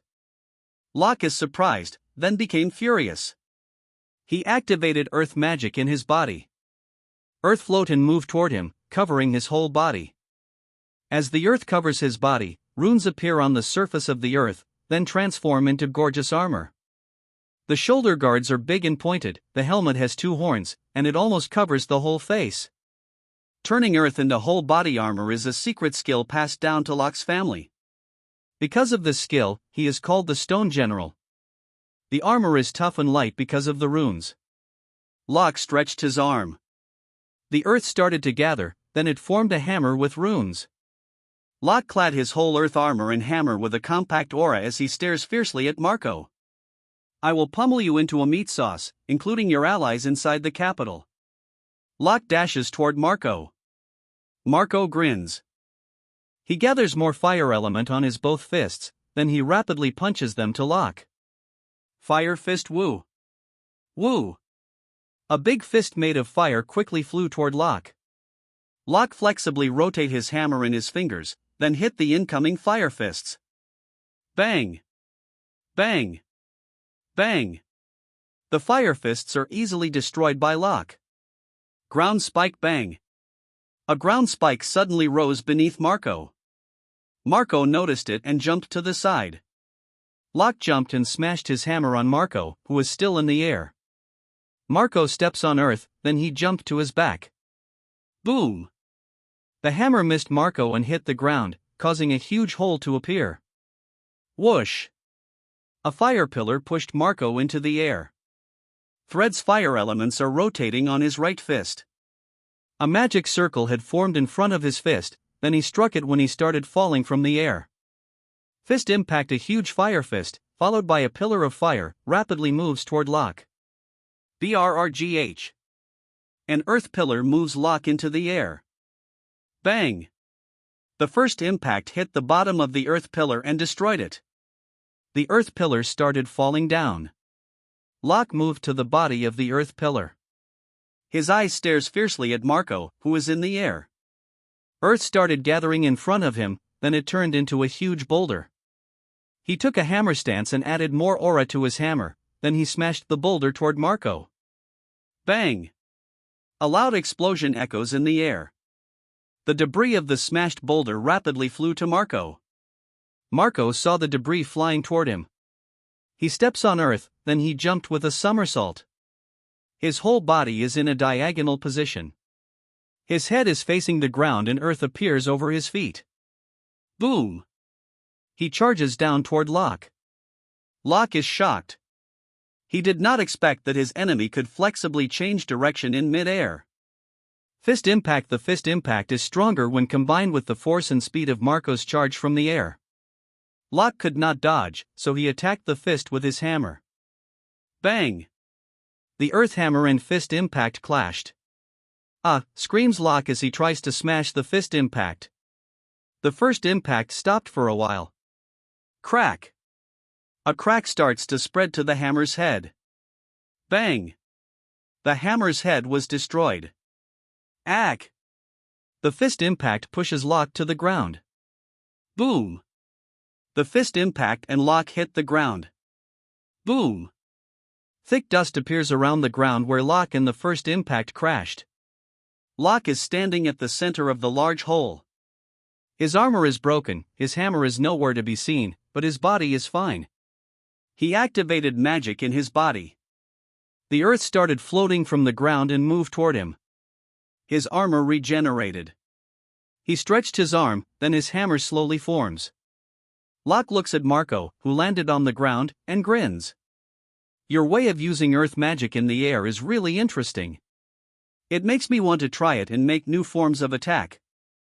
As a thank you for teaching me a valuable technique, I will try to keep your body intact, but your head must still be turned into a meat sauce. An earth pillar pushes Locke, and then he directs it toward Marco.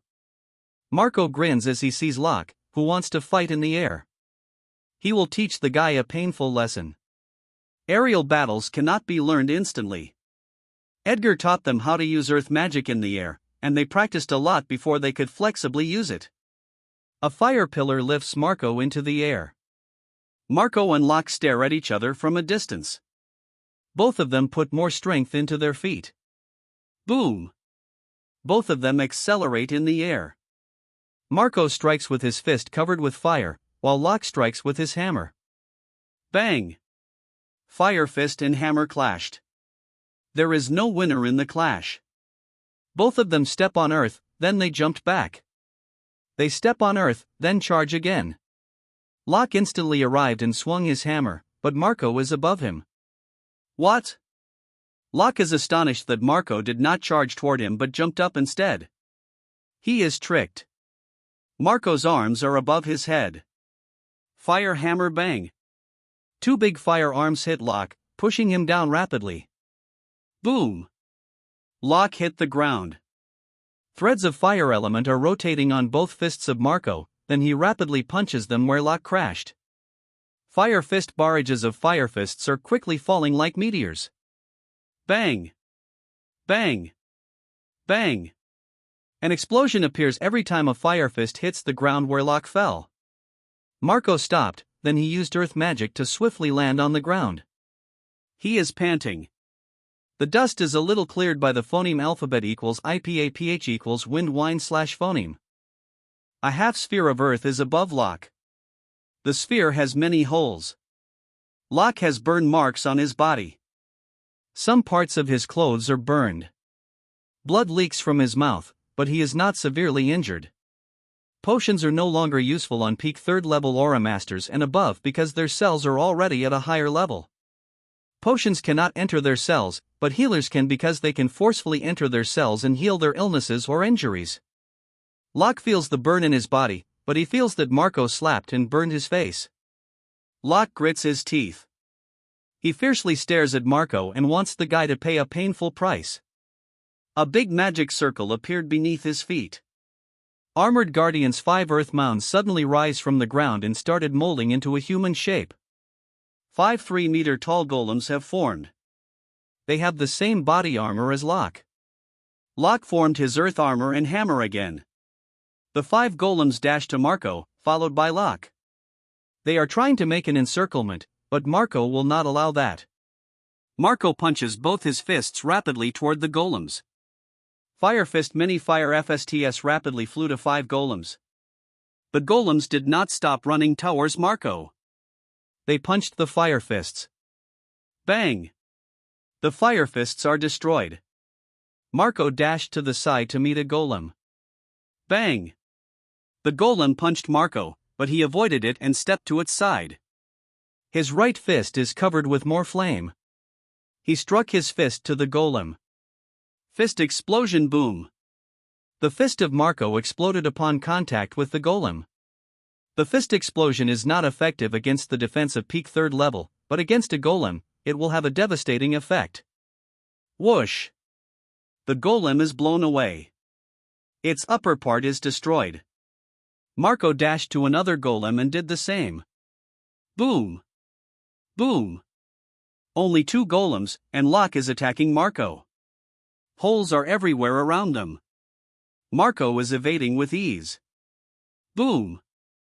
Marco jumped back and intended to attack again, but he is shocked that an earthen fist is coming toward him. He put more aura on his right side and cast magic instantly. Fire shield bang! The fire shield is crushed and Marco is hit. Bang! Marco is forced to the ground by the impact and bounces a few times before getting dragged to the ground for a few meters. Dust starts to spread where Marco is lying down. Ha ha ha, let me return the shame you gave me, bastard. Fire, said Locke while laughing. Marco was surrounded by 5 golems. All the destroyed golems regenerated. A destroyed golem was behind him, but he did not know when it regenerated, waiting for a chance to attack. The golem's arms are like cannons. In front of their cannon-like arms are magic circles. Their feet are rooted in the ground and have a magic circle. The golems fired their cannon-like arms. Wrath of Guardians woo! Woo! Many earthen balls with the same shape and size as a basketball rapidly flew to Marco. Boom! Boom! Boom! Sounds of explosions echo in the surroundings. More dust formed where Marco is located. Fire dragon whoosh! A fire dragon rises from the dust. Marco is standing on top of its head. Some parts of his armor are cracked. His cape is torn. Blood is leaking from his mouth. The fire dragon aims at the golems and fired fireballs. The golems aimed their arms at the fire dragon and fired. Boom! Boom! The golems are hit and their upper parts are destroyed, but they regenerate. Marco directs the fire dragon into the air and evades the earthen balls. The fire dragon has difficulty evading. A magic circle formed beneath Marco's feet. Flame shine all the fire from the fire dragon gathered, then formed into a beast bird. The flame bird's tail is long, and its wings are large and beautiful. Marco is standing on its back. The flame bird is swiftly evading in the air and firing fireballs at the golems. This flame shine will not last long. The intelligence did not know that the stone general has a freak skill like this. Those golems are almost immortal. They can always regenerate by absorbing soil from the ground. If I were to fight on the ground, I would be surrounded. If I were to fight in the air, they would fire me with earthen balls and I would be forced to evade. My muscles in my feet would soar until I became incapacitated if I were to keep accelerating in the air. I would be exhausted first before the stone general does. He just needs to direct his golems and watch the show, thought Marco. Marco looks at Locke, who is grinning on the ground. He starts gathering more aura and fire element on his right fist while directing the flame shine to keep attacking the golems. Ah, bastard, you're wasting your time. Maintaining those golems do need too much mana. Those runes will absorb mana from the soil to maintain them. They regenerate by absorbing soil from the ground. When you are exhausted, I will capture you. I will slowly crush your bones, thought Locke as he fiercely stared at Marco, who was flying in the air. Marco directed the flame bird near Locke. He added more aura to his feet. A lot of aura and fire element are already gathered on his right fist. A magic circle also formed in the fist. Locke is still grinning, oblivious to the danger approaching him. Marco suddenly moves toward Locke. Locke is shocked. Earth appears over Marco's feet. Boom! He accelerates from the air. Marco's whole body is covered by flame, and his right fist is covered with a burning ball made up of fire element and aura. The inner part of the energy ball is red, made up of aura. The outer part that surrounds the red ball is orange and made up of fire element. At the top of the burning energy ball is an orange magic circle. Marco struck his right fist. The orange magic circle suddenly expanded a lot. Dragon Fist Roar. A loud roar of a dragon echoes. A huge dragon head came out of the magic circle. The huge fire beam with a dragon head instantly appeared in front of Locke. Ah! Screams Locke. He is hit by the dragon fist. Boom! There was a loud explosion. A huge hole appears on the ground. Locke is still being pushed deep underground. The sound of the dragon has not dissipated since it came out of the magic circle. Flop! Marco landed weakly on the ground. He is heavily panting and staring at the huge hole. Boom! Boom! The sound of an explosion is happening underground, and then it subsides. The force from the dragon fist is exhausted. The dragon's sound is gone. The depth of the big hole is 15 meters. Locke is lying in the deepest part of the hole. His body has a huge depression. He is vomiting blood. His organs are crushed. He is still alive, despite his condition. Flop! Marco landed near him. He walked toward Locke and did not mock his opponent. He knows why he is still holding on. Don't worry, I will talk with your family to agree with the terms of Baynard. If they still decide to fight, I will make sure to protect the innocent and keep a seed for your family. Your family and your kingdom's people will be treated fairly. I swear it in my name. My name is Marco Flameworth, and I'm an uncle of the current king, Marco solemnly said. Locke smiled when he heard it. He intended to kill his enemy earlier, but now he is very thankful. It was just his wishful thinking that his enemy could somehow spare the innocents in his family. Although it's just a verbal agreement and cannot be completely trusted, a warrior's promise is still better than none. He hopes that Marco can hold on to his promise. The luster in his eyes faded, and he passed away. In an area not too far from Marco, the fight between Marshall Fry and 2/3 peak levels is also over. Marshall Fry is panting heavily. His short hair is a mess. Blood is leaking from his mouth. A blood clot formed on his goatee. His armor is cracked, and his cape is torn. He is supporting himself with his spear stabbed to the ground while lightning is still flashing in his spear and body. Not too far from him are his two dead opponents, who have holes in their bodies. Huff huff, 1/3 peak level can be crushed by the king's field. 2 can be defeated, but it is very difficult to kill. I have to slowly nibble their defense before making a finishing move. If Marco defeated his opponent, the royal court will not have a strong force against us in the capital. Murmured by Marshall Fry to himself, he looks in the direction of the Fran kingdom with worry. He is one of those who opposes the idea that Edgar will participate in the operation, but they are truly lacking force for a blitz operation. The 3rd peak level in Baynard capital must guard against malicious attacks on the capital. The other peak 3rd levels are being watched by enemies, and Edgar used them as bait to draw their attention. Marshall Fry is able to sneak out because of many arrangements to avoid enemies' suspicion. Your Majesty, I hope you succeed. Hopefully thought by Marshall Fry. Boom! Boom! Boom! Rhaegar and Maneki are frantically avoiding flame meteors. Edgar dashed toward Rhaegar. He appeared below Rhaegar, who jumped and avoided a flame meteor. Edgar slashed his sword. Ah! Screams Rhaegar. He is hit by a 7-meter flaming aura blade. The aura blade sent him into the air. Edgar put more aura to his feet, then he jumped and follows Rega. Flame meteors stopped falling. The big magic circle in the air slowly disappeared. In the air, the aura blade keeps pushing Rega. The fire burns Rega's compact aura and touches his skin. The skin turned red. Rega holds the aura blade with both of his palms, then puts pressure on it. Bang! The aura blade burst. Rega saw that Edgar is moving toward him from the ground. Stupid kid! You think I won't be able to attack in the air? Rega shouted. A magic circle formed in his right fist, and he struck it at Edgar. Earth Pillar and Earth Pillar quickly moves down toward Edgar. Edgar casts Earth Magic. His feet steps on Earth, then he moves up to the side. What? Rega is shocked that Edgar could move flexibly in the air. Edgar immediately jumped again and arrived behind Rega. His stance is ready to strike. He slashed the sword behind Rega's back. A 10-meter flaming aura blade hit Rega's back and pushed him down rapidly. Ah! Rega screams in the air. Boom! The aura blade and Rega hit the ground. A crater and blade mark appear on the ground. Edgar is still in the air and put a stabbing stance.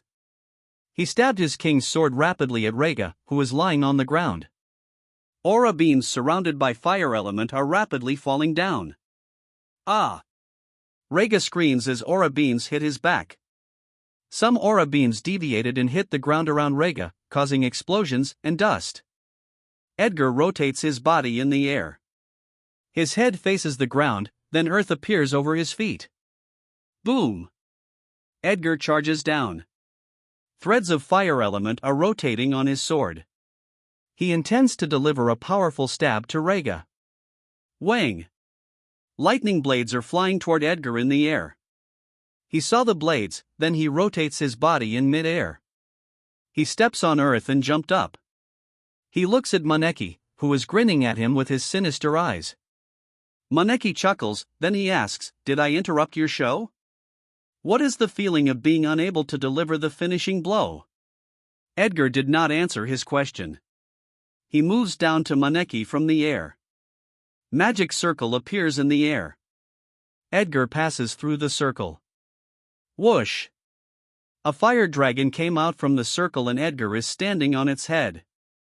The fire dragon opened its mouth, then it attacks Maneki with fireballs. Maneki swings his lightning whips. Lightning blades flew into the air and destroyed the fireballs. Maneki put more lightning element to his whips, that he rapidly swings them. Dense lightning blades attack Edgar and the fire dragon. Edgar jumped as he rotates his body. The lightning blades cut the fire dragon. Boom! The fire dragon exploded. Edgar steps on earth, then he moves down from the air as fire element move around his sword.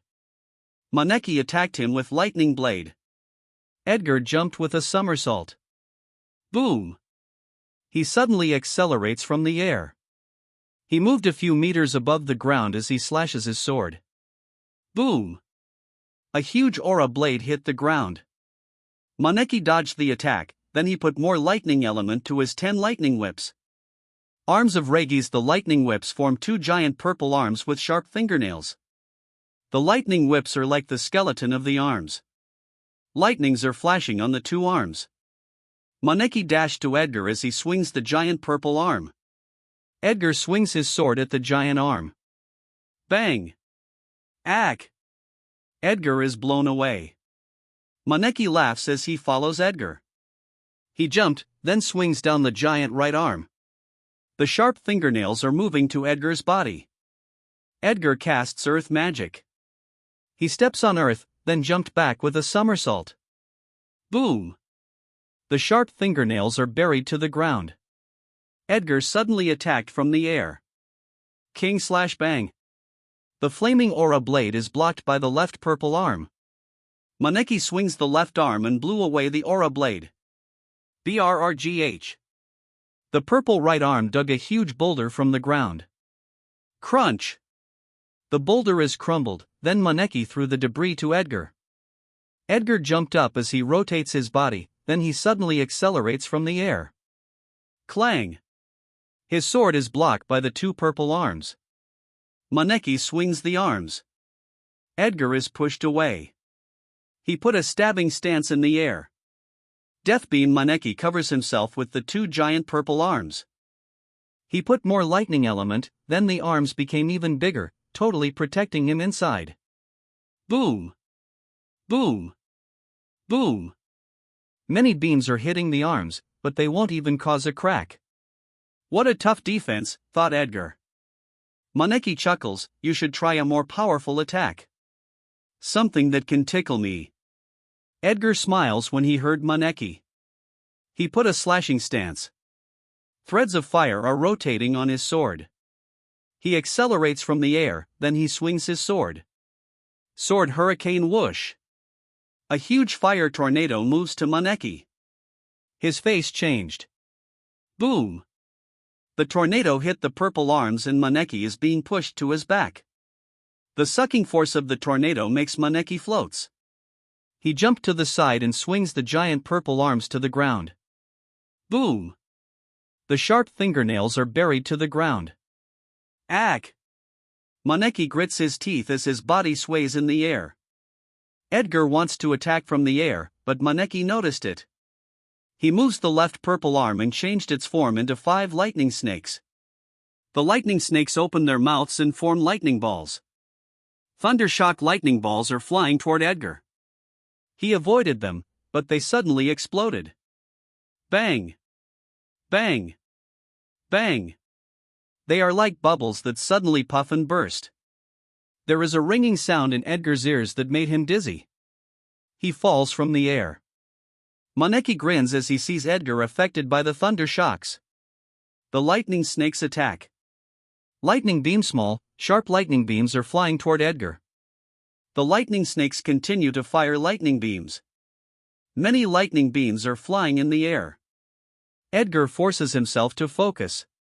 He casts earth magic, then he steps on earth and jumped up with a somersault. The lightning beams missed Edgar. Magic circle appears in the air. Whoosh! A flame eagle came out of the circle and Edgar landed on its back. He still feels a little dizzy. Maneki looks at Edgar with a frown, but he suddenly have imperceptible grin. The fire tornado moved away. All his whips turned into lightning snakes, then they attack Edgar with beams. The flame eagle dodges the attacks as Edgar recovers. Edgar is preparing to attack Maneki, but he feels shocked. He sensed a huge aura that suddenly appeared behind him. Maneki was distracting him to prevent him from sensing the incoming danger. He turned his body and blocked the attack with his king's sword. Bang! The huge fist of Rega punched the king's sword. The king's sword is pushed to Edgar's body. Ack! Blood leaks from Edgar's mouth, and he is blown away toward the ground. Boom! Edgar hit the ground causing a crater and dust. Ha ha ha ha, kid. Thank you for teaching me a very good skill. I will now send you to your grave, said Rega. Magic circles appear on top of his fists. His back has stab wounds caused by Edgar's aura beams earlier, but they are only superficial wounds. The old man's defense is terrifying. Rega steps on earth in the air, then charges down to Edgar as he rapidly punches his fists. Many earthen fists are flying down to Edgar. Maneki grins. He wants to join the fun. He controls his lightning snakes. Lightning beam earthen fists and lightning beams are quickly moving to the ground where Edgar fell. A fire pillar carries Edgar and moves away, then he landed on the ground. Rega accelerates from the air. Boom! Rega's fist struck the ground. Edgar jumped away. Magic circle appear on Rega's feet. Earthen arms rise from the ground and attack Edgar. Edgar dodged the attack and the arms hit the ground. A 7 meters tall earthen mound suddenly rise from the ground, including the 2 arms that attacked Edgar. The mound turns into an armored golem with sharp pointed knuckles. The golem dashed, then struck its fist at Edgar. Boom! The fist hit the ground causing a crater to appear. Edgar moved to the golem's side, then he slashed his sword. King/crunch. The upper part of the golem starts falling. It is cut from its waist by a 10 meters aura blade. Earthen Fist Rega attacks from the air with a barrage of earthen fists. Edgar keep jumping in the ground or air. He looks at Rega, then he moves up. Rega saw that Edgar wants to move to the air again. He grins and wants to remind the kid that he is not the only one who can fight in the air. He steps on earth, then he jumped up. Maneki looks at Rega and Edgar, who are moving up in the air.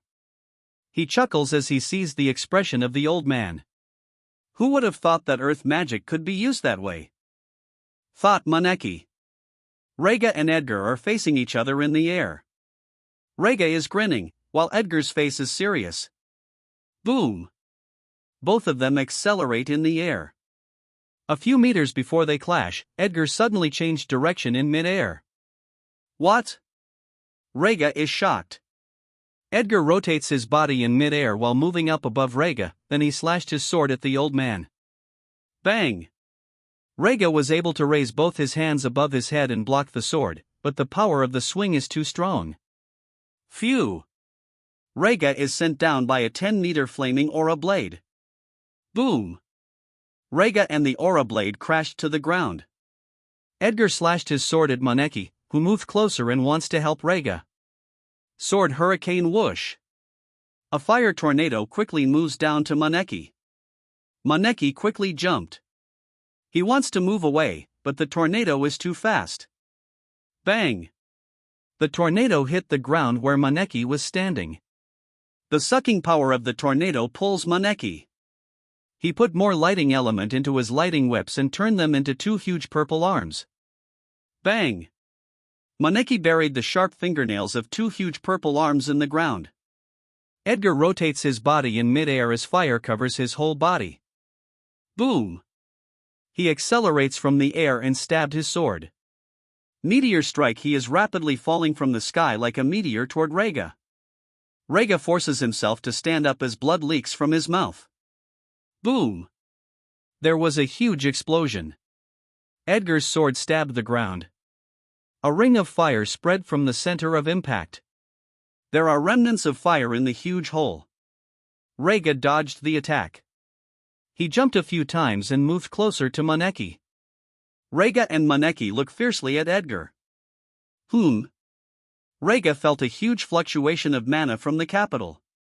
Edgar and Maneki also felt it. The three of them look at the capital. Rega and Maneki are surprised, but Edgar smiles. Why is the magic shield activated? Rega asked with a shock. Because it is part of our plan. That is also a signal for counterattack. Now, there is no need to hold back, said Edgar with a smile. Edgar walks out of the hole. His eyes became sharper. Rega's face is full of rage, while Maneki is grinning. Maneki chuckles. His eyes are filled with more killing intent. He stares at the approaching Edgar and says, "You plan to lure us out of the capital, but what makes you think that you can defeat us alone? I will make you and your allies pay for your arrogance. I will cut your limbs and let you watch a show as I make them kill each other." Edgar suddenly dashed. King's Field whoosh! A field of fire with a circumference of 18 meters appears. The wielder of King's Field could stand at the edge of the field and extend it in any direction within 18 meters. King's Field? Fuck!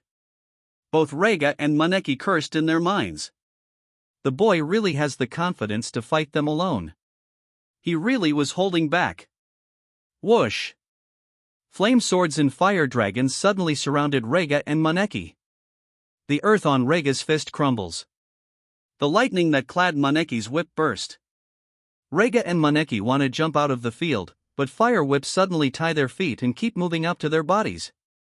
Shit! Cursed by the two of them. Shoo! Shoo! The flame swords rapidly attack. The fire dragons release fire breath. Rega rapidly punches. Maneki manipulated the threads clad with aura to cut the fire whips, then he rotates his body with the threads. Maneki is surrounded by a half-sphere of aura. Bang! Bang! Bang! The flame swords hit Rega and the sphere. The fire breath bathed them with fire. Ah! Screams Rega. He is not able to block every sword. Flame swords hit his back. More stab wounds appear in his back, but they are also superficial wounds. The fire breath is blocked by his compact aura. It cannot even reach his skin. Rega's back bleeds, but he contracts the muscles in his back, and the bleeding stopped. He looks at Edgar and grins as fire from the fire dragons bathes his body. Boy, thank you for the warm bath. The cold I was feeling disappeared, said Rega with a wide grin. Edgar answered his provocation. A tall fireman suddenly rises behind Rega and holds the old man's arms, then more flame swords rise. Rega's grin disappeared. Edgar smiles at the old man. Old man, bathe with my flame swords next. Shoo! Shoo! Flame swords and fire breath attack Rega again while his arms are being held. Ah! Screams Rega. Maneki keeps spinning with his threads, then the fire field below him is cleared. His control of lightning element has returned. Edgar's face changed when he felt that the fire field beneath Maneki is cleared. Old man! You can use magic as long as there is a gap in the field, shouted Maneki. Edgar's face turned serious. As he thought, Maneki noticed the weakness of the field.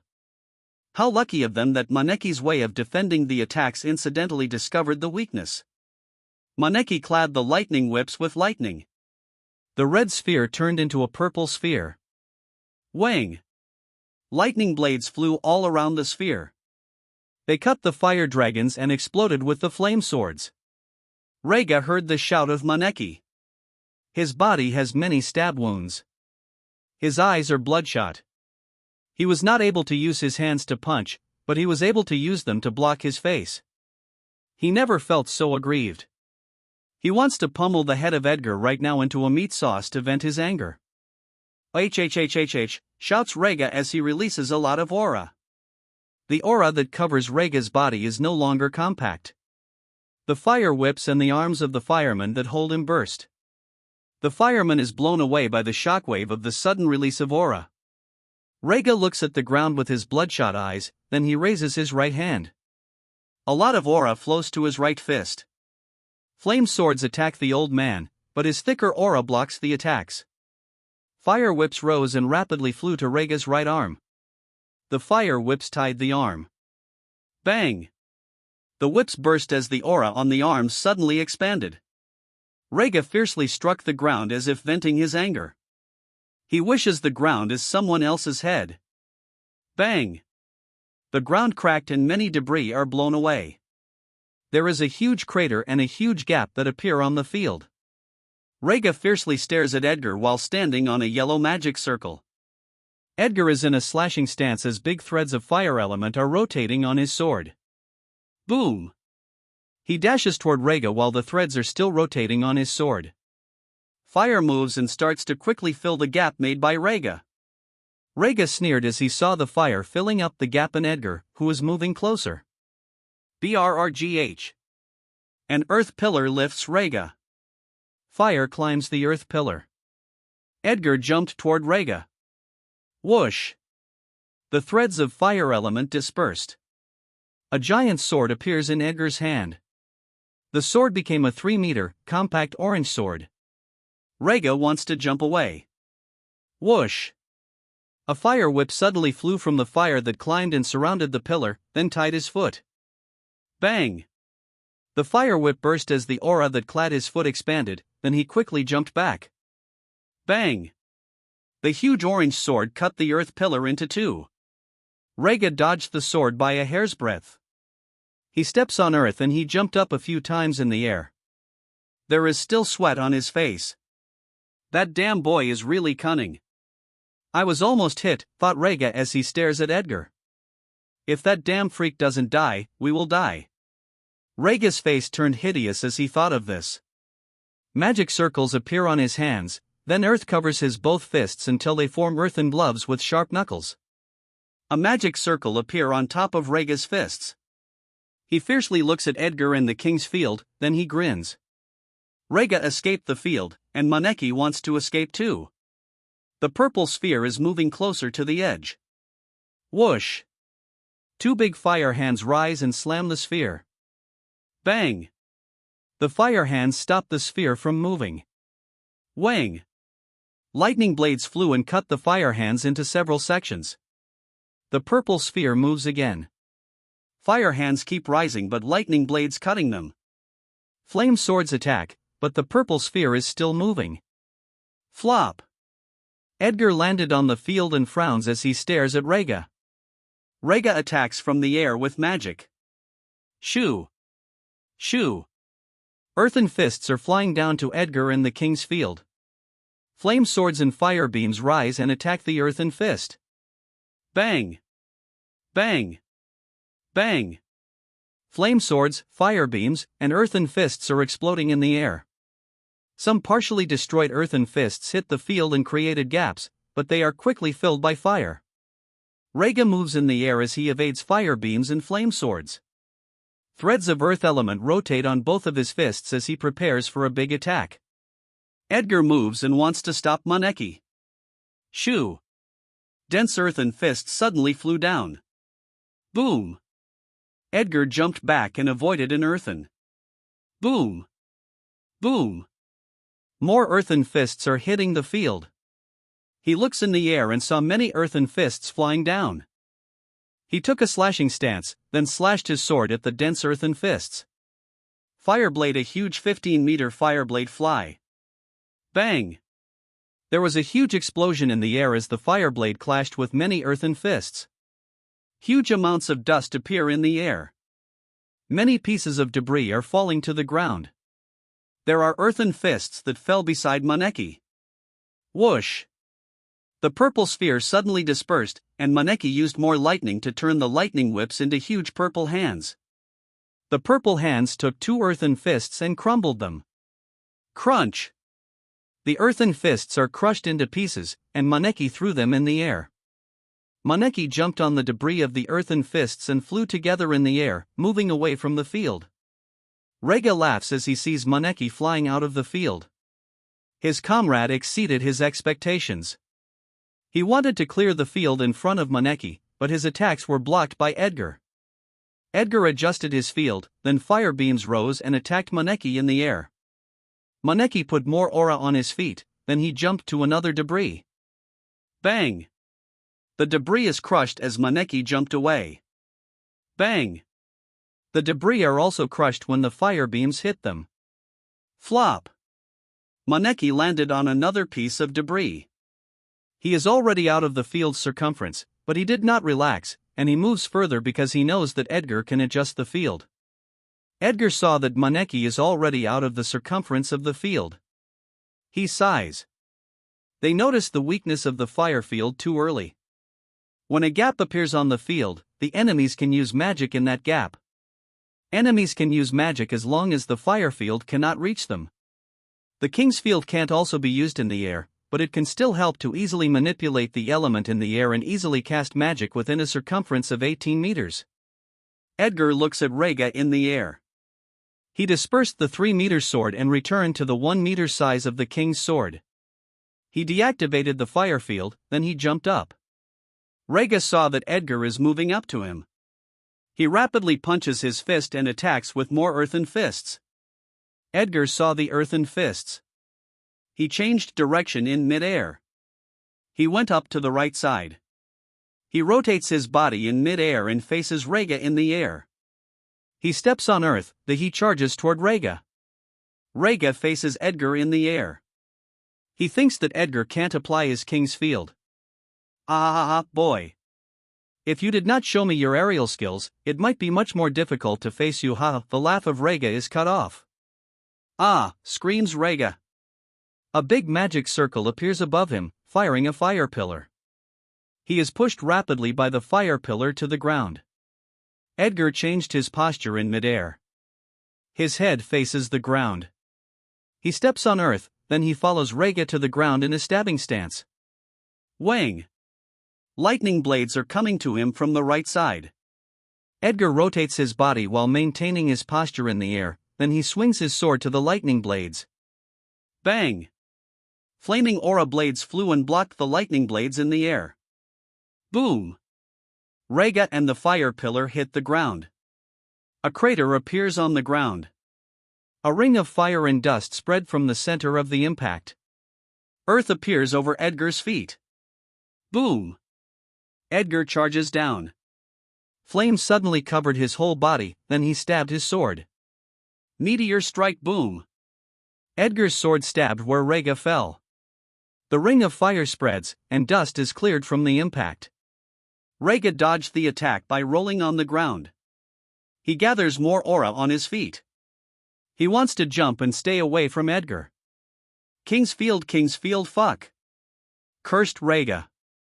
Fire field surrounds Rega. His earthen gloves crumble. He tried to jump, but fire whips are tied to his feet. Edgar instantly moved by the old man's side. His sword is swinging toward Rega's body. Bang! Ah! Rega flies to his back. A 1-foot wound appeared on his body, but it isn't deep. Edgar dashes and follows Rega. Threads of fire gather and rotate on his sword. A fire wall rises behind Rega. Bang! Rega's back hit the wall. Edgar moved below the giant old man, then he slashed his sword. Bang! Ack! Rega coughed out blood. Another big wound appeared on Rega's body, and he is pushed up. Whoosh! A fire whip rises from the field, ties his hand, and pulls him down. Edgar jumped up. He holds his sword above his head. The threads of fire element dispersed.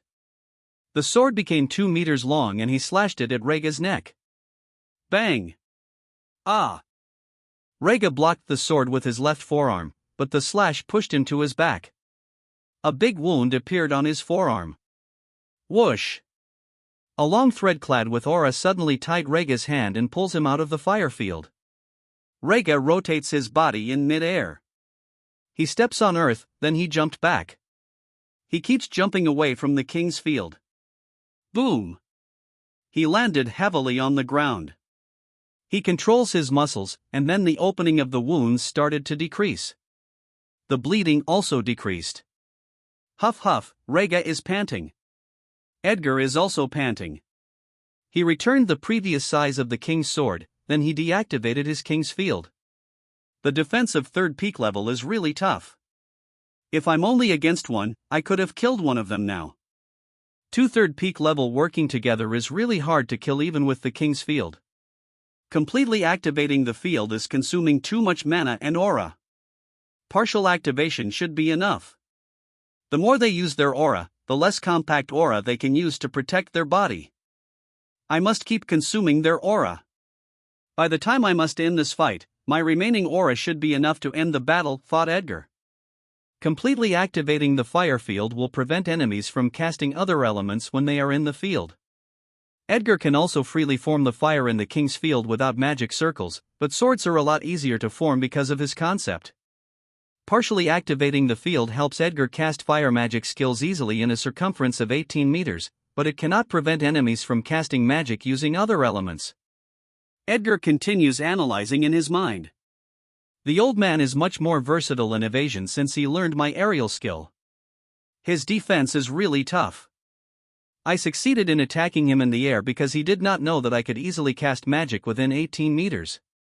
They have no experience in battling against a king's field, but the more they fight me, the more they are adapting. Edgar looks at Maneki, then he suddenly rushes. Maneki's face changed as Edgar runs toward him. He runs away, then he changed his lightning whips into lightning snakes. Lightning beam shoo. Shoo. Shoo. Many lightning beams are flying toward Edgar. Small magic circles appear around Edgar. Many fire beams fly toward the lightning beams. Boom. Boom. Lightning beams and fire beams are clashing in the air and exploding. Some beams hit the ground, and holes keep appearing. Dust and holes keep appearing around Edgar and Maneki. Edgar slashes his sword at Maneki. Flaming aura blades are rapidly moving in the air. Maneki swings his lightning whips. Lightning blades fly toward the aura blades. Boom! Lightning blades and flaming aura blades exploded, but some went to Maneki and Edgar. Edgar moves to his side. Maneki jumped away. Whoosh! A fire whip suddenly came out of the dust and tied Maneki's feet. What? Maneki is shocked. The whip threw him toward Edgar. Edgar suddenly charged. He is holding his sword above his head, ready to slash at Maneki. It's too late for Maneki to form the purple hands. He controls his lightning threads to block the sword. Bang! A 10-meter flaming aura blade strikes at the lightning threads. The threads were not able to stop the flaming aura blade, and it hit Maneki's body together with the threads. Ah! Screams Maneki, he is hit and pushed by the aura blade. Edgar runs and follows Maneki. Maneki eyes imperceptibly look in the air, then he sneers at Edgar. His index finger suddenly moves. I will surround him with flame swords. I will not let him move. Edgar is thinking of his plan, but his thoughts were cut off. What? A thin thread is tied to his right foot. His foot is pulled forward. He loses his balance, as if he slips on a slippery floor. Rega suddenly charged down from the air and struck his fist on Edgar's body. Boom! Ack! Edgar coughed out blood. His armor cracked. A huge hole appears on the ground, and Edgar is buried within the hole. The hole is full of dust. Edgar's situation cannot be seen inside. Rega immediately jumped up. He does not want to get trapped in the field again. When he reaches enough height, he attacks Edgar with earthen fists. Maneki smirked when saw what happened to Edgar. He is still being pushed by the flaming aura blade. He moved his index finger. Bang! A lightning whip is buried deeply in the ground. Whoosh! Maneki pulled himself out of the flaming aura blade. He controls his lightning whips and turned them into snakes. Maneki grins. The lightning snakes attack with beams. Earthen fists and lightning beams are rapidly moving toward Edgar. King's Field Shoo. Shoo. Shoo. Flame swords fly toward the earthen fist, and fire beams fly toward the lightning beams. Bang! Bang! Bang! The magic skills are exploding in midair. Edgar lifted himself with a fire dragon, then he controls it to get out of the hole. He deactivated the fire field. He moves away from the hole, then he landed on the ground. The fire dragon dispersed. His appearance is a mess. He is panting heavily. His armor is cracked and his body hurts. He touched some parts of his armor. The armor became loose, then he removed it. He threw the armor and the cape to the ground. Edgar looks at Maneki, who has a wide grin on his face. Sneaky bastard, said Edgar as he breathes heavily. Maneki seems to know what Edgar said. He chuckles and says, Bastard, you sneak on us many times. I haven't paid you back yet for those attacks. Expect a higher return, bastard. Rega also grins when he heard Maneki. He felt so comfortable when he hit Edgar with a powerful blow. They were at disadvantage because they weren't familiar in fighting with King's Field, but they are starting to adapt to it. Rega looks at Edgar with a wide grin. Ha ha ha, kid, how does my fist feel? Too bad, that blow did not kill you. I was trying to hit your head, but I am not too familiar with moving in the air yet, so I was not able to adjust my direction and hit your body. Don't worry, I will try not to miss next time. I will crush your head on the ground. Edgar looks at his two complacent enemies. He covers his whole body with flame. The sneak attack of the thread is too dangerous. The thread is clad with a little aura. It was almost undetected. It is difficult to notice during battle. It will be difficult to focus on the fight if he is too cautious about the thread. His fire can burn the thread used by Maneki for sneak attacks. Edgar stares at Maneki. Bang! The ground cracked as he dashes to Maneki. Maneki grins, then he controls his lightning snakes to attack with lightning beams. Edgar casts fire beams and swings his sword to attack with flaming aura blades. Rega joins the fight and supports Maneki. Earthen fist flame swords lightning beams fire beams bang. Boom! Magic skills keep flying in the air and exploding as they clashed with each other. More holes appear on the ground. Soil keep exploding and flying in the air. More dust appear around their battlefield. They continued their intense battle for a period of time. Flop! The three of them landed on the ground. All of them are heavily panting. Edgar's clothes have torn. His red hair is a mess. Maneki and Reiga have more wounds and burns on their bodies. There are cuts on their faces. Maneki's clothes are like those of a beggar. The compact aura on their body is thin. All of them have a small amount of aura remaining. Edgar stares at the two, who are not far from each other. They are determined not to let each other get killed. The time to end this fight has come. My personal guards should have sent away the prying eyes near our battle, thought Edgar. Edgar took a deep breath and exhaled. He disperses his king's sword. Reiga and Maneki noticed Edgar's action. Ha ha ha, kid, are you giving up?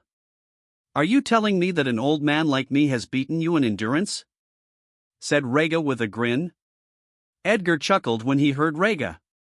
Old man, you are too shameless. I'm alone while you two are working together. I disperse my secret skill because it isn't needed to end the fight. With your current state, my sword clad in aura is enough, said Edgar. Reiga and Maneki's faces changed when they heard what Edgar said, and then they laugh. Ha ha ha, kid, stop making me laugh. My wounds on my body hurt when I laugh. Ah. It hurts. Ah, I can't stop laughing, ha ha ha, damn kid. Reiga is holding his stomach while laughing. Maneki chuckles. His eyes become more murderous. He stares at Edgar and says, "It is good. Keep your arrogance. It will feel a lot better when I stomp on that arrogance. You no longer have enough aura and mana. You can never deef." Maneki stopped talking. His eyes turned wide, including Reiga. A while ago, in the tent of the army on the border of Ru Kingdom, a commotion was happening. A magic device is at the center of the tent.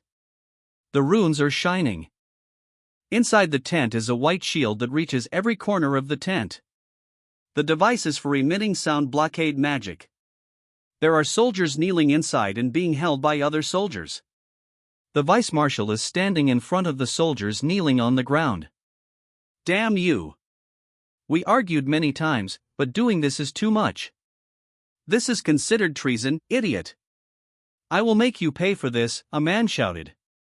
He is the marshal of the army assigned by the regent king of Ru. He is a chess piece by Duke Reich. He is kneeling with his cronies. There are chains carved with runes in their hands. The chain prevents the release of aura and magic. The chain will absorb the aura and mana, then release them into the air. The chain cannot be used in battle because it takes time to attach it to a prisoner's hand. It can only be attached to a subdued prisoner or pass out enemies. The marshal passed out because they drank too much alcohol and let themselves get drunk. The marshal will not let himself pass out without leaving enough security for his life. He let his trusted subordinate command his guards and send signals to officers of the army once there was danger to his life. He has already done this a few times. There is no danger at the border because he knows that they are secret allies of the Majinev Empire, so he was always drinking with his cronies. He is not used to life on the border, but he has no choice but to follow the order of his master, Duke Reich. He did not expect that passing out this time would be different and that danger would come within the army. The entrance of the tent opened, and then a man wearing armor came in. Lan! Get out quickly! Send a signal to the officers. There are traitors in the army, the marshal shouted to his trusted subordinate that just came in. The vice marshal laughed when he heard the shout of the marshal. Lan smiles while looking at the hysterical marshal. Indeed, there are traitors in the army, you and your cronies. What? The marshal's face turned pale and shocked. He can't believe what he is seeing and hearing. Do I need to repeat it? You will be traitors, calmly said by Lan. The marshal's eyes turned red from anger. His face is so fierce. Damn you. I will kill you. I will slowly kill you. You will not die alone. You will experience unimaginable pain with your family. I will make sure of that. Ah, the marshal shouted. The marshal is trying to use his aura and magic. Aura and mana started flowing out of his body, but they were all absorbed by the chains with shining runes. Huff huff, what the fuck is this? Asked the marshal. He is shocked as he raised his arms and stared at the chains that kept absorbing his aura and mana. Aura masters and magicians are usually put in prison and tied with very strong chains to prevent their escape. Many aura masters and magicians who committed crimes were killed because it was too troublesome to imprison them. Edgar assigned a research team to invent the chain because his army and special force will suffer a very strong resistance if too many enemies are killed, since there is not enough material to hold them in prison. If their aura and magic cannot find a way to suppress them, they will be a dangerous time bomb. The magic chain already exists on Earth. Edgar gave them a direction, but it still took many years before they succeeded. Lan smiled at the marshal and said, "It is a magic chain that lets you phoneme alphabet equals IPAPH equals lib/phoneme. We would have killed you if we could not find a way to suppress your aura and magic." The marshal stares at Lan with his fierce eyes. He is gritting his teeth. Why? You worked for me for so long. I did not treat you badly. Why? The marshal furiously asked. Lan's eyes suddenly turned fierce. You turned my father into a slave. You let him mine for many years. You let him die, shouted Lan. The marshal's face suddenly changed. Lan's eyes turned red, and tears started falling. He went out to work and never came back. I thought he left us. I can't believe it because I know how much he loves us. I hated him for leaving us and passing the burden to me and my mother. Later, a man came to me and gave me a blood letter of my father. He also told me what happened. My father was captured when he was going home and forced to mine. He did not give up his life hoping he could be free and go back to us. He had mined for many years even if his body is breaking down. More tears fall from Lan's eyes as she fiercely stares at the marshal. He begged you to get treated when he was severely injured. He never begged for payment even after working for many years. He begged you to at least let him see us before dying. You let him die. The marshal's face is distorted. He remembered an old man who was clinging to his feet, crying so much and begging to let him see his family before dying. He was one of those who were captured because the mine lacked miners. The mine is important to Duke Reich, so he was there to supervise it. The marshal still fiercely stares at Lan. Your revolt will be doomed. You don't know how powerful the force behind Duke Reich is. Lan wiped his tears and chuckled. You think we didn't know that Duke Reich is secretly supported by the Magenev Empire? We will not move if we have no assurance of winning. I hope the king will allow Duke Reich to phoneme alphabet equals IPAPH equals lib/phoneme and let him accompany you in the mine for the rest of your lives. I will visit the mine and watch happily as you work there forever. Lan and the vice marshal left the tent. The marshal's face was stupefied. The vice marshal looked at his subordinate and ordered, "Gather the soldiers." After a few minutes, all the soldiers are gathered on the open ground. Is there another drill? Yes, probably. Look, the sound blockade is activated again. The vice marshal said that it is necessary during drill to prevent spies from hearing our combat drill. The vice marshal walks to the platform. Behind him are boxes and a treasure chest. The soldiers notice that the atmosphere is different today and very solemn. The ground became quiet. The vice marshal stands on the platform and faces the soldiers. Today, we are not going to drill. Our decision here will determine the fate of our kingdom. There is bad news that I must tell you. Our kingdom is at risk of being sold. The soldiers are shocked. Their minds went blank for a while. The ground became noisy. Vice Marshal, how is that possible? Where is the enemy? There is not even a war. Yes. Yes. There is no sign of war. How the hell is our kingdom going to be sold? As if the royal court will allow that. That is only possible if the Magenev Empire controls the royal court. The vice-marshal raised his hand to calm the crowd. I am sorry to inform you that the thing we are most afraid to happen is happening right now. The Magenev Empire controls the royal court of Ru Kingdom through Duke Reich. Here is the evidence we got from the marshal assigned by Duke Reich. Open the box. The soldiers' minds are struck by lightning. The impossible actually happened. They stare at the boxes, hoping that it isn't true. The boxes opened, and inside of them were the currency of the Magenev Empire in letters. The vice-marshal phoneme alphabet equals IPAPH equals red / phoneme. Some exchanged letters between the marshal, Duke Reich, and Magenev Empire. The soldiers feel terrified. Some of the letters are actually not true, but Baynard mixed truth with falsehood to make them more convincing. The money was not taken from the marshal, it was prepared by Baynard to produce more planted evidence. Soldiers. Duke Reich is a secret ally of the Magenev Empire for a long time. Once the war in the west of the Magenev Empire stops, their focus will turn to us.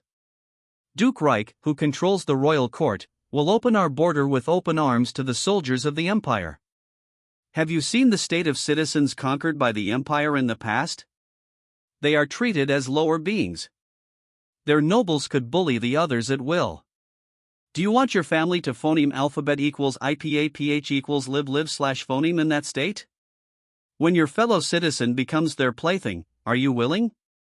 The vice-marshal's eyes are red from anger. We have stayed here in the border for a long time. We have a fellow soldier last month that saved our fellow citizen from an animal's hand, a soldier of the empire. The empire brazenly crossed the border, abused our citizens but saved by our soldier.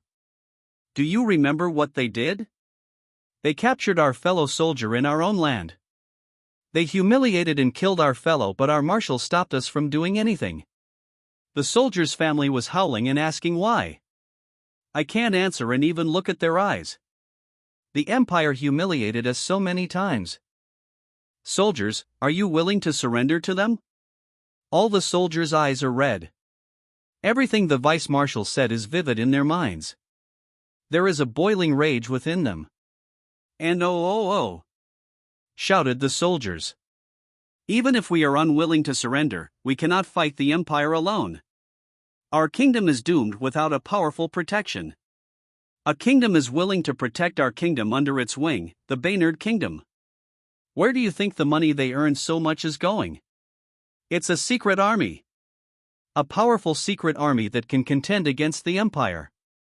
Right now, our capital is probably already captured by Baynard using that army. Baynard is so powerful that not only our kingdom but even Fran is being captured right now. Do you not yearn to serve under Baynard? Free education for your children. No suffering of our citizens. Fair treatment under the law. Living in a prosperous kingdom where you don't have to worry about food and clothing for your family. Soldiers, let's end the suffering of our citizens and let your family have a prosperous life. Let's welcome Baynard with open arms. The vice-marshal vigorously raised his hand as he said his closing speech. The soldiers feel excited. They have already heard so many times how the refugees from Ru and Fran turned from poor to rich. Some of them even went to Baynard to confirm the news. Many Rus and Franian also joined the army or the royal court of Baynard. The soldiers raised their hands. It isn't just happening on the border but all around the kingdom. The same thing is happening in Fran. Baynard had prepared for so long. Many of their secret allies in the army in two kingdoms are promoted in the army in various ways. They spread the news of the lives of refugees that came from their kingdom. They became the main source of propaganda in the army. Their allies subdued the officers that could hinder them before instigating the soldiers. All their preparation is for this historical revolution. Let's welcome Baynard with open arms. When the two suns rise, people are surprised in the kingdoms of Ru and Fran. Within the villages, towns, and cities of two kingdoms, an earthen pillar is erected on the square, plaza, or open ground. On top of each pillar is a crystal ball. The runes on the crystal ball are shining. People are pointing at it. There are guards guarding each pillar. Eager, curious children want to approach it, but their parents are stopping them. What is that thing? Mama. That ball is beautiful. Father. Father. Look, there is a person inside the ball. How can a person hide inside the ball? The crystal ball is smaller than me. People are shocked that a person suddenly appeared in the crystal ball. Citizens of the kingdom, hello, I am Prince Pascal, the youngest son of the king. The same thing is happening in the Fran kingdom. Citizens of the kingdom, hello, I am Princess Layla, the youngest daughter of the king. Edgar spread magicians all over the two kingdoms to install televisions for phoneme alphabet equals IPAPH equals live live/phoneme broadcasts. The magicians do not necessarily have a good aptitude for earth magic, but they train one single earth magic for a long time to prepare for this moment. The magicians are from the army, students, and magic production corps. There are tall earth pillars in secret locations all over the two kingdoms that transmit the phoneme alphabet equals IPAPH equals live live/phoneme broadcast happening in the capital. I am here to inform you of the true situation of the kingdom. I am sad to tell you that our kingdom is going to be sold by the person that truly control the royal court. Aren't you confused why the royal court is neglecting your well-being? Why you can no longer afford food but only a symbolic help is done by the royal court? The reason is because they really don't care. Duke Reich is a secret ally of the Magenev Empire and he is the one that truly controls the royal court. He plans to open the border of our kingdom to the empire.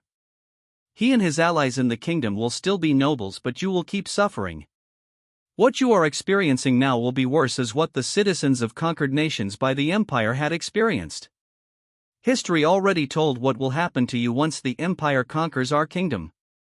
Citizens, in our border, the Empire's soldiers are brazenly crossing the border. They pillage villages, kidnap our women, and humiliate and torture fathers who were just protecting their family. They repeatedly humiliated our kingdom's people, but the royal court did not do anything to stop it. What is happening in the border will happen all over the kingdom. Do you want to be humiliated by the Empire and have no power to fight back? Do you want to watch as your family suffers from the mistreatment of the Empire?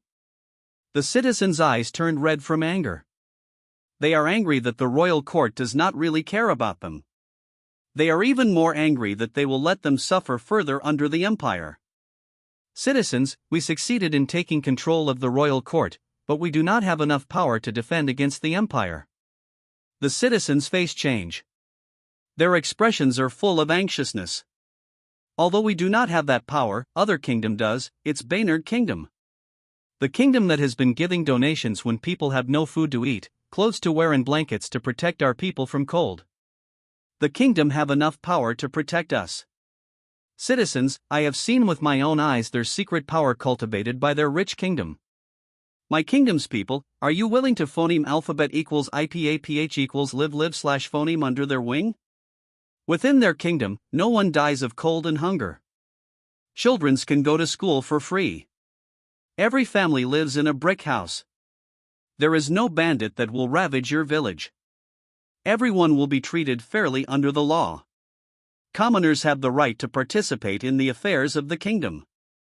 People, are you willing to become citizens of the Baynard Kingdom? All you have to do is say yes. The citizens' eyes are full of excitement. The refugees that ran away from their kingdom came back with gifts during the holidays. They heard and saw the prosperity of the kingdom and its citizens. They also want a phoneme alphabet equals IPAPH equals live live/phoneme there, but the border has become very strict. Even refugees are no longer allowed to go to Baynard, so they have no choice but to continue having a hard life in their kingdom. The citizens raised their hands. YESSS, the citizens loudly answered. Pascal and Layla smiled when they heard the loud answer of the citizens. I heard your answer, then let us welcome Baynard with open arms. A while ago, in the army camps of the two kingdoms, armies were preparing to march out of the camp. Let's move out, ordered the commanders. Twit! Twit! A very fast small bird came down from the air and landed on a piece of wood inside the yard of a castle. The bird is blue and white in color. Its feet have a small piece of paper attached to something else. The caretaker noticed the letter and opened it. His face turned pale, and his feet turned weak. He ran away, but stumbled. He does not care about the wound on his knee. He stands up and continues running to the castle. My lord! My lord! Urgent news! Urgent news! It's from the capital, the caretaker frantically shouted. The Duke frowns as the caretaker neglects the etiquette of nobles. He elegantly lifted his porcelain cup and sipped tea. What is it? Calmly asked the Duke while continuing to sip. My lord, the capital is captured. The Duke sprayed out the tea from his mouth. His favorite porcelain cup fell and broke, but he seemed to have not noticed it. He is petrified. His mind is blank. Many nobles in 2 kingdoms are in the same state. Quickly inform the army nearby. We must save the capital, the Duke immediately ordered to his subordinate. My lord! My lord! Another servant is frantically running toward the Duke. The army is marching, informed the servant. Ah, good, their reaction is fast. The capital should be able to save. The enemy is probably small in number. That is the only way they can sneak to the capital, said the Duke with joy. My lord, their flag is not Rue but Baynard Kingdom, said the servant with fear. The Duke's eyes and mouth turned wide. A servant approached the stupefied Duke. My lord, someone approached me earlier and gave me this letter. It is personally written by the King of Baynard. They said that Baynard has captured the capital and our army has also joined them, said the servant. Everyone is shocked that Baynard is actually hiding a powerful force that can even influence the army in the kingdom. The Duke absent-mindedly took the letter. If we mobilize the citizens, do we have a chance? Asked the Duke. My lord! Another servant is running towards him. The Duke's face is full of sweat. The scene is familiar to him. Another piece of bad news is coming. My lord, a crystal ball is showing the image of Prince Pascal. He is talking to the people from the capital. He wants to welcome Baynard to the kingdom instead of surrendering to the Magenev Empire. A loud shout is suddenly heard by everyone in the room. The loud shout crushes their last resistance. The citizens agreed to phoneme alphabet equals IPAPH equals live/phoneme under Baynard's rule. Finish, blurted the Duke. He loses strength in his body and crushes to his seat. They can't form an army to confront Baynard since even the citizens won't fight. He tremblingly opened the letter in phoneme alphabet equals IPAPH equals red/phoneme it. His face is surprised. His hands stop trembling. House of Lords? Flameworth Group shares? All the nobles who received Edgar's personal letter are surprised. They thought they would lose everything, but a pie is actually being offered to them. The nobles chosen by Edgar have not caused too much harm to people. Assimilating the 2 kingdoms will be much faster with their help. Another reason is to subdue the armies that were not penetrated by Baynard. The commanders of those armies are members of some noble households chosen by Edgar. The subordinates of those commanders are loyal. If the nobles are subdued, those commanders will also be subdued. If those commanders insist on fighting, they will be surrounded by allied armies. It is important to assimilate the 2 kingdoms before the empire can do anything that will cause chaos in the 2 kingdoms. The most powerful nobles receive an offer of shares, but the less powerful are offered business partnerships. Most nobles immediately agreed, afraid that Baynard would start regretting it, but the smarter nobles did not immediately agree. They are waiting to see the reaction of the empire and how Baynard will deal with the crisis. In the Baynard kingdom, within a mansion full of luxurious items, a man is being held by a royal guard. The man is wearing a garment for sleeping. The man has magic chains on his hands. In the hallway of the mansion are broken floors, walls, and items. There was a fierce fight. The dead bodies of enemies are lying in the hallway. Damn you! Do you not know who I am? I am Rastas. I am a phoneme alphabet equals IPAPH equals clause close/phoneme friend of your minister Roy. Damn ant! How dare you attack me? You do not know the immensity of your mistake. Your kingdom will cease to exist with just a flick of my finger. Call Roy now. Tell him I will destroy your kingdom if he does not give me a satisfying result. Furiously shouted by Rastas. His face is full of fierceness. Ray smirked when he heard Rastas. He is standing in front of him. Rasta's face became distorted when he saw Ray smirking. The blood vessels on his forehead are bulging because of anger. Damn you! How dare you look down on me? Rasta's eyes are bloodshot. He is gritting his teeth as he stares at Ray. He wants to bury his teeth in Ray's flesh and tear them to pieces. The door in the room opened, and Roy calmly went in. Rastas saw Roy come in. His face is still full of anger. You are finally here. You must give me a satisfying answer to this mess, or else I will destroy the kingdom you worked hard to build, said Rastas as he suppressed his anger. He is like a raging volcano that will explode once it finds where to vent. Rastas fiercely stared at Ray. Give me this man. Use this chain on him. Do it, and our friendship will still be the same as before. Roy smiled when he heard Rastas. Rastas is bewildered when he saw Roy smiling. The blood vessels in his forehead bulge again. Rasta's face looks hideous. What the hell are you smiling about? Do you find this situation funny? Asked Rastas angrily. Roy nodded while smiling. Rastas lowered his head. He suddenly lifted his head. His expression looked so fierce. Fuck you. Rastas stares at Roy. His eyes are the same as when he stared at Ray earlier. They are eyes that want to kill. Unlock this chain now. Everything you have is because of me. You are nothing without me. You will be squashed like an ant without me, idiot, shouted Rastas. Roy put his hands behind his back as he nodded at what Rastas had said. That will be true if I am not pretending to be your ally and descendant of Duke George, said Roy calmly. What? Rasta's mind seemed to be struck by lightning and went blank for a while. His mouth trembled as he realized what Roy had done. His body is trembling. Why you played us, Rastas said while stuttering. He knows how rich Baynard is. He is also greedy for this kingdom. If Roy is not their ally, then the wealth of the kingdom was probably used to strengthen their power. How did I become so dumb, thought Rastas. Then he remembered that every time he talked with Roy, he was very convinced by his reasoning and blinded by the money and luxury given to him. Roy said that the wealth accumulated by Baynard is used by the Mother Queen for large-scale infrastructure in the whole kingdom, which is not harmful as Magenev will own Baynard later. He also said that the incompetent king is too extravagant to spend so much money on buying exotic items and species. Roy was probably buying time until the kingdom was ready. He, Rastas, helped create a powerful enemy for the empire.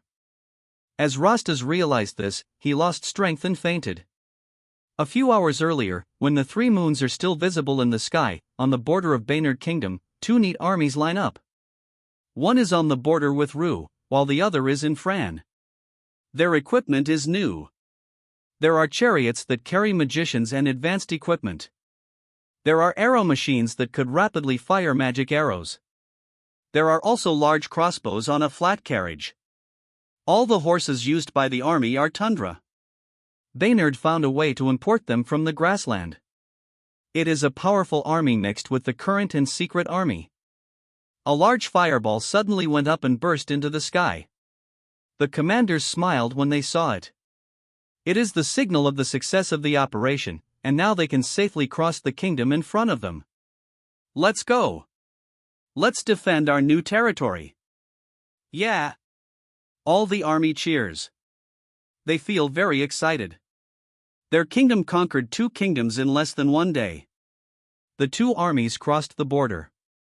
One went to Rue, and the other went to Fran. They are escorted by the army that surrendered to Baynard.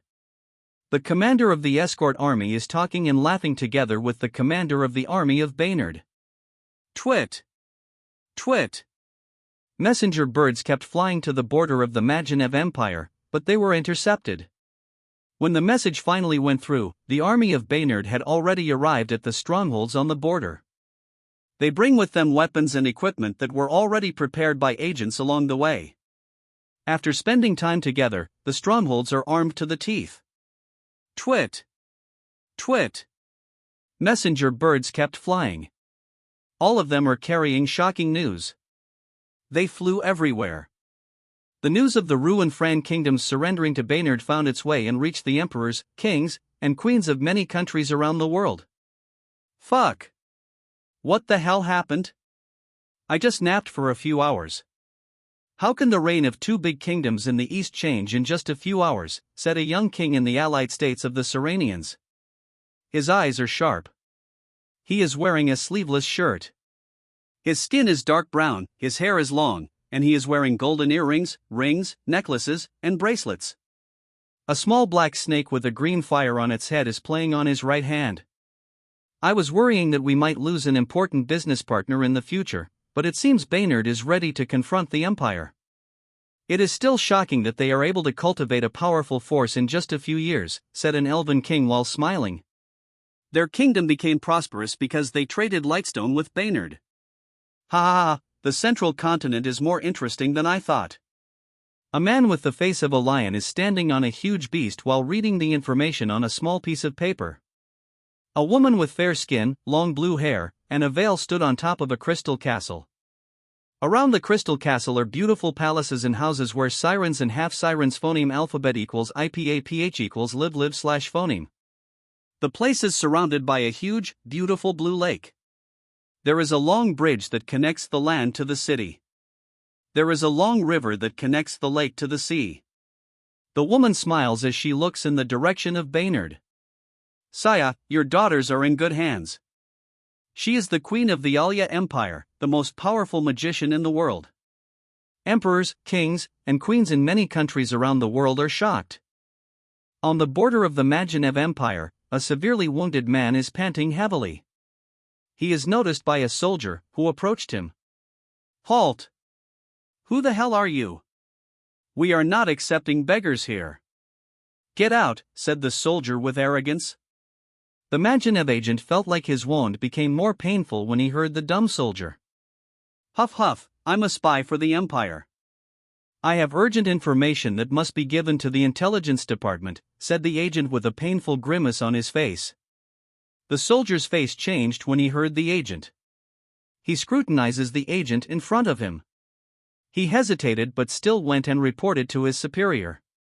He can't afford to bear the responsibility if a mistake happens. The news from the border was sent to the capital. On a huge cliff overlooking the capital of the Majinev Empire, a 100-meter-tall sculpture stands. The spear of its halberd points to the south, which shows the ambition of the empire to conquer the south.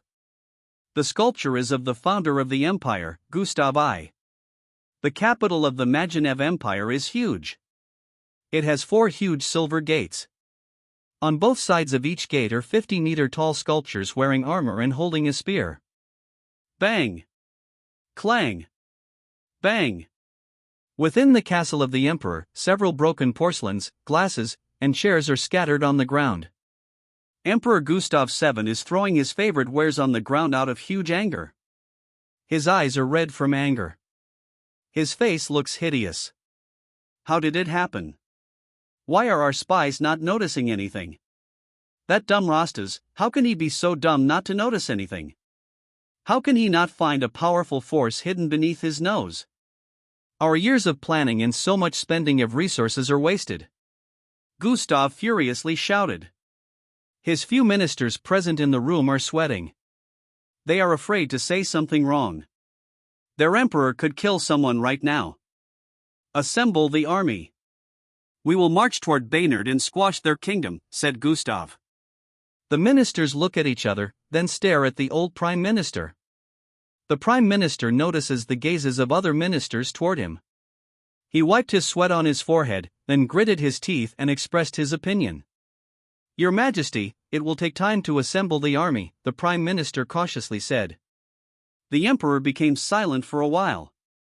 He caressed a piece of porcelain, then suddenly smashed it to the floor.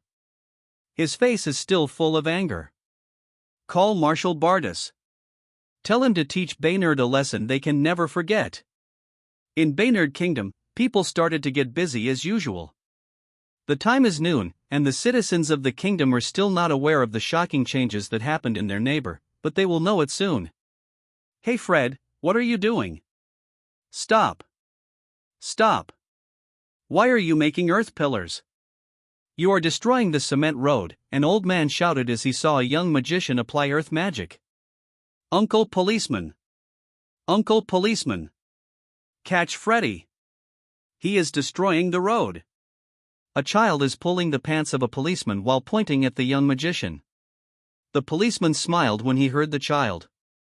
Don't worry, the royal court instructed them to do it. Your Majesty has important things to announce. What? The people in the surrounding area were shocked when they heard the policeman. They look at the earth pillar that has a crystal ball on top. The runes on the crystal ball started shining. It is happening all around the kingdom of Baynard. Hello citizens of Baynard, I am Queen Elena, and on behalf of King Van, I bring good news to you all. A few hours ago, Rue and Fran kingdoms completely surrendered to Baynard. Their citizens and leaders both agreed to phoneme alphabet equals IPA PH equals live phoneme under our kingdom's rule. King Van himself led the teams to make this miracle possible. Citizens, let us cheer for the grand victory of our kingdom, our king, and our soldiers that made this historical endeavor possible. Yeah. Loud cheers happened all around the kingdom. They were throwing what they were holding in the air. Their expressions are full of excitement. A restaurant owner with a big belly is raising his hand while cheering on the second floor. All foods today are free. There are cheers inside and outside the restaurant. A cheering, rough man who owns a pub looks at the people around him. All drinks today are free. The citizens of the kingdom are having a grand celebration. They did not expect that their kingdom would be so powerful that it could make two kingdoms surrender in just one day. Their confidence in the royal court became very high. The prestige of Van Flameworth is so high in citizens' minds. In the Rue Kingdom, an army currently surrounds a castle within a city. The people nearby are already evacuated. The castle is where Duke Reich lives. The captain of the personal guard of Duke Reich is standing on the castle's wall while looking at the army with intense anger. Idiots! You are being used by your vice-marshal for his personal grievance. Retreat now or else your family will be exterminated for treason, said the captain to the soldiers. The soldiers are sneering at the captain. The captain noticed the sneering expressions of the soldiers. His eyes became bloodshot from anger. I will personally cut your heads. I will cut your family's heads first. I will make you all regret it. The vice-marshal laughs at the hysterical captain. They are still not aware of their situation. He raised his hand. The huge crossbows with huge magic arrows are pushed to the front and aimed at the huge gate. Small crossbows are aimed at the walls where the guards are standing. Surrender now. No army will come to your aid. The kingdom and its citizens completely surrender to Baynard, said the vice-marshal. The captains and the guards look at each other and laugh. Stop your childish trick. Just prepare your head. Once the reinforcement comes, I will personally take it, the captain guard shouted. The vice-marshal is puzzled. The guards seem to have no idea what happened in the capital or the army. Their army surrounded the castle at dawn, so they were not able to go out and hear what was broadcast by the crystal ball in the city. Their army did not intercept the messenger birds that came to the castle to lower their morale and make the guards surrender. The vice-marshal smiles as if he realizes something. It seems Duke Reich did not inform them, thought the vice-marshal. He gave the signal of assault. Attack! Twang! Twang! Shoo! Shoo! Big magic arrows flew to the huge door, while many magic arrows flew to the wall. The guards on the wall did the same. Big crossbows and small crossbows also fired at the army. Bang! Bang! Magic skills and aura blades are destroying the magic arrows. Boom! Boom! Big magic arrows are exploding as they hit the steel door. A magic shield flashes on the door as it is hit by the big arrows. A while ago, before the two suns rose in Fran Kingdom, a group of people were riding carriages that were frantically running toward the wharf. They are escorted by tundra ridden by guards. The people inside the carriage are very anxious. Their faces and palms are sweating. They look behind their backs, afraid that something will appear and chase after them. I will make them pay 100 times for what they did. Do they think that they can stand the anger of the empire? Once their kingdom is flattened by the empire, I will make all their citizens suffer. This humiliation must be paid by all the people of their kingdom. Duke Wesley furiously said. His face looks very fierce. He is clenching his fist so hard. Blood vessels are bulging on his fist. Blood flows from his palms. Their carriages reached a road where there were houses and buildings on their side. Shoo! Shoo! Shoo! Dense magic arrows suddenly flew towards them. Ah! There is an ambush. Protect the Lord. Get out of the encirclement. Hurry! Many guards are hit. Strong aura masters receive special attention. Their bodies are hit with many arrows. Blue dragon guards suddenly appeared in the surroundings with the navy of the Fran kingdom. Some are standing on the roofs. Many magicians and aura masters cannot mask their energy on their own, but setting up a place with rune equipment to mask and hide their energy is still possible. Ha ha ha ha, Wesley, the time has come for your retribution. I've dreamed of this day for a long time. Franco is laughing while standing on top of a building and looking at the carriage of Duke Wesley. Feiyu and Era are standing in the middle of the road with killing intent in their eyes. They never forget that Susie suffered so much because of Duke Wesley. They will never let him escape. When 3 moons bathe the world with moonlight again, the fights in 2 kingdoms are already over. Duke Reich is captured. He escaped through a secret pathway that only he knew. He used his family as bait for diversion. He escaped with his eldest son. They were captured in the mountains with the help of hunters. Duke Wesley was never willing to be captured. He fought to the death, and he was killed by Feiyu. The royal family of Ru and Fran is captured. The innocents are spared, but the sinners are jailed. Those with unforgivable crimes were sentenced to death. Both kings died before the special forces entered the castle. Both crown princes of the 2 kingdoms thought the kings were forcefully taking back their power. They did not know that it was Baynard attacking the capital. Layla cried when she heard the news. The magicians went to the battlefields and helped fix the destroyed places. The corpses of Rega and Maneki are also taken away. There is a stab wound on their left chest. Near the border of Ru Kingdom, a few hours of travel distance from the stronghold, a camp is set up with a Baynard flag. They are going to the stronghold and give necessary supplies. Leader, I still can't believe that Ru is already part of our kingdom. I still feel like I'm dreaming, said an adjutant. The commander smiled and said, it is natural. What our kingdom did has never happened in history. It will forever be remembered by the world. The 2 are laughing together, and unbeknownst to them, a crisis is approaching them. A huge shadow of a man appears outside the camp. He sneers at the happy and relaxed scene of soldiers. He put more strength and aura on his feet and jumped high. Marshal Bardus is in the sky. His body is clad in a golden aura. He is 2 meters tall. His upper body is naked, with a wound scar across his chest. His skin is dark brown, and he has thick, long orange hair that reaches his waist. He is wearing crocodile-colored gloves made of metal, red pants, and brown shoes. His eyes and expression are fierce as he stares at the camp. He raised his right hand. Threads of golden aura form in the air and start rotating on Bardus' right arm. More golden auras gather until the aura forms a huge golden arm, then he strikes it down on the camp. Fist of Destruction, a huge golden aura fist is rapidly moving down to the camp. The soldiers on the camp noticed Bardus when he released his aura. The soldiers feel the pressure from the huge aura created by Bardus. They feel like a powerful beast was staring at them. They are petrified when they saw the huge golden aura fist coming to them. A huge white aura blade flew and blocked the golden fist. Bang! The pressure of the clash of the white aura blade and golden fist crushed the ground a few meters beneath them. There was a strong shockwave from the clash that generated strong blows of phoneme alphabet equals IPAPH equals wind wine slash phoneme. Bang! A deeper hole in the ground appeared. The Tencent supplies are being blown away by huge winds. Move away quickly. Don't get caught in the fight. Don't worry about the supplies. Protect yourselves, the commander loudly ordered. He stares at the back of their king with worry. Your Majesty, please be safe, the commander thought.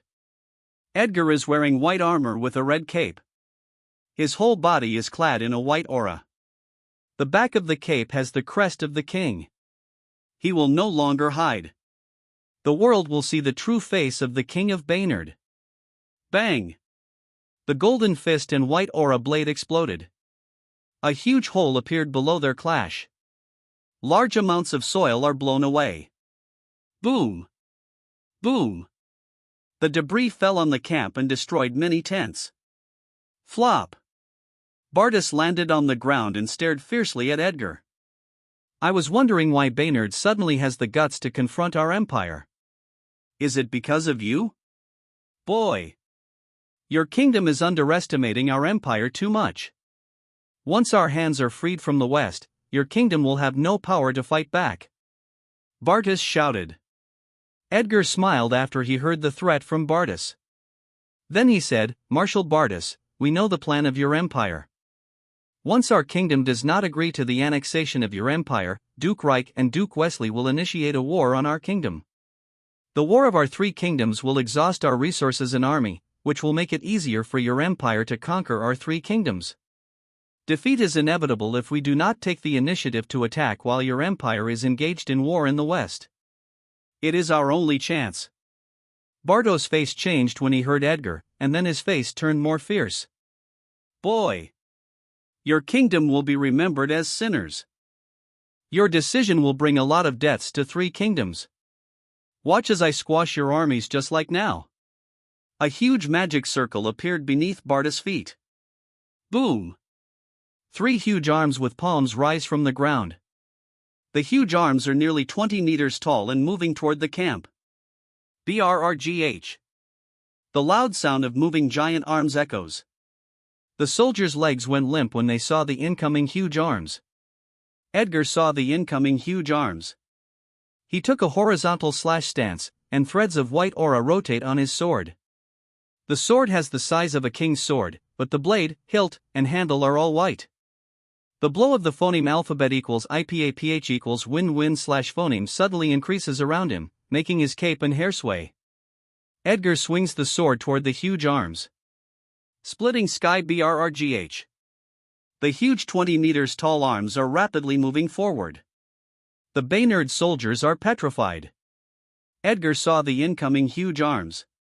He takes a horizontal slash stance, and threads of white aura rotate on his sword. The sword has the size of a king's sword, but the blade, hilt, and handle are all white. The blow of the phoneme alphabet equals IPAPH equals win-win slash phoneme suddenly increases around him, making his cape and hair sway. Edgar swings the sword toward the huge arms. Splitting sky nearly 25 meters of white aura blade flew and instantly appeared in front of the three giant earthen arms. Crunch! The three giant arms are cut in the middle. BRRGH. The upper part of the giant arms separated, then fell to the ground. Boom! Boom! Boom! The ground is crushed, and large dust forms where the giant arms fell. The lower part of the giant arms started to crumble. Bardas' face does not look good when he saw the giant arms were cut. A young 4th level aura master, I thought he did not have much power since he is young, even if he reaches that stage, but my judgment is wrong. The boy must be killed. Bardas' eyes suddenly filled with huge killing intent as he releases more of his golden aura. Bardas dashes to Edgar. Kingsfield 18 meters in front of Bardas, the earth suddenly turns softer. Boom! Boom! Boom! Many arms suddenly rise from Bardas' field and move rapidly to Edgar. Kingsfield whoosh! A fire field appears around Edgar as the center. Many flame swords rise and attack the huge arms, Bang! Bang! Bang! The arms and flame swords keep exploding. The debris keep falling and crashing to the ground. Thick dust is forming that even reaches near Edgar. Whoosh! Bardas suddenly came out of the thick dust and appeared above Edgar. His right arm is clad in a huge golden aura arm. Fist of destruction. Bang! A huge explosion appeared. There is a huge crater on the ground where Bardas hit his golden arm. The crater is as large as 30 meters. Large pieces of rock and soil flew into the air. Edgar escaped by pushing himself back with Fire Pillar. He is in a horizontal slash stance as he stands on top of G Fire Pillar. Threads of white aura are rotating around his sword, then he slashed it to Bardas. Splitting sky, the huge white aura blade rapidly moved to Bardas. Bang! Bardas blocked the attack with his huge golden arm. Boom! The pressure crushes the ground beneath Bardas. Boom! The ground keeps crushing under the pressure. Bardas put more aura on his left fist, then struck it at the aura blade. Flame meteor. Woo! Woo! Flame meteors are falling down to Bardas. Bang! The white aura blade is crushed by Bartos' powerful punch. The flame meteors are already near the ground. Kingsfield earthen fists flew and blocked the flame meteors. Bang! Bang! They are exploding in the air, and more dust has formed around Bardas. Edgar is in a slashing stance outside the crater, closer to the enemy than when he was in the air. Splitting sky, the huge aura blade flew and hit where Bardas was standing. Whoosh! Edgar's face changed as Bardas appeared above him. The martial is really fast. Edgar's sense is slower than the marshal's speed. Bardas is raising both his hands over his head. Both his arms are clad with 5 meters of golden aura arms. He smashed the giant arms to Edgar. Giant smash. Bang! There was a very loud explosion, and a huge crater appeared on the ground. Larger pieces of debris are flying. PSSSH. Water suddenly rises from the crater as it reaches too deep. Bang! Edgar's back hit debris, and he is still being pushed back. He was able to move and avoid the direct hit, but he was pushed by the strong shock wave. He moves his knee and body closer and allows his body to rotate in the air. After rotating in the air a few times, he landed his feet on debris flying in the air, then he jumped to his back. Flop! Edgar landed on the ground, but a crisis is waiting for him there. Bardas is on his right side. Bardas's right fist is covered by a golden ball made up of golden aura. Threads of golden aura are still rotating and gathering on it, but Bardas seems to be ready to strike. Edgar has no time to dodge and execute a powerful attack. Bardas punched his powerful fist. Fist of Annihilation. Clang! Edgar slashed his sword at the golden fist, which had not fully stretched forward and reached its full power. The sword stopped the movement of the golden fist, but the golden beam still continues to move forward. Boom! The golden beam is cut in the middle. The soil on both sides of Edgar is annihilated. Deep gullies appeared on both sides of Edgar. The soil where Edgar stands and behind him is spared. An army approaches the battleground of Edgar and Bardas.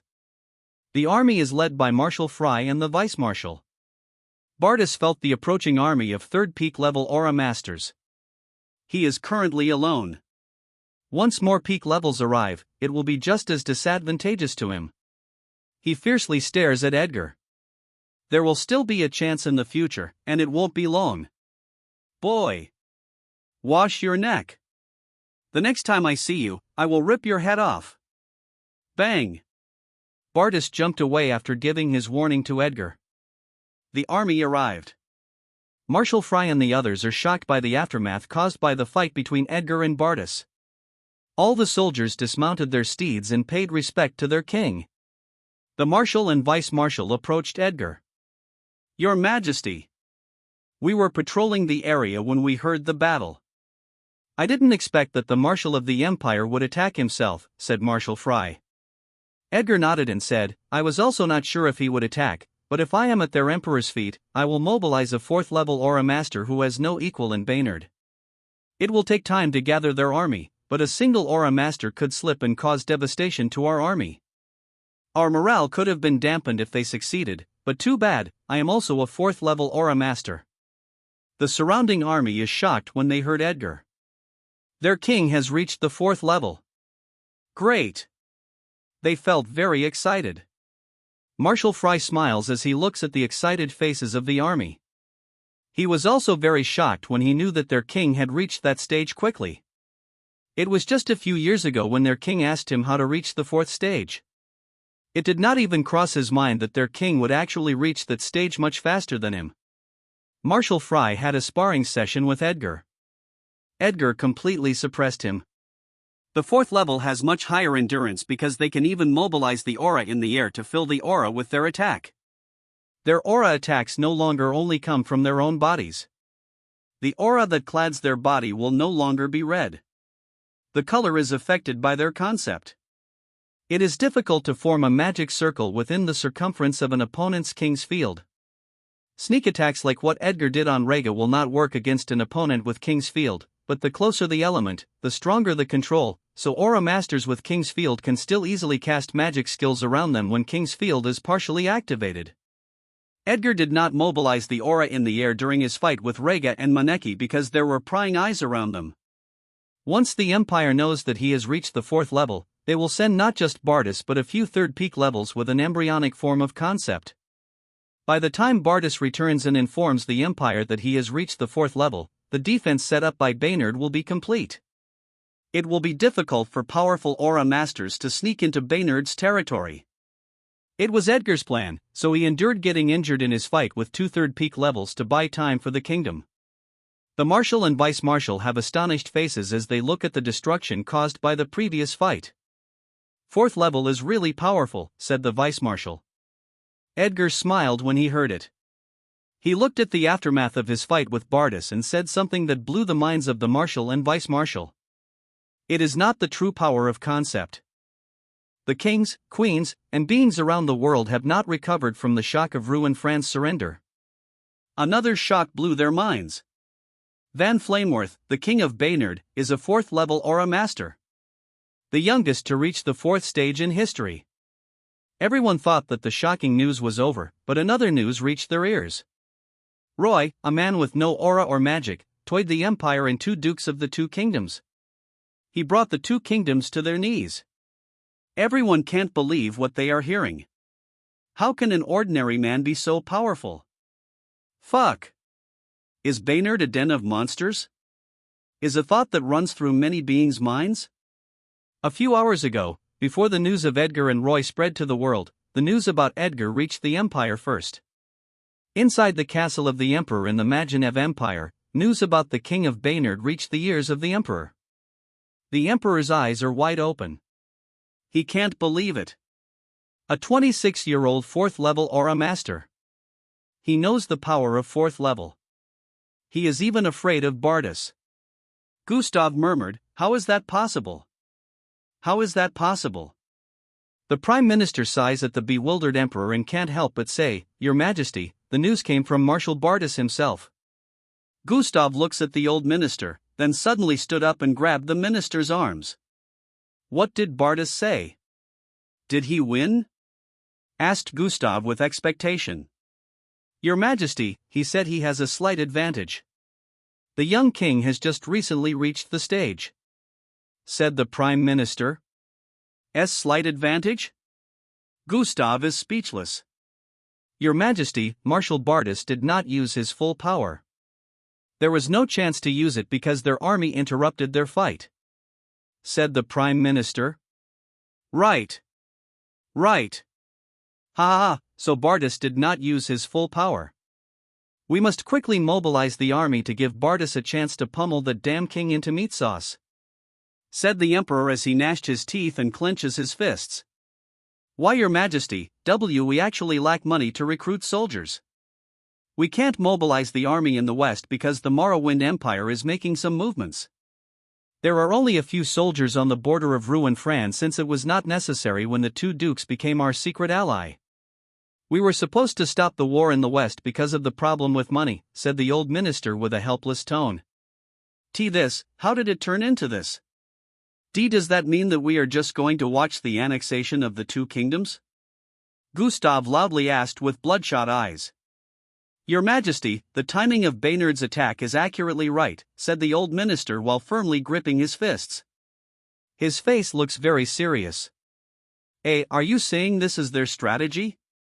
Who the hell is the monster that can scheme like this? The astonished Gustav asked. Gustav and the minister stare at each other as the young king of Baynard appears in their minds. The king, who pretended to be incompetent for many years, then amazed the whole world with a single brilliant feat. Gustav and the minister shake their heads. How can there be a monster in strength and mind? If a monster exists like that, I, the emperor, will surrender the empire to him. The word spread throughout the world, Baynard will officially include the two kingdoms as their territory. The soldiers of Magenev Empire is gnashing their teeth. They are not prepared to launch a war immediately. They endured the boiling rage within them and just keep sharpening their blade until it is ready to strike. The ceremony was broadcast throughout the whole territory of Baynard, including the previous two kingdoms. The kingdom still follows a constitutional monarchy. All citizens rejoice. On the first day after Roux and Fran officially belonged to Baynard, people felt the difference. Food and clothes are being distributed for free to families that lack them. Officials coordinated with leaders in villages, towns, and cities to make a list of families that needed help. Special forces are deployed to eradicate bandits. Dragon Hall is not dissolved. It might even expand to other countries later. Policemen are patrolling the streets. Gangs are arrested and given to Minister Topaz for reform. He accepted them with a smile, but his smile made the hairs of the gang stand up. Magic Production Corps went around cities, towns, and villages to create proper water systems, drainage systems, and public toilets. There are few magic lamps in cities and towns. The royal court ordered magic lamps from companies other than the Flameworth Group. There are magic appliance companies owned by the remaining nobles. The companies owned by Duke Reich, Duke Wesley, and other eradicated nobles are divided among them. All nobles in two kingdoms accepted the offer of Edgar when news spread that he is a powerful fourth level Aura master. The royal court recruited ordinary people for temporary work to clean the trash and feces of humans and steeds in cities, towns, and villages. When morning came, people found out that the air is a lot more fresh. The political system of Baynard is introduced to citizens. Officials are deployed for temporary management until officials of Roux and Fran adapt to the political system of the kingdom. Large-scale construction happened again. Many ordinary people and magicians are working together to create roads, bridges, and houses. The slums are destroyed, the people living there are put in large tents, and they will be given new houses after they are built. Orphans are put in orphanages. The scene in the first few months when Edgar arrived at the trial is happening again. The previous two kingdoms are thriving, and new citizens are happy. Inside the castle of the Emperor in the Morrowind Empire, a secret meeting is happening between the Emperor and a mysterious man wearing a hood that covers his head. Beside him is a nervous, chubby man wearing a loose robe. Emperor Uslu looks at the man with a hood with interest. I heard you are a giant with 2 heads and 8 arms. They said you are very scary, so scary that 2 kingdoms bend their knees on your accord, Minister Roy, or should I say Prime Minister? The man with the hood laughs and removes his hood. Roy is smiling and says, Your Majesty, I am still the Minister of Trade and Industry. There was not enough time to transfer the duties of Prime Minister to me because I volunteered to do this secret deal with your empire. Ha! Why should I help you? Should it not be more advantageous to my empire if you go to all-out war with the Magenev Empire, said Emperor Uslu. Roy smiled when he heard the Emperor. Your Majesty, we know that your country has exhausted its resources in the war and your empire has fewer income than Magenev because you don't have direct access to the sea. If Magenev conquered our kingdom, they will have a lot more source of wealth. If you help us hold the army of Magenev in the west, we will help you solve the problem in the grassland. We will even invest in your empire and share our technology. What? Uslu stood up. He can't believe what he just heard. The problem that has terrorized them ever since their empire was established can be solved. They will even invest and share their technology. The person in front of him really deserves his reputation.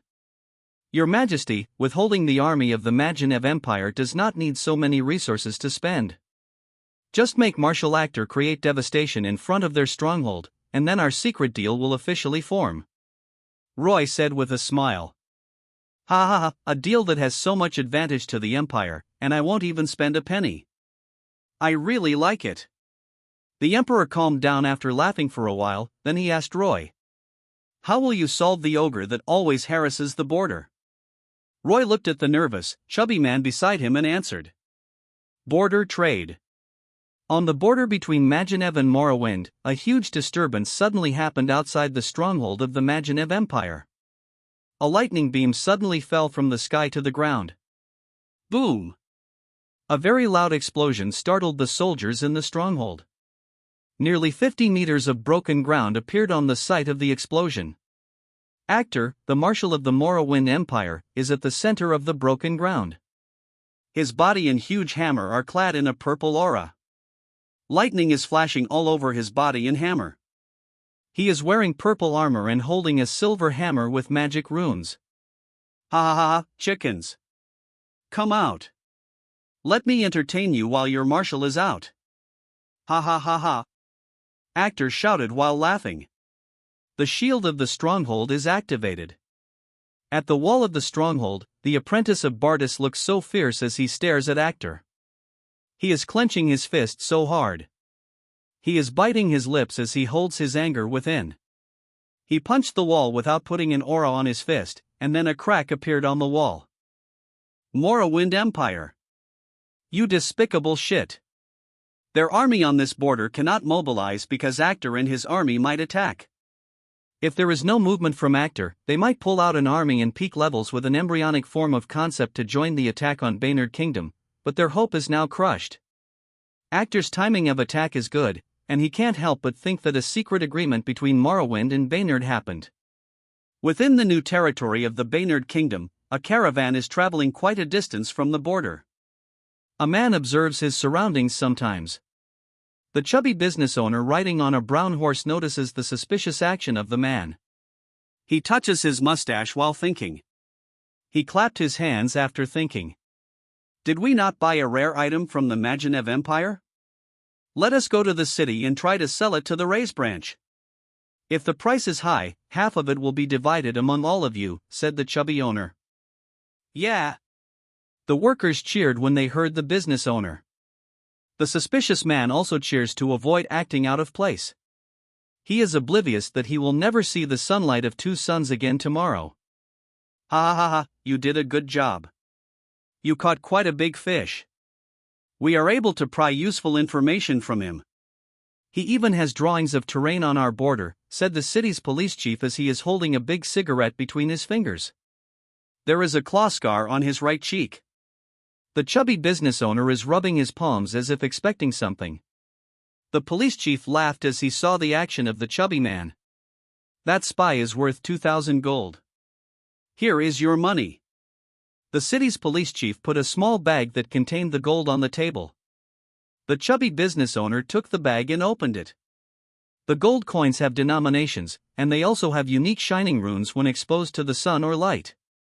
Edgar denominated gold and copper, then he put unique runes to prevent forgery. All the money circulating in the market is backed by gold. Citizens have confidence in the currency and the reputation of the royal court. The chubby business owner has a look of joy on his face. 2,000 gold is worth 3 months of his profit. Spies of the Majinev Empire are being caught everywhere.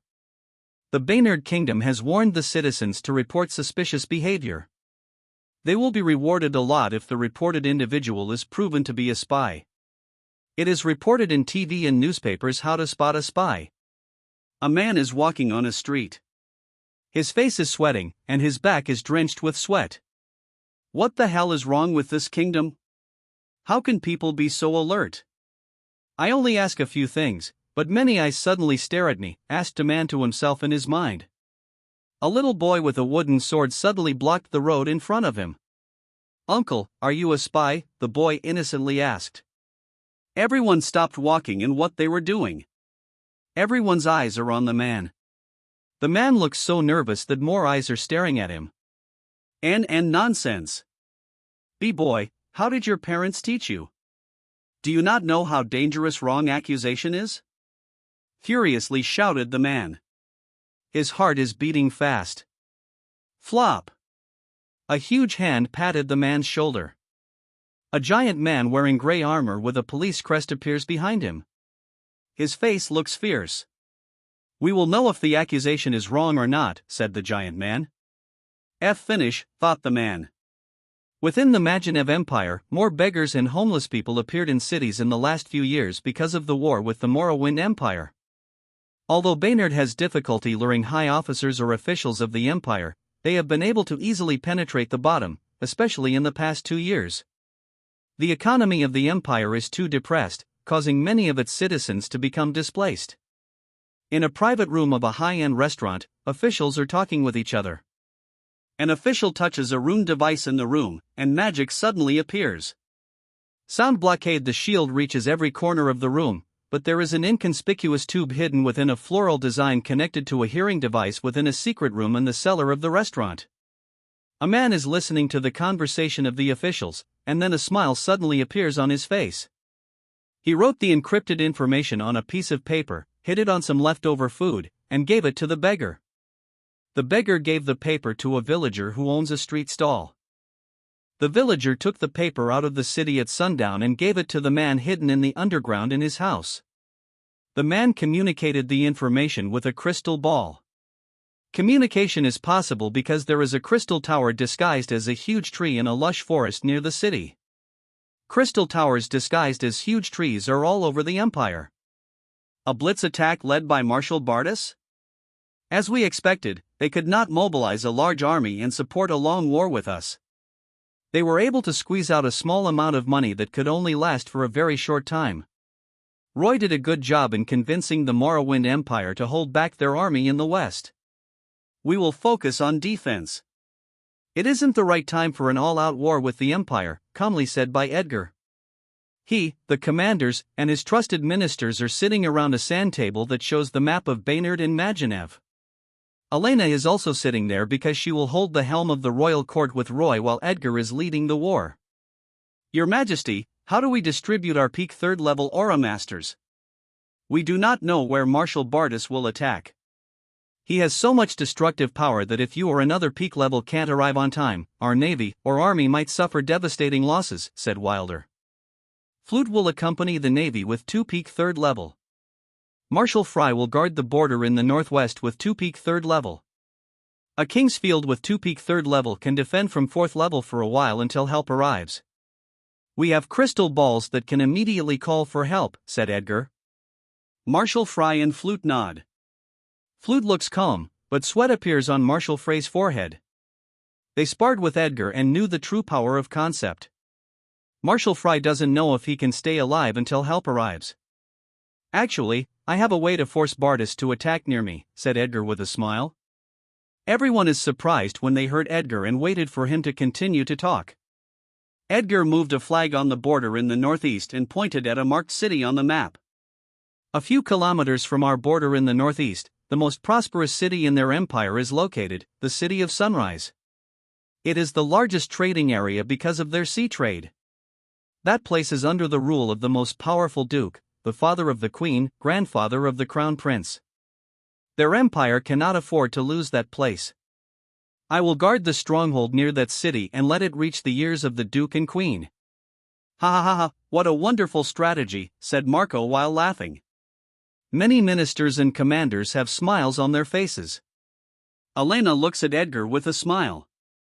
She is satisfied to even stay as his maid, but he actually chose her as his queen.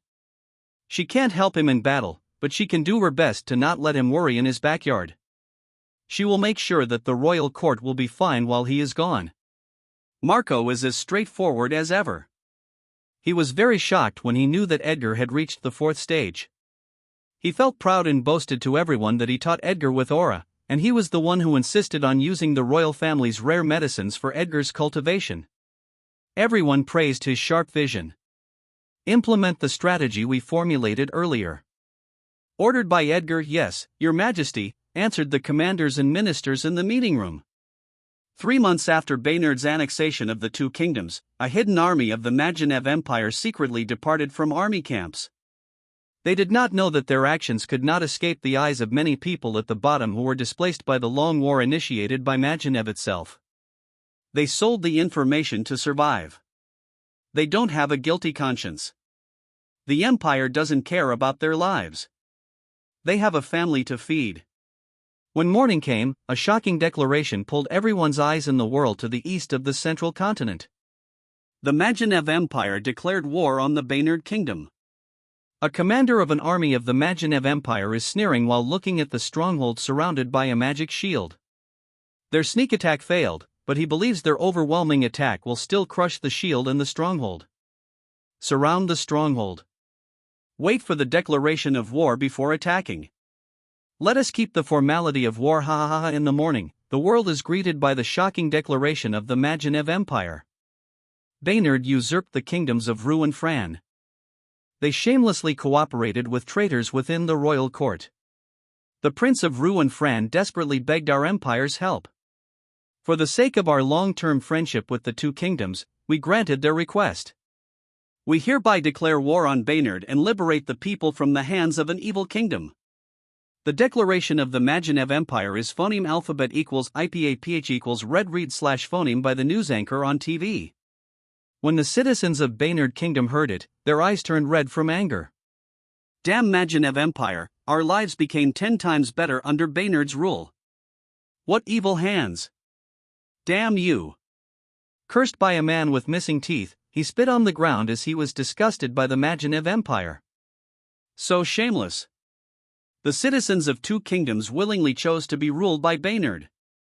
Magenev cannot even take care of its own citizens. There are many displaced people in their empire, said a chubby business owner. He always led a caravan to trade in Magenev.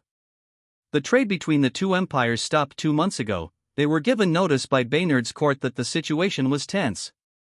They will not gamble their lives, there are many channels of trade anyway, so they stop going to Magenev. All the citizens of Baynard, especially in the previous kingdoms of Rue and Fran, are loudly cursing at Magenev. Magenev does not care. The two princes of the previous kingdoms were demanded by them from the royal court of the previous two kingdoms as a symbol of the relationship between the empire and the two kingdoms. They are actually hostages of the Magenev Empire. Twit! Twit! A messenger bird went to the camp of the Magenev army. The commander looked at the small paper on his hand with a grin. He approached a sixth circle magician. Sir, please start the attack, the commander respectfully said to the magician. If the Grand Magician is here, that shield will probably be destroyed immediately. Too bad, most of our empire's forces are being held back in the west, said the magician. He walks, then a huge blue magic circle formed beneath his feet. Whoosh! A 20-meter-tall water creature rose, the magician is standing on its head. The creature opened its mouth. It was like closed petals that opened. Its petal-like mouth has sharp teeth. Push the smasher forward. Red Knights, walk forward. Let them taste the power of an empire. Let's smash that shield in an hour, ordered the commander. Within the stronghold, Edgar is looking at the defense tower with complicated runes. A master runesmith is explaining to him about the new defense tower. Is the underground safe? What if earth magicians dig holes? Asked Edgar. The master runesmith laughed when he heard their king's question. He spread his palm, and an earth formed and floated above the magic circle on his palm. Your Majesty, the defense towers are emitting mana to the underground. The soil beneath our stronghold can no longer be manipulated by earth magicians just like this earth in my palm because my mana is there and I am controlling it. The other effect of the defense tower on the soil underground is making them very tough. The time to spend breaking the soil underground is almost the same with breaking the shield on the surface. Edgar nods. He looks at the shield with waving blue waves and faint blue magic circles blinking and moving on the surface of the shield. Edgar imperceptibly smiles. Their armies will probably be stupefied. Soldiers push a big crossbow with a large rectangular object attached to the crossbow bed. The rectangular object has many runes. Magicians are standing beside the large crossbow. Roar. 5 big earth lizards walked forward and surrounded the stronghold. Their skin color is red. They have 2 black horns on their heads. They are being ridden by knights wearing red armor and white capes.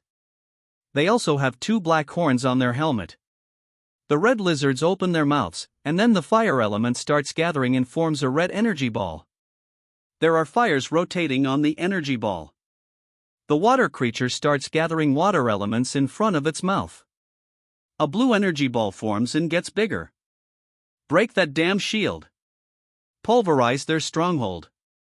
Keep no one alive, ordered the commander. He raised his hand to give a signal. A white magic circle appears on the magician's hand that stretches toward the smasher. Fire. The red lizards fired the red energy balls. The water creature fired the blue energy ball. The magic runes on the smasher shine. Twang. Twang. Big fire and lightning magic arrows flew rapidly to the magic shield. The rectangular object attached to the crossbow bed automatically rotates. The string of the smasher is automatically pulled when the rectangular object rotates. A magic arrow is ready to fire again. Twang. Twang. More big lightning and fire arrows fly to the shield. Ha! Taste the terror of our empire's Ange. The commander spreads his hands as he wants to witness the terror on the soldiers' faces on the wall, but he is the one who is feeling terror right now. His eyes and mouth are wide open as he stares at the blue magic circles that appeared on the surface of the shield, where the energy balls and magic arrows hit. Everyone in the army is stupefied. Boom! Boom! Many magic arrows are continuously hitting the shield, but not even a tiny crack appears on the shield. A blue magic circle appears wherever an arrow hits. Ha ha ha ha, Magenev. Go home. You won't be able to break the shield in your lifetime.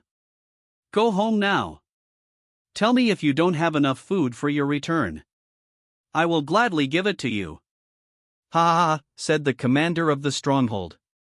The commander of the Magenev army has bulging blood vessels on his forehead. His eyes are bloodshot as he stares at the provocative commander. The magician also has a fierce look on his face. Tell it to the Empire, Baynard has stolen our technology. The latest magic shield, which combines decades of research on our empire, is in Baynard's hands.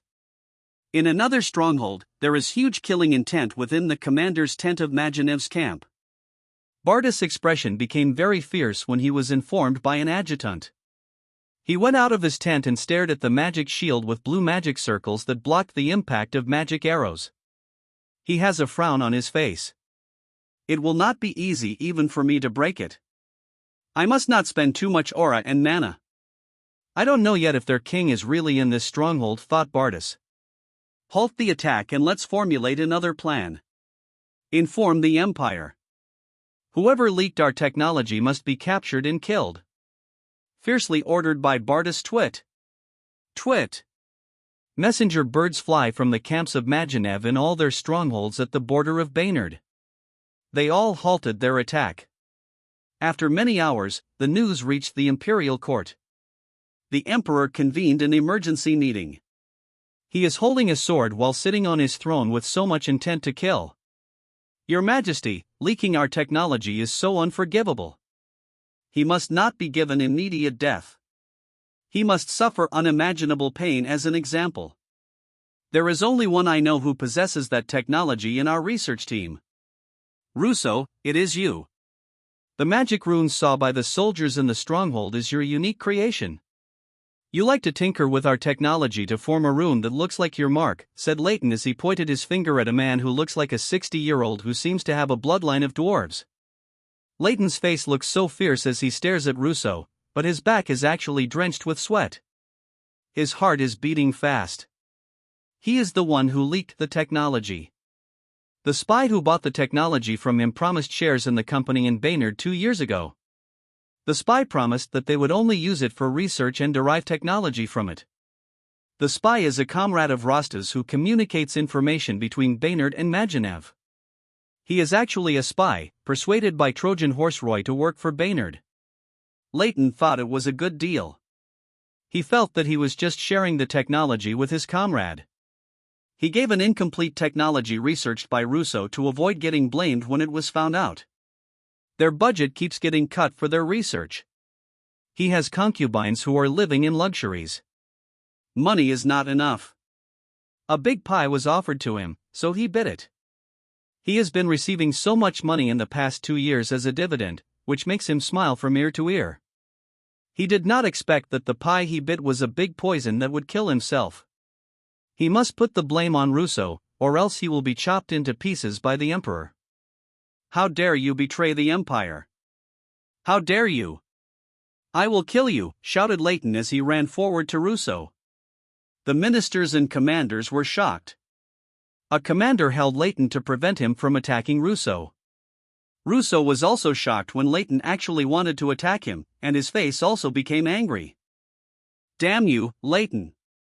I know that you are always jealous of me because I always have a lot more budget than your team and make more remarkable results. Don't try to put the dirt in my head. I am not as vile as you. Furiously said Russo. Fuck you, Russo. You must die for me, thought Leighton as he fiercely stared at Russo. The hall became a mess because of the exchange of insults by their top researchers. The blood vessels on the Emperor's forehead are bulging as he looks at the mess in front of him. Quiet! Gustav shouted. Put Russo under house arrest. Investigated very well. Gustav ordered. He can't kill his top researcher without solid evidence. He knows the character of the old man. He is not the only one who has access to his research. Your Majesty, it isn't me, said Russo with a pleading sound. Gustav ignored him and signaled the royal guards to escort Russo out of the hall. He is giving Russo a cold shoulder to lower the guards of traitors. He will find the traitors and console Russo later. Russo has despair in his eyes. He thought the Emperor had abandoned him. Leighton is laughing inside. When evening came, soldiers replaced the guards on the wall in the stronghold. Edgar stands in a shadow as he looks at the camp of the enemy with a smile. He is already informed of where Bardas is. Edgar stares at the 3 moons in the sky. Tonight will determine the outcome of war. At 2 a.m. in the morning, the surroundings are very quiet, but it suddenly gets disturbed by the running hooves of the tundra. A detachment unit secretly went out of the camp. At the front of the army is Bardas. He is wearing a dark red coat, but his upper body is still naked. The tundra he is riding is bigger than other tundras. Its horn is longer, and its hooves have lightning. They are now passing through a road surrounded by small hills. BRRGH. Bardas and his army are startled as the ground in their surroundings suddenly rises. Deep within the ground on both sides is a time-release magic device that emits earth magic to create an artificial, small valley. It is the result of long-term research. Edgar assigned a dedicated research team to the device. The device only emits that one magic skill. To emit other magic skills will take long research again. Edgar prepared the device for a war. He knows that suddenly changing the terrain will have many advantages. Baynard predicted the actions of the Majinev army before the war. Edgar took out the device and included it in the formulation of the strategy. They subtly changed the terrain on the border. The flat grounds where their steeds could run smoothly led to ambush sites. It happened not only to Bardas's army but to all detachment units of the Majinev army. A flat area near the area suddenly opened. Many square holes were opened. The army and special forces are underground. In the middle of the hole is a magic device that hides their energy. They clad their bodies with aura and jumped to the surface, then climbed the slope. Some went to the entrance and exit of the artificially small valley. It happened so fast. By the time the Majinev army reacts, magic arrows, magic skills, and martial kills are already flying down to them. A huge orange magic circle is above Bardas' detachment unit. Edgar is standing above the artificially small valley, and his left hand is stretched forward. Around him is his army, ready to fire. Flame meteor woo! Woo! Huge flames are falling. The army fired magic arrows, magic skills, and aura blades. Bardas looks at the incoming attacks and sneers. Magic circles appeared on the ground. Earthen fists came out of the magic circles and moved to the air. Bang! Bang! Bang! Earthen fists are exploding in the air along with the attacks. Debris are falling to the ground. The soldiers are using aura and magic skills to crush the large debris. The tundras are startled by the explosion and cannot calm down. Snort! The Tundra King snorted and calmed down the tundra. Bardas caressed the Tundra King and went down. He approached the large wall where Edgar and his army stand. Bardas took a fist stance. He released his golden aura. Threads of golden aura rotate on his right arm. A huge golden aura arm is forming. Edgar's face changed when he saw Bardas' action. Move away! Edgar ordered his soldiers, but it was too late. Bardas struck his huge golden arm against the wall. Fist of destruction, bang! There was a huge explosion. The huge wall broke. Large pieces of rock are flying and falling. "Aw!" scream the soldiers of Edgar as they fall. Edgar was able to jump. A magic circle appears in the air. Flame eagle whoosh! A flame eagle came out from the circle, and Edgar landed on its back. He directed it to fly near the falling soldiers. Magic circles appear on his hands. Fire whip. Edgar manipulates the fire whips to tie the hands of falling soldiers and threw them to the slope. He keeps flying around the falling soldiers. Some capable special soldiers remained calm. They jump on the debris, then they landed on the slope. Edgar's army went down the slope. Move further away. It isn't a fight that you can participate in, said Edgar. He directed the flame eagle and landed on the ground. Bardas holds the coat and took it off his body as he approaches his army. Retreat in the distance. You might get harmed in the fight, said Bardas as he put his coat on his steed. His steed neighs as if protesting. He smiles at his steed and caresses its head. This isn't a fight you can participate in. Bardas and Edgar are staring at each other. Bardas did not know that the boy he fought is the king of Baynard. He was shocked. The king fooled the world for many years until he and his kingdom have the power to confront the empire. He is young, wise, and strong. He will be a legendary figure, but too bad, I want him dead, Bardas thought as he looks at Edgar. Edgar released his aura. The white aura and fire element are rotating on his sword until they form the king's sword. Bardas lowers his body. Bang! The ground cracked as he suddenly dashes toward Edgar. Kingsfield many earthen fists rise and attack Edgar. Kingsfield flame swords rise and block the earthen fists. BRRGH. 5 huge earthen arms rise from the field and move down toward Edgar. Bardas is standing on top of a huge earthen arm. 2 huge earthen arms suddenly turned into dense smaller earthen arms. Bigger flame swords rise from the field and attack the smaller arms. The arms and flame swords are exploding in the air. Edgar is in a horizontal slash stance. Threads of white aura are rotating on his sword, then he slashed it toward huge earthen arms. Splitting sky crunch.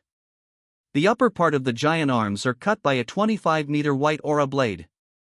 The upper parts start falling, but they suddenly float in the air. The palms phoneme alphabet equals IPAPH equals claws close slash phoneme and turned into fists.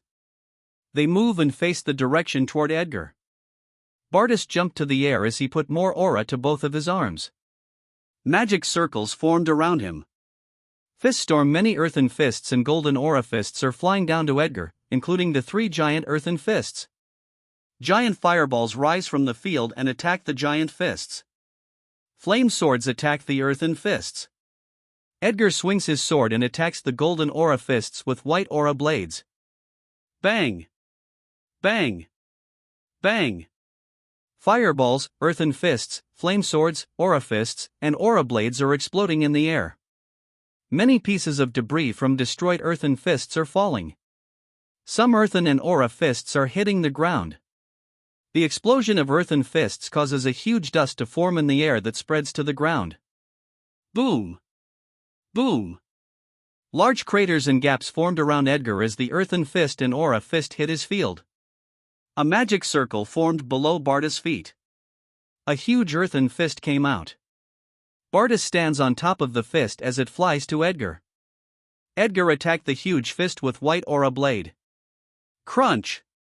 The huge fist is cut in the middle, but the two separated parts continue flying down rapidly. Boom! They hit the field, causing more crater around Edgar. Bardas disappears within the huge dust. Whoosh!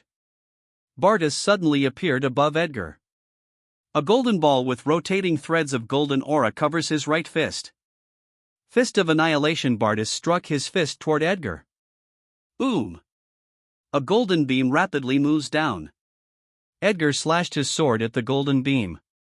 Splitting Sky Wang.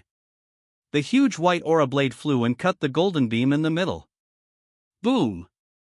The golden beam that is cut continues falling down and created two huge, deep holes on both sides of Edgar. Two huge gaps appear on his field. The beam dissipated, but earthen fists suddenly attack from the air. Edgar jumped to his back as he deactivates his field. Bardas is falling down. Edgar casts earth magic, then steps on earth in the air. Boom! The earth turned into powder as he accelerates toward Bardas. What? Bardas is very shocked. He quickly crosses his two arms. Edgar's sword is already slashing at his body. Splitting Sky Bang. The huge white aura blade hit Bardas and pushed him rapidly into the air. Bardas is gritting his teeth. Blood leaks from his mouth. His arms block the huge aura blade, but the impact hurts his organs. Ah! Bardas shouts as he releases more aura and gathers them on both of his arms. Ah! Shouted Bardas as he suddenly pushed up his arms. Boom! Bardas' back hit the wall and created a small crater. The white aura blade flew above Bardas. It came out from the other side of the wall and continued flying. There is a huge line gap on the earthen wall of the artificial small valley. Bardas stands up from the crater as he wipes the blood from his mouth. A wound appeared on his right arm that blocked the white aura blade. Your sneak attack is interesting, Bardas said while grinning. Although they are quite a distance away from each other, Edgar can still hear what he said. Bardas jumped down from the crater, then dashes toward Edgar. Edgar swings his sword and attacks Bardas with white aura blades. Bardas is swiftly avoiding them. A horizontal 15-meter aura blade rapidly flew to Bardas. He put more aura to his right arm and feet, then he jumped as he rotates his body in mid-air. He casts earth magic while in the air. Boom! The earth turned into powder as accelerates from the air. Fist of Destruction. He struck his huge golden aura arm. Bang! Bardas hit where Edgar was standing. The ground broke into large pieces of soil. The debris are blown away, then a huge crater appears. Edgar was able to jump to his back. Then he jumped up again with a backflip. Meteor strike. Edgar attack from the air while Bardas' arm is still on the ground. His whole body is covered with flames. Magic circles formed around Bardas. Earthen fists flew to Edgar. Flame swords came out of magic circles around Edgar, then attacked the earthen fists. Bang! Bang! The earthen fists are destroyed. Edgar's momentum was not stopped. Kingsfield BRRGH. A huge arm rose from the field of Bardas and blocked Edgar in the air. Bang! The huge palm of the arm exploded when it was hit by the sword of Edgar. Edgar's momentum is gone. Dust formed at the top of the arm. Two huge arms rise. Boom! The two huge arms clapped at the top of broken arm. Whoosh! Edgar came out of the dust. He was not hit by the huge arms. He jumped a few times to his back while stepping on earth casts by earth magic. Bardas moves up using an earth pillar. Edgar, stop moving back as he steps on an earth. Bardas is standing on an earthen pillar in the air. He and Edgar are staring at each other. Bardas is grinning, while Edgar's face is serious. Boom! They both rapidly moves in the air. As Edgar moves in air, threads of white aura rotate on his sword. Threads of golden aura rotate on Bardus' fist. Splitting sky fist of destruction bang. The huge white aura blade and golden fist clashed in the air. Bang! The two skills exploded, causing a strong shockwave. Bardus jumped to his back. Edgar jumped up with a somersault. He steps on an earth, then attack from the air. White aura move around his sword as he moves down. Bardus faces Edgar in the air. He stepped on earth and jumped with a grin. Edgar slashed his sword at Bardus. A white aura blade attacks. Bardus jumped with somersault toward Edgar, then he accelerates from the air and struck his fist.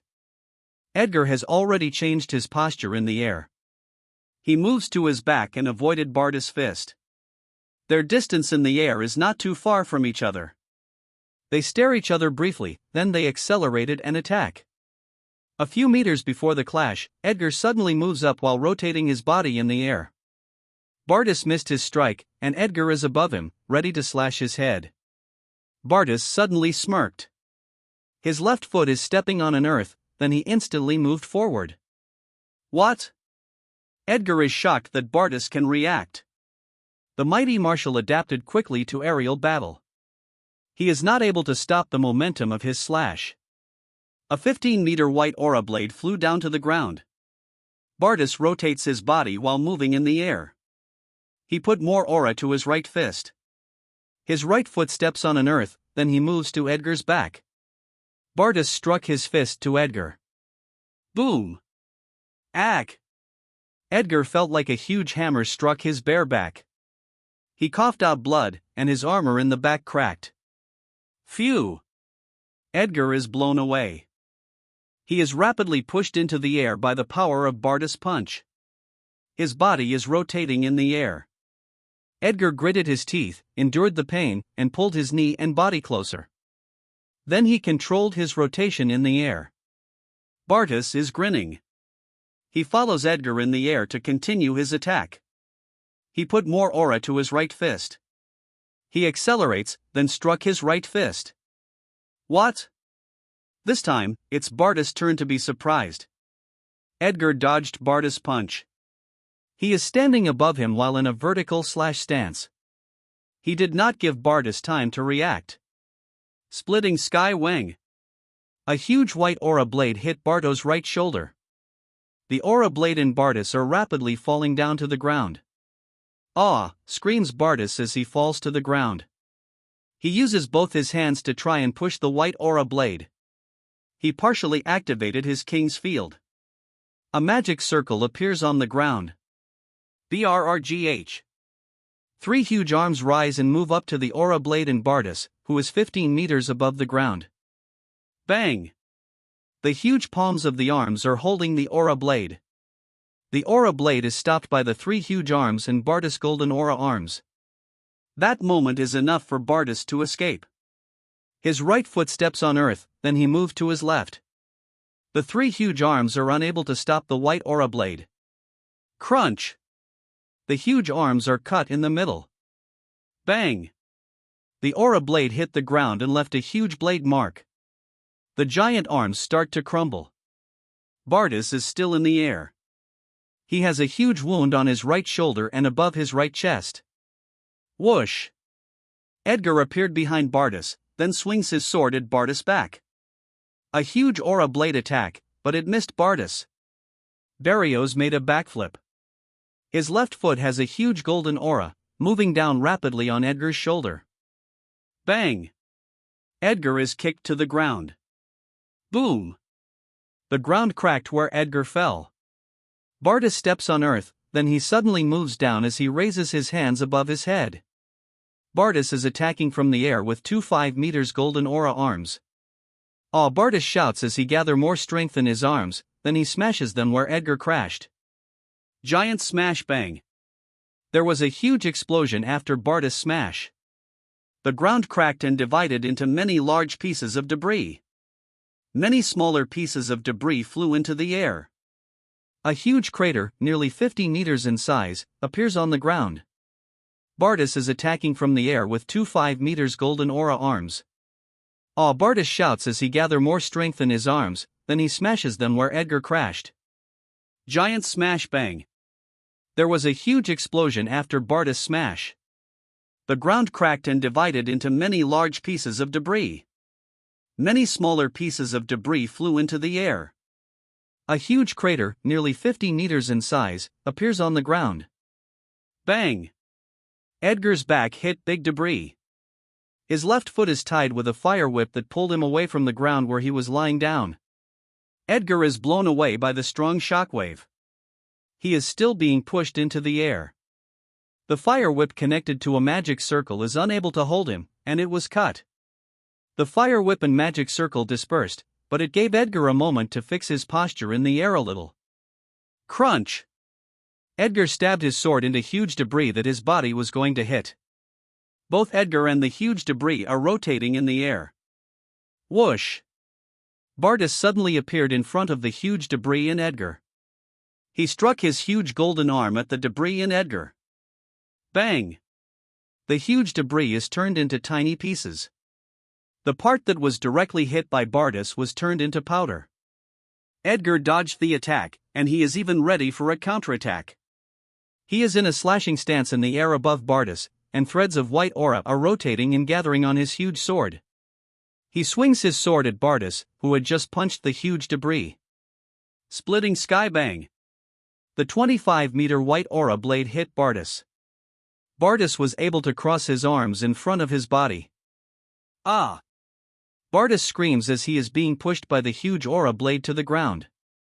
The aura blade and Bartis are phoneme alphabet equals IPAPH equals clause close slash phoneme to the ground. Bartis was not able to cast magic. Boom! The aura blade and Bartis hit the ground, causing a crater and a huge blade mark to appear. The white aura blade did not disappear but still kept pushing Bartis deeper to the ground. Boom! The crater where Bartis crashed keeps getting bigger from the pressure of the aura blade. Edgar is in a slashing stance in the air. More white aura is flowing around his sword, then he swings it many times to the ground, where Bartis crashed. Bladestorm, many white aura blades are flying down to the ground. Boom! Boom! Boom! They hit the ground where Bartis is lying down. Soil and rocks are blown into the air. Thick dust forms around the area. Edgar stopped slashing his sword and took a stance to gather more aura for a more powerful attack. Shoo! Shoo! Many earthen fists suddenly came out of the thick dust. Edgar steps on earth, then he moves down. Earthen fists keep attacking him. Edgar keeps jumping to his back and dodges the attacks. Flop! Edgar landed on the ground. The thick dust is cleared a lot by the earthen fist that flew from the ground. What showed up within the dust are two huge earthen arms clad in a golden aura, including the protruding mass of earth where the two huge arms are attached. Around the mass is the king's field of Bartis. The two huge arms even have arm guards made of earth. The arm guards have runes and 3 sharp spikes on both sides. Bartis is inside the earth mass. The golden aura that clad it suddenly expanded. Big threads of golden aura from the air suddenly flow to the edge of Bartis's field and start moving in a circle around the field of Bartis. A golden aura starts covering the field from the edge. Edgar notices the action of Bartis. His face turned very serious. King's Field, a fire field appears around Edgar as the center. Bang! Edgar suddenly releases a lot of his white aura from his body. The white aura that surrounds his body is no longer compact, but it looks like it is burning. Suddenly, a big thread of white aura appeared on the edge of his field, and they also started moving in a circle around the fire field. White aura started to cover the field from the edge. The orange fire was replaced by white fire as white aura flowed over it. Haha, as expected, you also know the true power of concept. Let's see whose concept is more powerful, mine that has been developed for many years or yours that has just been recently formed. Your Majesty, don't disappoint me.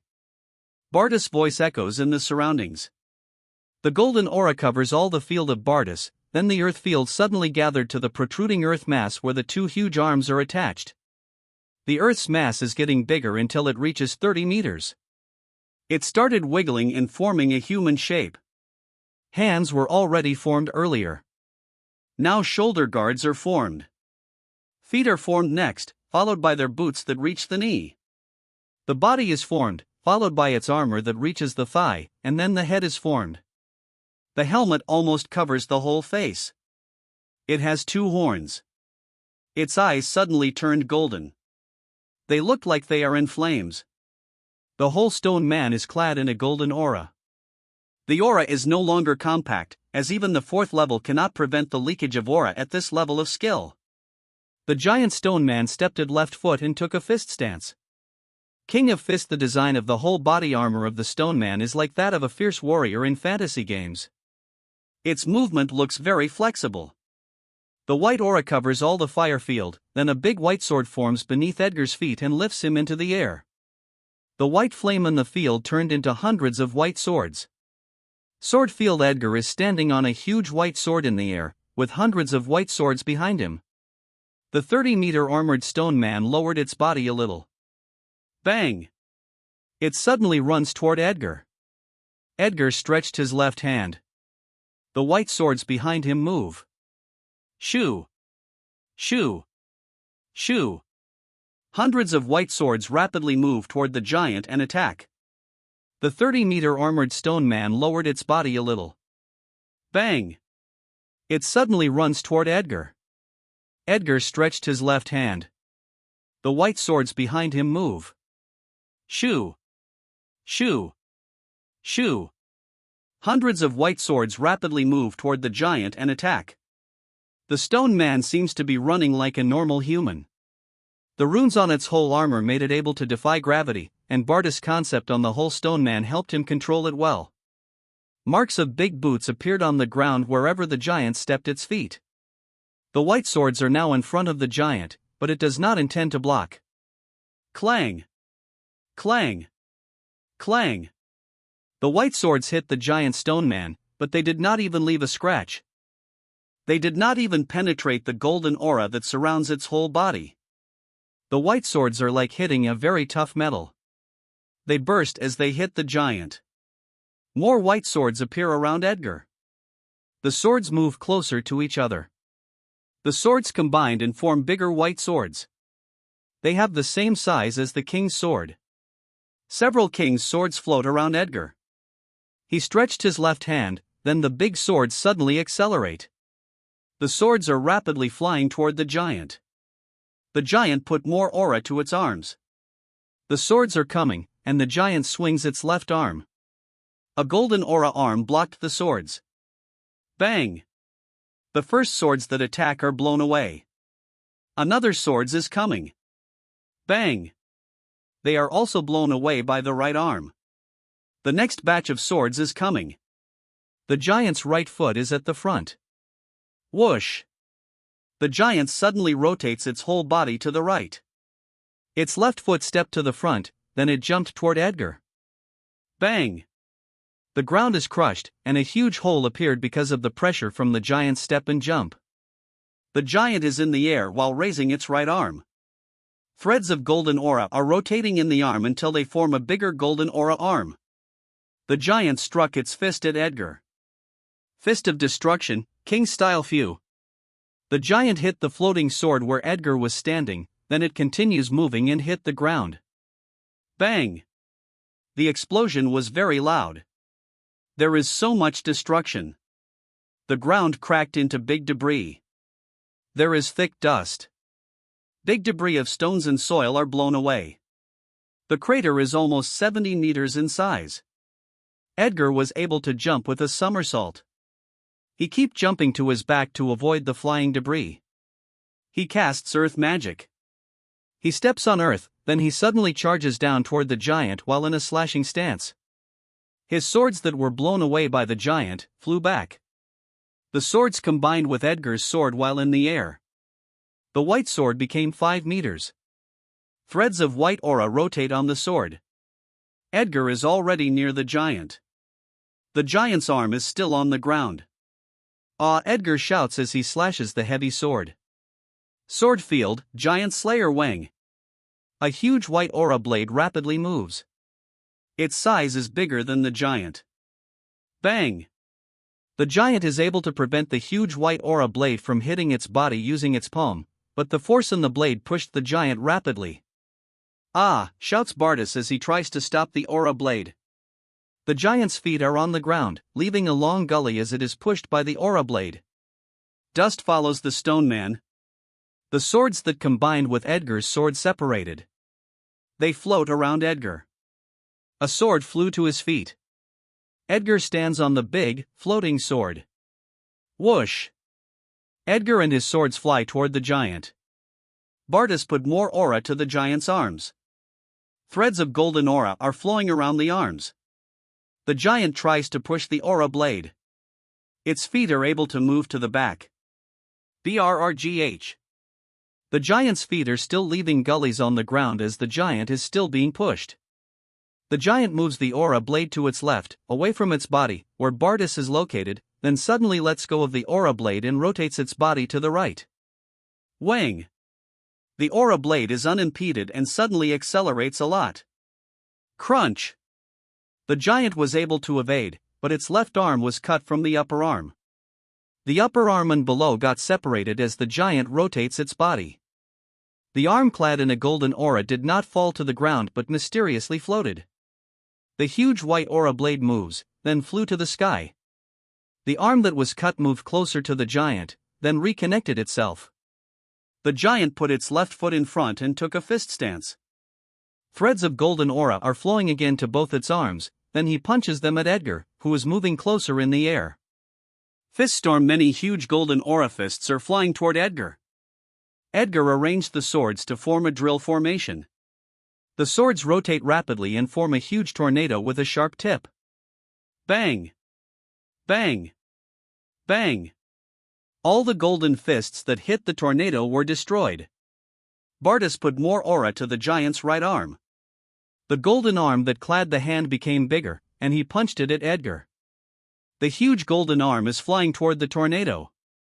Bang! The tornado burst, and some swords also burst while the others are blown away. The golden arm missed Edgar. Edgar rotated the sword that he is using to stand. His head is now facing the ground.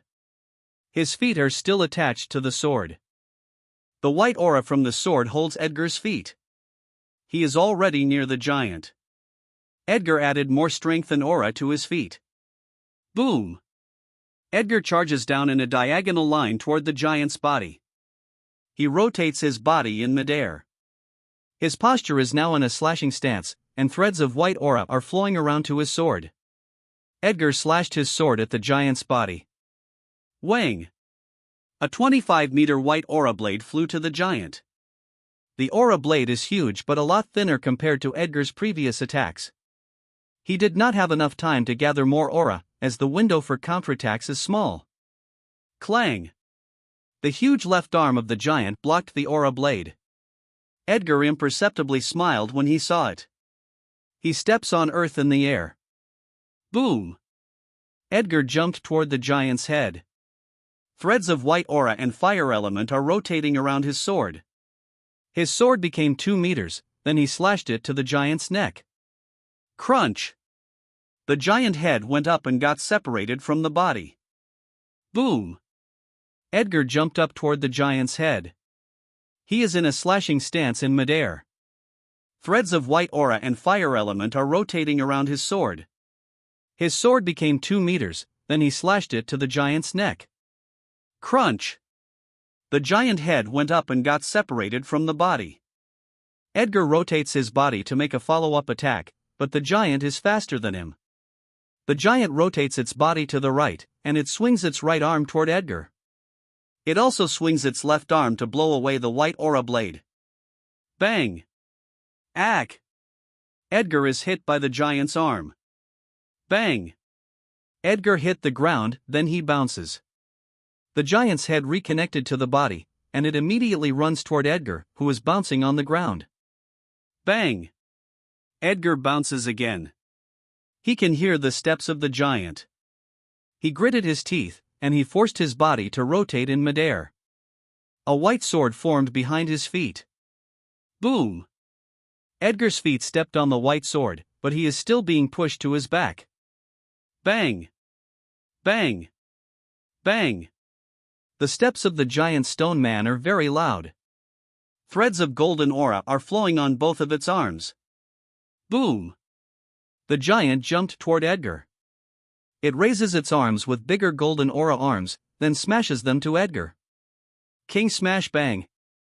The giant arms missed Edgar and hit the ground, causing a very loud explosion.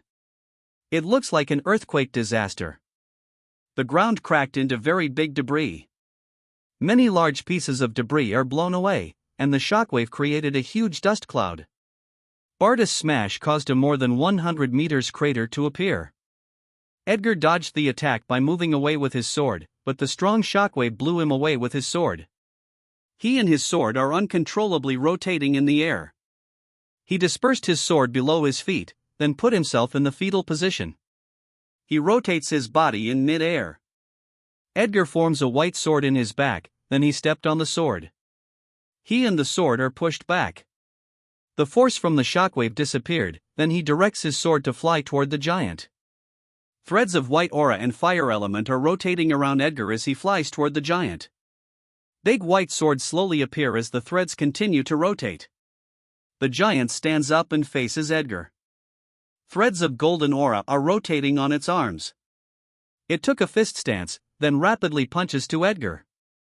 Huge aura fists are rapidly moving in the air. The king's swords flying together with Edgar move into a drill formation, then they rotate rapidly. The sword drill formation created a tornado. Bang! The golden fists hit the tornado and were destroyed. Edgar manipulates the tornado to move up to a level higher than the giant. The stone man gathers more golden aura in its right arm. Edgar and the tornado are now moving down toward the stone man. Bang! Edgar suddenly releases a lot of white aura from his body. Big threads of white aura suddenly rotate around the tornado. Boom! The tornado suddenly accelerated and appeared near the head of the giant. What? Bardas is surprised. He quickly manipulates the giant stone man to strike the tornado. Bang!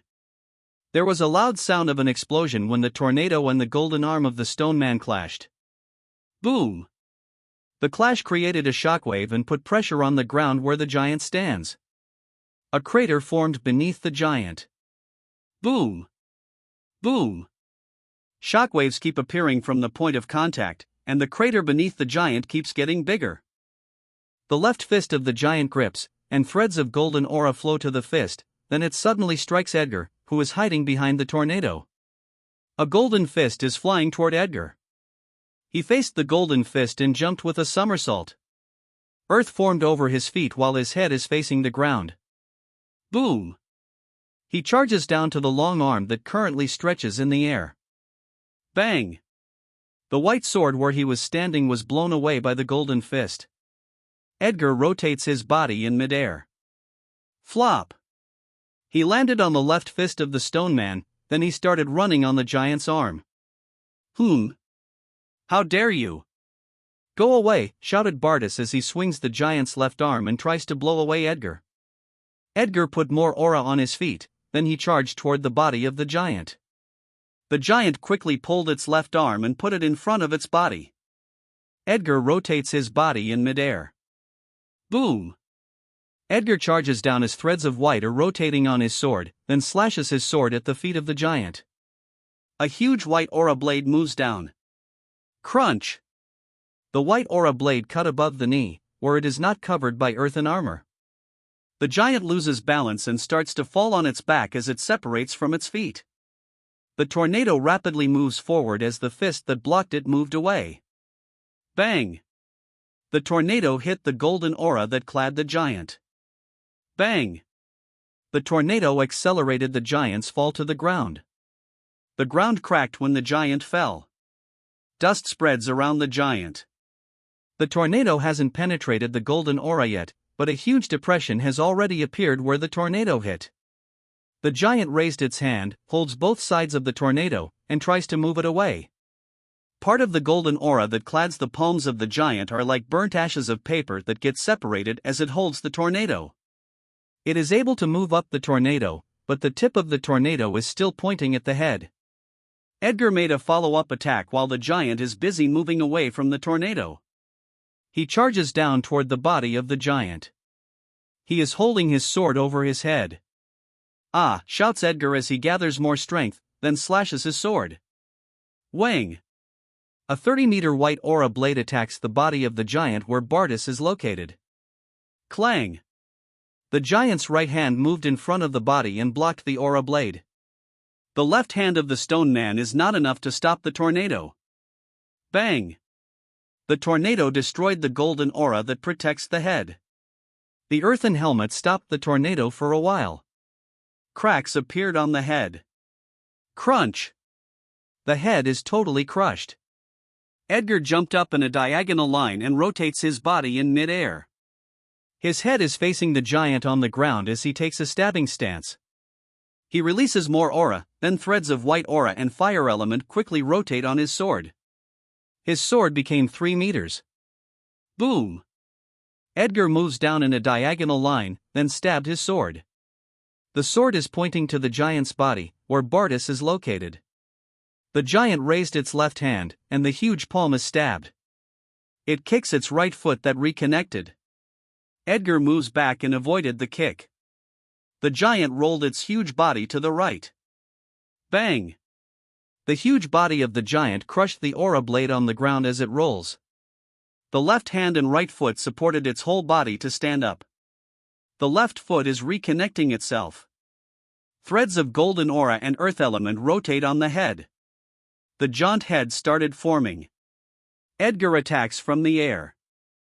He slashed his 3-meter sword. Clang! The sword is blocked by the giant's left hand. The giant raised its right hand with rotating threads of golden aura. It did not lose its balance. The left foot is reconnected. The giant punched Edgar with its right fist. Bang! The fist missed Edgar and hit the ground, causing a 20-meter crater to appear. Edgar dodged the attack by jumping to his back, then took a slashing stance. He attacks the giant from the air. Clang! The left hand blocked the attack. Edgar is attacked with a hook.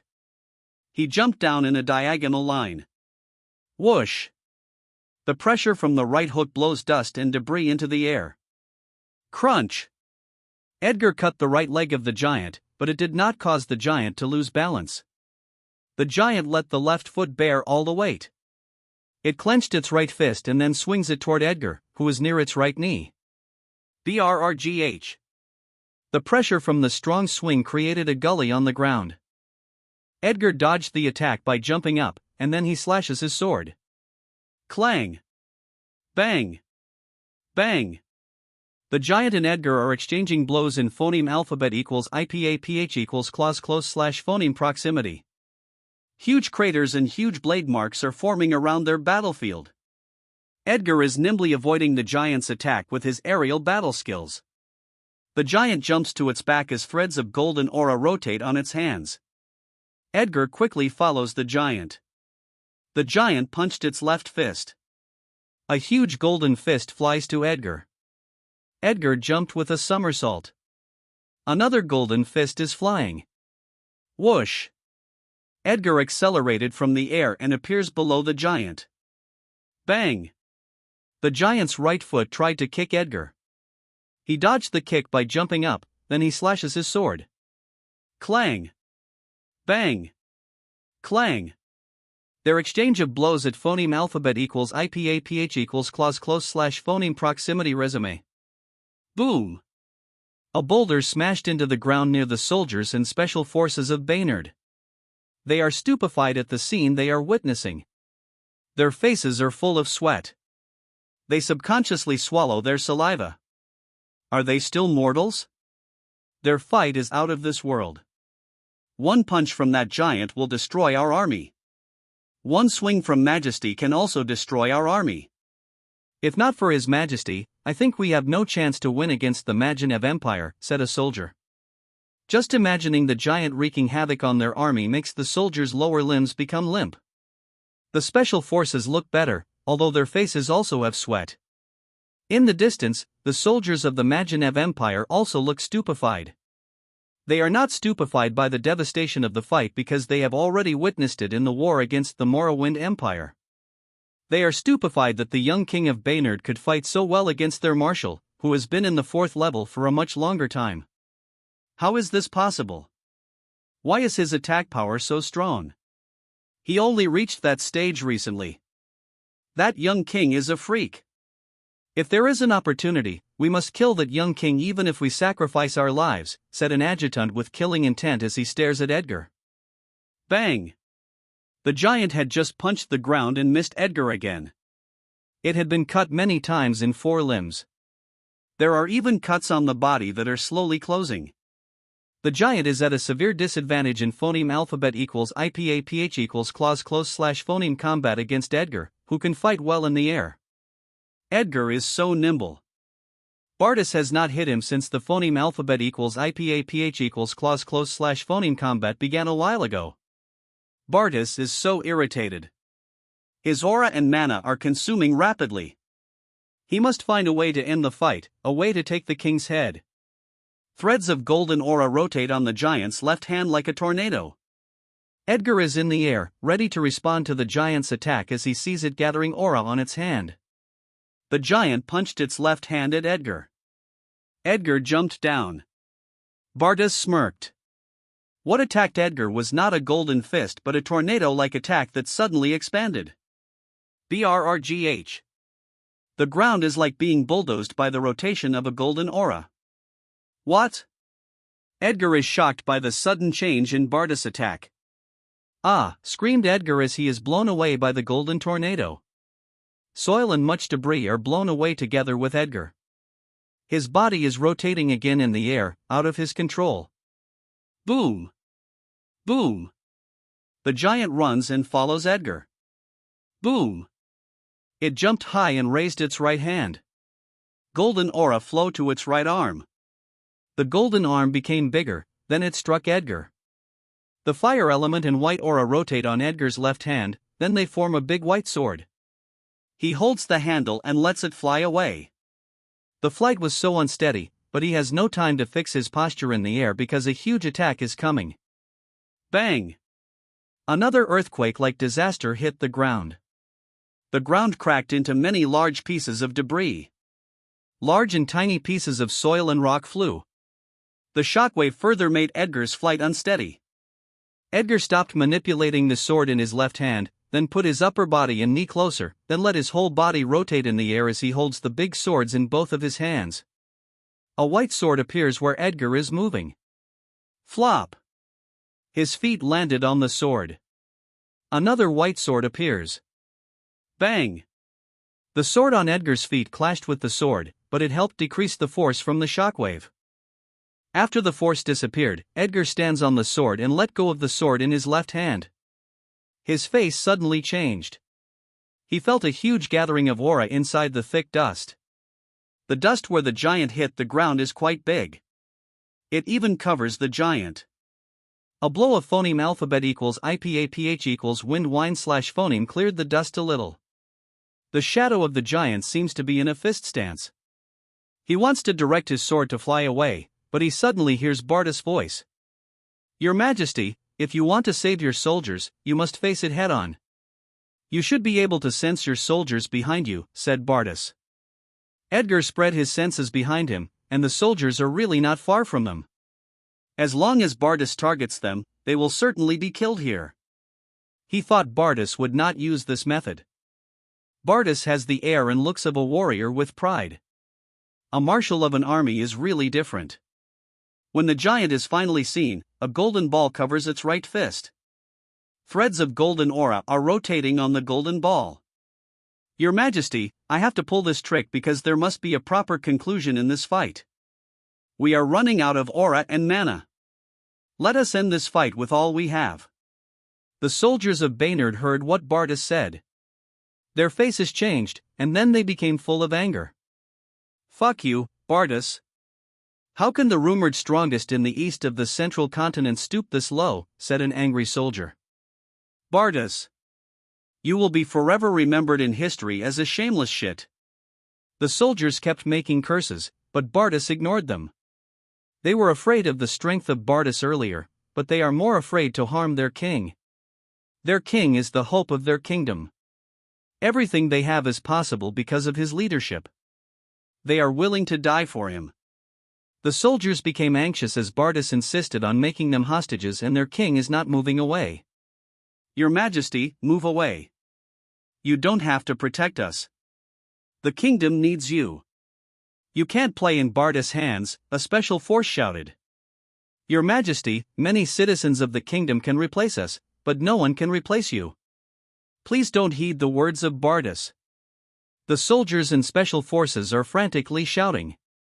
Edgar smiled when he heard them. He directs his sword to the ground. His back faces the soldiers and special forces. His torn cape, with the crest of the king, is swaying. Tony, your daughter Anna is graduating soon. You are her only family. No one will accompany her if you don't attend. A special force soldier's eyes suddenly turned watery, his mouth trembled, he bit his teeth to prevent himself from howling, and tears fell from his eyes. Cal, your grandmother is still waiting for you to bring home a wife. Another special force soldier cries. All of you, there is someone waiting for you to come back. It's my responsibility to bring you home. All the soldiers and special forces cry. Edgar stares at the giant as if looking at the man inside of it. His eyes are burning with fighting spirit, and a thought is running through his mind. Bardas, you made the wrong choice. You shouldn't have used them as hostages. They know the danger of being a soldier. Some of them are the only remaining family of someone waiting for them at home, yet they are here. I seek strength to protect the people I want to protect. They are willing to sacrifice themselves to protect the kingdom, then I am willing to risk my life to protect them. Bardas, you have just strengthened my will. You have just strengthened my way of sword. Bang! Edgar releases a lot of aura. One big thread of white aura and one big thread of fire element start revolving around Edgar as the center. The phoneme alphabet equals IPAPH equals wind wine / phoneme generated by their rotation is strong, making the hair and cape of Edgar sway. Even pebbles and small stones float in the air around him. The rotating threads look like the helix loop of DNA. A burning white aura forms beneath Edgar and spreads up to the circumference of King's Field. The huge white swords that Edgar had formed earlier moved. They stand on the air, then they move down. They slowly combine with the white aura field. The burning white aura forms hundreds of white swords. Edgar pointed his sword at his back. The hundreds of white swords move to the sword and form a 10-meter sword. He did not combine them but positioned the swords. He lowered his body. Boom! The ground cracked as he dashes to Bardas. Bardas smiled when he saw Edgar dashing forward. Your Majesty, you are one of the greatest kings ever to phoneme alphabet equals IPAPH equals live phoneme. You brought prosperity to your declining kingdom. If you phoneme alphabet equals IPAPH equals live phoneme, your people will keep living with joy, but I have an empire to protect, so please DE. King of Fist, Annihilation. The giant stone man punched its right fist with a big golden ball. Boom! A huge golden beam rapidly flew forward. Edgar is already in the air. He is holding the sword over his head with both hands. The hundreds of white swords move. TNNG. The swords combined with the sword of Edgar. The sword became 10 meters in length and 2 meters wide. The handle became a lot longer. White aura flows to the sword. The golden beam is coming. Awe, shouts Edgar as he swings the sword. Imperial sword bang. The clash of the imperial sword and golden beam created a strong shockwave and a loud sound of thunder. The pressure from the clash crushed the ground beneath them. Ah! Both Bardas and Edgar shout as they try to push each other's attack. Boom! Boom! The clash keeps making shockwaves, and the crater below their point of contact is getting bigger. Threads of white aura are still flowing to the sword. Edgar's hair and cape are swaying as the shockwave and the clash are generating strong blows of phoneme alphabet equals IPAPH equals wind wine / phoneme. He is gritting his teeth, but his eyes are very determined. His strength is getting stronger, and the sword in his hand moves forward further. Behind him are not just the soldiers. There are Elena, the Mother Queen, Marco, the royal family, his ministers, the warm laughter and smiles of innocent children, the people he met on his journey, the joyful faces of citizens of the kingdom, and his family on earth. Edgar's eyes burn with fighting spirit. "Ah!" shouts Edgar as he gathers more strength. The images of people that he wants to protect and a thought within his mind keep strengthening him right now in his concept. You have an empire to protect, but I have people to protect in both worlds. Imperial sword, Imperial / you have an empire to protect, but I have people to protect in both worlds. Imperial sword, Imperial / Wang. A thick, sharp 40 meters white aura blade moves. The white aura blade is too big. It extends to the ground, causing gullies to appear as it moves. The golden beam that has direct contact with the huge aura blade scatters into small golden lights. The white aura blade is moving forward rapidly. Bardas is shocked. He doesn't understand how the young king's attack could be so powerful. He quickly mobilizes the aura in his body and the giant. He also mobilizes the aura in the air to increase the power of the beam. The golden aura that covers the giant flows into its right fist. The aura that covers the giant became thinner. Threads of golden aura are also forming in the air. Huff Bardas is panting inside the giant as he uses a large amount of aura. His eyes are closed while his arms are stretched to his sides. The earth that surrounds his whole body has shining yellow runes and circuit-like lines. Bang! The golden beam became thicker and stopped the huge white aura blade. Bang! The golden beam failed. The white aura blade still continues to move. The threads of aura in the air haven't flown to the beam. It's too late to strengthen the beam. "Nu!" shouted Bardas. "Ah!" shouts Bardas as he tries to accelerate the flow of aura to the golden beam. The white aura blade is still unimpeded, but its power is being consumed. Its size is getting smaller as it moves forward. Bang! "Ah!" screamed Bardas as the white aura blade hits the giant and is pushed by the aura blade. It crossed its two arms in front of its body and protected Bardas inside. Some power from the aura blade is consumed by the beam, its size is turned to 30 meters. The giant keeps being pushed. Dust forms as the feet of the giant create gullies on the ground. Crack! Some cracks appear on the left arm that block the aura blade. Crunch! The left arm is cut. Bang! The right arm blocks, but it is also cut. Boom! The huge aura blade hit the body and sent the stone man flying to its back. Threads of golden aura and earth element rotate on the arms of the giant. The arms are forming. Bang! The palms of the giant try to squeeze the huge aura blade as it puts pressure on its palms. "Ah!" shouts Bardas as he tries to crush the aura blade. White light floats from the aura blade, and it starts getting smaller as the giant puts pressure. Crack! A crack appears on the earthen armor of the giant. Bardas' face changed when he saw it. Crunch! The giant is cut into two. Ack! Bardas coughed out blood as the aura blade hit him. His arms, still clad in aura, are crossed in front of his body. He is being pushed back in the air by the 20-meter aura blade. Bang! He and the aura blade hit the artificial wall used for ambush by Edgar and his army. A crater and blade mark appear on the wall. The power on the aura blade is consumed. The aura blade slowly scatters in the air as white lights. Bardas came out of the crater while heavily panting.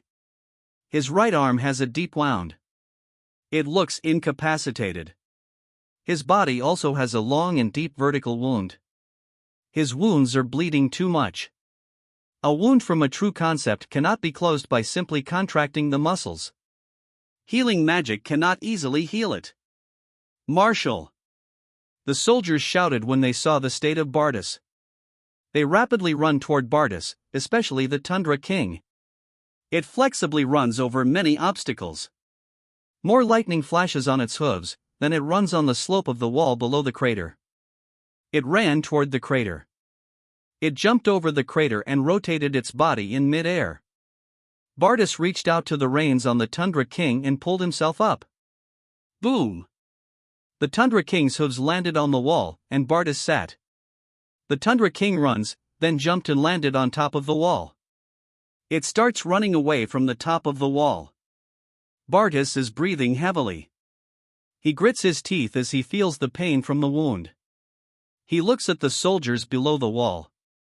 Retreat! Ordered Bardas. He looks at Edgar. He is severely injured, and it cannot be healed easily. No one can stop Edgar from wreaking havoc on the Magenev army. Bardas grips the reins tightly. He underestimated the young king. He brought shame to the empire. He doesn't know how to face the emperor. They lose the war. Huff huff, Edgar is panting heavily. He is kneeling on the ground, supported by his blood dragon sword. He cannot maintain the king's sword. Your Majesty! Baynard's soldiers shouted as they approach Edgar. Your Majesty, Bardas is severely injured. We can communicate using the crystal, and we can set up encirclement to bury him here in our kingdom, said a soldier of a special force. All the soldiers feel excited. Edgar shakes his head when he hears the soldier. The soldiers are confused about why the king does not agree. If Bardas die here, Morrowind Empire will pick peaches. Once Bardas die, they will invade the east and swallow the territory of Magenev Empire. We are not ready to swallow the territory of Magenev. We had just included 2 big kingdoms in our territory. There will be many problems with governance if we swallow a territory of Magenev Empire. Our successful defense will give us time to develop until we are ready to swallow their territory. For now, let Magenev block the ambition of Morrowind to move to the east. They probably strongly wish that we both suffer a lot in this war. The soldiers are shocked. Their king's vision is far wider than theirs. They only see what is in front of them. At daylight, the news of Bardas' loss reached the emperor. The emperor's eyes are bloodshot. His ministers are sweating. They are in a meeting room. Only the emperor and trusted ministers are in the room. The teacup on the emperor's right hand crumbles and turns to powder as he grips it. How can Bardas lose? That damned king is just 26 years old. Bardas has been in that stage for a much longer time. Did he become senile? The majesty of the imperial court will be severely impacted. Gustav furiously shouted. Your Majesty, all of us did not expect that Van Flameworth has so much strength. The urgent thing to do now is to order a retreat. We cannot allow Marshal Bardas and the soldiers to remain there. Even if moths muddy the water of the imperial court because of our loss in the war, as long as we tightly hold the military, they will still be squashed like an ant, the old prime minister reminded the emperor. The emperor is gritting his teeth, and he tightly grips his fists. A hurried footstep came to the meeting room. A soldier came in and passed a small paper to a minister. The minister opened the paper and looked shocked. He approached the emperor and passed the paper. The emperor crumpled the paper after he phoneme alphabet equals IPAPH equals red/phoneme it. His eyes became very fierce. Baynard gave us a signal of a temporary truce. Inside a stronghold in a meeting room, Edgar is sitting in a private room. Beside him is Marshal Fry and a grand healer applying grand healing magic. The healer is wearing a white robe with a hood. Her long hair and eyelashes are golden. She is a beautiful lady. She looks calm as she focuses on her magic. Edgar is surrounded by a golden sphere, and small lights are raining toward him, slowly healing his injuries. His injuries will also not heal easily as they are caused by Bardas' concept, but the Marshal's injury is a lot more severe than his. There is a large crystal ball in front of him, broadcasting him to several commanders and ministers. As we planned earlier, 2 strongholds at the border in the northeast, closest to Sunshine City, are abandoned. Citizens in that territory are evacuated. Magenev should be able to phoneme alphabet equals IPAPH equals redread/phoneme our signal. We will let them have a face for their imperial court in exchange for a temporary truce. Now, it will be much easier for them to decide to retreat, said Edgar to the people that are currently watching right now. All the people watching are happy, especially Elena. She has tears in her eyes. She feels very relieved that Edgar is fine. She always watches the moon in the evening, wishing for his safety. All commanders of the Magenev army received an order.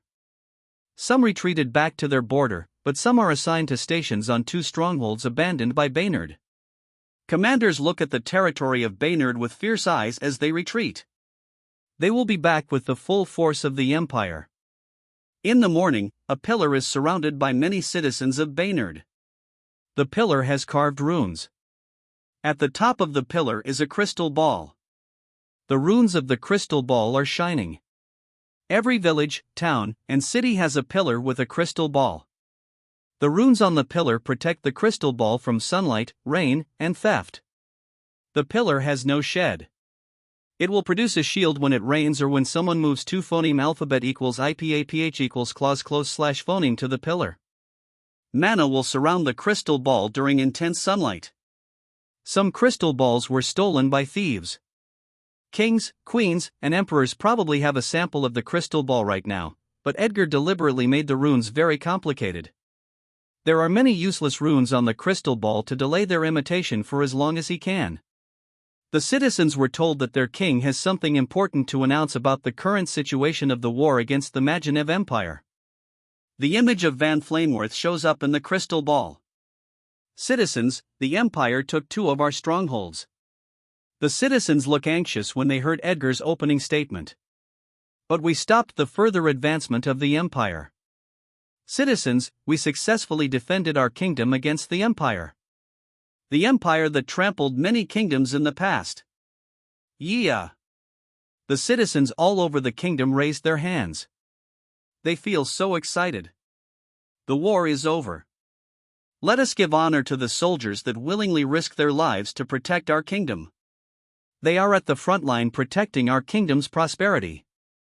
They are the silent heroes that ensure the safety and current lives of our citizens. Citizens, let's give them honor and applause. The citizens clapped, and some whistled. Mom, I want to be a soldier when I grow up. Protecting the kingdom is the same as protecting you and your sister, said a boy holding a wooden sword. His mother smiles and pats the boy's head. Dad, I am at the age that I can join the army. I want to become a soldier, a young man said to his father. He is holding a bow and has arrows on his back. But you're my only son. What if something happened to you, said his father worriedly. Dad. Our current lives are only possible because we are under the rule of Baynard. Besides, we no longer lack food, so you can just make another son, said the young man. His father's and mother's faces turned red. Within the capital of the Magenev Empire, the emperor is currently walking toward a house that imprisoned Russo to personally release the old man and apologize for deliberately ignoring him. The real culprit has been captured. Leighton is imprisoned and will be tortured, as he said during the meeting. A servant is frantically running toward the emperor. The emperor frowns as he looks at the servant. The servant shivers.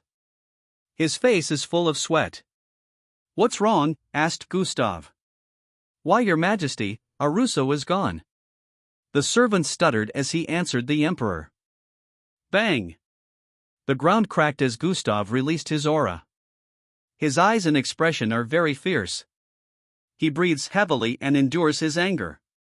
He stopped releasing his aura, then they went to the house. Russo is not there. Only terrified guards and servants are there. Look for the family of Russo and lock down the city. Gustav fiercely ordered. He went back to a room and waited for news. He closes his eyes and controls his emotions. Knock. Knock. Gustav heard the knock and let the intelligence officer come in. Your Majesty, the family of Russo is gone. Leighton kidnapped them and put them in a house outside the city. He wants Russo to commit suicide and take the blame for leaking our technology. Someone saw the former comrade of Rosta's who now works as a spy of Baynard. That man raided the house with others and saved the family of Russo 2 days ago. The witness was held and only been released today. He was paid to keep his mouth shut. We also asked the servants and guards that served and guarded Russo. There seemed to be some changes in his behavior 1 day ago. Someone might have replaced him 1 day ago, the intelligence officer reported. Gustav is gripping his fist hard. He is gritting his teeth as he listens to the report. Get out, said Gustav. His rage is boiling inside. 1 day is enough for them to bring Russo out of the Empire. He activated the device for a sound blockade. A white shield appears from the device, then spreads to the whole corner of the room. Gustav's face turned very fierce and hideous. Fuck you, Baynard. 1 day after the start of the war, the expected intense battle that would last for many days or a few months did not happen. Beings around the world are shocked that the war ended in just 1 day. The war is over, the Magenev Empire won, and they took 2 strongholds from Baynard. This is the news that Magenev deliberately spread to their citizens, but world leaders around the world know that the true winner is Baynard. How can they end it in just 1 day? Why is Gustav willing to end the war without trying to trample Baynard to the ground? Asked Emperor Uslu of the Morrowind Empire to his ministers. Your Majesty, Magenev don't have enough money to support a long war with Baynard, so Bardas led their small troops for a quick crushing operation, but they failed. Our spies said that Baynard used advanced shielding technology that blocked the overwhelming attack of the Magenev army. They changed their plan and made a detachment unit to bring chaos within the kingdom of Baynard to force the army to come out from the stronghold and face them head-on. The detachment units were ambushed. Only the unit led by Marshal Bardas escaped with no death, and the face of the intelligence officer turned serious. Your Majesty, Marshal Bardas was severely injured and defeated by the young king of Baynard. The Emperor's face turned serious. The intelligence officer continued. They have to retreat because Van Flameworth will wreck the army of Magenev. They cannot afford to lose the army and Bardas there. Baynard helped them save some face by abandoning 2 strongholds. Now, they have temporary peace. The Emperor is silent and thinking. His finger is tapping on the armchair, and then he smiles. Ha ha ha ha, Baynard is probably very jubilant now. They don't know the true power of an empire. Although that young king is a freak, he will certainly die once he is surrounded by Bardas and Aura masters with the king's field. The Emperor grins, and his face turns hideous. Let us give them time to develop.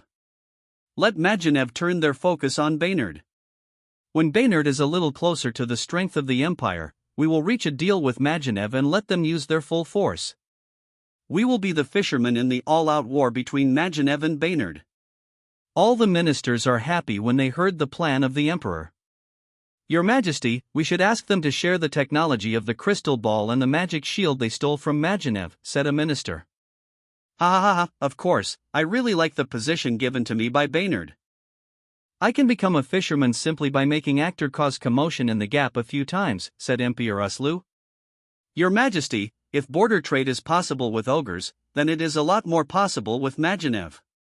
Our businessmen can monopolize the merchandise of the grassland and then sell it to the east through border trade in the gap, said the Prime Minister. Clap. The Emperor clapped his hands at the idea of the Prime Minister.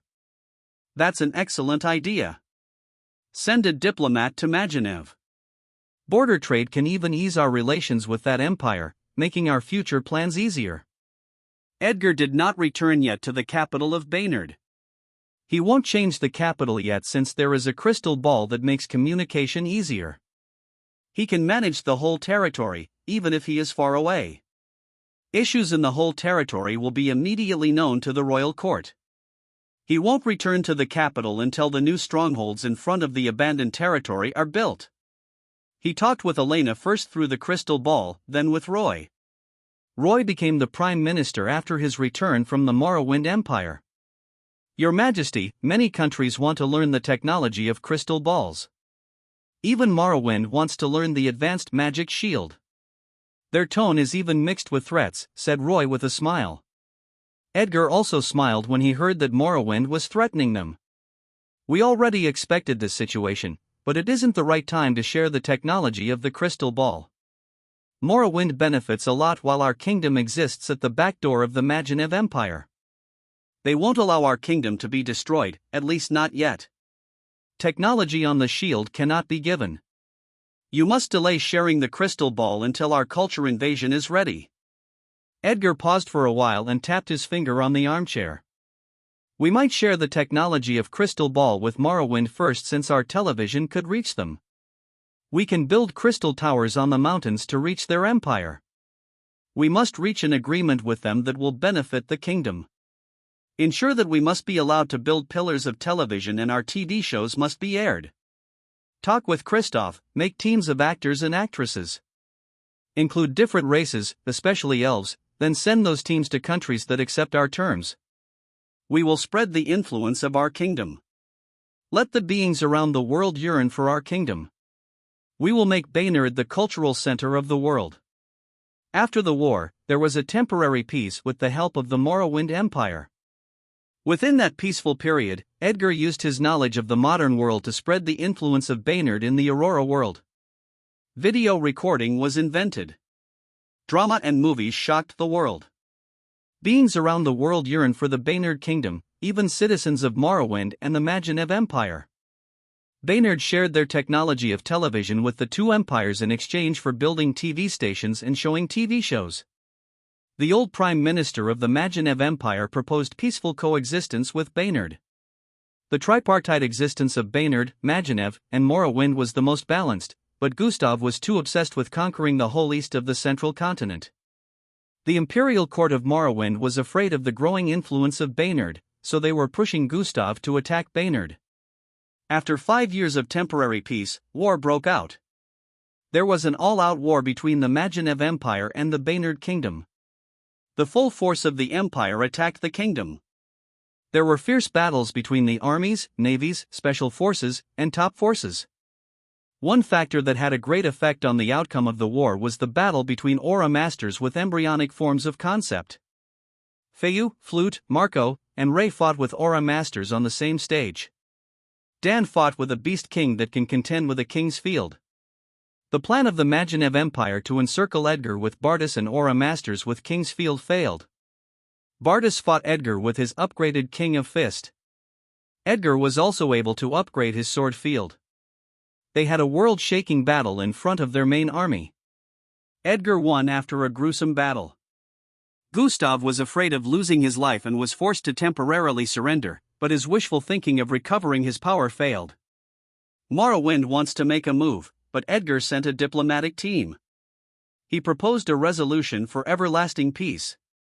After thinking carefully, Morrowind agreed. They want to invade the east because they want to create a buffer zone to protect their territory and reach the sea to trade what they need. The peaceful resolution of Baynard is possible. The threat of invasion will be gone, and they can keep trading what they want. It was a good deal, but they can't easily give up. One condition of the agreement is a fight between Actor and Edgar in tall, stony mountain ranges where lightning is abundant. It is a place that is very advantageous for Actor. Actor and Edgar had a fierce battle. The mountain ranges were devastated. Big craters formed and became lakes later. Actor and Edgar came back to their own places. Morrowind and Baynard did not publicize the result. There was no witness to the fight. After the fight, Baynard officially became an empire. Baynard and Morrowind proposed the establishment of the United Nations, which shocked the world. The United Nations will keep peace in the world. They invited each country to come to Baynard and form laws that will truly maintain peace and won't be exploited or harmful to any kingdom or empire. After years of studying, the United Nations was established. It is truly an organization that has the power to destroy kingdoms or empires. It has its own army. Old monsters at the stage of 4th level aura and 8th circle magicians came out of their seclusion and volunteered themselves to enforce the laws of the United Nations. The world was shocked, but small and weak countries were overjoyed. Empires do not mind. They made sure that the laws were not harmful to them. The headquarters of the organization is in a permanent neutral country near the southern continent. It is a beautiful and peace-loving country. Peace was truly maintained. Trade between countries became a lot easier. The development of the world accelerated. With the help of Edgar, Baynard became the cultural center of the world. Many people yearned for it. The empire became very prosperous. It established research centers and then invited intellectuals from around the world. Potion making, runesmiths, and magic development accelerated. Edgar and Elena had twins, a boy and a girl, after trying for many years. Citizens of the Empire rejoiced. Edgar kept absorbing knowledge. He thought that the trial would end soon, but after 15 years, the virtual world kept on going. The longest hyper being in a virtual world on Earth is Death God. He stayed for 15 years, then it was automatically ended. Edgar was confused, but he was overjoyed. He had more time to learn. Many years passed, and Edgar passed the throne to his son. Edgar focused on learning after passing the throne. He also formed a research team to simplify aura cultivation that can be used by most people, men or women, old or young. After many years of searching, Edgar was sure that the virtual world doesn't have gods, but he has no regrets, even if he does not inherit the power of God. After 100 years in the virtual world, he has already reached the apex of magic in the virtual world, the 8th circle. He felt that his concept of the sword could still advance. When Elena passed away, he talked with his family about his plan to tour the world. His great-grandson and great-granddaughters cried when they knew that he was going away for a long time, especially the 3-year-old Amelia and the 7-year-old Dorothy. He was able to coax them with great difficulty. With the speed of his flying sword, he was able to travel the world in a short period of time. After a few months, he went to the deserted land. It isn't actually a phoneme alphabet equals IPA/PH equals desert/phoneme. It is called deserted because no human being lived there. There are hundreds of meters of tall gorges and valleys. There are wide swamps and forests. There is a long river with deadly water creatures. Morrowind cannot attack the south because of tall red and yellow gorges along the way and powerful monsters on the deserted land. Edgar met a group of goblins fleeing from a monster. He saved them by killing the monster. They were living in a cave, but they were attacked by an underground creature. The goblins' lives are pitiful. They might become extinct after a few years. Their current generation was suffering the sin of their ancestors by launching a war against humans. Edgar taught them knowledge. He found out that they have a talent for potion making and plant aura. He wanted to bring them to Baynard. He carried them with his flying swords. There were only 100 of them. They rested on top of tall gorges at night or when eating. Edgar had many foods in his large storage space within himself. Storage space is a magic skill resulting from long research. He cannot teleport because he has poor aptitude for space, but making storage space is still possible. When he returned to Baynard, he communicated with his grandson, the current emperor, to establish a place for goblins. His great-grandson and Amelia are snatching the monitors of communication, eager to communicate with him. The other 2 little girls are much more behaved. He stayed in the place and helped the goblins establish their home. He used his powerful sword and magic to quickly build a town in less than 30 minutes. The goblins were overjoyed. They cried and thanked Edgar a lot. While watching the busy goblins, Edgar saw a young goblin practicing his swordsmanship with a wooden sword. The wooden sword snapped because he had already used it for some years. He shakes his head, then looks for a replacement. He looked around, and then he saw a twig. He picked it up, then he started practicing again. That scene struck like lightning in Edgar's mind. He closed his eyes and analyzed what he had realized. He opened his eyes, and he smiled. He flew with his sword on top of a mountain.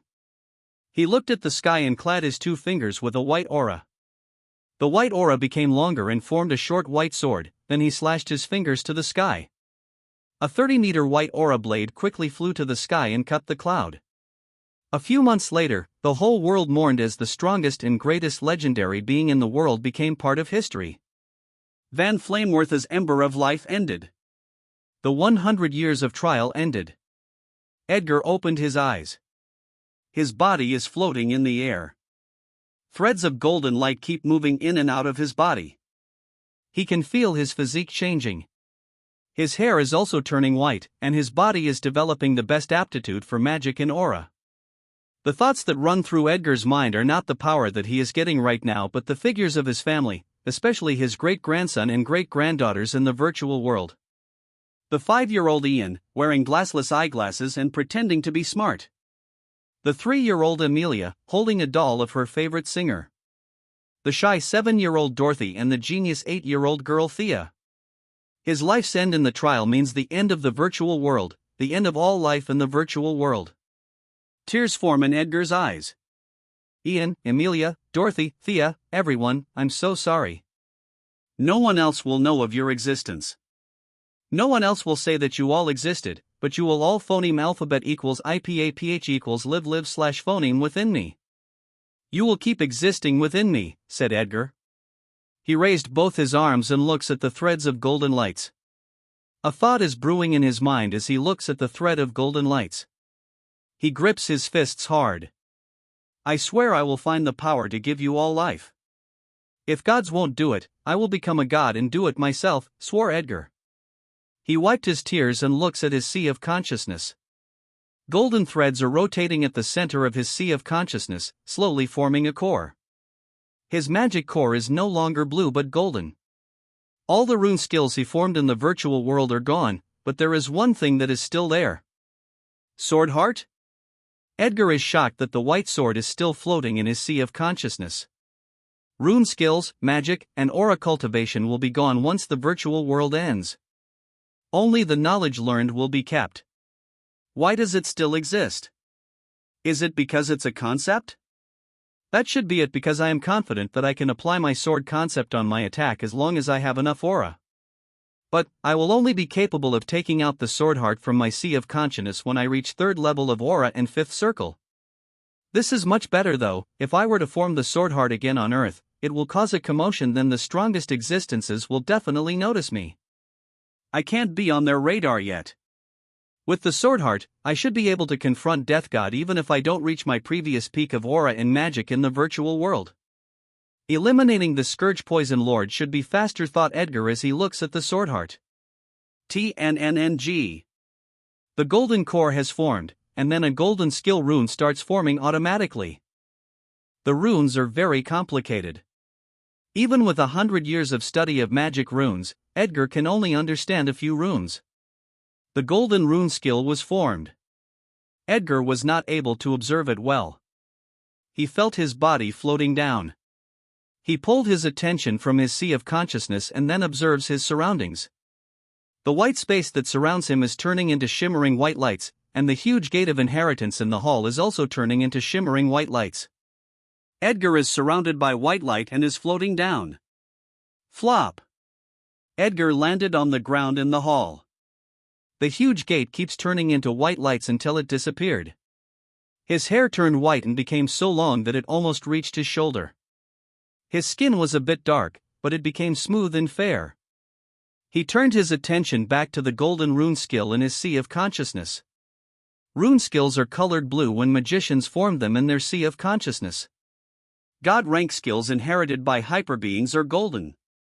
Edgar put mana in the golden rune skill, and a message appeared in his mind. Duplicate skill? Can you duplicate any magic skill of any being? Does it mean it includes beings like other races, magic beasts, and even gods? That gate of inheritance is really unusual. I stayed in the virtual world for 100 years while the others only stayed for up to 15 years. I don't even know how I passed it. This skill is heaven-defying.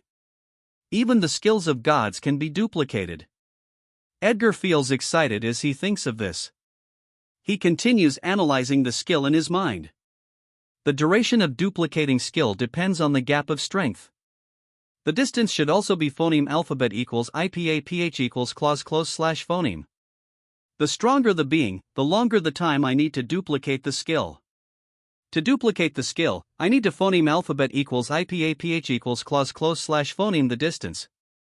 With my current strength, duplicating the skill of strong beings in phoneme alphabet equals IPAPH equals clause /phoneme distance is sending myself to death. A heaven-defying skill really has a risk. But that won't be a problem once I reach my previous stage of aura and magic in the virtual world. Edgar smiles as he thinks this, then a frown appears on his face as he realizes a problem. Duplicating a skill is useless if I don't have the right aptitude. I have studied powerful magic skills in all elements to bring home to Earth, but I can't cast many of those powerful skills because my body does not have the aptitude for those elements, like water. The frown on Edgar's face became deeper. A SSS skill shouldn't be that useless, thought Edgar. SSS skill refers to a god rank skill. When Edgar and his magic researchers were researching magic, they found out that ranking magic skills based on the stage of magicians is not accurate. There are magic skills that can be cast at the 7th circle but have the power of the 8th circle or demigod. Rank SS skills are skills at the level of the 8th circle or demigod. Rank S skills are at the level of the 7th circle. A shocking thought suddenly crosses the mind of Edgar as he continues to analyze the skill. What if it can also duplicate the aptitude of the being? If I duplicate the aptitude of beings in all elements, then all those powerful magic skills that I learn. Edgar's heart suddenly starts to beat quickly. He subconsciously grins from ear to ear. Calm down, Edgar. Calm down. You are already 120 years old, said Edgar to himself. But he can't stop himself from grinning. He tried to bear it, but he really can't stop himself. Ha ha ha ha ha. Edgar can't stop laughing for a while. He puts his hand on his heart. Everyone, there is a way, murmured Edgar. After calming down, Edgar observes his body closer. He can feel the change in his physique. Aura and mana are being absorbed in his body even if he doesn't actively absorb them. That's how high his body's current aptitude is. Edgar took a deep breath and took a palm stance. Mystic dragon art. He moves his body in a rhythmic pattern, and then he breathes with rhythm. Big threads of aura form in the air and rotate around Edgar. After moving for a while, a red aura suddenly clad Edgar's body. He stopped moving, took a deep breath, and exhaled. Edgar looks at his body, clad in aura. This is truly incredible. A godly aptitude is really different. Edgar applied his concept to the aura. The aura turned white. Edgar feels pressure on his mind, and it's difficult to control the aura. His aura is also being consumed rapidly. He dispersed his concept in the aura, then it turned back to red. I did not have a problem controlling the concept before because my mind had been strengthened by magic cultivation. The more I cannot control it, the more aura I need to consume to use it. He raised both his hands. He tried to manipulate the aura to clad both his hands, but it did not work. He used his will of concept to manipulate the aura. The aura moves, but it is difficult to move on both hands. He moves the aura on the right hand. It works, more aura clads the right hand. I can control the red aura to an extent with the help of my will. That should be enough to clad the sword with red aura. I can even mix my concept with that aura for a very short period of time. It will take time before I could freely control the aura in my body like level 2, thought Edgar. As aura masters cultivate, they gain more control over their bodies and auras. Once they reach a certain stage in their control of their body, they can freely control their aura to increase or decrease in their body or weapon. Peak 3rd levels reach very deep control of the body, so they could accurately control the amount of aura they release to make it compact and prevent a leak. Edgar sat cross-legged, then started his magic cultivation. Mystic art of magic threads of mana rotate around Edgar and absorb into his body. Blue threads of mana flow to his golden core in his sea of consciousness. After a while, his magic core became saturated. He successfully formed a magic circle around his core. He repeatedly did it until he reached the 3rd circle, the current limit of his magic core, body, and mind. The core, body, and mind take time to adjust. I was always wondering in the virtual world how those hyper beings that inherited God's power can be so fast in their magic cultivation. They reached the 8th circle in 10 years, while Era, who had the best aptitude in magic in the Baynard Empire, took 40 years. It took me 80 years to reach that stage. A change to godly aptitude for magic and aura makes cultivation a lot faster and easier. It's like heaven and earth compared to the speed of my cultivation in the virtual world, thought Edgar. When a hyper being successfully passes the trial, his or her current cultivation on earth will not disappear. The lower the stage in aura and magic, the more they can immediately reach after the divine core is formed. Edgar looks at his fair skin. He touches his face. He feels the smooth skin on his face. A magic circle formed in front of him. A water mirror came out of the magic circle, and Edgar looks at himself in the mirror.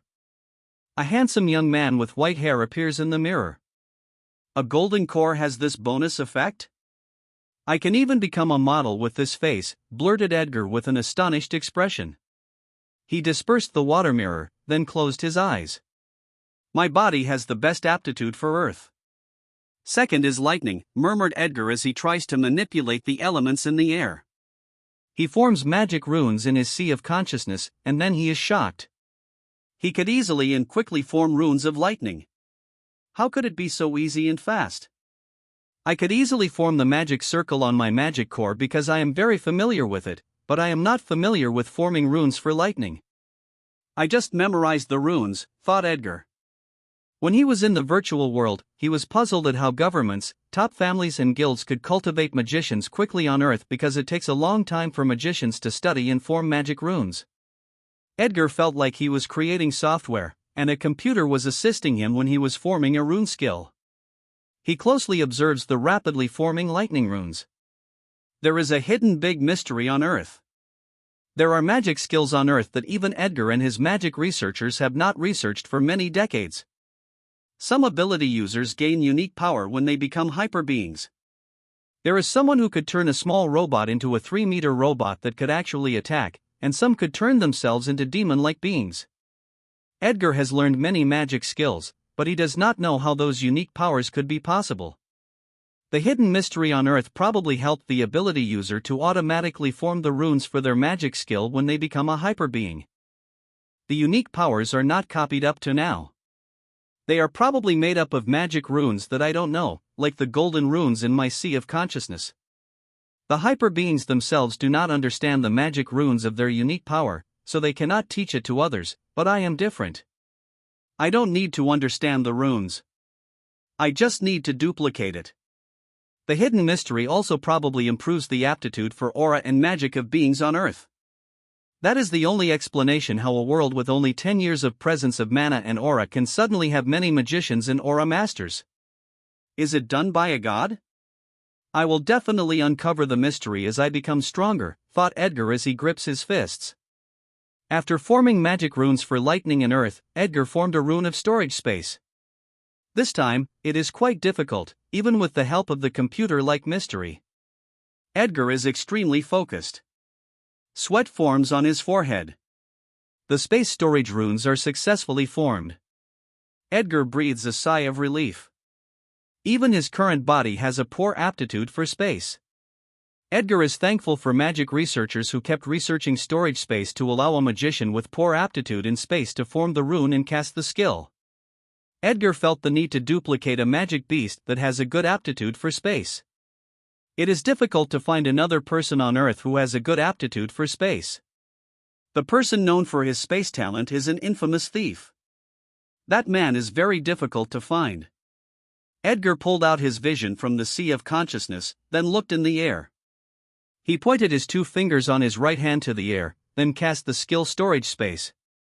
Indigo magic circles form in front of his 2 fingers, then he moves his fingers in a square pattern. Indigo lines form in the air in front of Edgar and form into a square. The square is like a small box. After the box formed, Edgar pulled it to the front of the magic circle. The box became smaller as it moved to the front of the magic circle. Edgar observes the surroundings to see if the stability of the broken world is not affected. After observing for a while, nothing happened, which relieved Edgar. He dispersed the storage space. The indigo box scatters like indigo lights. He cast the magic skill again. This time the storage space has the size of a car, and then he pulled it again to the front of the magic circle. The box became smaller and entered the magic circle until it disappeared. The rune of storage space in the sea of consciousness flashed.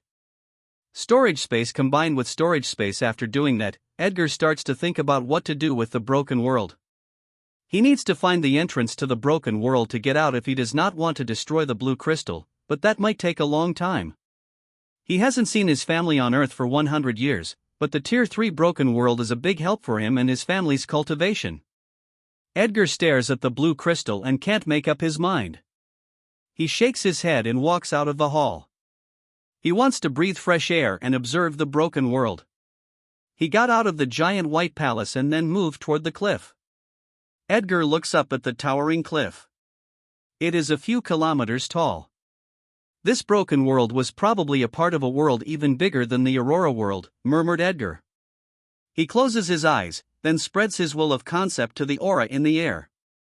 Life detection and invisible shockwaves spread from Edgar as the center and spread up to 40 kilometers in circumference.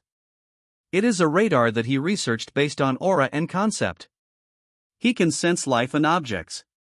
The higher his aura level, the greater his detection. Once he reaches the third level of aura, he can easily search for the blue crystal, even if the broken world is the size of a country.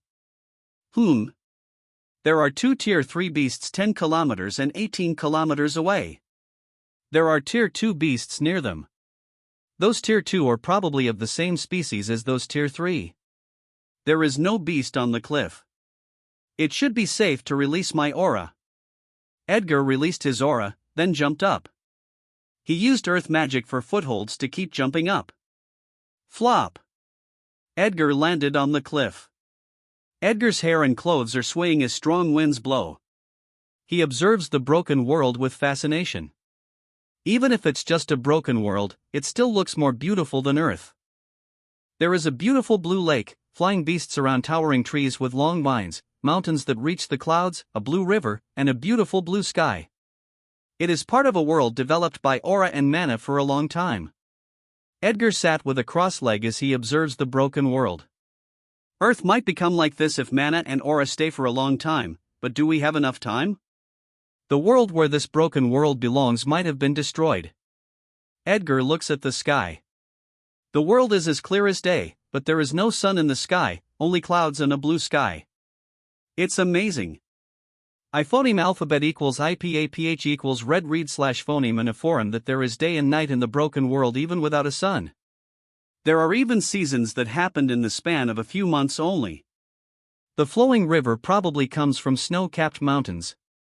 One possible factor of the world's burst is if the ecology of the world cannot be maintained because the beasts here will not be able to survive. Phoneme alphabet equals IPAPH equals or either / phoneme god or something else is regulating the stability of the broken world. Magic vision. A blue magic circle formed in front of his face, and then something like a cone came out of the magic circle. The center of the cone looks like glass. The edge of the glass formed blue magic runes. Behind the first glass are two smaller glasses with blue runes as well. The three glasses are connected by blue runes. The three glasses form a cone. Edgar controls the magic vision to move in front of him and then direct the magic vision in a particular direction. The magic vision is like a telescope. It can see the beasts and their species 20 kilometers away. Edgar moves the magic vision in a different direction. The blue circle on the mirrors made up of magic runes rotates, and then the magic vision can see more distant places. Edgar moves the magic vision in another direction, and then something caught his attention. The blue runes rotated again to zoom in on the mirror. Edgar saw hyperbeings washing in a lake. They have joy on their faces. They have a guild crest on their chests. Edgar can phoneme alphabet equals IPAPH equals red read / phoneme their lips. He smiles as he observes them. It seems he is fated to become a hindrance to them, the Poison Guild. Ha ha ha ha, leader, what lucky charm did you use to find this broken world? Can you share it with me? A Poison Guild member with mohawk hair said jokingly. Their leader is burly and has spiky hair.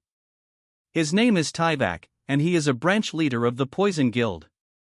Ha ha ha, I danced with death first before the goddess of luck blessed me. We were near the area of the river where the crocodile's phoneme alphabet equals IPAPH equals live / phoneme when a world's burst suddenly happened. The beast horde went in our direction, and we were forced to separate from each other. I was chased by a beast, fought with a beast until I found an opportunity to escape. I was severely injured. I found a cave, and I wanted to rest, but I did not expect to find the entrance of the broken world. I measured it with an energy meter, and I was very shocked that it's actually Tier 3. I immediately informed the headquarters. This broken world is very rich. We had scouted for a few days. There are many minerals and magical plants. We haven't found the mine for magic stones, but I'm sure we can find it," said Tyvak with an excited expression. "Leader, your commission this time will be very rich. Don't forget about us later," said the other guild member who has a big ring on his nose. "Of course, without you all, how can I go deep into the inner zone for adventure?" said Tyvak as he pats the shoulders of the two members, and then the three of them laugh together. Tyvak grips his right fist. He looks very excited. "This time, the commission I will get is enough to reach the fifth circle and further improve my aura." Edgar smiles as he looks at the excited expressions of Poison Guild members. "It seems I am not fated to keep this broken world," murmured Edgar. He dispersed the magic vision, then stood up and walked to the edge of the cliff. He stepped on the air, then fell from the cliff rapidly. When he is near the ground, he applied magic to his body and made his weight light. His fall slows down. Flop! Edgar landed on the ground and walks toward the White Palace. He stretched his right hand to the side. A magic circle flashed on his hand, then the earth started to float from the ground until it formed the sword on Edgar's right hand. Magic runes formed on the earthen sword, then it became smooth and sharp. Although he can use his fingers and other objects as a sword, a sharp sword is still the best weapon that could fully utilize his strength. Edgar stands at the front of the giant White Palace and stares at it. Giving the divine core means death.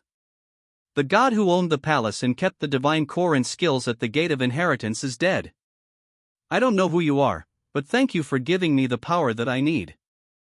I know you have a reason why you left your divine core and power. Whatever it is, I will find it and try my best to fulfill it if it isn't against my will, Edgar swore. Then he went inside the palace. He looks at the huge blue crystal, then takes a horizontal stance. He released his aura and clad his earthen sword. He used his concept, then the red aura that covers his sword turned white. Threads of white aura rotate on the sword.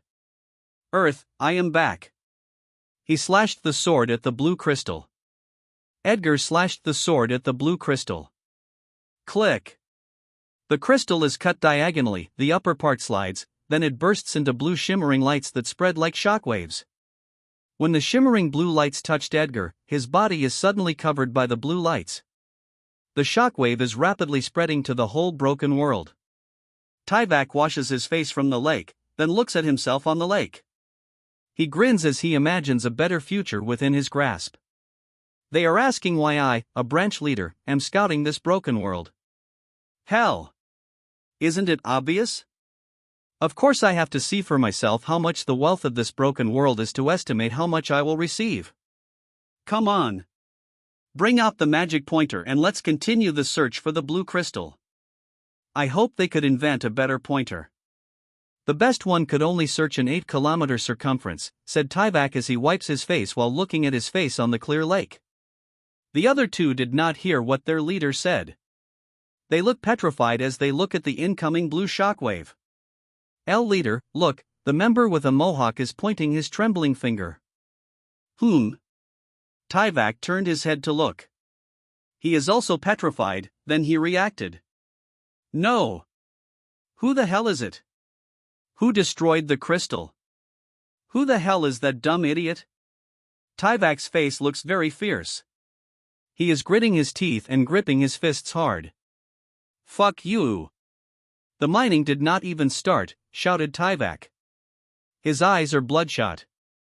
The good future he imagined is crumbling as he sees the blue light moving closer. Whoosh! The blue lights hit them, then covered their bodies. Tyvak and the two other hyper beings are looking at the direction of the source of the shockwave with killing intent. Whoever you are, I will find you, and I will kill you, said Tyvak while gnashing his teeth. After a while, all hyper beings in the broken world are covered by blue lights, and then they teleport out of the broken world. They all appeared quite a distance from each other, near the cave where the entrance to the broken world is located. Edgar appeared near a tall tree. He rolled on the ground and hid in a nearby bush, then immediately used his skill. Life detection. The skill only requires a little aura, so he won't be noticed if hyper beings are not focused but someone is closely paying attention. Edgar detected the map and the hyper beings, then he quickly applied magic. Cloaking something transparent clad his body.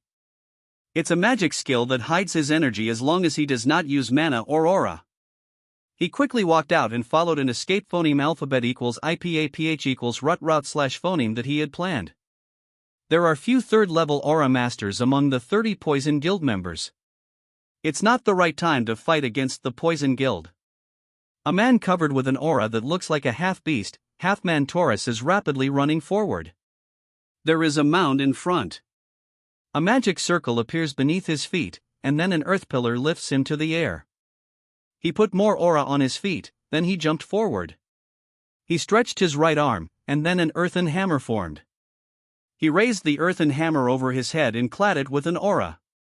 He smashed it into his target. Taurus impact bang. The bush and the ground near it are destroyed. There is a crater on the ground. The man let go of his Taurus form. He is Tyvak, the unfortunate leader who discovered the broken world. He is looking at the crater. No one was hit by his hammer, and his target is gone. The other guild members quickly move toward Tyvak. The scouts, who are third-level aura masters, reach Tyvak first. Their expression is full of anger. What the hell happened? We were called from headquarters to help you scout the broken world, but what the fuck is this? Our days of hard work are wasted. Shit, I did not even pick one medicinal plant, a scout furiously shouted. Tyvak, you must give a proper explanation, shouted another scout. The guild members catch up and then frantically ask what is going on. Leader, why did you suddenly attack? Why is the broken world cleared? Leader, who destroyed the crystal? The guild members keep asking questions. They look angry and flustered. They don't know how to explain it to their headquarters. Tyvak raised his hand, and then the guild members turned silent. There is someone else in the broken world. He or she probably came in first. We have guards at the entrance of the cave. They are fine. There is no force entry, so I think someone came in first. That person is crazy. We killed anyone weak that discovered the broken world first, but that was in the past because we don't want to repeat what just happened. We made sure to spread the word and we abide by our promise, but that person still destroyed the crystal. If he or she wants resources, that person can negotiate with us, but that did not happen. That person definitely doesn't want us to take advantage of the broken world. That person treats us as an enemy. The scouts from headquarters look at each other. Are they really just unlucky, or is it because of Tyvak's negligence? The headquarters will decide on that. They just need to report what happened. The faces of branch members look fierce. How can a damn ant dare do this to our guild? Let's find the ant and find the ant's family as well. Turning them into slaves won't be enough to pay for our losses. The members keep cursing and clamoring for what to do when they capture Edgar. They thought he is an ant, but he is a grown-up dragon that will annihilate them later. Spread out. He or she shouldn't have moved far away. Communicate with other teams. We must at least capture that shit, said Tyvak. His eyes are bloodshot. He wants to tear that hyper being into pieces. He looks at the scout who came from the headquarters. Their eyes do not look good as they look at him. Fuck. I'm screwed. Whoever is that hyper being, fuck you, cursed by Tyvak in his mind. Edgar is already quite a distance from the hyper beings. When he is sure that he wouldn't be detected by them, he used his skill again. Life detection. He detected that some Poison Guild members are moving in the direction where he escaped, and a Tier 3 beast is moving in his direction. He changed his phoneme alphabet equals IPAPH equals route slash phoneme. Edgar kept running and using life detection until he reached the outer area of the inner zone. Edgar is panting. He observes his surroundings. There are tall trees around him, big mushrooms, and medicinal plants. He detected it when he used life detection. The tall trees look like the top of broccoli. Every world's burst does not just bring magic beasts to Earth. The area where the world's burst happened affects the surrounding area. Trees and plants mutate. There are even carnivorous plants. The world's burst also increased the aura and mana on Earth. Edgar took a deep breath and exhaled. He picked up the medicinal plants, then left quickly. A place like that is probably guarded by a powerful beast. It probably left to hunt. It will be sundown soon, so Edgar climbed a tall tree and sit on a branch. He looks at the lush forest. He can see giant mushrooms, huge trees, and giant magic beasts. In just 10 years, the environment has changed too much. He took out the medicinal plants from his storage space, then covered them with mana. They are floating in front of him. He opened his right palm. A white magic circle formed over his right palm, and he pulled the medicinal plants over the magic circle. The magic circle shines, and then the body parts of medicinal plants separate. The magic circle turned blue, and the body parts of medicinal plants are covered with water. Some body parts are in one big blob of water, and then the magic circle turns orange. The blobs of water gently boil, the medicinal plants within them dissolve, and the color of the blobs changes. The inner circle of the magic circle turned a darker orange color. Some blobs of water moved into the inner circle, and then their boils became stronger. Edgar keeps combining the blobs at different intervals and heating them until they form one big blob of emerald water. The magic circle turned white, impurities separated, and then the blob of water turned into a shining emerald. Edgar took out a bamboo container from his storage space and let it float, then opened the cap with magic. He cut the bamboo earlier while moving out of the inner zone. A small blob separated from the shining emerald and went to Edgar's mouth. He shook his head after feeling that there was no effect on his body.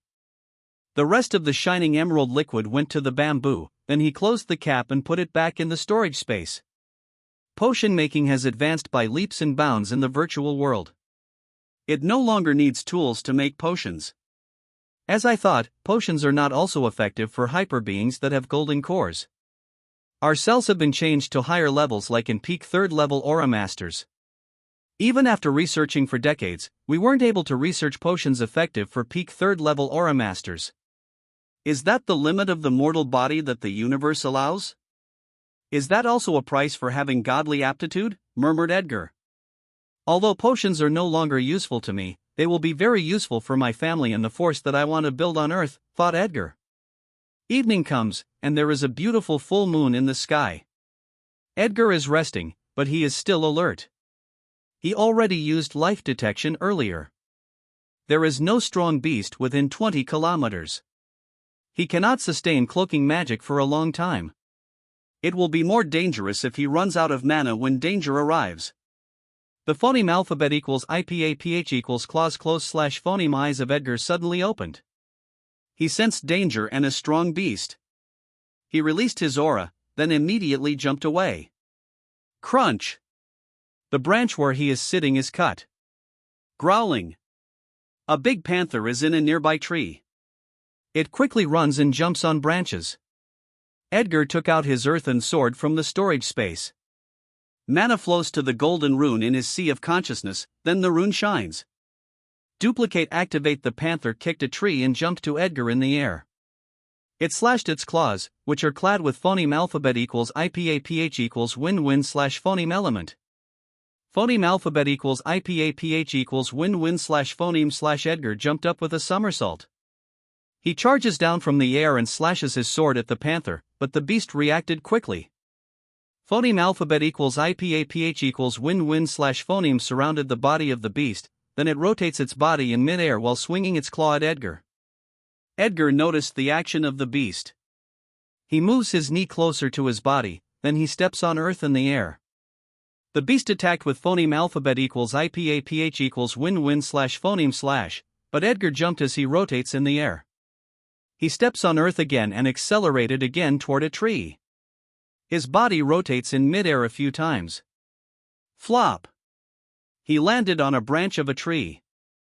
That was phoneme alphabet equals IPAPH equals clause close / phoneme. A speed type tier 3 beast is really dangerous, Edgar thought, then he analyzed his duplicate skill. The magic runes for the skill being duplicated will automatically form, but it uses my mana. Activating the skill does not use too much mana, but forming rune skills requires mana. It won't continuously form. After forming some parts of the rune skill, it stops, but it won't burst. My mana maintains the incomplete rune. It is going to burst if I don't supply it with mana. It will form the runes that the duplicate skill was able to analyze when the magic skill was used by the being. The being must keep using the skill until my skill completely duplicated it. I still don't know how long an incomplete rune can be maintained before it burst. It should be impossible to stay within my sea of consciousness for a long time even if I supply it with mana, thought Edgar. The panther landed on a branch when it rotated its body in mid-air. It opened its mouth, then threads of phoneme alphabet equals IPAPH equals win-win/phoneme elements gathered in its mouth and formed an energy ball. The panther attacked with the energy ball. Bang! The top of the tree exploded. Branches, wood chips, and leaves are blown away. Flop! Edgar landed on another branch. The panther follows Edgar, then attacks again with a phoneme alphabet equals IPAPH equals win-wine/phoneme/. Edgar keeps avoiding, and the panther keeps attacking. The panther is flexibly jumping between trees. It is getting more cunning in its attacks. According to the speed of runes being formed, it will still take 5 minutes to complete the rune. The speed of the panther is a big problem. It is getting more difficult to dodge. I might get severely injured before completing the runes. It's not worth it, Edgar thought, then he keeps jumping down on branches. Flop! Edgar landed on the ground. Bang! The ground cracked as he dashes. The panther is jumping on trees and keeps attacking. Edgar swiftly dodges the attacks. Bang! Bang! The phoneme alphabet equals IPAPH equals win-wine/phoneme/ missed Edgar, and they keep hitting the ground, leaving blade marks. The panther still wants to follow Edgar, but it suddenly stops on its tracks. Meow, the sound of a cub, is heard by it. It hesitated a bit, then went back to its anxious cub. I did not pay attention to the details when I used life detection. I only paid attention to the level of energy of beasts. There is actually a panther cub, Edgar thought while sighing. After running for a while, he chose a safe place to rest. He climbed a tall tree and sat on a branch. He looks in a particular direction and smiles. Tomorrow, I will be home. Huff huff, I'm finally out, murmured Edgar. He just got out of the outer zone. He rushed out so he could go home before evening. Along the way, he tried his duplicate skill a few times. He must be within 23 meters of the being to duplicate the skill. His eyes must look at the skill. His duplicate skill is analyzed through his eyes. The incomplete rune could only last 35 minutes before it burst if the analysis of the skill is not continued, even if mana continues to supply it. A godly skill like duplication is really accompanied by a great risk. There is no free lunch in the world. If I want to duplicate magic skills of powerful beings, I must risk my life first. The risk will decrease a lot if I were to duplicate beings that my current strength can handle. I should be patient. With my current aptitude and knowledge, I will become stronger a lot faster than in the virtual world. Although I can't duplicate the other powerful hyperbeings yet, there is an opportunity soon to duplicate one of the 8th circle magicians in the world, Saint Annalyn of Italy. I can duplicate her skill safely. I should arrive in Italy before the annual event happens, Edgar murmured as he walks to something covered by dried leaves and branches. He removed the branches and leaves, then looks at the thing covered by a brown cover. Edgar smiles as he looks at it. It accompanied him for a long time in his work and adventures. He removed the cover, and then a small white truck appeared in front of him. "You are still here," said Edgar as he touches the truck. A white magic circle formed beneath his feet and moved up to his whole body. The dirt on his body and clothes is removed. His sweaty smell disappeared. Edgar opened the door and sat in the driver's seat. He took his pouch from his storage space and took the key. He changed his clothes, which have holes. He took out a necklace from his storage space and wore it. He smithied it earlier with the materials that he gathered while moving from the inner zone to the outer zone. A piece of magic equipment is attached to the necklace. The magic equipment is a diamond silver with magic runes and a red beast core at the center. Beast cores are like the mana cores of magic beasts. It was just used for the magic staffs of magicians, but master runesmiths and magic researchers found a way to use it on other devices and equipment as an alternative energy source for mana stones. Edgar inserted the key. The engine turned on. He touched the dashboard and applied magic. Magic flashed on the truck. Edgar helped the engine warm up, then he holds the steering wheel and smiled. Let's go home. In a particular facility, a staff member is looking at the monitor. There is more CCTV on the boundary of the buffer zone and public area. The CCTV detects the level of energy in humans and magic beasts. In the buffer zone, there are strongholds. If a beast is detected, soldiers and hyper beings will be notified and stop the beast in the buffer zone. If a beast slips from the buffer zone, the CCTV on the boundary will detect it, and then hyper beings and soldiers nearby will be notified. The place where Edgar hunted is a restricted area. There are restricted areas in the Philippines, not just in the place where Edgar hunted. The cement roads to restricted areas have barricades. Only hyper beings with permits are allowed to enter. The government tried to put up a complete barrier with a lot of soldiers and hyper beings, but it was ineffective and expensive, as beasts phoneme alphabet equals IPAPH equals FN often / phoneme destroyed the barriers before the soldiers and hyper beings could react. They decided to put barriers and strongholds on some areas, then they created a buffer zone. The decision was effective and economical, but that resulted in non-ability users who have enough courage to enter the restricted area. Most of those people were not able to come back. The authorities showed the danger of restricted areas on TV, and soldiers posted many warning signs on the boundary and buffer zone of the danger in the restricted areas, but some people were unfazed. When soldiers leave the stronghold, the defense of the buffer zone is affected, so they eventually stopped blocking those people. They already gave enough warning. If those people still seek death, it will be their own fault. Edgar is driving his truck. He almost forgot how to drive while in the virtual world, but he is able to remember it quickly as he drives. He slipped from the buffer zone.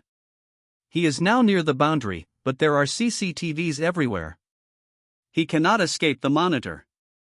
He activated the magic equipment on his necklace. His hair turned black, and his true energy is hidden. His body is only emitting the energy of an ordinary human being. Poison Guild will definitely scrutinize every hyper being that comes to a restricted area. They lost a lot when Edgar destroyed the crystal of the Tier 3 world. They will not give up. They must find the hyper being to set as an example. The staff saw a white truck driving on a dirt road, then he looked at the energy level, which is labeled as that of an ordinary human. The staff shakes his head. Another one that seeks death. After driving from the boundary for a while, Edgar saw the public highway. The truck got on the cement road, then went to the north. Edgar looks at the road sign, Manila, 52 kilometers. He smiled, then accelerated toward his home. In a particular area of Manila, there are tall buildings with apartments. Around the apartments are rows of houses. Most of those houses are rented. The house where Edgar lives with his family is also rented. He, his uncle, and his cousin share the rent, utility bills, and food. His uncle Tony is a chef of a restaurant, while his cousin Faye is a receptionist of a hotel.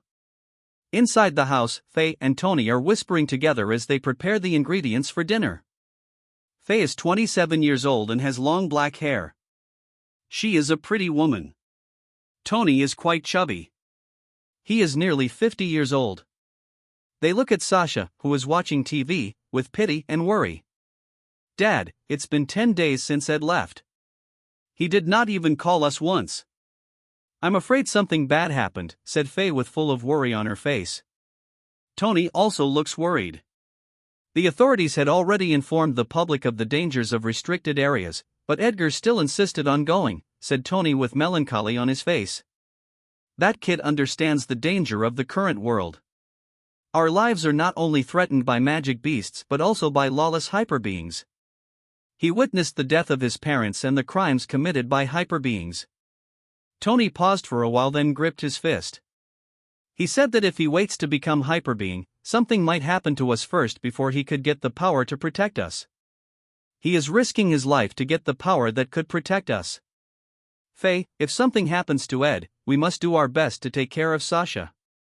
Faye nods, and her eyes turn watery. A sound of a truck engine they are familiar with is suddenly heard by them, including Sasha, who is watching TV. She has an excited look on her face.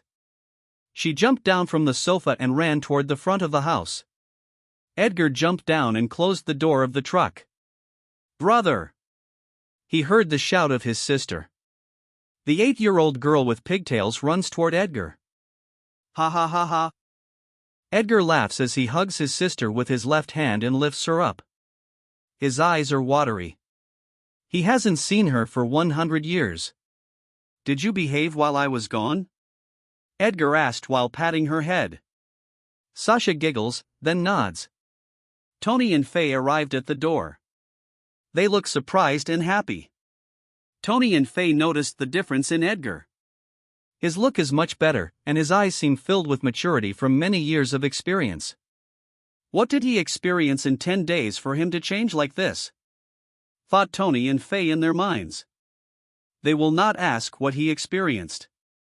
They know Edgar. He will tell them when he is ready. He is a rational man. Edgar sees Tony and Faye, and then he smiles at them. "Uncle, cousin, I'm sorry for making you all worry." Faye wants to reprimand Edgar, but she sighs. She knows that he is risking his life for them. "You should call next time. We were very worried about you," said Faye with a soft tone. Tony approaches Edgar while laughing. He pats Edgar's shoulder. "Ha ha, Ed, after 10 days you look more handsome. You should stop risking your life and find a powerful hyper being as a wife."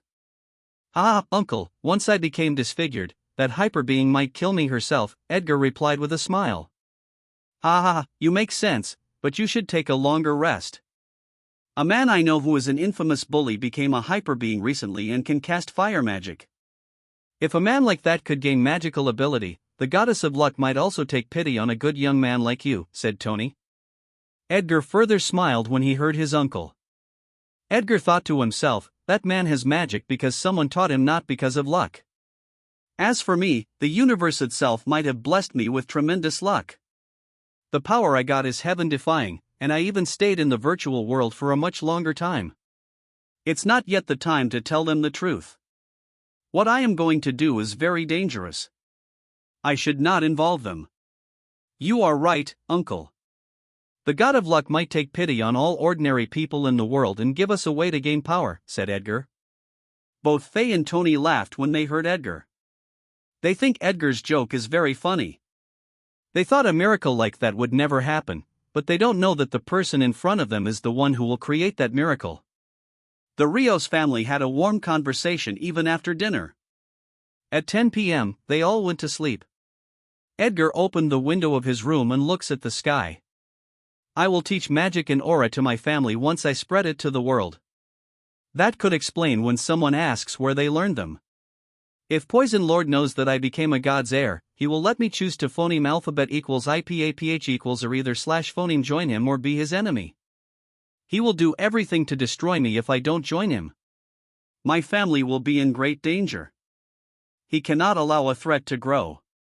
There was an heir that joined the PHA. He was assassinated.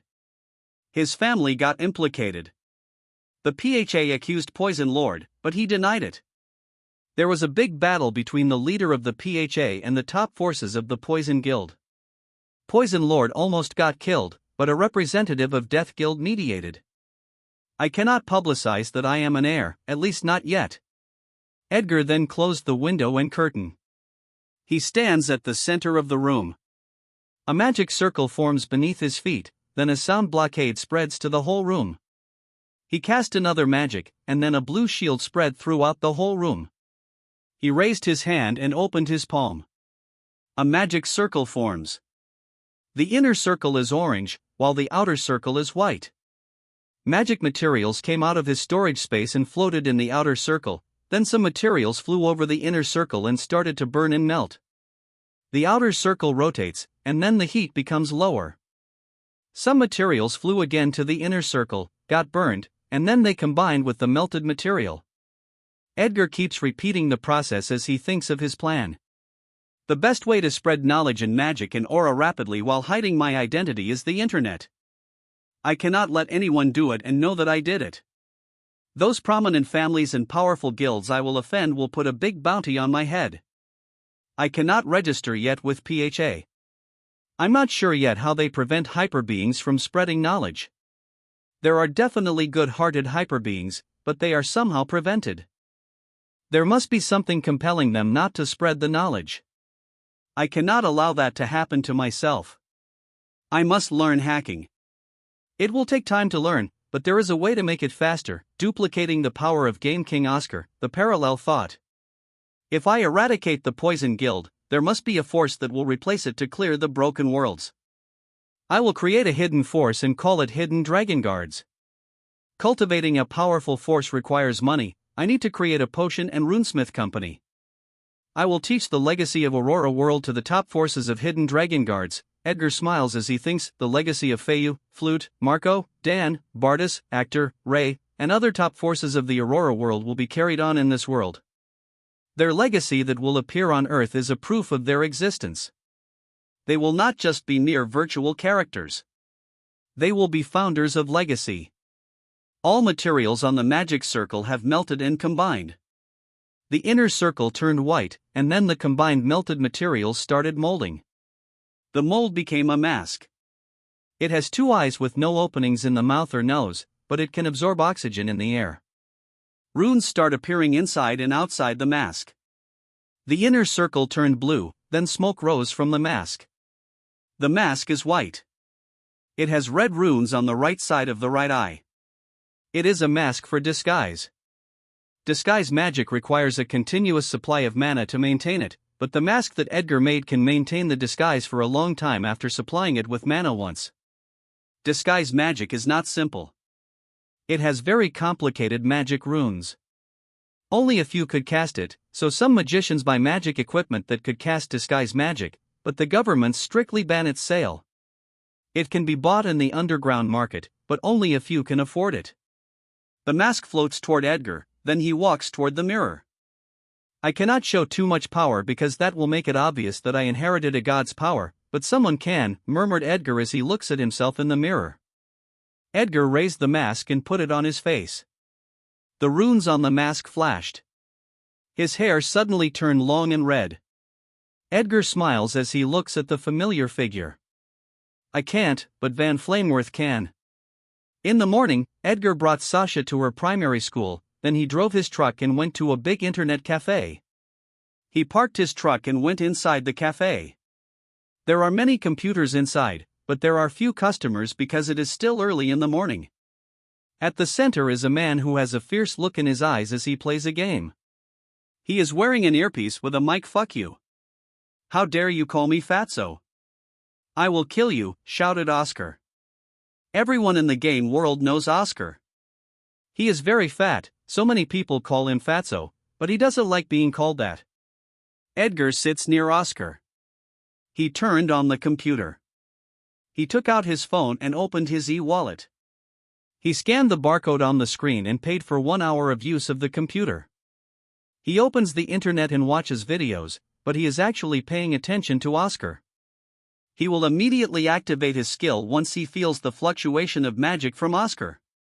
Idiot. Don't imitate me. Stay where you are or you'll die. Fuck you, I am Game King. How can I be compared to a lame gamer like you? Shouted Oscar to his teammate. The game is 5 versus 5. The other 4 game characters on Oscar's side suddenly stop moving. Fuck you all. You think I will lose without you? I am Game King Oscar. Furiously shouted by Oscar, then he started mobilizing his mana and activated his unique skill. Parallel thought. Edgar's eyes lit up. Finally, thought Edgar. He also activated his skill. Duplicate. Activate a magic rune skill automatically forms in his sea of consciousness. He doesn't need to directly stare at Oscar as long as the target of duplication is in his field of vision. We are both in the third circle, but it will actually take 5 minutes to duplicate it. Is it because the runes are unique and arranged in complicated patterns? The more rare the runes, the longer it will take to duplicate. I hope Fatso could hold on until I completely duplicate it, thought Edgar. Oscar is swiftly manipulating the wireless mouse and keyboard. It looks like two people are separately operating the mouse and keyboard. His enemies are working together to kill his game character, but it is so nimble under Oscar's control. It even killed one of them. His enemies are game veterans, but Oscar is fighting them alone. 4 minutes have passed. Sweats flow on Oscar's forehead. The other users inside the cafe are behind Oscar, watching the exciting fight. There are only 2 enemies remaining, but the HP of Oscar is already low. Only one is remaining. More sweat appears on Oscar's forehead. TNNG. The parallel thought is successfully duplicated. The magic rune is completely formed. Edgar smiles, then stares at the completed runes of the skill. There are runes that he doesn't know. There are really more rare runes, so duplicating is slow even if they have the same stage in magic. Yeah. Oscar stood up and raised his arms. The others also cheered. Oscar won against 5 veterans alone. Game King. Game King. The others are cheering for Oscar. Ha ha ha! Oscar laughs as he enjoys the cheers of others. Ah, good job, Fatso, shouted a woman. The happy face of Oscar suddenly turned hideous. He turned his head and furiously shouted. How dare you call me fat? Oscar stopped shouting as he saw who called him Fatso. The woman is wearing black and gray armor. Her long brown hair is ponytailed. Her metal gloves have sharp fingernails. She is famous in this neighborhood, Feline Susan. She is a 2nd-level aura master and a 4th circle magician. Fatso's face is pale. Snot flows from his nose, then his cheeks blush. He is scared but also infatuated. Miss Susan, you're back, said Fatso as he approaches Susan with a humble appearance. Miss Susan, I have been taking care of the shop while you were gone, said Oscar with blushing cheeks. Ha, you did well. I will give you magic stones later as a reward, said Susan as she pats Oscar's shoulder.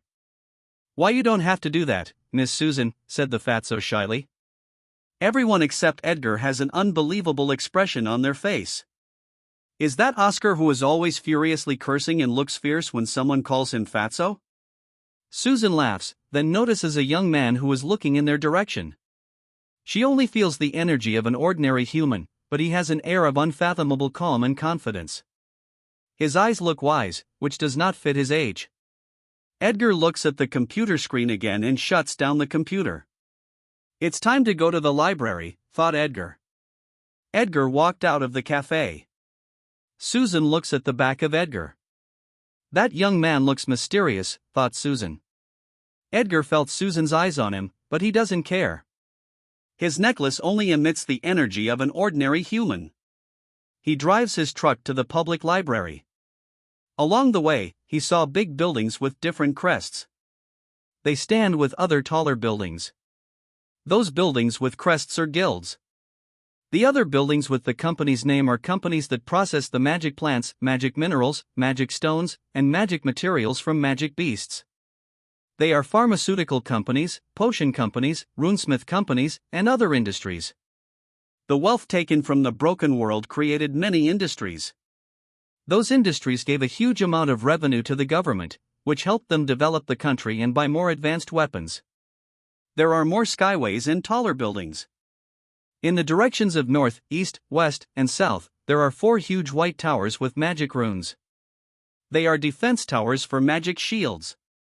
Near the skyways are houses and buildings neatly arranged. More parks are built. At a park, young water magicians are practicing their skill with complacent faces. The young, ordinary people around them are full of envious faces. The truck approaches Manila Bay. The bay has a long, white beach.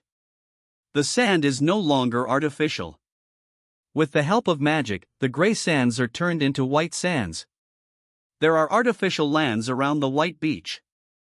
They are made with the help of earth magicians. There are high-end hotels and resorts on the artificial lands. On the white beach, many people are sunbathing, and some people are watching a show happening on the sea.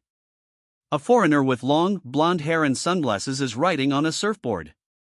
The actual wave on the sea is not strong, but he uses water magic and creates a water wave. The foreigner directed his surfer board to ride the wave. The foreigner suddenly directed the water wave to move in a different direction. Bang! A small water pillar suddenly rose. A mischievous foreign lady laughed at the foreign man. The foreign man reprimanded the lady. Some hyperbeings, including Filipinos, move to the sea and show off their skills with complacent faces as they look at the people on the beach. Many people on the beach look at them with envy. Edgar smiles as he sees what is happening on the beach. It will change soon, thought Edgar. He reached the library after driving for a few more minutes. When he enters the library, he is surprised at its size. He is only a little surprised. The library he made in Aurora World is a lot bigger than this. It does not look this big on the outside, says Edgar, then he starts looking for books about computers. He took the books and went to a table. He sits down and opens a book on the basics first. He used life detection to determine if there are aura masters or magicians in the library. There is none, so it is safe to use magic in the library. It's time to test how effective parallel thought is. Edgar activated the skill. Parallel thought. It feels like I have two separate brains. I can phoneme alphabet equals IPAPH equals read read slash phoneme 2 pages at the same time. My 100 years of learning in the virtual world strengthened my analytical and memory skills. As my stage in magic increases, my memory further improves, and there is actually a hidden skill in parallel thought that Fatso did not tell anyone. Edgar thought as he analyzes the skill. Thought acceleration. The speed of analysis in Edgar's mind accelerated a lot, but it consumed a lot of mana. This skill is very useful in battle. Why did Fatso waste a very powerful skill? Is he just lazy, or are there hidden side effects of the skill in battle? I should test it at home later. Using parallel thought consumes an acceptable amount of mana, but it puts more stress on my mind the longer it is used. Edgar thought, then he put his attention back on the book. I should deactivate the parallel thought when I feel more stress on my mind, and I should only use thought acceleration when I don't understand what I phoneme alphabet equals IPAPH equals read read slash phoneme. Edgar started his reading. He deactivates parallel thoughts when the stress on his mind gets bigger. He activates it when his mind recovers. He activates thought acceleration sometimes. He phoneme alphabet equals IPAPH equals read read slash phoneme 2 books in a few hours. He is a little dizzy because of too much mana consumption. It is better to phoneme alphabet equals IPAPH equals read read slash phoneme them at home. I can't replenish my mana here, thought Edgar. He lifted the remaining books and brought them to the librarian. The librarian told him that he could only borrow a limited number of books. Edgar sighs. Reading all the books might take longer than he expected. Should I buy them online? I might not be able to buy them online. They are the best books and always out of stock. By the time they are available online, I could have finished reading them all, thought Edgar. He went home, then replenished his mana in his room when he arrived. He went to the living room, closed the door and windows, and then moved the seats and table with magic. He created a huge space at the center. He cast a sound blockade and a magic shield, then he tried using parallel thought while using 2 earthen swords. The parallel thought quickly put pressure on his mind. He also tried using the skill while casting magic. It only took a little longer before his mind was affected by parallel thought. So there is a reason why Oscar did not use it for battle. The more the skill is used to control action or magic, the more severe the pressure in the mind. I was wondering why Oscar was struggling while using his skill earlier. I thought he was using thought acceleration until the end, but it seemed that wasn't the case. He was just using his fingers to manipulate the mouse and keyboard, but it was already difficult for him. Using a sword is not just a simple swing of an arm. It requires coordination of different parts of the body to reach the maximum speed, so parallel skill immediately puts pressure on my mind. Using the skill on magic has the same effect on my mind.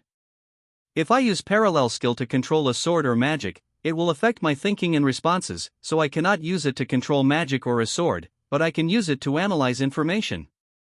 Edgar looks at the two earthen swords in his hands.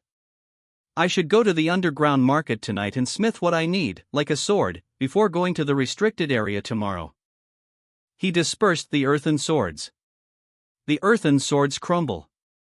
After that, he dispersed the magic shield and sound blockade. He lifts the tables and seats with magic to put them back in their original positions. I forgot to give them potions yesterday. I was too engrossed in talking with them yesterday. It will help them remove the impurities in their body. It is very important for Uncle Tony, he might be at risk of heart disease. Edgar thought as he placed the tables and seats. After placing the tables and seats, he feels the need to buy a bigger and more quiet house where he can create an underground training hall. He went to Sasha's school and took her home in the afternoon. At dinner, Edgar mentions the potions to his family. After dinner, he took out small glasses filled with shining emerald liquid. The three stare at the shining emerald with fascinated eyes. A magician that I saved during my last hunt gave me potions as a reward. I already took one. It will remove the impurities in the body. Black liquid will ooze out from the skin a few minutes after drinking, so it should be taken before taking a bath. Uncle, you take it first, said Edgar. Haha, I always worried about my health as I cannot take time to exercise. Magic is really magical, said Tony, then he drank the potion. After a few minutes, impurities oozed out of his body, which astonished them. Although Edgar already said it, they still feel amazing as they witness it. Tony went to the bathroom and took a bath. Ha ha, it's been a long time since I felt this better, said Tony. The fat in his stomach became smaller. This potion must remain a secret. It is still not available to the public. Someone greedy might target us if they knew. This should only be taken every 5 days to give time for the body to adjust. Stop taking the potions once no more impurities come out. Uncle, you must exercise and pretend to be in a diet to not cause too much commotion, said Edgar as a warning. The three nod their heads. Edgar made sure that Sasha understood. The potion that she will take is smaller, and the interval is longer. The little girl swore that she would not tell anyone as she crossed her heart, which made Edgar laugh. At 11 p.m., Edgar quietly went out of their house. He looks at the sky, full of stars. The last time I went to the underground market, I was just an ordinary human. This time, I will enter as a hyper being. Let me see what the underground market is hiding. In an inconspicuous alley in a particular place in Manila, there is a rusty brown gate. The rusty gate is just a disguise. On the other side of the gate, it is colored silver with many runes. Even bazooka cannot immediately destroy the gate. There are 2 guards guarding the gate. They are wearing suits and are currently smoking. There is a stair that leads to the underground. The stairs aren't straight but curved.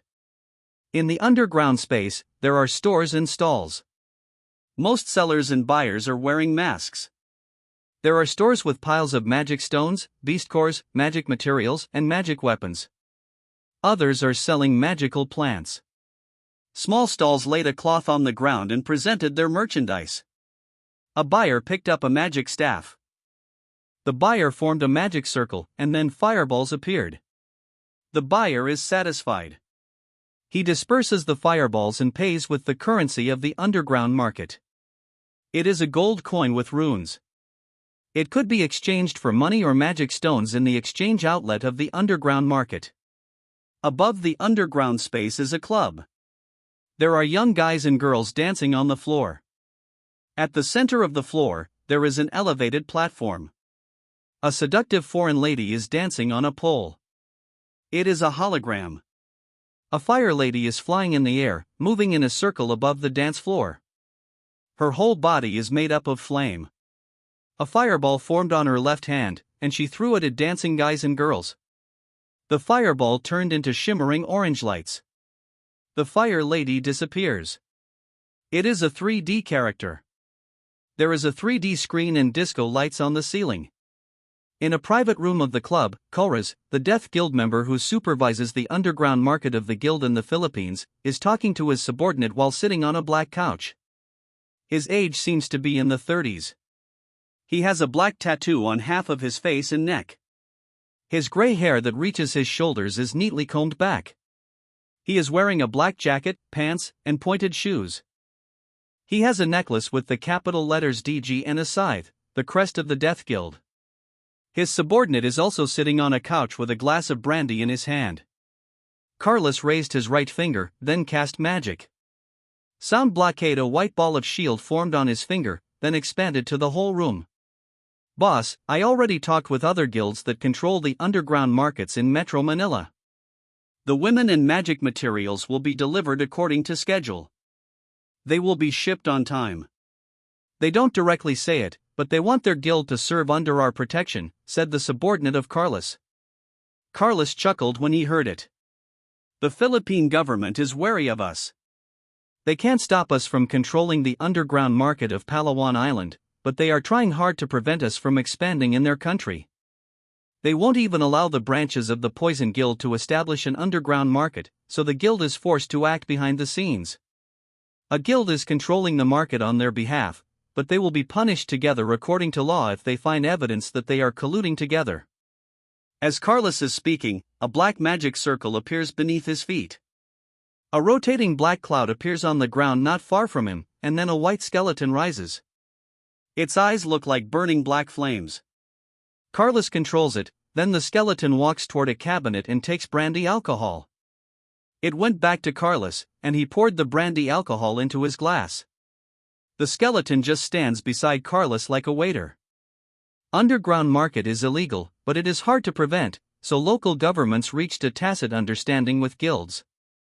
That law will only be imposed on disobedient guilds, but they are foxes. Only small fries are punished because there is no direct evidence that directly shows the guild's involvement. The government is not a fool. If a guild exceeds its limit, they will still be crushed even without solid evidence unless a world top guild is protecting them, like the case of Poison Guild, which is protected by our guild. Carlos took the glass filled with brandy and drank it. He raised the glass, and the skeleton filled it again with brandy. He drank a bit and continued what he was saying. They thought warning those guilds would prevent them from cooperating with Poison Guild and us, but their greed knows no bounds. Those guilds do not deserve to join us. If they have a member that passed a gate of inheritance, then we can consider that. They will just become a burden if we accept guilds like them, but don't clearly reject them. Drag the time until our hidden pieces take control of their guild, said Carlos. Boss, your plan is amazing. The government and guild leaders are being fooled, said the subordinate with admiration. Ha ha, I'm just following the practices of our guild around the world. As long as there is greed, we can find many ways to use it. No government can stop our expansion, said Carlos. He put down the glass, took out his phone to look at the time, and then smiled. Come on, let's take a look at the underground market that we will own later, said Carlos with a grin. Edgar is walking in a dim alley. An indigo magic circle appears beneath his feet, and his outfit changes as the magic circle moves up to his body. He is now wearing a black jacket, pants, a shirt, and rubber shoes. His face is covered with a white mask. His hair turned red and long. A black bag with magic materials appears on his left hand. Storage space is still rare. He doesn't know if the eighth circle could create storage space like him, but most magicians are using magic equipment as their storage space. Someone greedy could target him if they saw him using his storage space. He looks at the corner where the alley and underground market are located. Life detection. He saw the Death Guild members moving down using a secret staircase from the club. He already used life detection earlier and detected their high level of energy, so he paid attention to them. He saw the crest of the Death Guild on Carlos.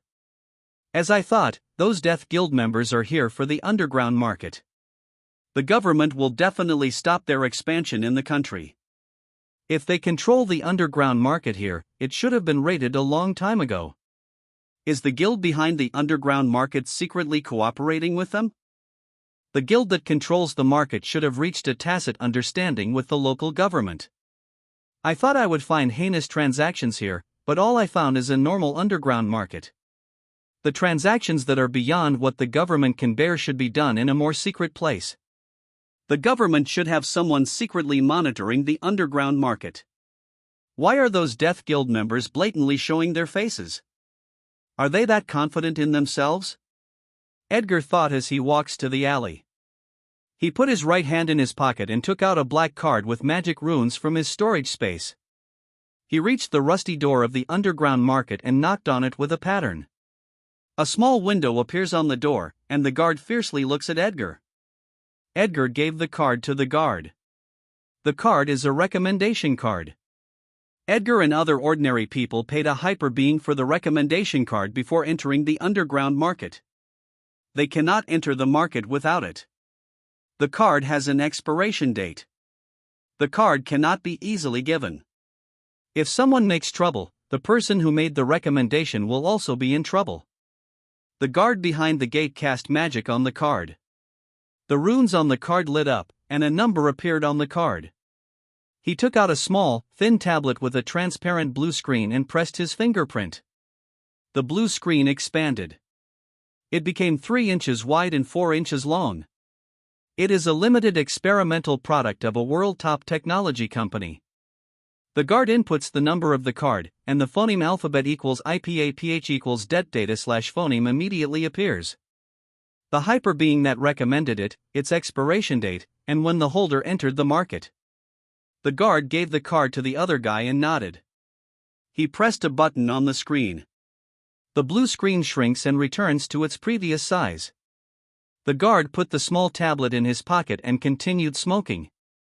The other guard opened the door and gave back the card to Edgar. Edgar walks on the stairs toward the underground market. Edgar walks on the stairs until he reached the market. He went to a store with many magic materials. He sold magic materials and bought what he needed. He walks toward the small stalls and wants to try his luck. He could detect their shapes with his life detection, but he couldn't tell their kind of minerals. He walks toward the area where he detected stone-shaped minerals. Carlos and his subordinate are walking on the market. A young hyper being named Carl looks intoxicated with alcohol. He is smoking and looks bored. He notices Carlos and his subordinate. They are not covering their faces with masks like he does. They look confident and have no trace of worry on their faces. Carl hasn't seen them before. He thinks that they came from a province, but they dare act arrogantly in the capital. He grins and walks toward them while smoking. He blocks the way of Carlos and his subordinate. Carlos' eyes turn sharp as he looks at the hyperbeing, but the Carl seems unfazed. Carl took the cigarette from his mouth and blew out a lot of smoke on Carlos' face. Carlos' subordinate is astonished at the guts of the young hyperbeing. Carlos' face turned gloomy, then he chuckled. A shadow moves from the shadow of a nearby store. It rapidly moves on the ground toward the shadow of the young hyperbeing. Sorry about that, I got intoxicated with alcohol and I can't control the smoke well. I'm Carl, a son of a team leader of Saber's Guild. Where are you from? I know many hyperbeings in various guilds. I might be able to help you if you need something in the capital, said the Carl with a friendly smile. Carlos grins after he heard the young man. Indeed, I need something right now, answered Carlos. Ha ha, just tell me what you nay, the young man's sentence is cut off. His head is flying in the air. There is still a smile on his face.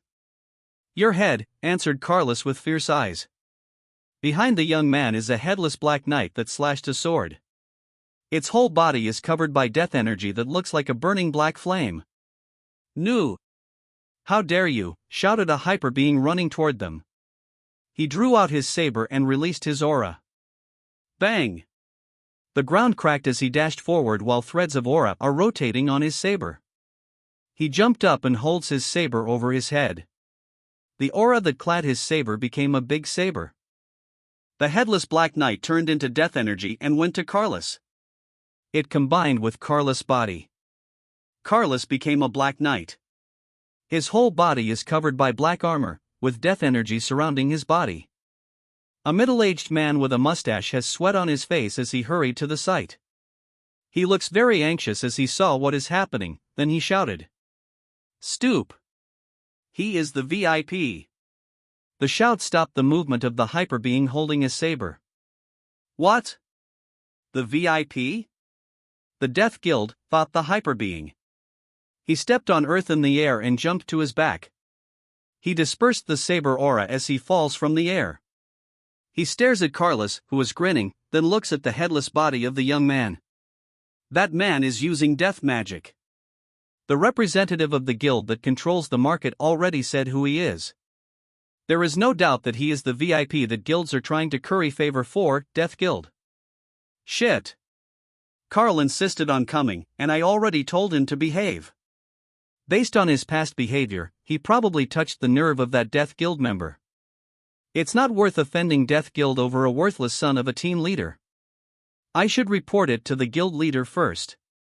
I am a team leader myself. If his father put his anger on me, then I will let him taste my saber and know his place, which is always below mine. He dispersed his aura and shated his saber. He looks at Carlos and apologizes.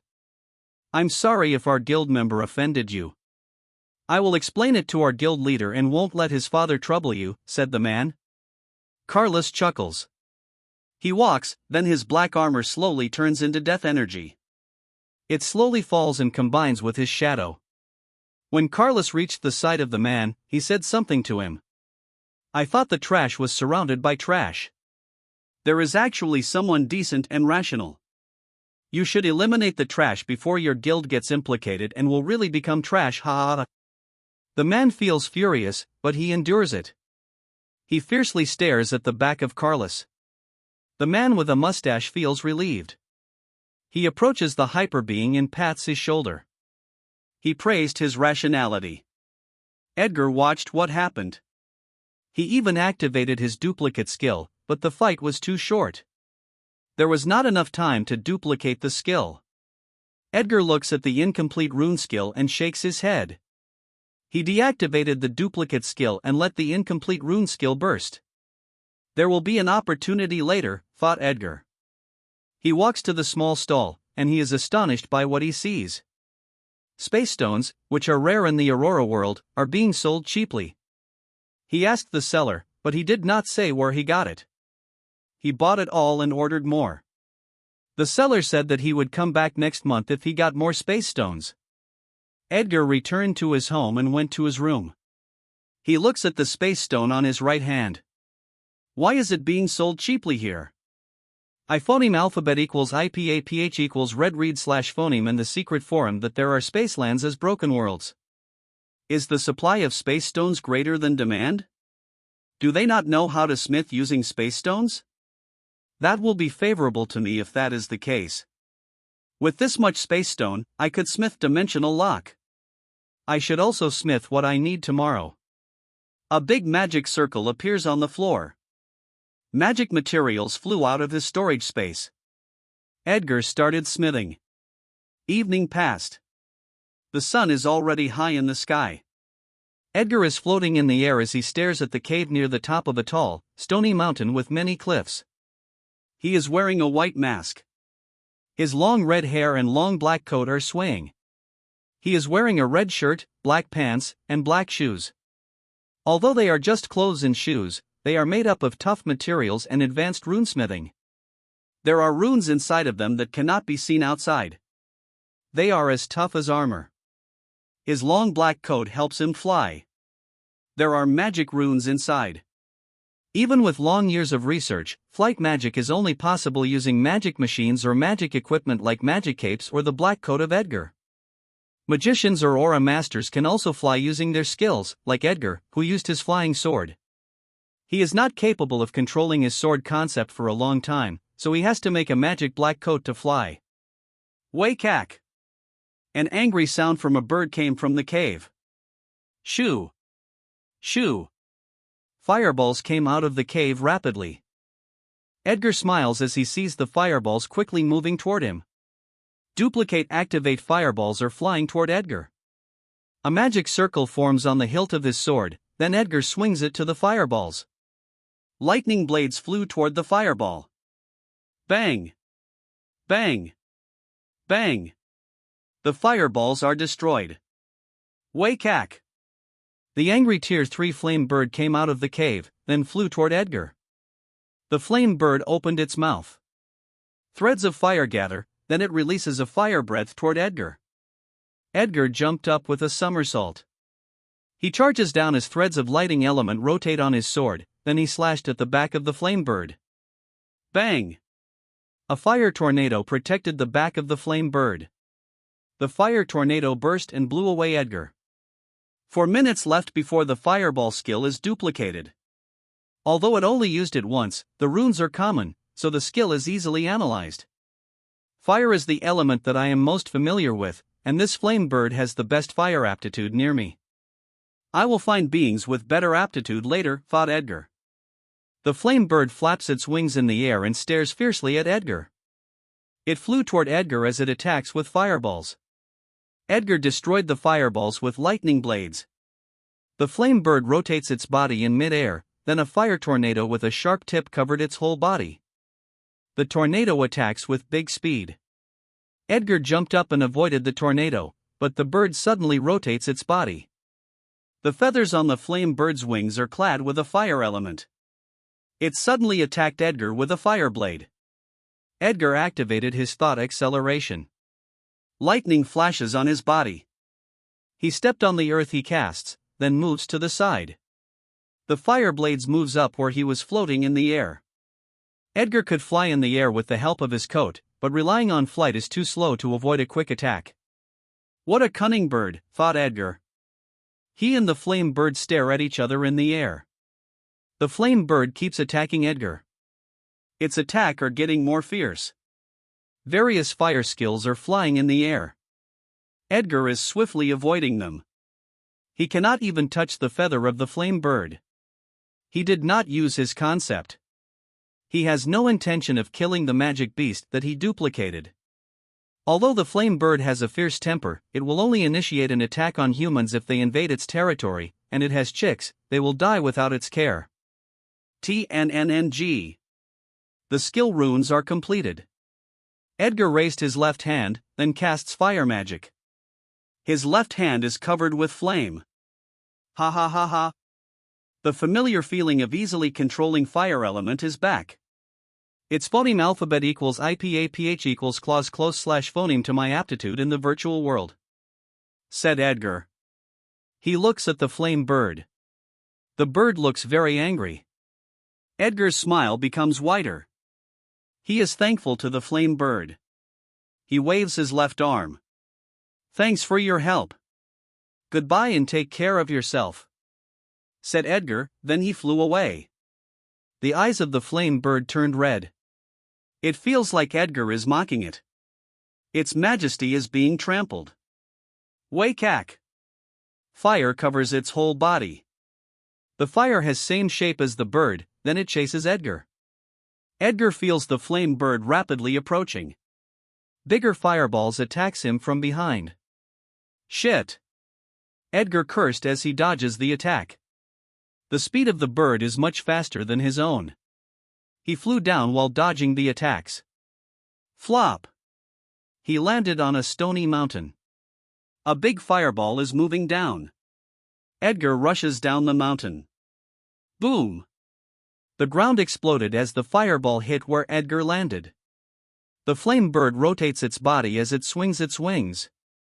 Fire blades rapidly move to Edgar. He keeps jumping and dodges the fire blades. The flame bird keeps chasing and attacking. Edgar looks at the flame bird in the air with anger. Dumb bird! If you did not help me with duplication, I would have stewed you like a chicken, shouted Edgar. Wake-ack! The flame bird's attack became more fierce. Edgar cursed. Lightning is flashing on his body as he moves down. The flame bird stopped chasing him when he got out of its territory. Crazy bird, said Edgar. He wiped away the sweat that formed on his forehead, then he smiles. Fire magic increased his power. He floats in the air, then flies to another location. He searches for the magic beast that has phoneme alphabet equals IPAPH equals wind wine slash phoneme magic. He fought with the beast and duplicated another skill. The time is already late afternoon. He flew out of the forest to go back to his home. He flies in the blind spot of the CCTV and sensors. His necklace cannot hide his true energy while using his mana to activate the flight magic on the coat. There are sensors that monitor energy levels in the sky in all restricted areas. The Air Defense and Air Force will attack flying beasts that could threaten the public. He flies to a forest near a town. He landed on the ground, then indigo magic circle forms on his feet and moves up to his body. As the magic circle moves up, his outfit changes. His shoes turned into white rubber shoes. His clothes turned into a pair of black pants, white shirt, and a black windbreaker. His mask is moved back to the storage space. Edgar walks to the town called Treasure Town. Many buildings in the town are runesmith shops and potion shops. There are hotels and restaurants where hyperbeings could sleep and eat. There are also bars and casinos. Most customers in the town are hyperbeings. They are high spenders, so businesses will earn a profit, but because it is near a restricted area, the danger in the town discourages many business owners. Edgar walks to the parking area. He sits on a big black motorbike that he bought earlier, then he drives it home. He did not fly to his house because he would be tracked. I should duplicate a skill that could camouflage myself in the sky to avoid getting tracked while I fly even in the city, Edgar thought as he drives his motorbike on the road. Edgar got home. He took a can of soft drinks from the refrigerator and turned on the TV with magic. A white magic circle appears on his right hand that holds the can, then ice covers the can and makes it more cold. He opened the can and drank a lot in one gulp. I should try to finish reading the books first. I should also strengthen my aura. I should at least be able to freely control the aura in my body like the second level. Although the amount of aura is not the same as the second level, I should still be capable of doing it. Reaching the fourth circle should also be possible before going out to duplicate another skill, Edgar thought. In the next 15 days, Edgar phoneme alphabet equals IPAPH equals read read / phoneme books and trained his aura and mana. He also bought a bigger house for his family in a safer and more quiet place. He told them that he sold a rare medicinal plant, which explained his sudden wealth. He keeps a secret underground beneath his room on the first floor for his training. He also bought a car for Faye. He wants to buy a car for his uncle, but he said that Edgar's truck is good enough. Faye was reluctant at first, but Edgar said she could send Sasha to school and take her home after her work. Edgar is in his underground training hall. The walls are white. There is a fluorescent bulb on the ceiling powered by mana stone. There are air vents connected to the outside. Edgar is looking at his fists. His whole body is clad in aura. He took a fist stance, then he put more aura to his right fist as lightning flashes on his body. He jumped forward and charges down from the air. He put more aura to his feet, then he jumped up with a somersault. A sword appeared on his hand. He covers the sword with his aura, then he moves down from the air as threads of fire element rotate on his sword. Edgar rotates his body in mid-air. He landed swiftly on the floor. He can now control his aura like the second level, 17 days after he returned from the virtual world. I actually finished my training before reading all those books. I also reached the fourth circle. It's time to go out again. I need to duplicate skills in other elements and unique skills like camouflage and cloning, thought Edgar, but a frown appeared on his face as he thought of the skill of cloning. I need a clone to stay here that could protect my family, but that monkey that I want to duplicate is elusive and infamous as a troublesome beast, but it is only a tier 2 beast. Duplicating its skill should not take too long, Edgar murmured to himself. In the morning, Edgar rides his motorbike toward a restricted area. In Quezon City, a sudden crisis appears. A flashing red lightning suddenly appears in the middle of the road. A red fissure suddenly appears. The people around the red fissure turned pale. It looks familiar to them. Although it's a little different, the flashes of red lightning and the growing fissure are getting more familiar. The portal will turn red, then lightning flashes. That's what happened before a world burst, but there is not even a portal. How did it happen? Asked by themselves in their minds, panic and chaos follow. Ruin, the people around shouted. Bang! Cars collided. People stumbled and injured. Wah! Wah! A warning sound suddenly echoes through the whole city. Warning! Warning! A Tier 3 world's burst is detected. A Tier 3 world's burst is detected. Please proceed to the shelter. The warning sound keeps being played, which caused more panic. Wah, mama! Mama! Wake up! Wah! A little girl is trying to wake her mother. Their car crashed into another car, and the woman in the driver's seat fainted. The little girl is safe in the back seat. Bang! The car door is forcefully separated.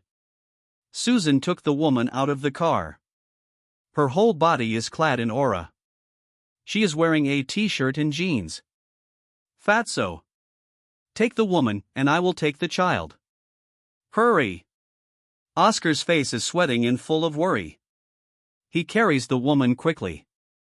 They run away from the site, but the red fissure suddenly expanded. Yellow orcs came out of the red portal, and they look at the running people with eyes full of menace. Edgar is riding his motorbike when he felt the huge fluctuation of energy in Quezon City. His face changes. Life detection: he detected the fissure in space and the chaos in the city. Impossible. That is not a simple world's burst. Something is forcefully tearing the space. It's an invasion. This is bad. There is no strong hyper being in the area. There will be many casualties. I need to hurry. Thought acceleration flight is too slow. Jumped acceleration is only a little faster. I could modify my motorbike and make it faster, Edgar quickly thought while driving toward the fissure. Vroom!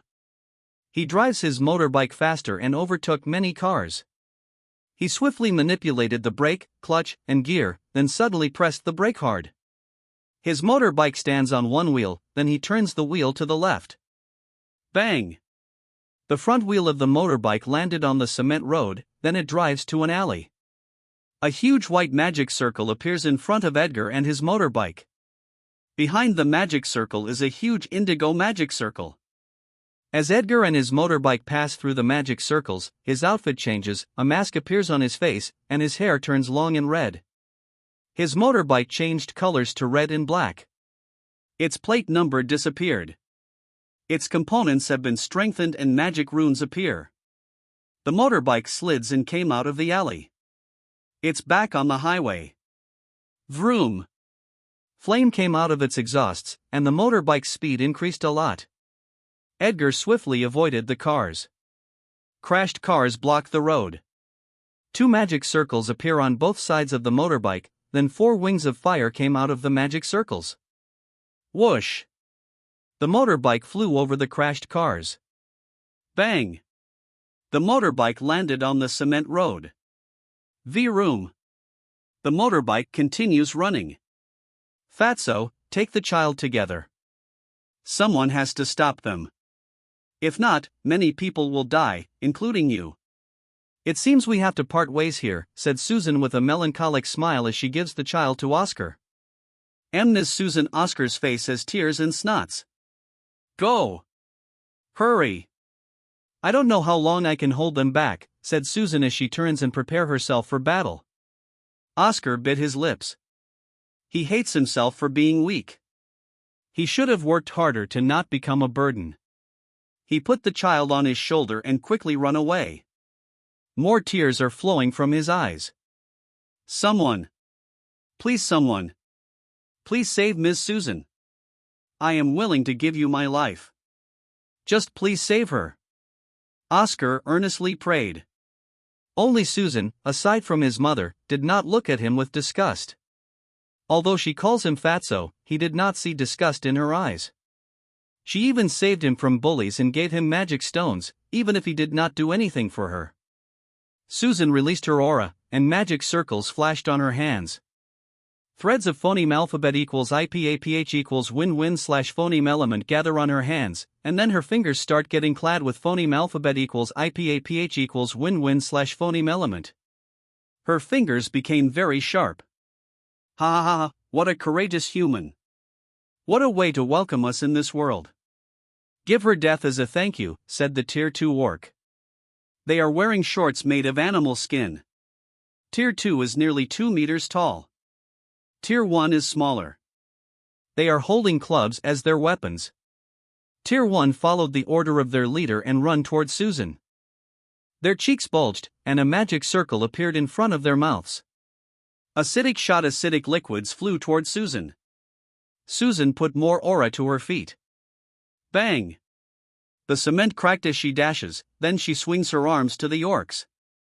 Phoneme alphabet equals IPAPH equals win-wine slash phoneme slash many white slashes of claw rapidly flew to the orcs. They cut some of the acidic liquids and continue to fly. Ah! Some orcs are wounded and the others' heads flew to the air. Some acidic liquids aren't cut and continue to fly to where Susan was standing. They hit the cement road and other metals on the road. They are all dissolving. The Tier 2 orc is surprised that his minions got defeated so quickly. He stretched his arms. Transparent liquid came out of his arms. They became longer and form into a worm-like creature with many sharp teeth. The Tier 2 orc runs towards Susan and manipulates the creature in his arms. Get dissolved, woman. The creatures opened their mouths and tried to bite Susan. Bang! Bang! The creatures hit the cement road. The cement got destroyed. Acid is left, which further destroys the road. Susan is swiftly avoiding the attacks. More orcs came out of the portal, and they chased the people running in different directions. Susan saw it and grits her teeth. I need to stop them until help arrives, thought Susan. She dashes to the attacking Tier 2 orc. The creatures move and attack Susan. Bang! The creatures hit the cement road, but they missed Susan. She jumped toward the orc with a backflip. She attacked the orc from the air with a phoneme alphabet equals IPAPH equals win-wine slash phoneme slash. The orc is shocked. He dispersed the creatures and raises his arms. He covered his whole body with transparent liquid and he made it tough. Ah! Screamed the orc. His arms are wounded. Green blood flows from his arms. Susan rotates her body in mid-air. She casts earth magic. She steps on earth in mid-air. Bang! The earth is crushed as she suddenly accelerates in the air. Aerial battle skills are basic for hyperbeings. Phoneme alphabet equals IPAPH equals win-wine slash phoneme element gathers on Susan's hands, then she swings her arms toward the orcs. Phoneme alphabet equals IPAPH equals win-wine slash phoneme slash ah. The orcs are hit, then they temporarily stop chasing. Flop! Susan landed on the cement road, then she rushes to the orcs. How dare you, woman, said Tier 2 orc that leads the other team of orcs. He swings his arms, and then many acidic liquids flew toward Susan. Susan jumped with a somersault. She steps on earth in the air, then she jumped and rotates her body. Flop! She landed in front of the orcs and blocks them. All the orcs, Tier 1 or Tier 2, injured or not, walked toward Susan with fierce eyes. More orcs went out of the portal. Sweat appeared on Susan's forehead. Susan! A woman's shout brings relief to Susan. A woman wearing short jeans, white rubber shoes, and a shirt is running. She has long white hair and headband. Beside her is a tall, muscular middle-aged man with a beard wearing a fitted mint shirt, camouflage pants, and brown shoes. Meryl! Uncle Robert! Please stop the orcs that just came out of the portal, shouted Susan. Uncle Robert! Bring carnage to the orcs. We must decrease the pressure on Susan, said Meryl. Ha ha ha, that is a natural thing to do. Robert stretched his right arm to the side. A yellow magic circle appears on his right hand. Threads of earth rotate and gather. Shield of Guardian, a big yellow shield formed on Robert's hand. He released his aura, then he rushes toward the orcs. Attack that man, ordered the Tier 2 orc that just came out of the portal. Tier 1 orcs attack Robert with many acidic liquids. Robert blocks the attacks with his shield. He used more mana, then threads of earth element flow to the shield. The shield became 1 meter in size. He put more aura to his feet, then he charged to the crowd of orcs. Bang! Ah! Some orcs are blown away by the impact from the shield. Robert swings the big shield. Bang! Bang! The orcs are being blown away. Robert took a throwing stance. Ah! Shouts Robert as he gathers more strength, then he throws the big shield to the orcs that want to reinforce the orcs attacking Susan. Whoosh! The big shield flew while rotating. Bang! Ah! The orcs scream. The shield keeps flying like a boomerang and keeps hitting the orcs. The Tier 2 injured by Susan earlier saw the incoming shield. He formed 2 big arms, and he tried to stop the shield. Bang! The big arms stop the shield from moving forward, but it still keeps rotating, shredding the acidic arms that are stopping it. Acids fell to the cement road, causing more holes to appear. The shield eventually stops rotating and disperses into yellow lights. Help attack that man. There must not be a problem in the passage, said the Tier 2 orc attacking Susan. The injured orc stares fiercely at Susan, then eventually runs toward Robert. Ah! An orc trying to sneak an attack on Robert is hit by an ice cone cast by Meryl. Orcs are trying to encircle Robert. Robert grins as he sees it. He stretched his arms, and then a shield appeared on both of his arms. He dashed to the orcs and swings his shields. Bang! The orcs are being blown away. Shoo! Shoo! Ice cones cast by Meryl flew to the orcs behind Robert. Orcs are accumulating their attacks on Robert's right side under the leadership of Tier 2. A magic circle appears on the ground. The orcs attack Robert's right side. TNNNG. A big shield forms over the magic circle on the ground and blocks the attacks. Robert ran to the shield and struck it. The shield rapidly moves toward the orcs. Bang! Ah! The orcs are bulldozed by the big shield. Robert dashes toward the Tier 2 that avoided the shield. The orc saw Robert running toward him. He stretched his arms. A magic circle forms on both of his arms, and then he attacks Robert with many acidic arrows. Shoo! Shoo! Acidic arrows flew toward Robert. Robert put more aura on his feet, then he jumped toward the orc with a somersault. Robert attacks from the air. Bang! The cement road cracked as the tip of Robert's right shield is buried in the ground. The orc avoided the attack. He is standing on a floating, transparent liquid. He stretched his arms with magic circles, then attacked Robert again with magic arrows. Robert's left shield blocks the attacks, then he made it bigger. He runs and chases the orc floating in the air. He pushed the left shield toward the orc in the air. The shield is moving up while blocking the acidic arrows. He put a throwing stance, then he threw his right shield into the air. Whoosh! The right shield flew rapidly in a curve while rotating. The orc is shocked that a shield is suddenly flying toward him. The big shield blocks his vision of Robert.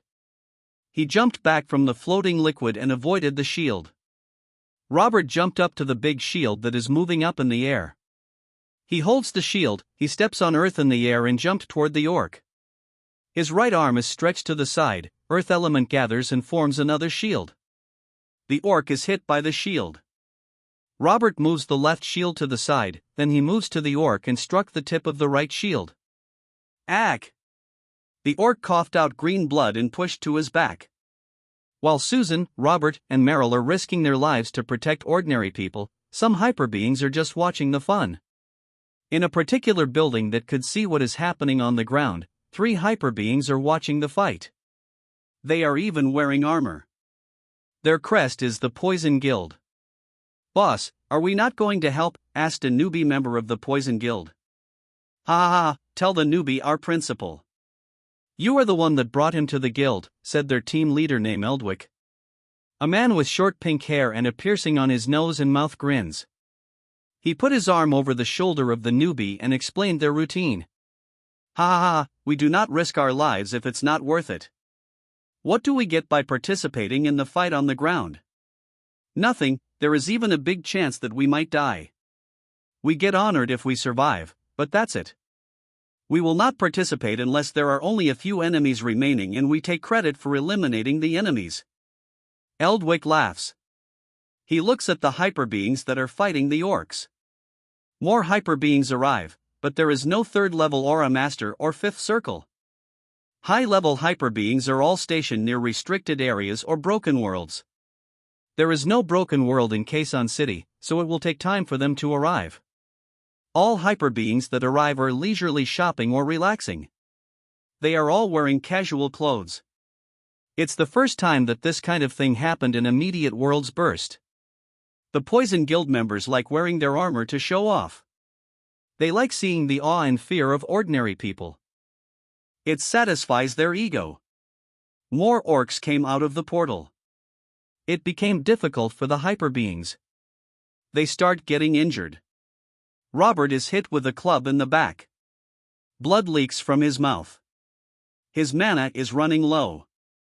Susan's left arm got injured. The hyper being's aura and mana are running low, but more orcs came out. There is unwillingness in the eyes of the hyper beings that currently fight the orcs. They can't fall here. They still have dreams, but they can't leave. They look at the buildings around them. They know that many people are not able to get out, and they are hiding inside. If they leave, all those people will die. All the hyper beings that came here are willing to risk their lives. They seem to feel the approach of death, but their eyes are determined, and they hope their sacrifice could pass their will, just like others did in the past. Oscar is still running by the roadside. He can't use a car because the highway is blocked by cars left by owners to escape. There are cars that crashed in front, blocking the cars behind them. More tears are flowing from his face. Scenes of making fun with Susan are flashing through his mind. He bit his lips to prevent himself from howling. He is still praying in his heart. Vroom! Oscar suddenly heard the loud sound of a motorbike. He saw a big red and black motorbike rapidly running forward. The rider's long red hair and black coat are swaying so much because of the speed. Gee God, is he the one? Oscar has a feeling that hope has arrived. A while ago, at the headquarters of PHA, the vice president of the association was notified of the emergency in Quezon City. The president is in a broken world, so the vice president is taking over the command. The headquarters is in the south, where there are more restricted areas. Owen, the vice president, is in a monitoring room. A big screen is floating over a hologram screen on the ground. There are many monitors in the room. Below them are touch-screen keyboards and mouse. In front of the monitors are officers in official attire and wearing an earpiece with a mic. On the big screen in the hologram is an alert level 3 mark in Quezon City. Have you notified the branch of the Poison Guild in Quezon City? Owen asked an officer. Yes, sir, but they said that their equipment is under maintenance. According to them, it will take time before they can help, said the officer with sweat on his face as he stares at the alert level 3 on the screen. Damn Tyvac. Damn Poison Guild. They only have self-interest in their minds. Have you communicated with the Air Force? Owen asked another officer. Yes, sir. The helicopters are ready. They will take high-level hyperbeings to the site, answered an officer. All the other officers are still communicating and calling for help. What did the scientists say? Why is there an immediate world's burst? Asked Owen. They are still studying it, sir, since this is the first time that it happened, said another officer. Give me a view of what is happening there right now. Owen ordered. The officers operate the computers, then screens appear in the hologram, and many videos are shown. An officer enlarged a particular screen, which shows the video of Susan, who is fighting alone. More orcs came out of the portal. The hearts of everyone are very heavy as they look at the screen. Sue, softly said a female officer in the corner with short brown hair. She has watery eyes as she looks at the screen. Susan is her younger sister. Susan did not join the PHA because she wanted to join her friend, who invited her to a guild established by her friend's sister. When Meryl and Robert arrived, they felt relieved. They even cheered when Robert was blowing away the orcs. When more hyper beings arrived, they thought the area was already safe, but more tier 2 orcs went out of the portal, and they worked together against the hyper beings. People on the road already went away, but the people in the buildings are still there. The hyper beings are trying to move the fights away from the buildings. They are having more injuries. Everyone in the room has watery eyes. Vroom! A rushing red and black motorbike is caught by a screen, which catches everyone's attention. They don't know why, but hope is ignited in their hearts as they look at the rider, and they are not mistaken. A magic circle appears in front of the motorbike. The motorbike went straight to the magic circle and disappeared. It went to Edgar's storage space. Edgar flew into the air. A magic circle flashed on his hand. Fire element gathers in his left hand and forms a bow. Oscar's eyes follow the figure of Edgar. He has a feeling that Edgar will be a legendary figure, and he seems to have the urge to follow in the footsteps of that man. Life detection. The positions of orcs and hyper beings appear in Edgar's mind. He aims his bow at the sky. He pulled the string made of fire element. Threads of fire element gather and rotate until they form 3 arrows. Threads of white aura rotate at the tip of 3 arrows. As the threads of aura rotate, 3 big orange magic circles appear in the air, then they move and shrink toward the tip of 3 arrows. Edgar shot the arrows into the sky. Art of archery, homing arrows. The 3 arrows went in 3 different directions in the sky. Threads of fire are rotating on the arrows. An arrow reached a target area first. It started falling down, then the magic circle at its tip suddenly expanded. The arrow went down at the magic circle, then many fire arrows suddenly came out of the circle and rapidly fly down from the sky. Their tip is clad in white aura. The arrows curve and go straight to orcs. Ah! The orcs scream. Many orcs are killed. The other 2 arrows in the sky also reach their target and attack the orcs, causing more screams to appear. Edgar keeps flying. There are 2 tier 2 orcs in front of him and a severely injured hyper being. The tier 1 orcs around them are dead. Tier 2 were able to block the arrows. Edgar steps on earth. Boom! He suddenly accelerates toward the orcs. The tier 2 orcs are startled and did not have time to cast magic, so they raise their club. Edgar steps on earth in the air. He moves his feet closer to his body. His right hand is holding his sword with rotating threads of fire. Boom! He charges down from the air and swings his sword. Wang! The orc's head is flying in the air. Behind his headless body is Edgar with flashing lightning on his body. The other tier 2 orc is shocked. His comrade is dead and his enemy is in front of him. Boom! The cement cracked as Edgar suddenly dashed, then he slashed his sword. The orc wanted to swing his club, but it was too late. He stopped moving, then his body separated into left and right. A big bottle with a health potion came out of Edgar's storage space. He opens the cap with magic, and he controls the potion to move above the hyper being. The potion burst into red lights and fell on the hyper being. The hyper being's condition rapidly began to improve. Edgar immediately flew when the potion burst. Robert is breathing heavily as blood leaks from his mouth. His clothes are already tainted with a lot of blood. He is guarding an injured hyper being. His right arm is raising a shield. His left arm is hanging on his left side with flowing blood and his left forehead is also bleeding.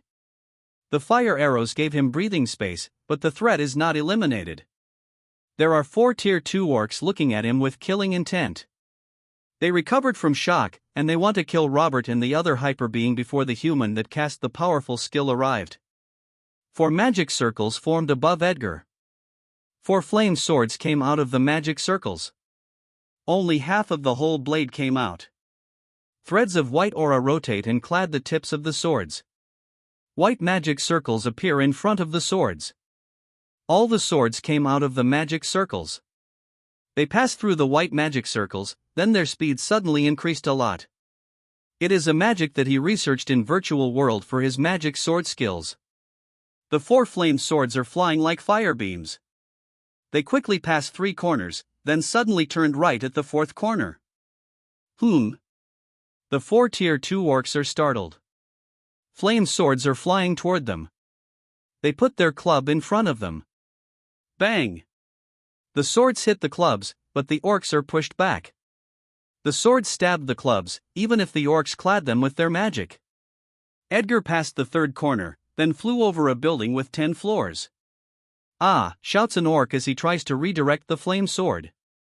The orc was able to swing his club to the right side and redirect the flame sword to go up. Bang! The orc's back hit the front of a car. Another orc pushed his club upward and let it go. The club and the sword rotated in mid-air. The orc fell and got dragged on the cement road by the residual force. Shit! How can there be a strong magician here? Fucking Rosak! This is not what he promised. This is not a low-level world, said the orc that crashed into the car as he stands up. He looks at the other orc near him.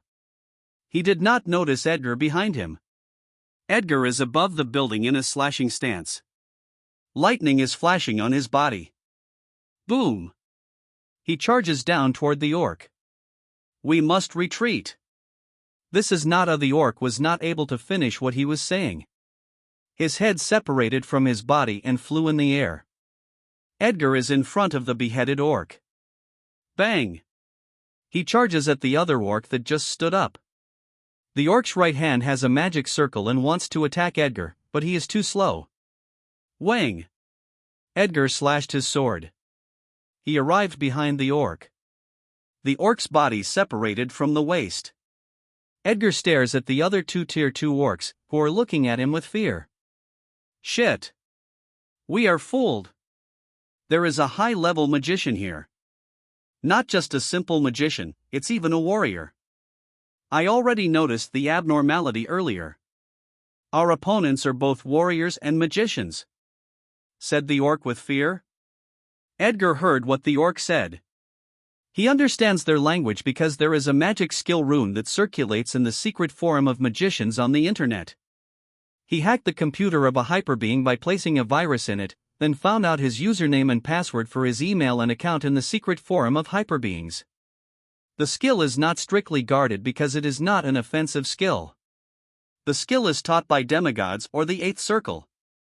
It seems they learned the skill and want to spread it to the world. The runes are advanced, and the patterns are complicated, but they are surprisingly easy to form with the help of Gaia on Earth. Edgar called Gaia the hidden mystery, which is like a computer on Earth. It looks like I am right, it's an invasion. They received the wrong intelligence? It seems our world is being protected. There are really threats outside of Earth. Those broken worlds are probably part of a destroyed world invaded by powerful forces. It's impossible for these weak orcs to invade those worlds that are rich with mana and aura. These orcs are probably just cannon fodders for low-level worlds. Powerful invaders are sent to powerful worlds. If the force behind these orcs knew that there are 8th circle here, god-level beings might directly attack Earth. Edgar subconsciously strengthened his grip on his sword. Edgar looks at the 2 orcs, then talks with a friendly tone and tries to fool them for more information. I know that you want to retreat.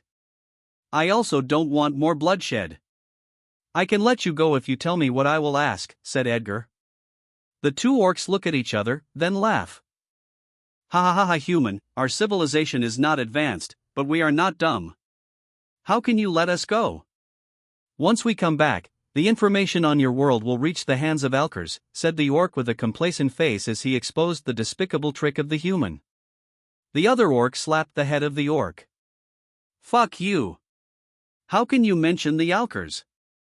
Isn't that the same as giving information? Dumb orcs like you are one of the reasons why we can't receive Soul Crystal. Shouted by the other orc, he realized what he just said. He gasped and blocks his mouth with his hand. Alkers? Soul Crystal? These orcs are the same as the orcs in the Aurora world. They are muscleheads, thought Edgar. Fuck. Humans are really despicable. He tricked us into telling him confidential information. Don't talk to him and let's attack together. We made a mistake. He is not a high-level magician. The amount of energy I sense from him is only at the fourth circle, said the orc. The other orc sensed Edgar's energy. His comrade is right. Their morale recovered. They look at Edgar with fierce eyes. Edgar looks at the orcs, who are eager to fight. It seems I have to incapacitate these orcs and force information out of them, Edgar thought as he took a fighting stance. The members of the Poison Guild came out of the building when they saw that only a few orcs are remaining and are even injured by the arrows. Boss, I'm sure you will be a hero. Your face will be shown in the whole country and the world. The guild member with pink hair is flattering the boss. The newbie also tried to curry favor and said flattering words. Ha ha ha, that is natural. How can we work hard if we don't get recognition, said Eldwick. They reached the area where Susan, Meryl, and another hyper-being are fighting the remaining Tier 2 orc in their area. Eldwick grins. He stretches his two arms, then casts magic. Fireballs rapidly flew to the back of the severely injured Tier 2 orc. Ah, screamed the orc, and he is pushed to the front.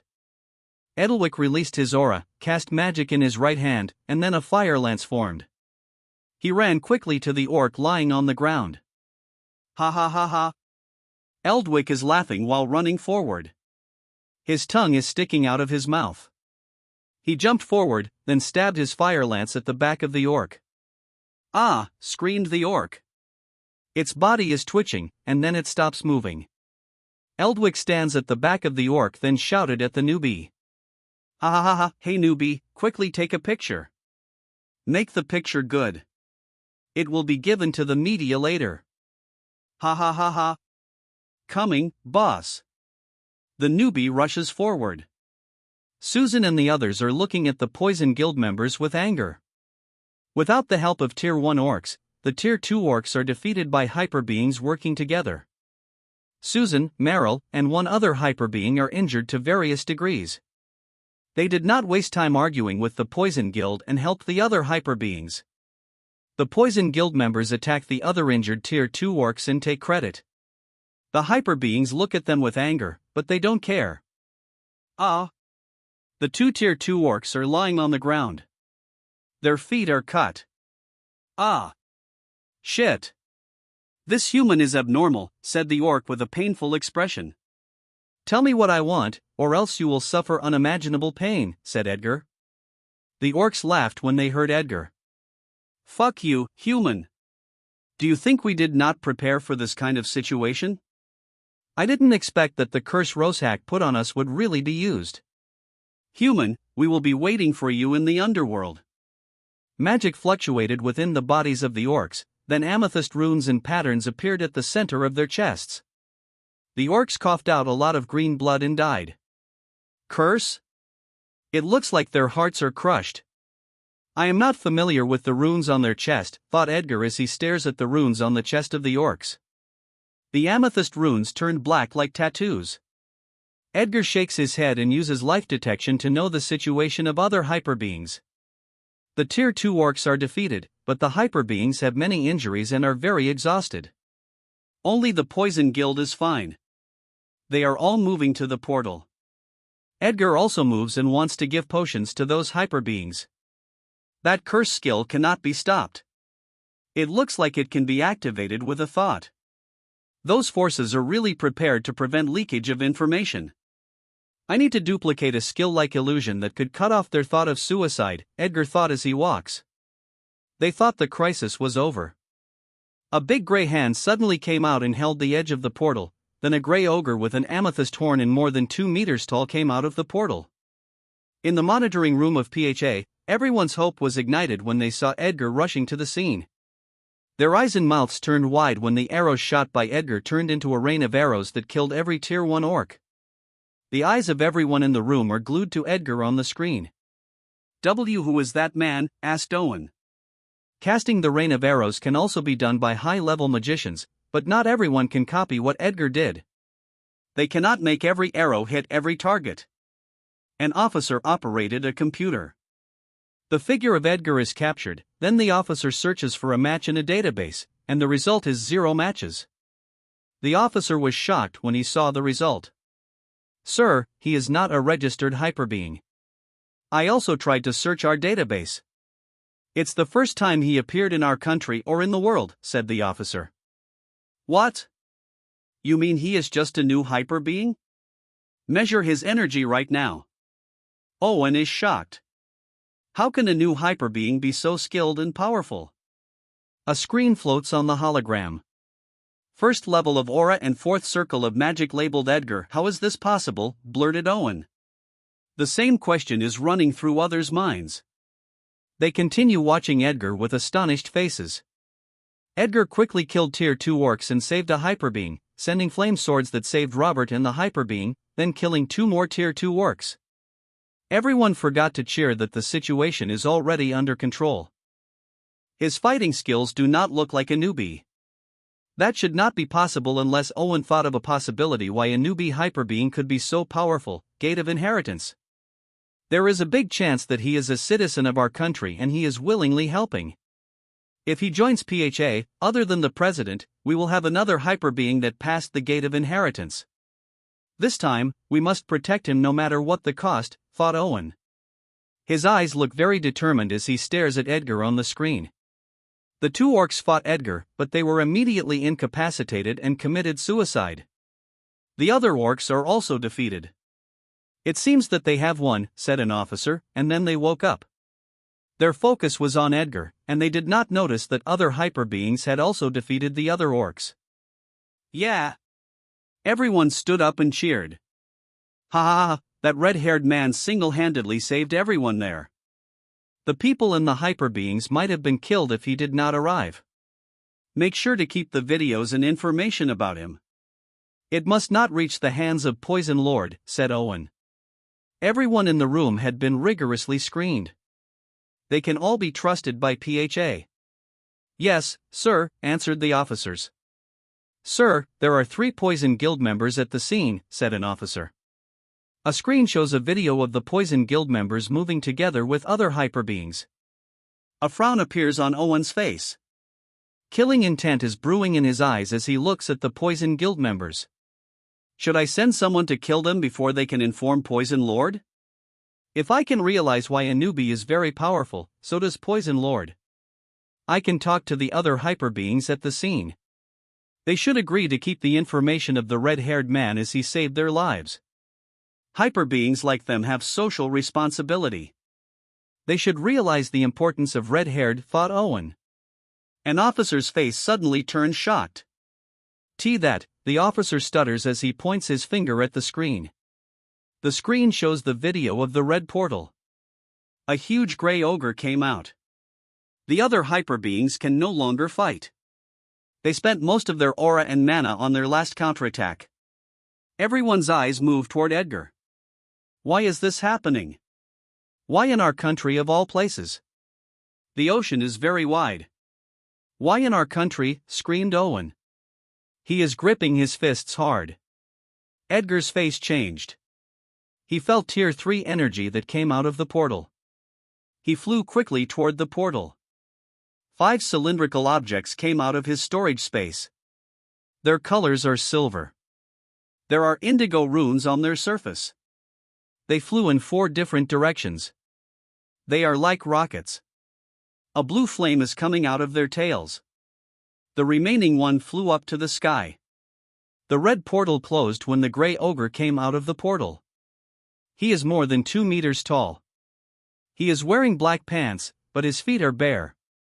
He has an amethyst horn on his forehead. His hair is amethyst. He has a necklace with sharp teeth. His whole body has black tattoos.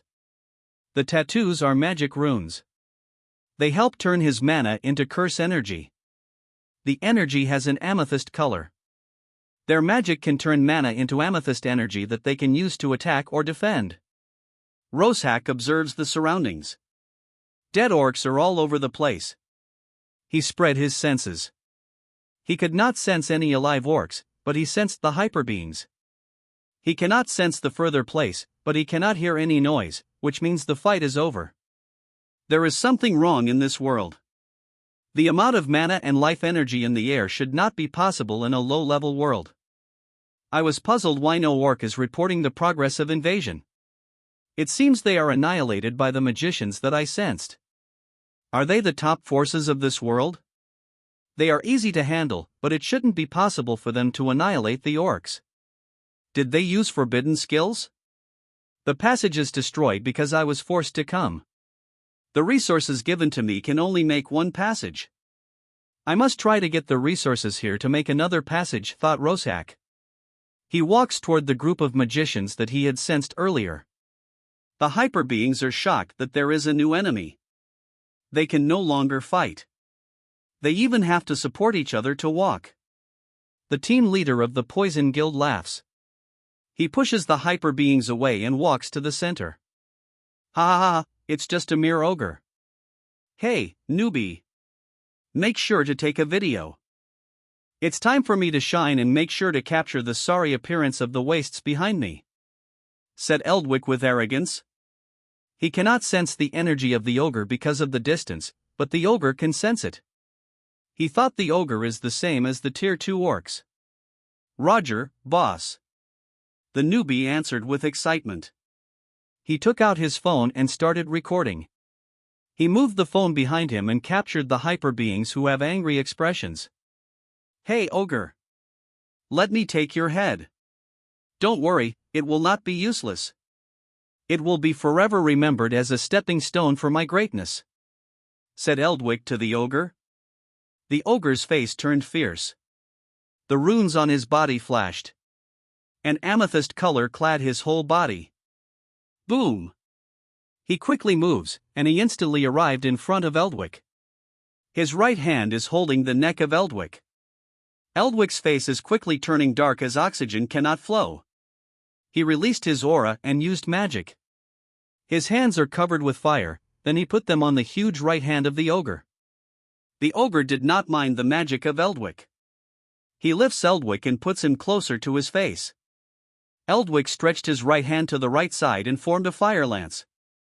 He stabbed it at the ogre. The ogre catched the fire lance with his left hand. Eldwick cannot move his right arm further. His body is getting weaker from the lack of oxygen. Despair is written on his face. Amethyst runes start to spread from the neck of Eldwick to his whole body. You will not die peacefully. Die with unbearable pain. Roshak shouted fiercely, and then he let go of Eldwick. Eldwick fell to the ground, followed by a loud scream. Aha! Eldwick screams. The other 2 guild members are petrified and trembling. Kill me, pleads Eldwick as his eyes look at his teammates. His body is trembling on the ground because of severe pain. He cannot move. The ogre looks at the 2 members, who look terrified.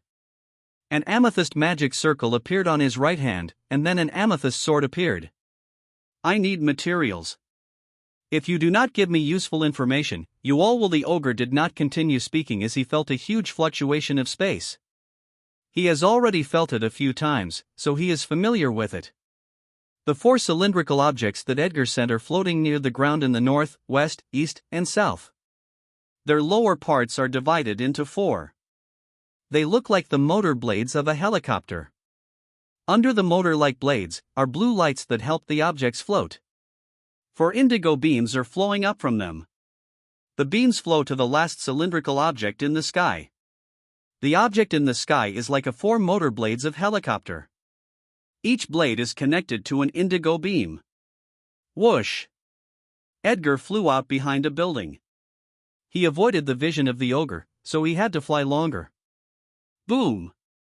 He charges down and rotates his body in mid-air. Flop! He landed in front of the hyper beings. The hyper beings seem to have found someone they can rely on. Edgar's back seems very big to the eyes of hyper beings. Edgar stares at the ogre. He felt a bigger fluctuation in space. It should be time.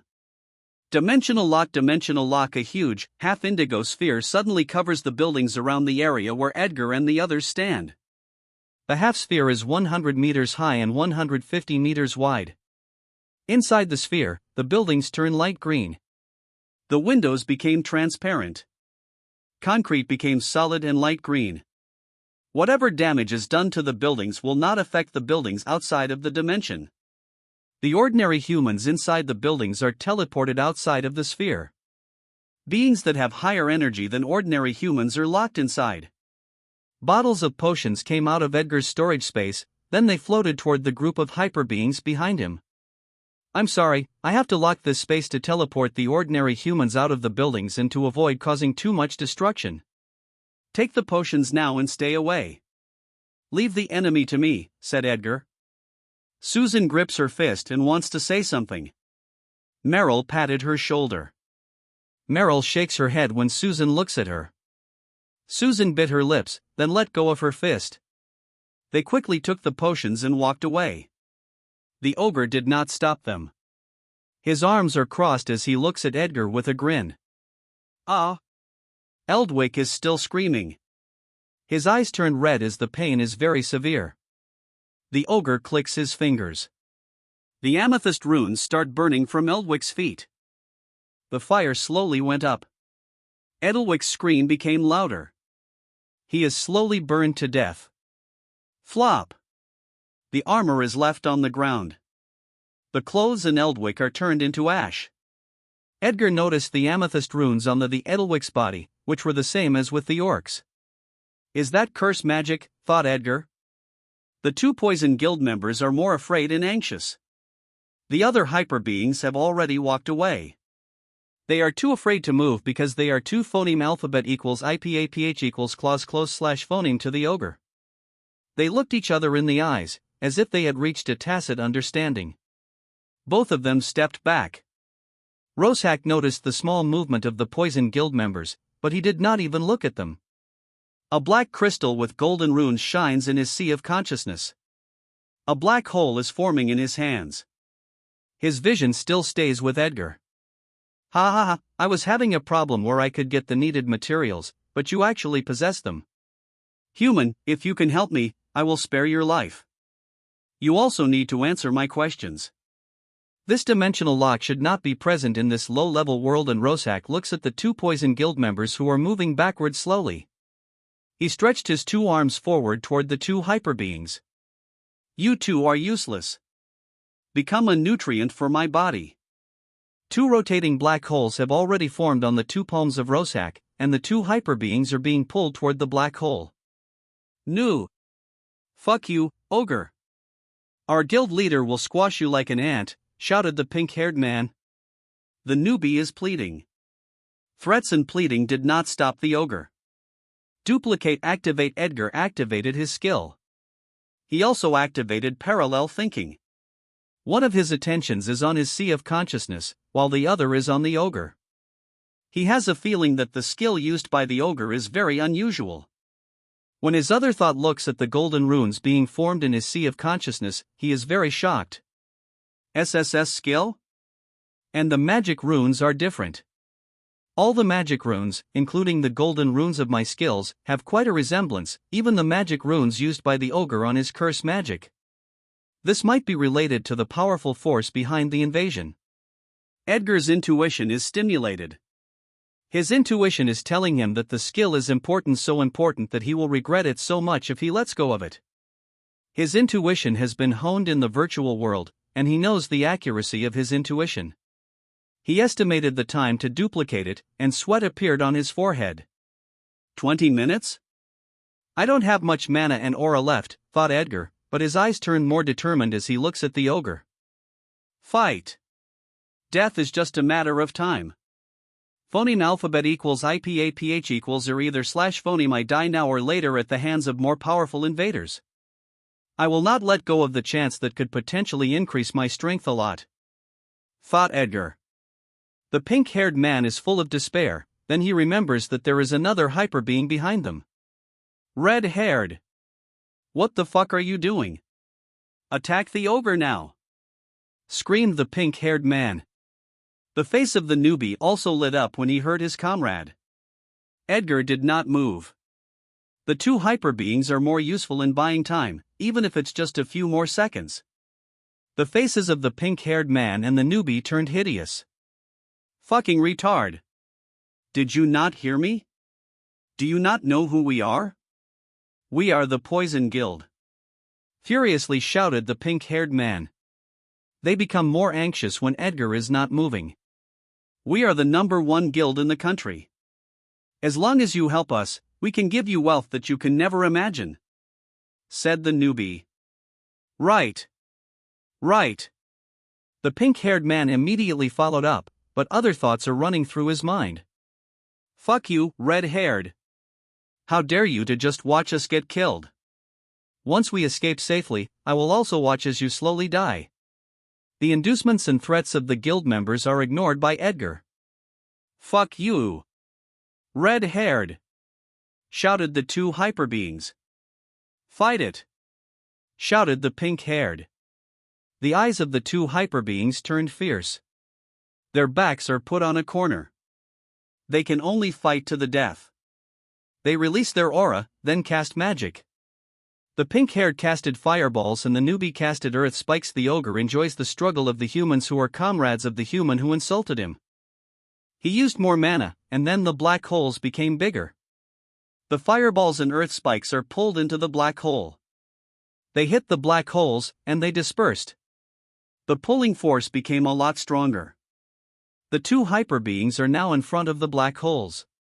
"Nu!" shouted the two hyper beings. They are swallowed by the black hole. After a few seconds, the black hole spit out the armor, clothes, and some dust. The hyper beings never came out again. The ogre stopped activating the skill, then looks at Edgar with a smile. Now, humans, let us go back to business.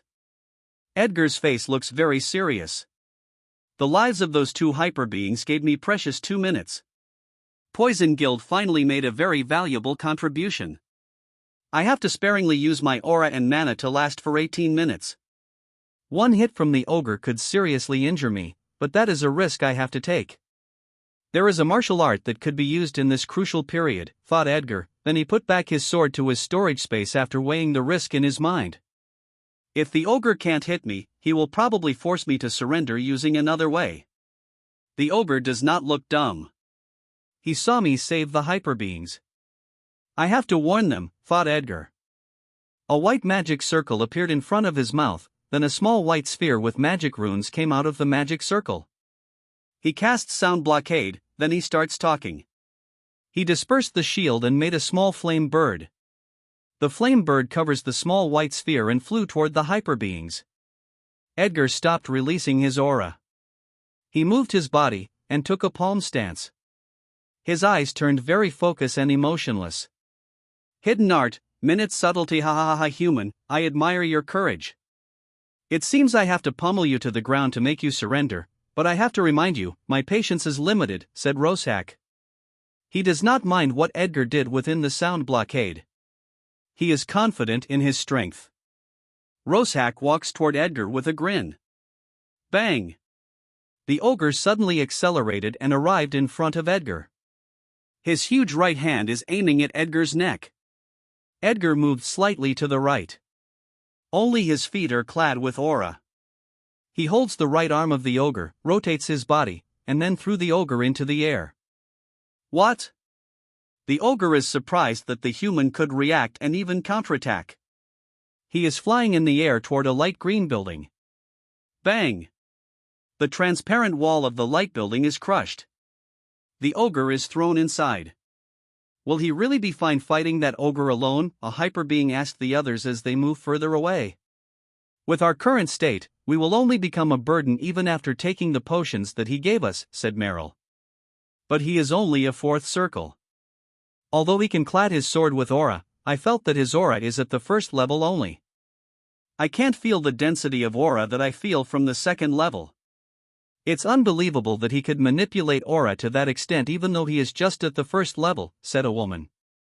I was also shocked when I felt his energy, but we all witnessed his power. He single-handedly killed the Tier 1 orcs. All the arrows have a target.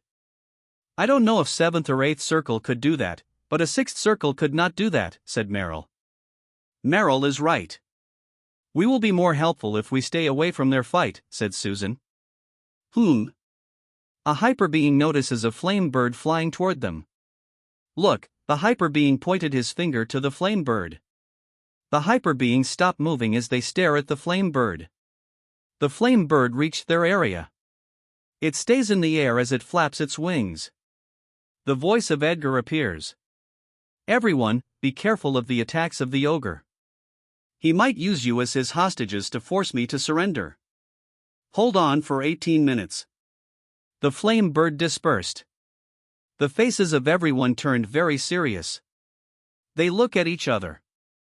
We must separate and hide in the light green buildings. Let us divide into teams. We must not be captured no matter what, said Meryl. The strongest hyper beings among them phoneme alphabet equals IPAPH equals lead slash phoneme each team.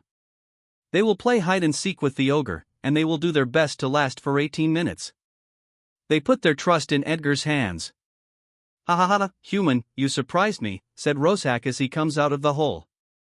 You are only at the 4th circle, and that energy on your feet used by warriors is only at the 1st level, but you look very skilled. You seem young, but you are skilled in magic and martial art. You have great potential as a human. Join us and your family will be spared, said Rosak. Edgar's eyes are emotionless, but he is happy inside. The more the ogre talks, the more he can save his aura and mana. He might even get confidential information from him. What will I get if I join you? Asked Edgar. Rosak smiled when he heard Edgar. Wealth and power. You can even rule a world. I thought power gained on my own was the best way, but an ant quickly surpassed me in strength because of that power, Rosak answered. Are you referring to the skill you used on the 2 humans? Edgar asked. The ogre laughed, then he says, you are smart human. You are right. Now, tell me your decision. Edgar nods at the ogre. Can you tell me first about the force behind the invasion? Asked Edgar. Ha ha ha, I will tell you that later. Now, turn off the dimensional lock and give me the resources that I need to create another passage, Rosak said with enthusiasm. You should tell me first about the force behind you. It's part of mutual trust, said Edgar. Roshak's face changed when he heard Edgar. His face turned fierce. Human! Turn off the dimensional lock and give me the resources. I will tell you what you want to know when the passage is made. Rosak shouted. Edgar smiled when he heard the shout of the ogre. It seems the play is over, Edgar thought, then he took a palm stance. He is ready to continue the fight. Roshak's face turned more fierce. Fuck you, human! How dare you play me? Rosak furiously shouted. He formed an amethyst sword in his right hand, then he moves toward Edgar with huge killing intent. Human! Pay with your limbs for your insolence. Rosak arrived in front of Edgar and slashed his amethyst blade.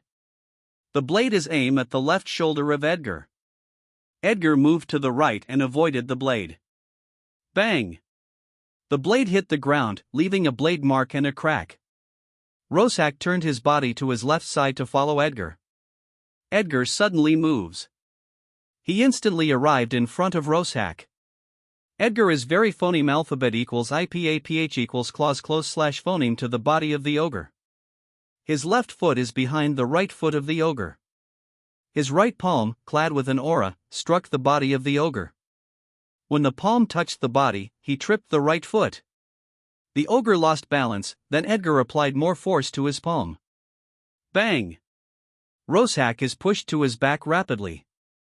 Boom! The back of the ogre hit a hard wall. The wall cracked. The crack spread, then parts of the wall gave in and divided into rubble. The ogre is buried within the rubble. Bang! The rubble is blown away. Rosak walks while staring fiercely at Edgar. He disperses his amethyst sword. The amethyst that clads his fingers is suddenly changing. It is turning Harper. Boom! Rosak suddenly accelerates. His right palm is forming a black hole. Lightning flashes on Edgar's body. He quickly moves to his back. Bang! Rorschach hit where Edgar was standing. The ground has cracks and a crater. Rorschach's arm is buried. He pulled out his arm, and dust came out of the black hole. Rorschach stares fiercely at Edgar. He rushes to Edgar as he stretches his arm. Edgar jumps back, and he maintains a distance of 4 meters from Rorschach. I noticed earlier that the pulling power of the black hole is quite weak when the two hyperbeings are nearly 4 meters away from the ogre. They panicked and did not react quickly, so they were pulled easily. The closer the distance to the ogre, the stronger the pulling force of the black hole, thought Edgar. Rorschach dispersed the black hole. More amethyst is flowing into his arms. Burning amethyst arms form on his 2 arms, then he swings his arm to Edgar. Curse Claw. A burning slash of claw attacks Edgar. He swiftly moves his body and avoided the attack. Boom! Rorschach dashes, then he jumped as he raises his right arm above his head. He put more energy to his right arm. The burning amethyst arm became bigger, then he smashes it to Edgar. Boom! The big arm smashed the ground and created a crater. Edgar dodged the attack. The big amethyst arm retracted to Rorschach's arm and became smaller. Flop! Rorschach landed on the ground, then runs toward Edgar. Edgar jumped back. Rorschach increased his speed. Edgar casts earth magic, then he steps on earth in the air. Boom! The earth turned into powder as he accelerates toward Rorschach. Whoosh! Edgar is below the ogre. Lightning is flashing on his body while in a sideward position. Edgar's left foot hit the right foot of the ogre, who was rushing forward, and made him lose balance. His right hand is holding the necklace of the ogre, who is floating in the air with an astonished face. Edgar swings his right arm to the ground. Bang! The ogre's back hit the ground. Edgar rotates his body. He put more aura to his palm, then strikes them at the head of the ogre. Bang! Bang! Bang! The palms keep hitting the head of the ogre.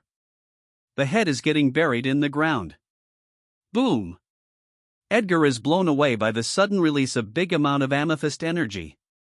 Rorschach stands up. A lot of amethyst energy covers his whole body. Amethyst blood is flowing from his nose and mouth. His face looks hideous as he stares at Edgar. He wants to tear him to pieces. He felt humiliated. Edgar also stares at Rorschach. Passive defense will only make me weaker while the enemy will not be much affected. I should attack when there is a chance, but I should be careful as one wound from his attack might bring danger because of his curse magic. I will use myself as bait to make him keep using that SSS skill. If I were to incapacitate him like what I did to the orcs, he might also take suicide. I cannot mess up. The next invaders might no longer be tier 3, but at the level of demigods. I can no longer have this kind of chance later. This is a great risk that I have to take, thought Edgar. Human! You will have a painful death. Not just you. Even the magicians that you saved. I will look for your family and let you watch them die painfully, said Rorschach. Edgar fiercely stares at the ogre and wants him to know later what is on his mind. Ogre, you are alive because I allowed it. The amethyst energy flows into Rorschach's body, then he starts transforming. His body gets bigger. 2 more amethyst horns appear on his forehead. His eyes turned amethyst, and his hair turned white and longer. His fingernails on his hands and feet became longer and sharper. His height became 2.5 meters. Edgar saw the action of the ogre. As I thought, the ogre is not using his whole power. It's time to also increase my power and speed. He takes a palm stance, then covers his whole body with an aura. More lightning is flashing on his whole body. He activated parallel thought. His other thought looks at the golden runes being formed and estimates the remaining time. He deactivated the parallel thought after estimating the time. 12 minutes left. Rorschach walked out of the crater. Boom! He suddenly moves to Edgar and slashed his sharp fingers. A huge, burning claw hit where Edgar was standing. It leaves a huge, burning claw mark on the ground as it keeps moving. Edgar avoided the attack by moving to the side, then he keeps moving away. Roshack followed Edgar, then slashed his fingers. A huge horizontal curse claw rapidly moves. Edgar lowered his body to his back and smoothly moves his body, which is parallel to the ground, then he jumped away. The huge horizontal burning slash of claw keeps moving when it missed Edgar. Bang! It hit the pillars and foundation of a building. Crack! Cracks appear on other pillars and the foundation of the light green building. The building starts tilting to the left until it completely falls. Bang! Bang! Bang! The buildings on its left side are devastated. Some rubble is burning with amethyst fire. If Edgar had not used the dimensional lock, many people would have died. A while ago, outside of the dimensional lock, the ordinary humans teleported outside were very shocked. "We are out. How is this possible?" asked a middle-aged man wearing a suit. "It's probably because of this," said a young man as he points his finger at the huge half-sphere of indigo. Kaya. Many women scream. The women screamed when they saw the dead bodies of orcs lying on the ground. Everyone reacted and recovered from the shock of getting teleported. They remembered the warning of the world's burst. Run away. They are crowded. If they were to rush, it would become a stampede. They escaped from the clutch of orcs, but some of them might die at the feet of their fellow humans. Stoop. I am a hyper being. All orcs are dead. You don't need to rush. Robert's shout came on time.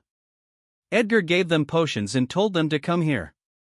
He predicted that chaos would appear. Robert quickly rushed here after taking the potions. The other hyper being did not follow because it's still difficult for him to move even after taking potions. Everyone, including those on the other side of the sphere, stopped.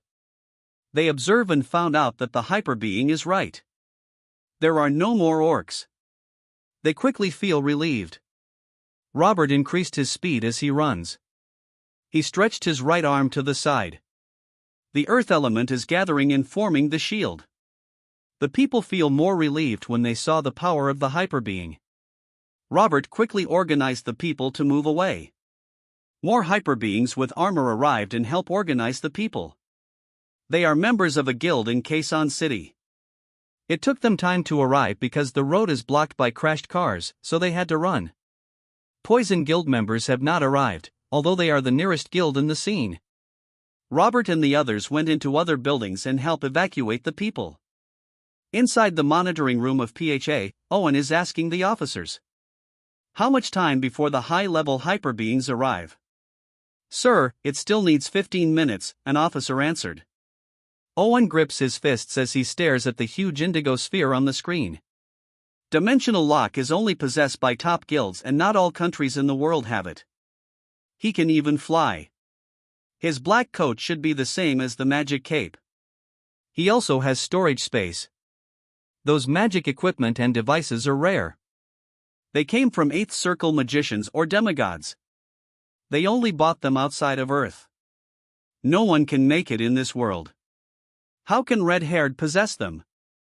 Is he related to an 8th Circle or demigod? The Grey Ogre is measured as Tier 3. The power shown by Red-Haired should be enough to make him last until help arrives. Hold on, Red-Haired, help is coming, thought Owen.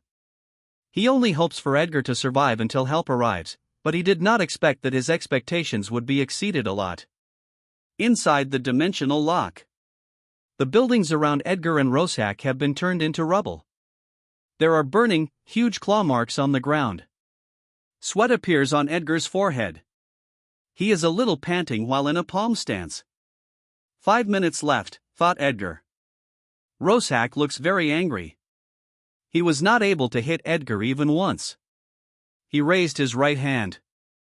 A magic circle appears. Threads of amethyst energy are gathering over the magic circle. A burning spear is forming. Roshack holds the burning spear in his right hand. He stares fiercely at Edgar as he raises the spear and makes a throwing stance. Try to avoid this human. Roshack threw the spear to Edgar. Spear of Suffering. The burning spear turned into a flaming, fierce beast. Roar. The flaming beast roars. The head looks like a meow beast with a single horn, and its body is like a long dragon. Edgar's face is serious. Threads of phoneme alphabet equals IPAPH equals win-win slash phoneme are flowing around his body. The flaming, fierce beast is already near him. Minute subtlety, flowing leaf Edgar slightly bent toward his back. The force from the attack is used by Edgar to help him move to the side. Whoosh! He smoothly rotated his body to the left. Flowing threads of phoneme alphabet equals IPAPH equals win-win slash phoneme are moving around his body. Remnants of threads of phoneme alphabet equals IPAPH equals win-win slash phoneme are left where Edgar moves.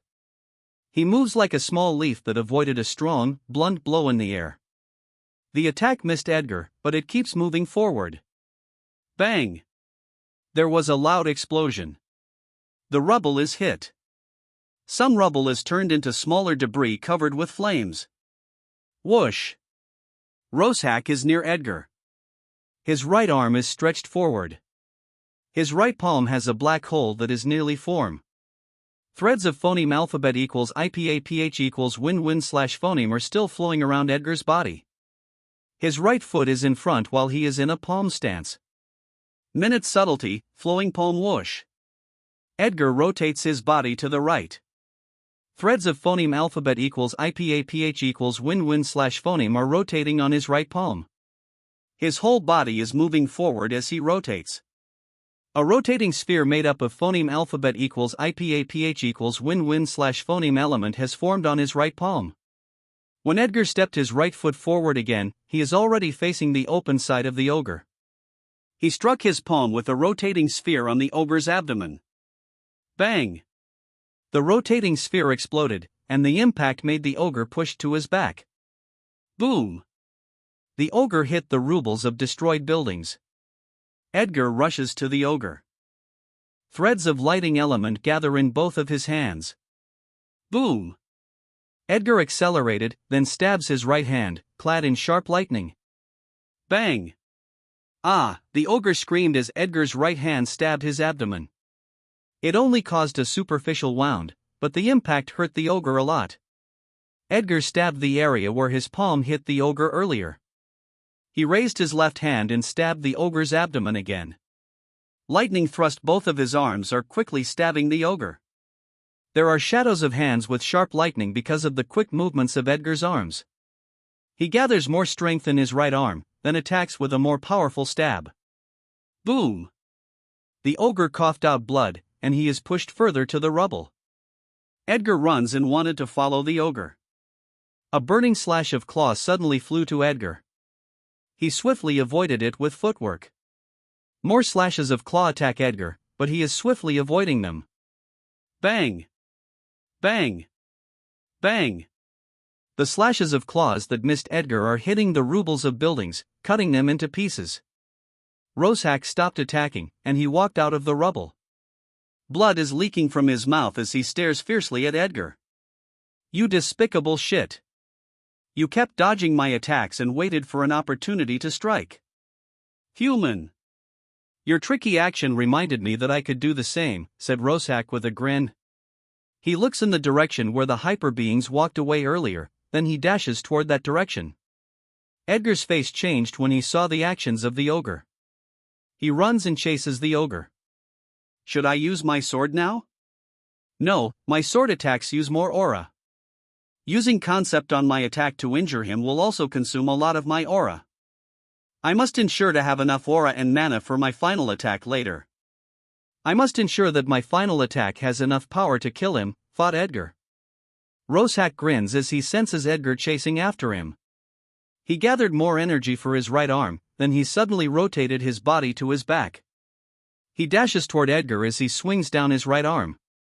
The burning amethyst arm suddenly became a lot bigger and is smashing down on Edgar. Edgar moved to the side, then jumped back. Boom! The giant amethyst arm smashed the ground and created a crater. The giant arm holds debris from the ground and crumbled it, then Roshack threw the debris toward Edgar. The burning debris are flying rapidly toward Edgar. Lightning thrust Edgar stabs his hands as he swiftly avoided the other debris. Bang! Bang! The debris is being broken by lightning thrust, and the others that missed Edgar hit the rubles. Roshack swung his left arm toward Edgar. A huge curse claw rapidly flew to Edgar, who was busy dodging and attacking the debris. Fire pillar whoosh. A fire pillar lifts Edgar to the right side. The curse claw cut the fire pillar. Edgar jumped to a broken pillar of a destroyed building. Flop. Edgar landed on top of the broken pillar, then stares at the ogre. The ogre also stares at him with strong bloodlust. Edgar stares at the ogre while standing on top of the broken pillar. Human, I don't like you staring at me while in a higher position. Go down. Roshack shouts as he swings his arm to the pillar. A cursed claw is flying. Edgar jumped forward. He casts earth magic. He steps on earth in the air, then he jumped toward the street. He landed on the street, blocking the road toward the direction where the hyper beings walked away. Ha ha ha, human. I am right that those magicians matter to you, but Roshack turned hideous as he grins and put more energy to his arms. Dodging will not stop me from going after them, human. Boom. Roshack accelerated as he raises his arm. He arrived in front of Edgar, then slashed his arm. A vertical slash of claw moves forward, but the target is not there. Edgar rotated his body while moving forward. He arrived behind Roshack and jumped high. The timing is just right. More lightning is flashing on his right hand. You are right, I should attack. Edgar shouted. Boom! Edgar charges down from the air. His right palm, with flashing lightning, holds the head of Roshack, then he smashes it to the ground. Bang! The head of Roshack smashed the ground, causing cracks to appear. Roshack's left arm swung toward Edgar. Edgar jumped up. He steps on earth, then he moves to the front. He rotates his body in mid-air to face the ogre. Roshack's face looks very fierce.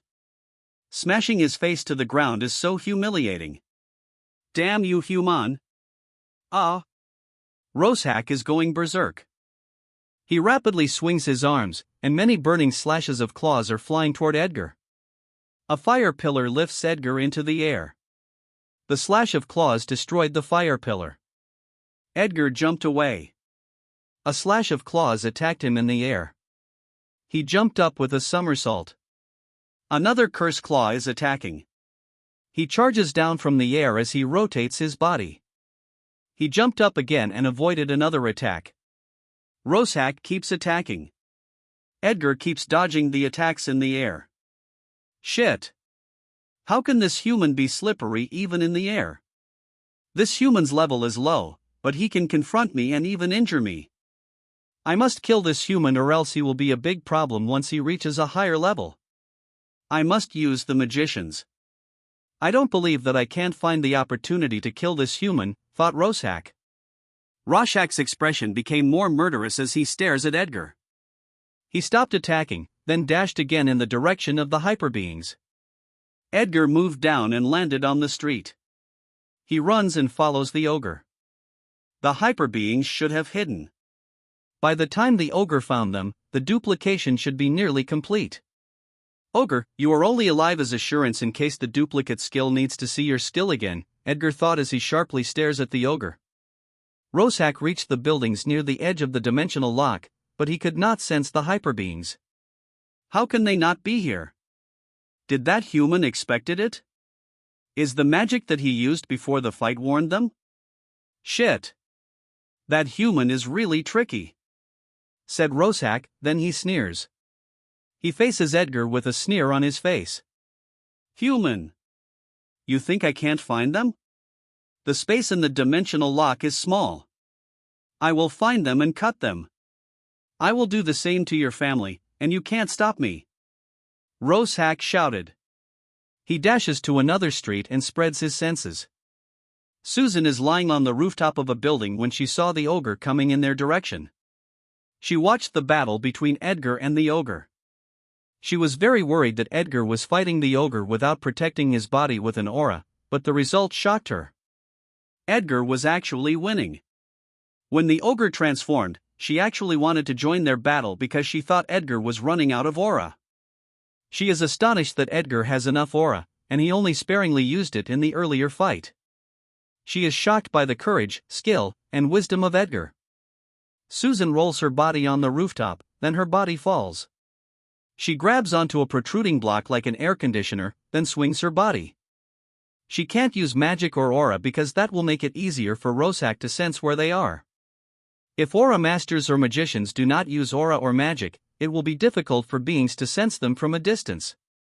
At a phoneme alphabet equals IPAPH equals clause close / phoneme distance, beings could sense their energy even if they do not use aura or magic unless they used magic skills, rune equipment, or other devices to hide their energy. Edgar did not teach them cloaking magic. The runes are complicated, and they cannot learn and cast them in a short period of time, even with the help of Gaia. Flop. Susan landed on a square block, then she dives toward a staircase. She rotates her body in mid-air and landed on the platform of the stairs. She ran forward, then she dives down.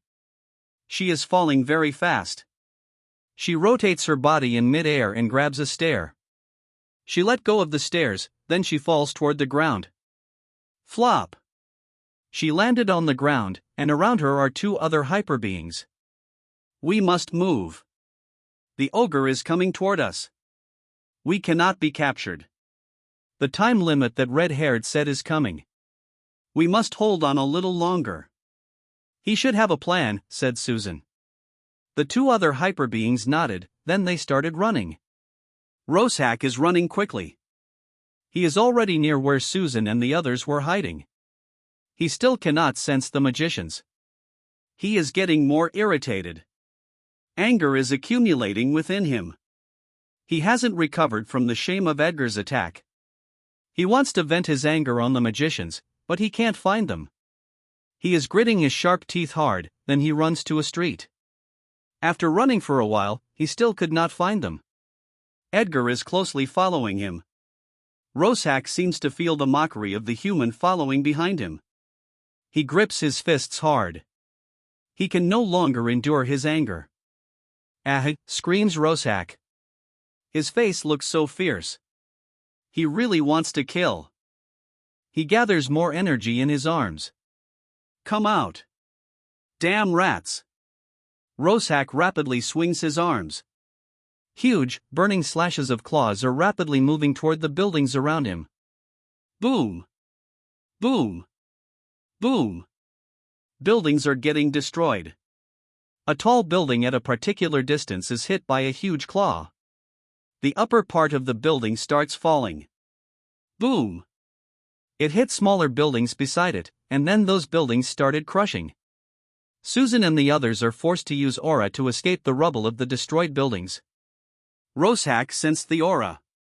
It is faint because of the distance. He grins, then rushes toward that area. Ha ha ha, I should have done it earlier.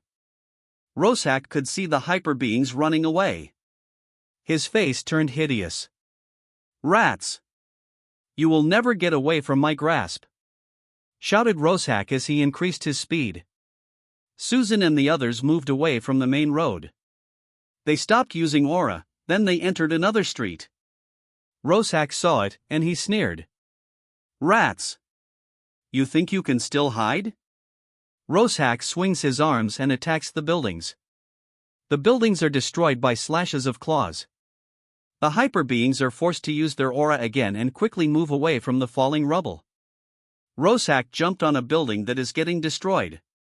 He jumped again on a falling upper part of a building. He is running on the falling building.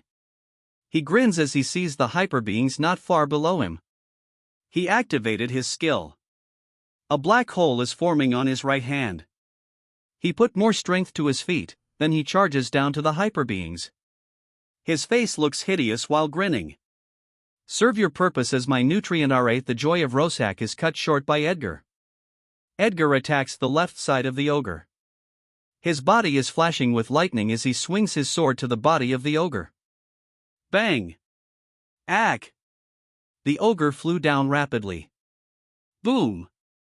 The ogre hit the ground and created a crater. Edgar charges down toward the ogre. Threads of fire rotate on Edgar's sword as he moves down, then he stabs it at the ogre. Bang! The sword stabbed the ground. A ring of fire spread from the impact. Roshack jumped away and dodged the attack. He has a 6-inch wound where Edgar hit at his sword, but it stopped bleeding as he contracted the muscles around the wound. Edgar pulled out his sword from the ground. Roshack and Edgar stare at each other. You are actually a swordsman, yet you fought me unarmed? Fuck you, human. How dare you belittle me? Roshack shouted with full of anger on his face. Edgar stares sharply at Roshack. Ogre, you forced me to bring out my sword. You have to suffer the consequences. Edgar dashes toward the ogre. Roshack attacked with a curse claw. Edgar moved to the side and dodged the attack.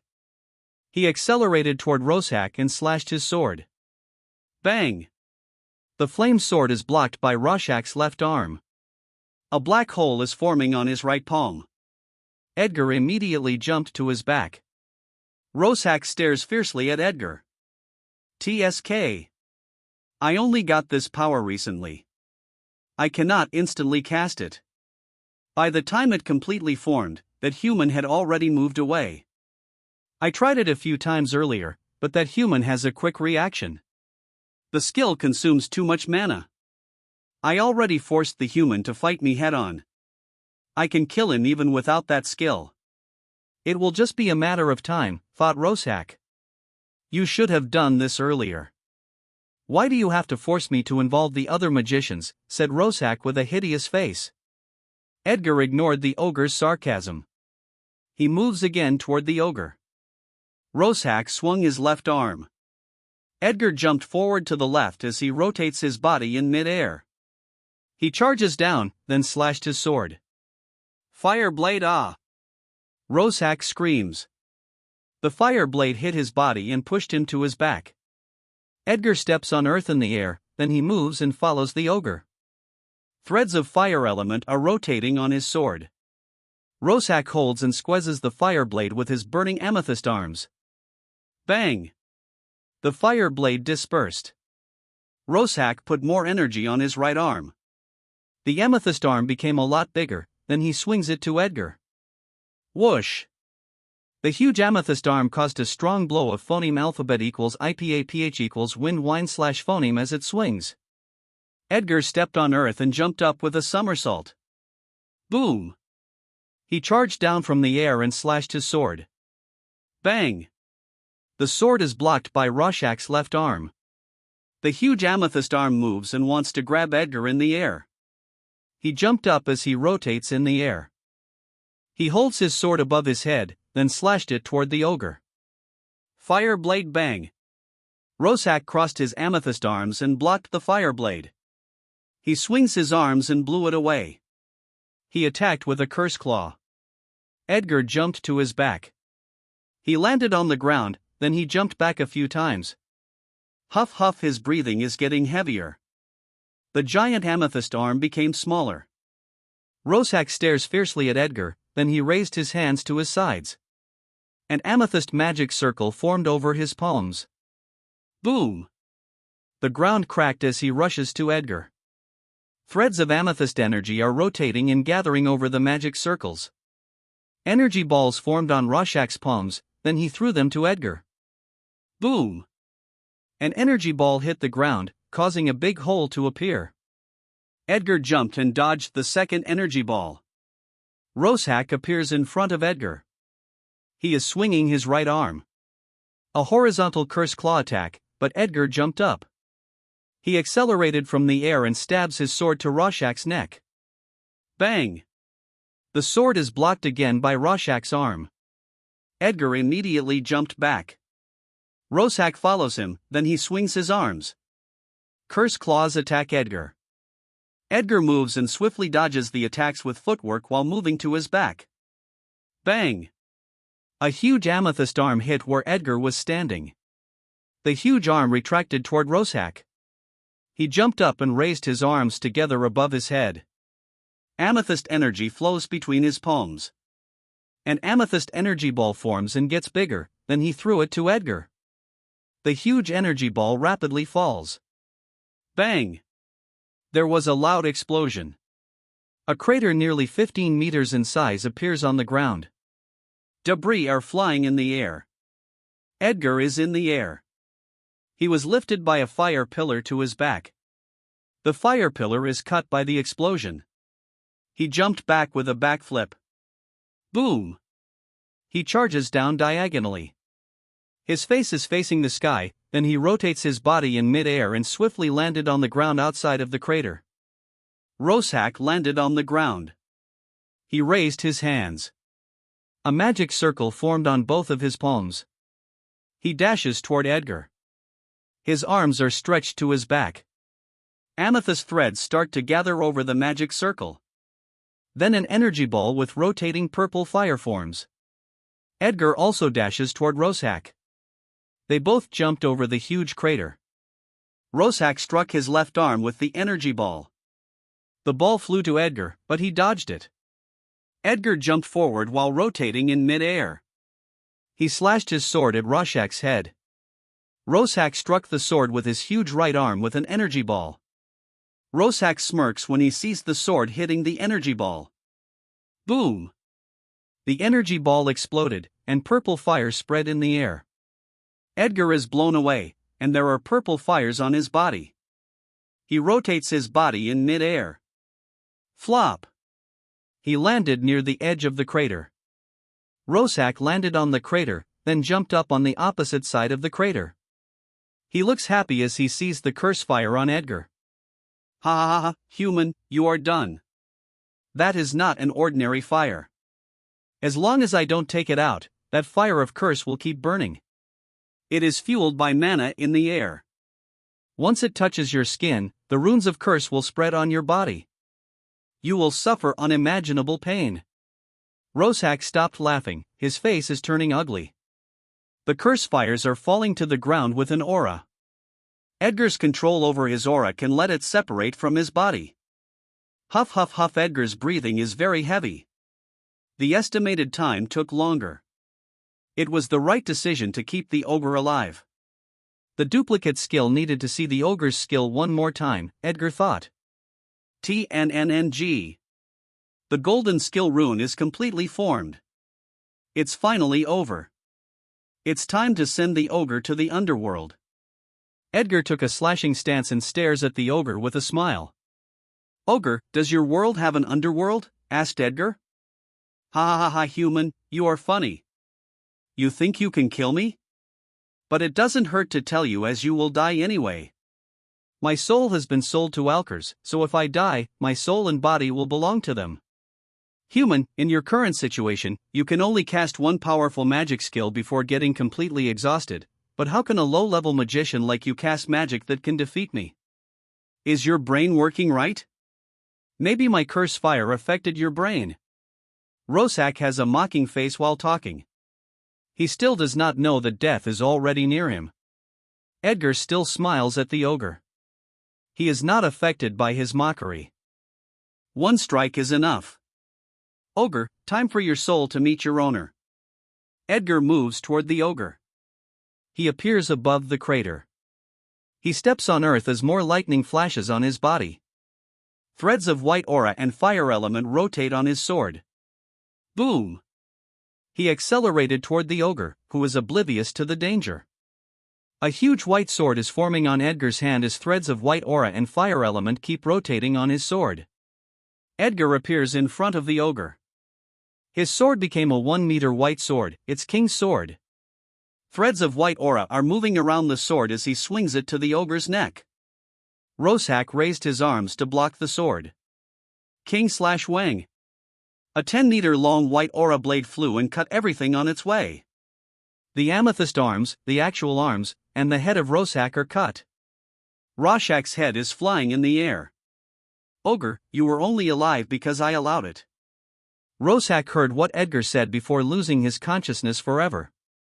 He did not understand what happened, but he understood it after hearing Edgar. Flop! Edgar landed on the ground and kneeled. The king's sword dispersed. His sword stabbed the ground and supported himself. His breathing is ragged. The body of the ogre starts falling. It hits the ground before the head falls from the air. Huff huff huff. At my current level of aura and magic, I can only maintain the king's sword with my concept for less than 30 seconds if I am in my best state. I can only attack with a 3-king slash before my aura is exhausted, thought Edgar. Edgar looks at the body of the ogre behind him. He is astonished as the body of the ogre turns into dust. He looks at the head. The same thing is happening. TNNG.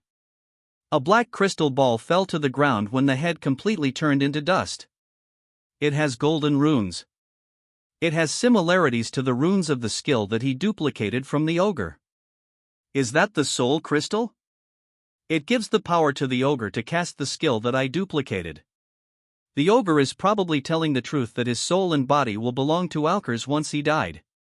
The soul crystal is like a contract, Edgar murmured to himself. Crack. A crack appears on the crystal.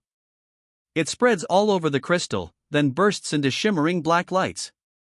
Edgar stood up and took a deep breath a few times. It isn't the right time to look at the skill he duplicated. The authorities will arrive soon, and it will be difficult to slip once it is completely barricaded around the dimensional lock. It isn't the right time to meet the authorities. He will tell them the intelligence that he got later online. He walks in a particular direction. An indigo magic circle appears at the tip of his sword. The magic circle moves up until the sword disappears. A while ago, the hyper beings were actually anxious that the 18 minutes that Edgar said had already arrived, but they could still hear the loud sound of fighting between Edgar and the ogre. In an alley near the street, between smaller, light green buildings, the group of Susan is whispering to each other. Did something wrong happen to Red Hair's plan? The fight is still going on. Should we help him? A woman asked. Susan frowns and thinks, then she says, he looks like the type of person that plans. If plan A does not work, he should have a plan B. You saw the attack of the ogre earlier. How can we help him with our current condition? If we cannot avoid the attack of the ogre, he might be forced to block it for us. I saw his fight with the ogre. He is very skilled. He swiftly avoided the ogre's attack. I will observe their fight again. If he really needs our help, then we will do our best to help and not become a burden. The other two nodded, then they heard the sudden, very loud explosion. The three of them look at each other. Susan quickly climbed a building. She jumped on the rooftops of smaller buildings, then climbed behind a taller building. By the time she sees the battlefield, the fight is already over, the ogre is turned to dust, and Edgar has already moved away from the battlefield. What happened? Where are they? Asked Susan to herself. If the ogre is alive, he should be moving to them right now, so that means red-haired one. Susan moves to the battlefield as she thinks Edgar might be severely injured. Edgar walked for a while, then reached the edge of the dimensional lock. He remembers where the devices float. He raised his right hand, then an indigo magic circle formed. The magic circle helps detect the devices and control them. He deactivated the dimensional lock, used the device to communicate with other devices, and let them toward his place. The dimensional lock is turned off, the indigo sphere starts disappearing, and buildings in the real world start appearing. The rubble of destroyed buildings is disappearing. The devices stopped emitting beams. All the devices closed their motors like blades at their bottom and became cylindrical objects again, then flew toward Edgar. The devices reached Edgar, and he sent them to his storage space. Life detection. He can see the locations of CCTV. The hyper beings that he saved are running toward his location. They are probably grateful and want to thank him. Edgar smiles. We will meet again later. As he walks away, a magic circle moves up from his feet. His outfit is changing, his hair is turning black, and the mask has disappeared. He is back to his role as an average man. The hyper beings that Edgar saved reached the place where he was standing. Where is he? Asked the woman in Susan's group. Susan. Meryl and the others are also approaching. I was very worried when I saw the ogre attacking in your direction. I'm so glad that you are okay.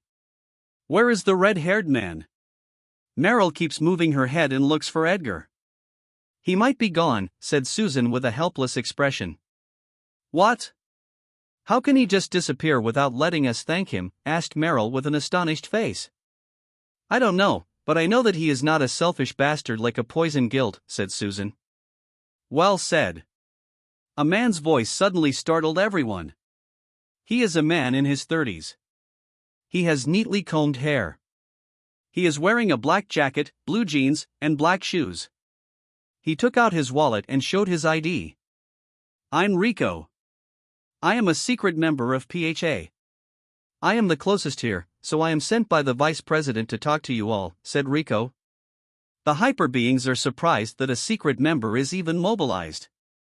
Rico looks at them, then keeps talking. The information of the red-haired man must not be spread. You all should have a speculation about why he is so strong. If his information reached the ears of Poison Lord, he would be in danger. We will create a rumor, and you should follow our narrative. Of course. How can we let our savior be in danger, said Meryl. Right. Right. The other hyper beings also agreed. Whoever spreads the information of the red-haired will be the enemy of our Evenheart Guild, said Meryl. Whoever leaks will be our enemy forever, said the hyper beings. Another thought is running through Meryl's mind.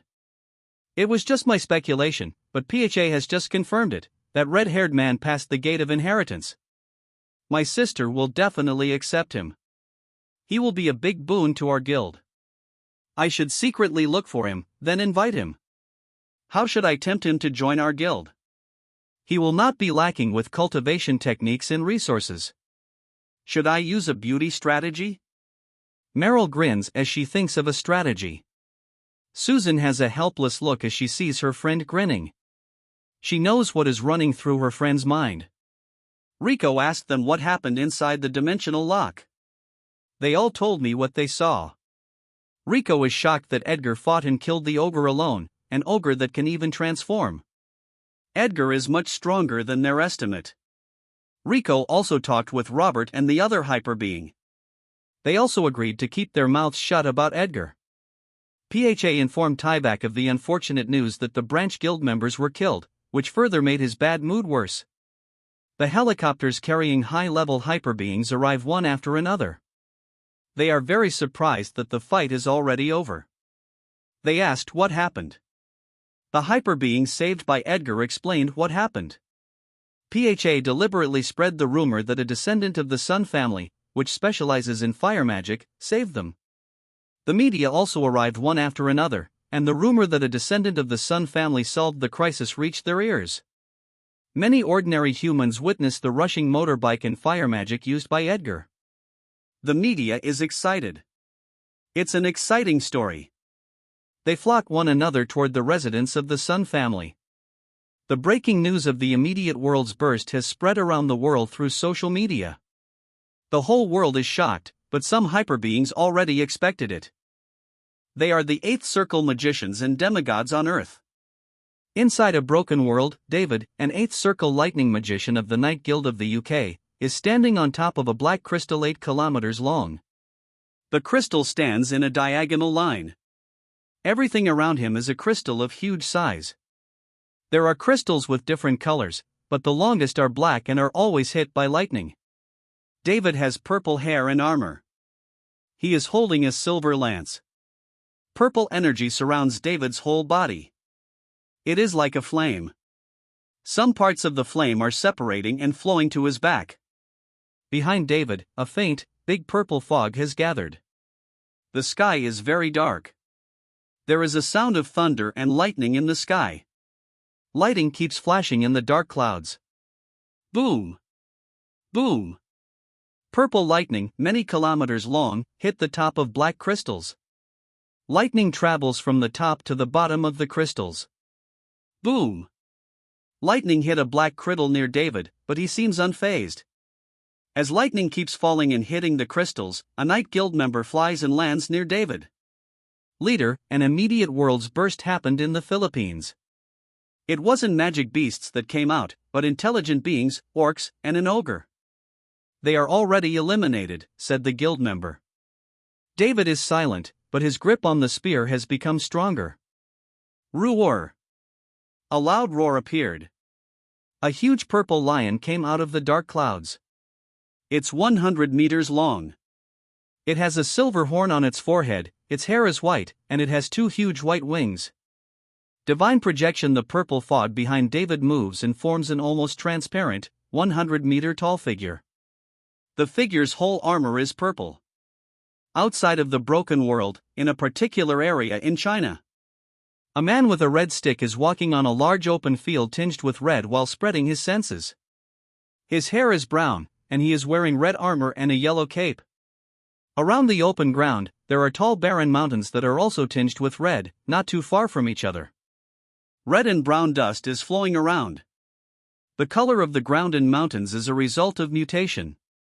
The man suddenly sneers.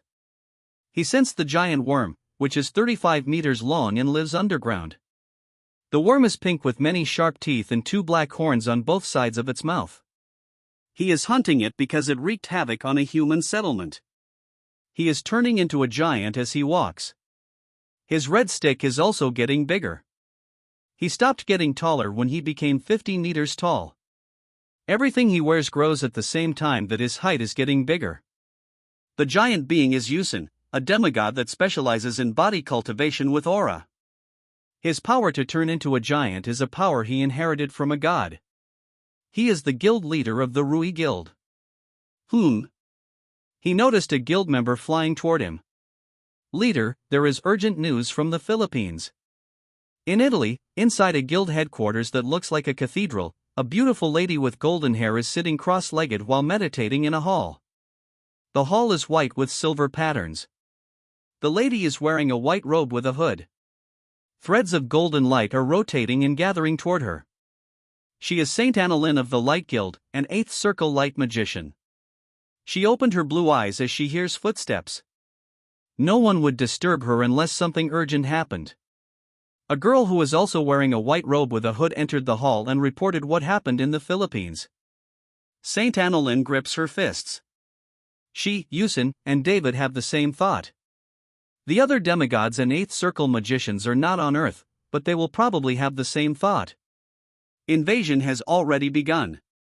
More will come. In the Philippines, the authorities sigh as they look at the damage caused by the battle. There is so much damage on the roads. Many buildings are also damaged to various degrees. They are very grateful to the red-haired man.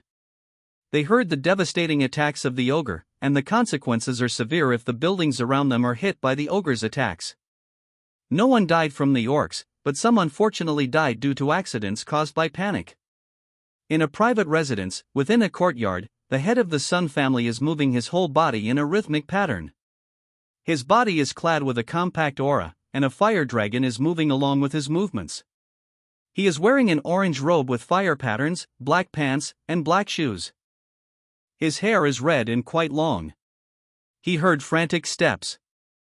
A woman is running toward the courtyard. He dispersed the fire dragon, took a deep breath, and stopped releasing his aura. The woman stopped at quite a distance from the man. "What is it?" calmly asked Seo, the head of the Sun family. "Father, many media are here. They are asking who was the descendant that helped solve the crisis in Quezon City before the high-level hyperbeings arrived," answered the woman. "How can they say that it was our descendant?" Seo's face looks confused. No one informed him that another family member was going to Quezon City. He only knew that a PHA member of their family was going there. They said he is red-haired, and he specializes in fire magic.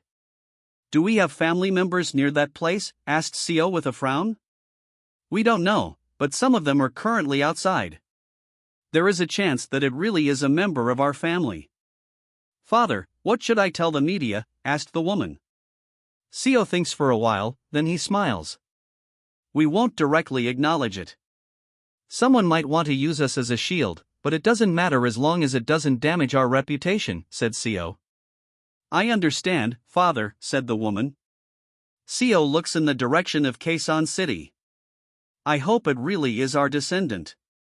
If it isn't, only one organization could work this hard to cover that hyperbeing.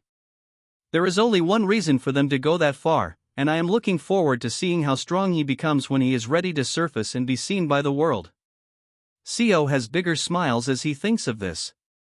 There was breaking news on TV, which shocked many people in the country and around the world.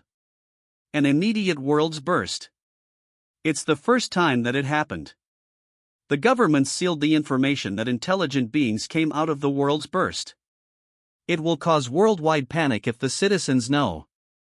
The citizens of Quezon City start returning to their homes when the news says that the crisis is solved. Some businesses start opening. Edgar disguised himself with magic and went to an internet cafe. He made sure to prevent getting tracked through the internet, then sent an encrypted email to PHA. The email contains the information that he got from the orcs and the ogre. He took a taxi to his home. He is too tired to drive his motorbike. He called everyone in his family and asked about their situation. The businesses where Tony and Faye work did not continue closing their businesses since it's already safe, so they cannot go home. Sasha's classes are cancelled, so Edgar told the taxi driver to go to Sasha's school, and they went home together. The roads are cleared by hyperbeings. They help move the cars stuck on the road to allow vehicles to pass through. The barricades made by the police were removed. They arrived home, and he cooked food for Sasha for lunch, then went to sleep for a few hours. When he woke up, it was already afternoon. Tony and Faye are already home. He can hear their voices. Edgar sat cross-legged on his bed. A magic stone appeared on his palm, then he meditated and started absorbing the magic stone. He bought it in the underground market before. Mana is absorbed into his palm and then flows to his magic core.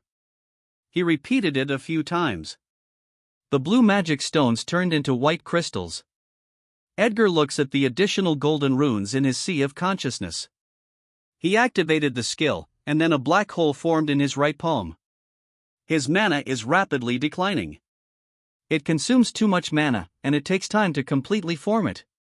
Is that the reason why the ogre stopped using it when he was fighting me?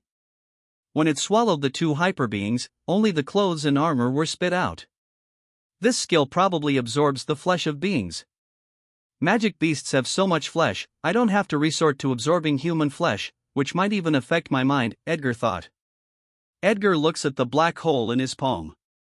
Since it swallows the flesh of beings, I will call it SSS skill, swallowing. He took out a potion from his storage space. He took out the shining emerald from the bottle, raised his right palm with the black hole, and absorbed the potion. There is a dimension of space in his stomach. It is where everything that the black hole absorbs will go. The space is full of white fog.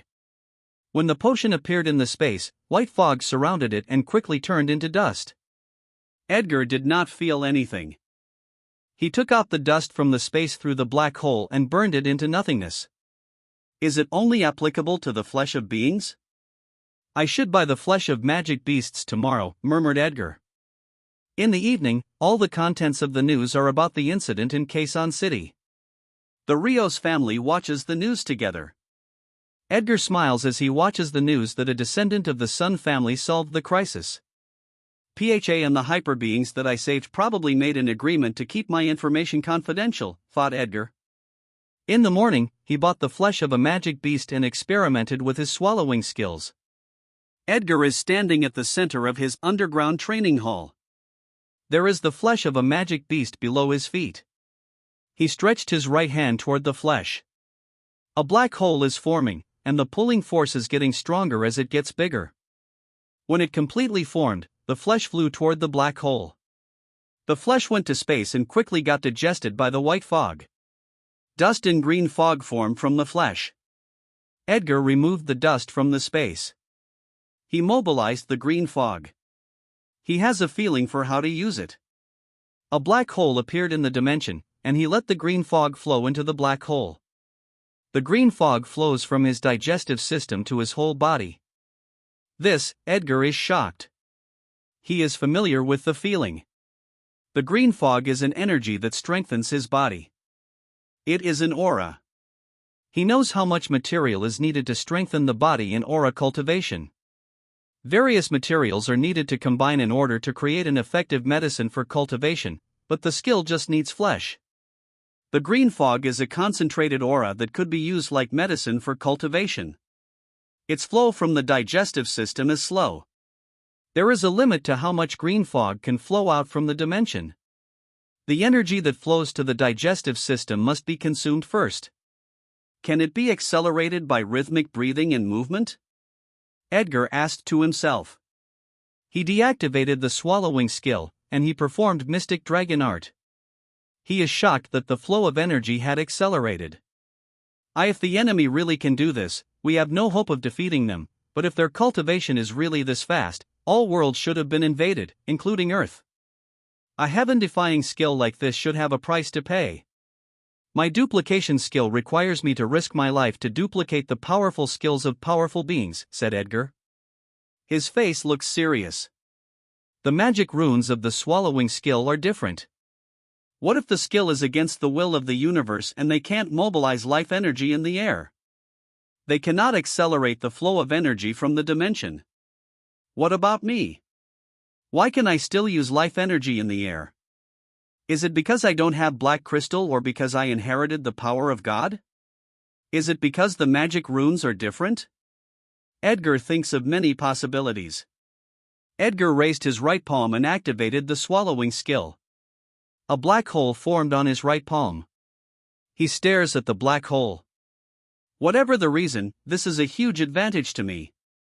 With this skill, there is hope of surpassing my peak in the virtual world in a short time. In the morning, Edgar is walking on the ground within a pit while light brown dust is flowing. He is wearing his black coat and holding his sword. The ground is light brown. The huge pit was an open pit for mining. Not too far from the huge pit are lush forests and mountains. There is a big cave in the pit. A slithering sound appears. A huge snake came out of the cave. Its scale is brown, and its bottom is white. It stares at the creature that dares to enter its territory. Edgar took a sword stance. He is not here to duplicate a skill. He will slay the beast and try the swallowing skill. The huge snake is destroying the ecology of the surrounding forest and mountains. Beasts are running out of food in the inner zone, so they are forced to move to the outer zone, causing many beasts to move out of the restricted zone. The pressure on defense is too much. PHA tried to find the snake, but they failed. Edgar easily found it with his detection skill. Roar! The whole body of the huge snake came out. It is 15 meters long. Whoosh! It opened its big mouth and attacked Edgar. It is so fast. Bang! BRRGH. The huge snake bit where Edgar was standing. It missed and continues to move forward, causing a gully on the ground. Edgar jumped up with a somersault, then he charges down to the head of the snake. He covers his sword with his concept, then slashes it. The snake sensed the danger. It turned its brown scale into gold. Clang!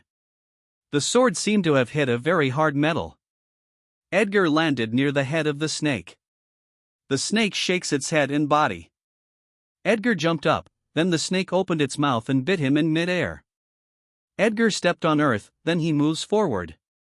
He rotates his body in mid-air and landed on the wall of the huge pit. He took a slashing stance. Threads of white aura and fire element gather on his sword. The huge snake faces Edgar, then earth element cover its body. Boulders and stones float from the ground. They stay in the air around the snake, then fly toward Edgar. Shoo! Shoo! Shoo! Many stones and boulders are quickly flying. Magic circles appear around Edgar, then earthen spears come out and fly toward the stones and boulders. Boom! Boom! Stones, boulders, and earthen spears keep clashing. Destroyed boulders and stones are crashing to the ground. Large particles of dust form in the air. The snake keeps attacking with stones and boulders. Bang! The wall cracked as Edgar suddenly moves.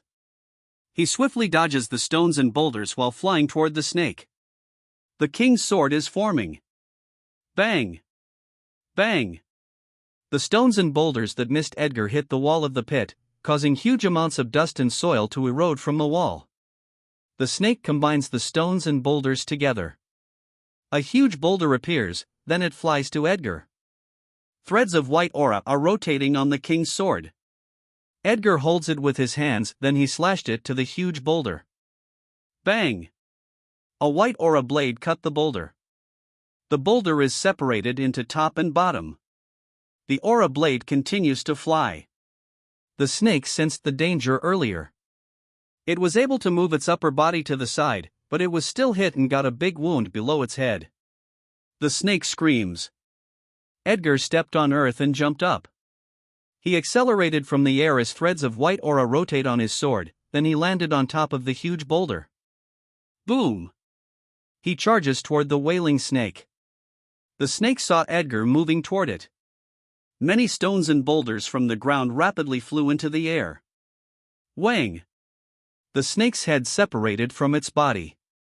Edgar is behind the snake with flashing lightning on his body. A white aura blade is flying down to the ground. Boom! Boom! Boom! The stones and boulders in the air start falling down, followed by the huge body of the snake and its head. Huge, light brown dust spreads in the pit. Edgar is panting while floating in the air. Huff huff, 3 king slash is really my current limit, but it should change soon.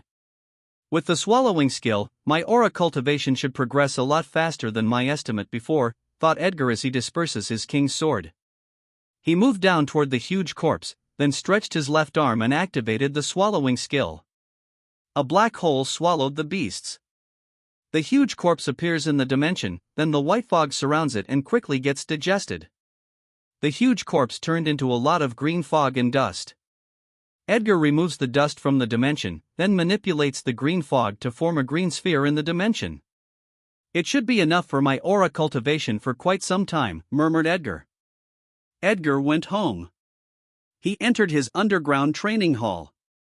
He walks to the center and takes a stance for mystic dragon art. Green fog separates from the green sphere in the dimension and then flows to his body.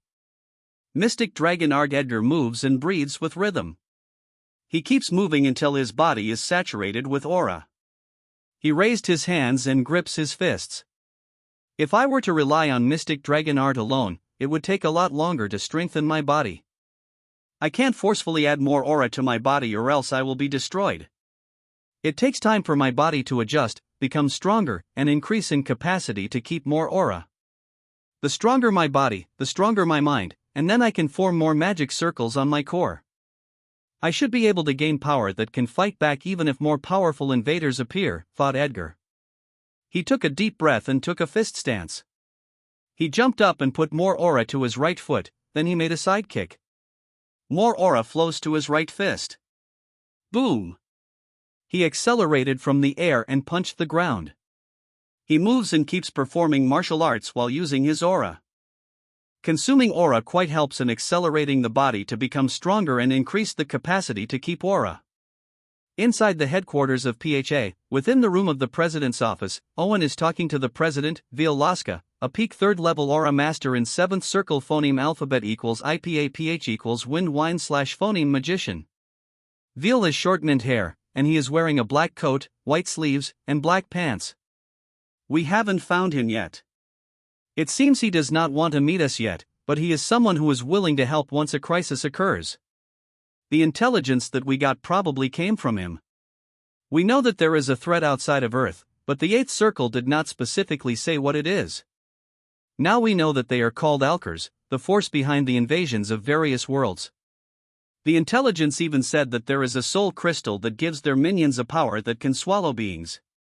According to Red Haired, the ogre said that the power could increase their strength faster than a normal cultivation. Owen reported. Veal's face turns serious. He grips his fists hard. Not all hyper beings that passed the trial could get a meditation technique that has complete details until the 8th circle. All hyper beings that entered the gate of inheritance, including those that failed, got a meditation and aura technique. Veal only has a meditation technique that has complete details until the 7th circle. Before he could make a move to learn a meditation technique with the 8th circle, the trial automatically ended. 3 years ago, the first 8th circle appeared in the world in the USA, Michael of Sun Guild. He mentioned that there is a threat outside of Earth, and he suddenly has advanced knowledge and technology. As more 8th circle or demigods appear, we got more information. The 8th circle or demigod got the ability to go out of Earth. They got advanced knowledge and technology outside of Earth. The dimensional lock, space storage, universal language, contract of promise, powerful magic skills, and more all came outside of Earth. They could even get another 8th circle meditation technique if they wanted to, but they said it cannot be bought with money and they don't need it. Our government is negotiating with another country to get an 8th circle meditation technique, but the negotiation is still ongoing. No country will easily give up its advantage. Reaching the 8th circle brings so much advantage. Veal sighs for his and the country's current predicament. Sir, red-haired people might have an 8th circle meditation technique, said Owen. Veal shook his head. There are only a few people in the world who were able to get that in the trial. We are not even sure that he really took a trial. There are families in our country that could cultivate a genius like that. There is even a possibility that he is a foreigner. Don't try to look for him. He should have a reason why he does not want to meet us. We can't make him feel wary of us. It is enough that he is willing to help, said Veal. Owen nodded when he heard the order from Veal. Palawan Island, an island that became an autonomous region because of Poison Lord and the support of Death Guild. On the island, there is a famous city worldwide, Puerto Princesa City. There are tall buildings and a huge coliseum. The tall buildings are high-end hotels. Not far from the hotels are bars and casinos. The hotels could see the beautiful beaches and blue sea. There is an iconic tall building near the beach. It has the crest of a green viper and the capital letters PG. It's the headquarters of the Poison Guild. The city became famous because of the Colosseum, beautiful beaches, and hidden sins behind the prosperous scene of the city. The Colosseum is an arena where hyper beings are currently fighting. The arena is surrounded by a magic shield. There are many foreigners in the audience. The audience screams and cheers. Their cheers are heard even at a distance from the Colosseum. The Colosseum is called Monarch Colosseum. In the city, there is a huge mansion with a big yard. Hyper beings with armor are patrolling everywhere. There are big red dogs with 2 heads being ridden by hyper beings. The gate of the mansion is black with a crest of green viper. It is the mansion of Poison Lord. Within a room in the mansion, a man is lying on the ground with injuries. His hands are chained with a magic chain behind his back. A fierce-looking man is stepping his boot on the head of the man lying on the ground. Not far from them is a burly, bald man comfortably sitting on a chair. He has a green goatee. He is wearing an orange Hawaiian shirt, white shorts, and a slipper. Vistal, the fierce man, kicked the body of the man. Ack! The man coughed out blood. Ha ha, you secret agents of the PHA are really stupid. Why would you sacrifice yourself for ordinary humans? Asked the bald man. The severely injured man chuckles. Poison Lord, we both know that ordinary humans could become powerful. They just need an opportunity to learn. The injured man smiles after saying this. He has a reminiscent look on his face. He remembers the face of a young man who is unwilling to give up. The young man has great potential. The young man bears a resemblance to his younger brother, who passed away. He is worth saving in exchange for his life. Ha ha ha ha, you think they will have an opportunity? All those that you saved will not get out of this island. The sea has ferocious magic beasts. They will die before reaching another island. My guild will hunt for them, and they will play in the underground arena. The beasts will chase them, and you will watch as they slowly die. Poison Lord shouted with a playful look on his face. Vistal also laughs. The injured man smiles. That young lad is quite cunning. Poison Lord, as long as he escapes, he'll be your nightmare later, thought the injured man. Poison Lord, or should I call you Toto? Asked the injured man. The face of Poison Lord changed, even Vistal. Sweat appears on the forehead of Vistal. Toto, you were just a lowly street gangster that needed to please your boss every day. I heard that you pissed your pants and even needed to slap yourself when you angered your boss, said the injured man. More sweat appears on the forehead of Vistal. He cannot see the expression of Poison Lord, who lowered his head, but he can feel the huge killing intent brewing from his boss. He stares at the man, full of anger. They might get implicated because of the anger of their boss. Poison Lord does not like being called by his former name, as it reminds him of his lowly and shameful past. Green fog starts to spread from Poison Lord. How dare you, shouted Vistal. He covers his right foot with aura, intending to kick the head of the man. Stop, Vistal, calmly ordered by Poison Lord. He stood up from his seat and walks calmly. Boom! Ack! Poison Lord's right hand slammed the head of the man on the floor. His body is clad with aura. A crack appeared on the floor where the head hit. The face of Poison Lord looks so hideous. His eyes are full of killing intent. Poison Lord grabbed the hair of the man and raised him up. The head of the man is bleeding very much. His left eye is phoneme alphabet equals IPAPH equals clause close slash phoneme, as blood is flowing over it. Poison Lord brings the face of the man phoneme alphabet equals IPAPH equals clause close slash phoneme to him. His eyes are very fierce. You know, that boss of mine who humiliated and toyed me in the past lasted for 2 years. I expect you to last longer as healing magic and potion are continuously improving. I will let you experience hell every day. Poison Lord fiercely said. Green vipers rise around Poison Lord. 2 green vipers surrounded the injured man's body. They open their mouths with sharp fangs. The injured man smiles as he looks at Poison Lord, whose face looks very fierce.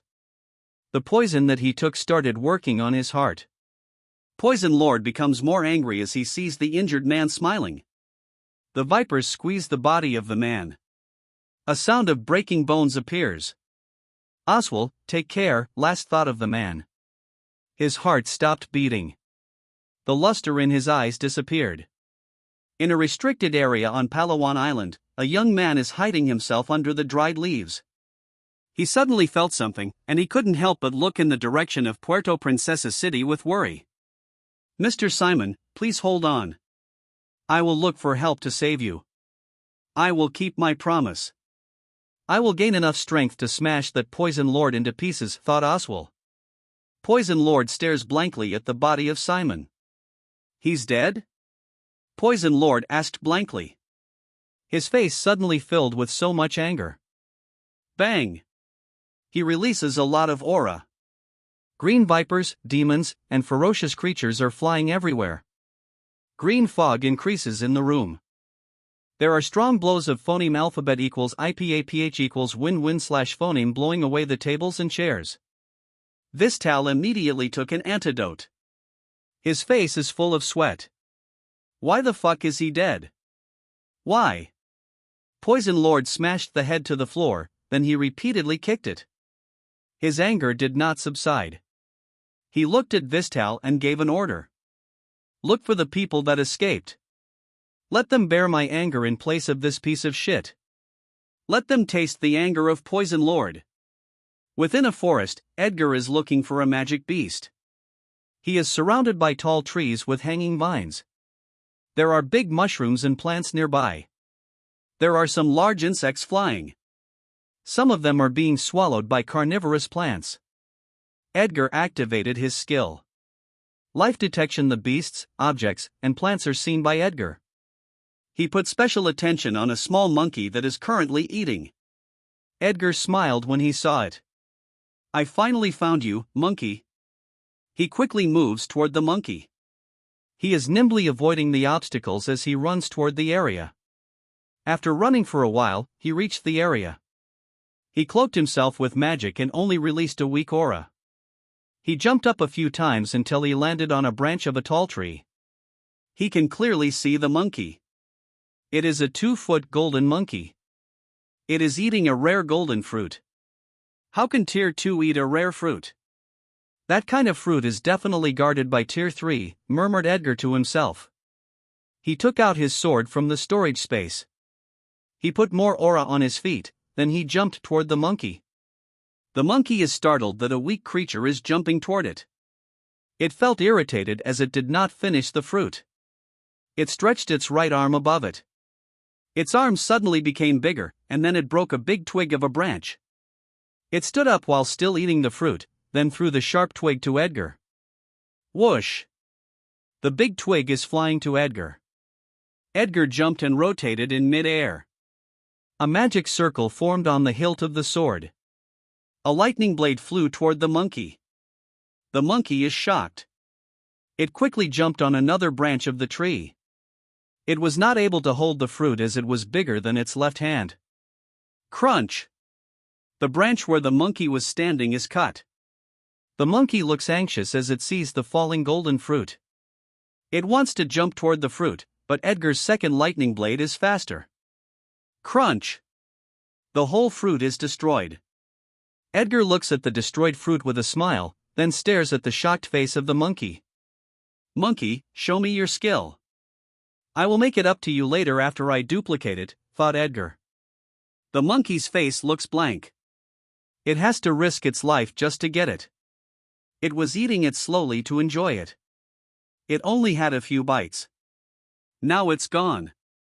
Its eyes turned red, then its body became nearly 1.5 meters tall. Its body turned into two, and then it fiercely stares at Edgar. Edgar smiles when he saw the cloning skill. He tried life detection, but it cannot tell what is real and what is fake. The amount of energy is the same, but according to his research, the clone is a lot weaker. The skill probably has the ability to mask the real amount of energy in the clone. Duplicate activate. A clone of the monkey jumped and attacked Edgar in the air. Edgar jumped to the side. Lightning is flashing on his body. Boom! The real body of the monkey is so quick. Its fist is already near Edgar. What? Edgar is surprised. The difference in speed between its first and second attack is so great. Bang! The fist hit the sword. Edgar is pushed back. He rotated in mid-air and landed on a branch. Bang! The monkey's fist hit the branch where Edgar just landed. Edgar jumped back and avoided the fist. Whoosh! The monkey's clone is behind his back, and its fist is moving on Edgar's back. Edgar jumped with a backflip and avoided the fist. His feet landed on the shoulder of the monkey, which made the monkey more furious. It moves its left arm and wants to grab Edgar's feet. Edgar jumped back. Crack! The monkey broke a twig from a branch, then jumped forward. It is swiftly jumping around trees. Shoo! A twig suddenly flew from Edgar's blind spot. Bang! Edgar's sword destroyed the twig. How does it know how to attack from a blind spot? Did it learn from battling with hyper beings? Asked Edgar in his mind. Shoo! Shoo! Twigs keep attacking Edgar. Both the body and the clone are attacking him. Crunch! A twig missed Edgar and stabbed a tree. Edgar is destroying or dodging the twigs. He jumps from branch to branch or uses earth magic as a foothold to jump in the air. The monkey stopped attacking. It recovered from rage. Its gigantic skill consumes too much mana. The creature it is fighting is not as weak as it thought. It deactivated its skill and started running away. Edgar saw the monkey running away. He chased after it. He cannot use the dimensional lock because it requires space stones as a power source to activate. He consumed the remaining stone he bought when he activated it. The monkey saw that the creature is chasing him. It looks anxious. It activates its clone skill and moves in two separate ways. Edgar frowns, then notices the difference in their expressions. The other one looks more anxious. He smiles, then chases the more anxious monkey. The monkey increases its speed when it notices that it did not trick the creature. The clone turned into blue smoke and disappeared. They keep jumping on trees and swinging on long, tall vines. Tier 2 beasts roared when they intruded on their territory. They are attacked by various skills. The monkey created a clone and tried to trick Edgar again. It tried to hide its expression, but Edgar still noticed it. Edgar followed the monkey, which he thinks is the real body. There is a huge lake not far in front of them. The anxious sound of the monkey suddenly echoes in the surroundings. BRRGH. The earth suddenly moves. A huge cave rises from the ground. There is suddenly a huge wave on the lake. A giant water tortoise is carried by a huge wave, and its eyes are red from anger. An earth tortoise came out of the cave. There is a rare magical plant on its back being nurtured by it. It looks like a fruit was plucked from it recently. Both tortoises are looking in their direction with anger. The water tortoise gathers water elements in its mouth. The earth tortoise is also gathering earth elements into its mouth. The monkey looks at Edgar, who has an astonished face, then smirks. "Fuck you, monkey." The monkey turned into blue smoke and disappeared. The water tortoise attacked with a rotating water pillar. The earth tortoise attacked with an energy ball. TNNNG. The rune skill is completely formed, but Edgar has no time to look at it. Boom! The top of a tree exploded. Chips of wood, branches, and leaves are blown away. Flop! Edgar landed on a branch. Behind him are some damaged trees from the attacks of angry tortoises. He had been evading their attacks and moving away from them. Edgar jumped forward. He is already away from the angry tortoise. Roar! Their angry roars reached Edgar's ears. Damn monkey! Cursed by Edgar, he used life detection and avoided the territory of strong beasts. He swings on vines of tall trees, then chooses a safe area to rest. Flop! Edgar landed near the top of a tree. He can see a tall fall in the distance and some magic beasts drinking in the clean river. Edgar sat cross-legged on the branch, then looks at the new skill he had duplicated. He activated the skill, and then a clone appeared in front of him. An exact copy of him. It swiftly moves and casts magic. It has a sea of consciousness, but it cannot form magic core and rune skills. It cannot cast the unique and SSS skills. I don't even understand many of their runes, so it cannot form their magic circles in the air and cast them, but magic skills with magic runes that I completely understand can be cast, thought Edgar. The clone formed magic circles and cast magic. It puffs into blue smoke after it runs out of mana. It only has 1/5 of my mana and aura. It cannot absorb mana and aura in the air. It cannot control the fire element well. It can only control the earth and lightning element well, which is the original aptitude of my body. It seems whatever aptitude I duplicated, it cannot be copied by the clone. When its consciousness combined with mine, its memory appeared in my mind. Edgar smiled when he saw the memories of the clone. The clone is a very good assistant for learning. With this clone, it should be easier to duplicate the illusion dust. Edgar went to another restricted area. The area is a sea of flowers. There are giant yellow and pink flowers. The biggest flower in the center has phoneme alphabet equals IPAPH equals clause close / phoneme petals. They have giant stems and leaves. There are giant butterflies on the flowers. There is a faint red fog in the area. On the branches of giant leaves are hanging cocoons. Edgar created a clone, then cloaked his real body to hide his energy. The clone moves toward the sea of flowers. The giant butterflies are alerted. They flew up from the giant flowers. Their size is 1 meter, and their colors are pink and red. Edgar is hiding and carefully following the clone. He hides on the giant stems of flowers. The giant butterflies attack the clone with balls of thread. The clone swiftly avoids the ball of thread spit out by the butterflies. A big insect is hit by a ball of thread. It is trapped, as the thread is like strong glue. It cannot get out, no matter how much it struggles. It got weaker. It seems the threads have a paralyzing agent or poison. At the center of the sea of flowers, a 2-meter-tall butterfly suddenly flew up. It has a crown on its head. It flew toward the area where Edgar and the smaller butterflies are confronting each other. It reached the area, but it did not attack. It releases red dust that spreads toward the clone. Duplicate activate. The clone keeps fighting the butterflies, but it seems to be struggling as the fight goes on. There are a lot of threads on the ground. The clone's space of evasion is getting smaller. It stepped a thread on the ground. It was not able to evade an attack, and then more balls of thread hit him. It struggles to get out, to no avail. The butterfly queen covers the clone with a lot of red dust. The clone struggles to stay awake. It shakes its head, but its eyes are turning unconscious. The eyes are open, but they just stare blankly into the air. The clone seems to be captured in illusion. The smaller butterflies move closer to the clone, then they spit out white thread that surrounds the clone. They covered the clone with a cocoon. The butterflies lift the cocoon and hang it near the center, where the red fog is thick.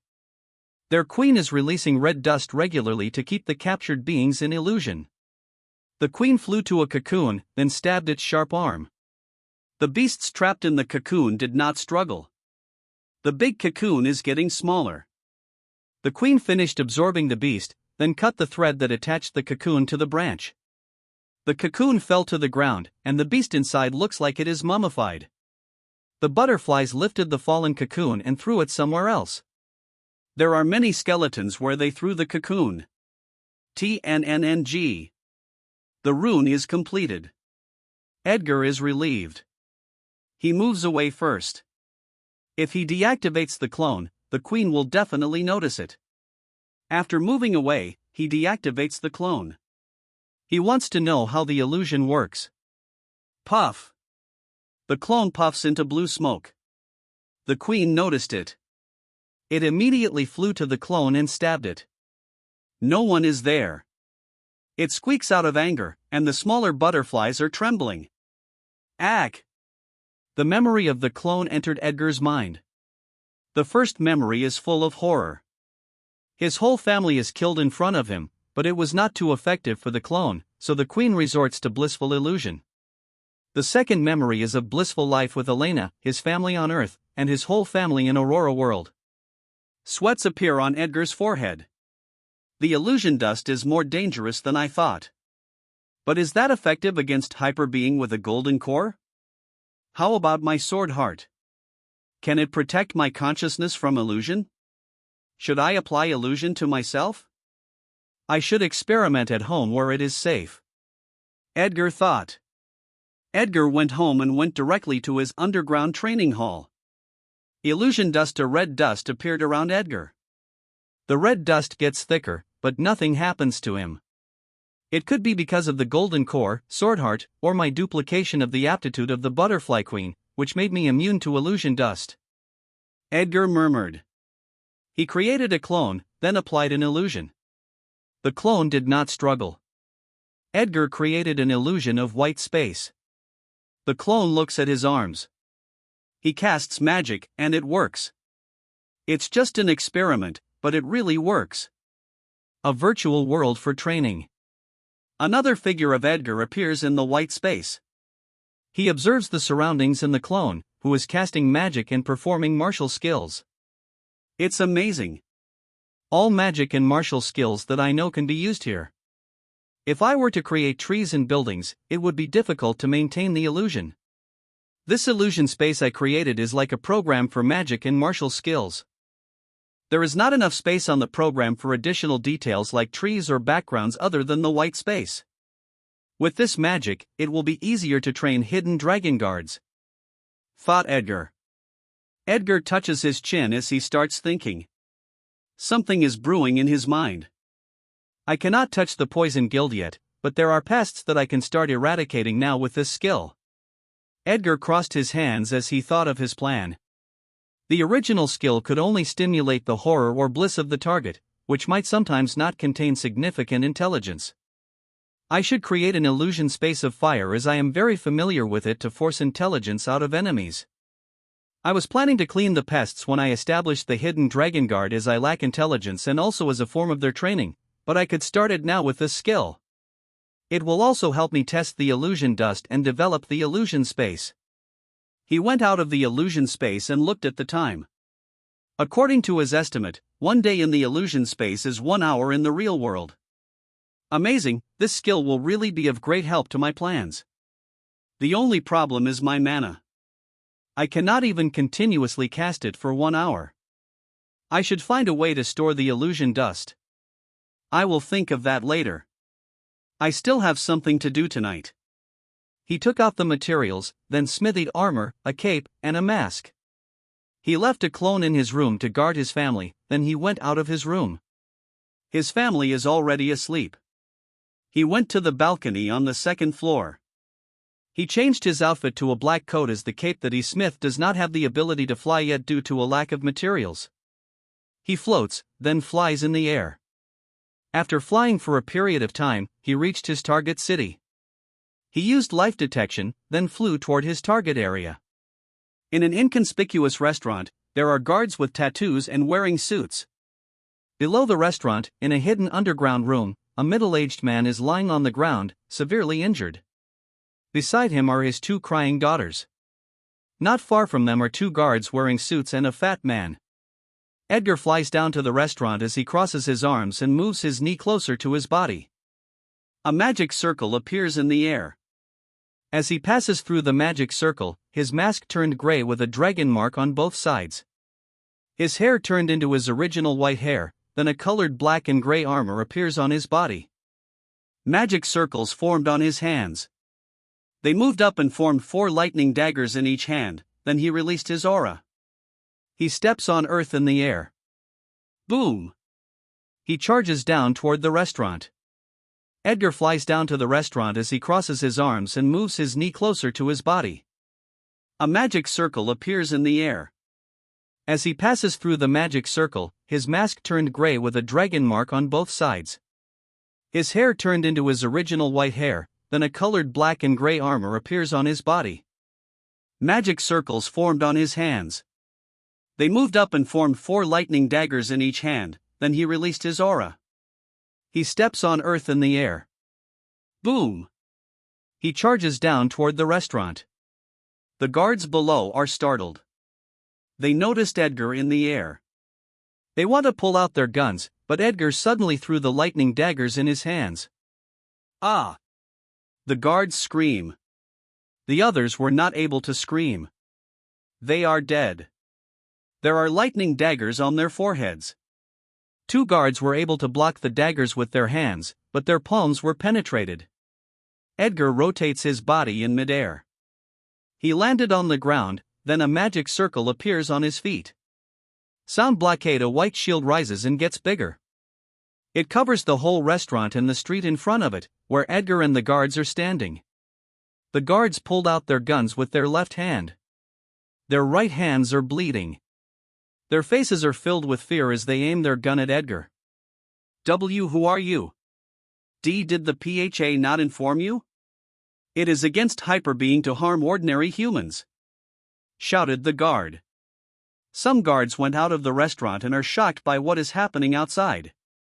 They drew their guns, and they all aimed at Edgar. What is happening here? Asked a guard. That man suddenly flew down from the air and attacked us with magic, explained a guard. The leader of the guard became angry when he heard it. He thought his subordinates angered the hyperbeing, but they were actually attacked without reason. He walks toward Edgar with a fierce expression. Damn you! If you attack us without valid reason, you will be hunted by many guilds behind the underground forces. You should not meddle with our business, the leader furiously said. Edgar smiled when he heard the leader. His eyes turn sharp as he looks at the leader, then he says, Pests like you are unscrupulous because your back is covered by hyperbeings. You treat other ordinary humans as ants. Now it's time for you all to feel like an ant.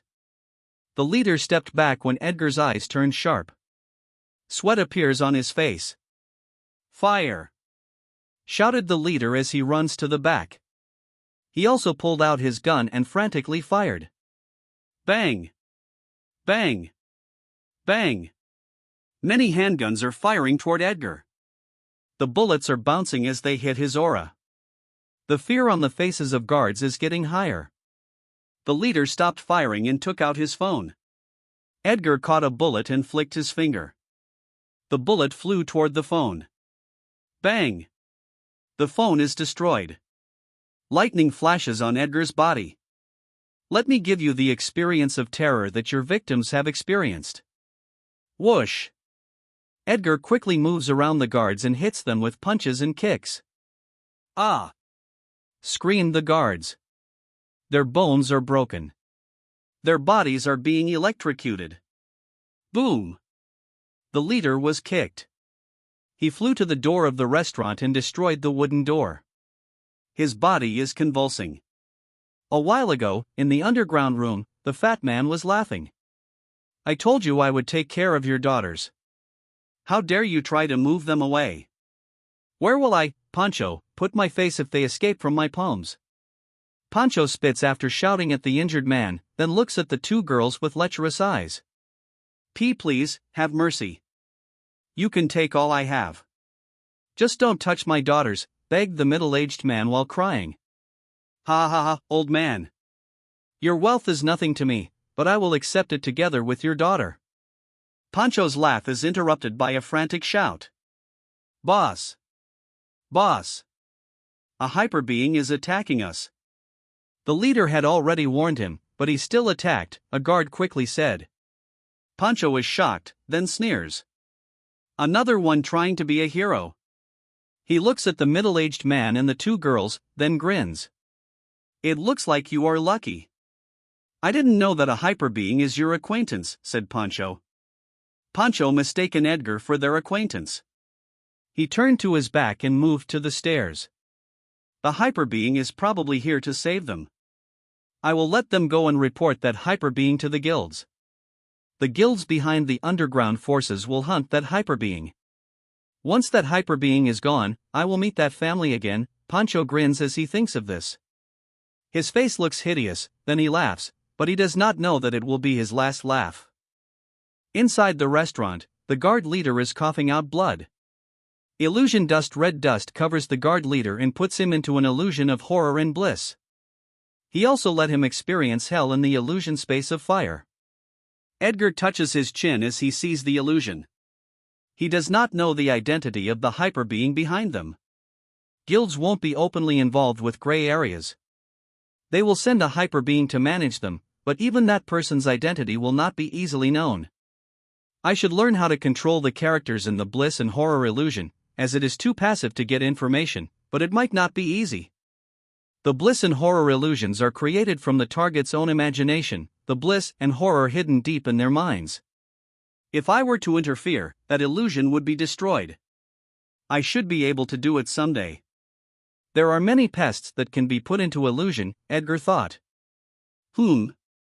Pancho and his guards went out of the kitchen and saw the guard leader lying on the floor with a blank look on his face, surrounded by red dust. Pancho has a calm look on his face. He already has experience dealing with this kind of situation. Sir, I know you are here to save the family that I mistakenly took. I am sorry, I didn't know that you are their acquaintance. My subordinate has lusted on the two girls, but he lied to me that their father offended our group, said Pancho with a serious face. He looks at his tall, burly guard. The tall guard understood the thoughts of his boss. He holds the arms of the guard that reported earlier.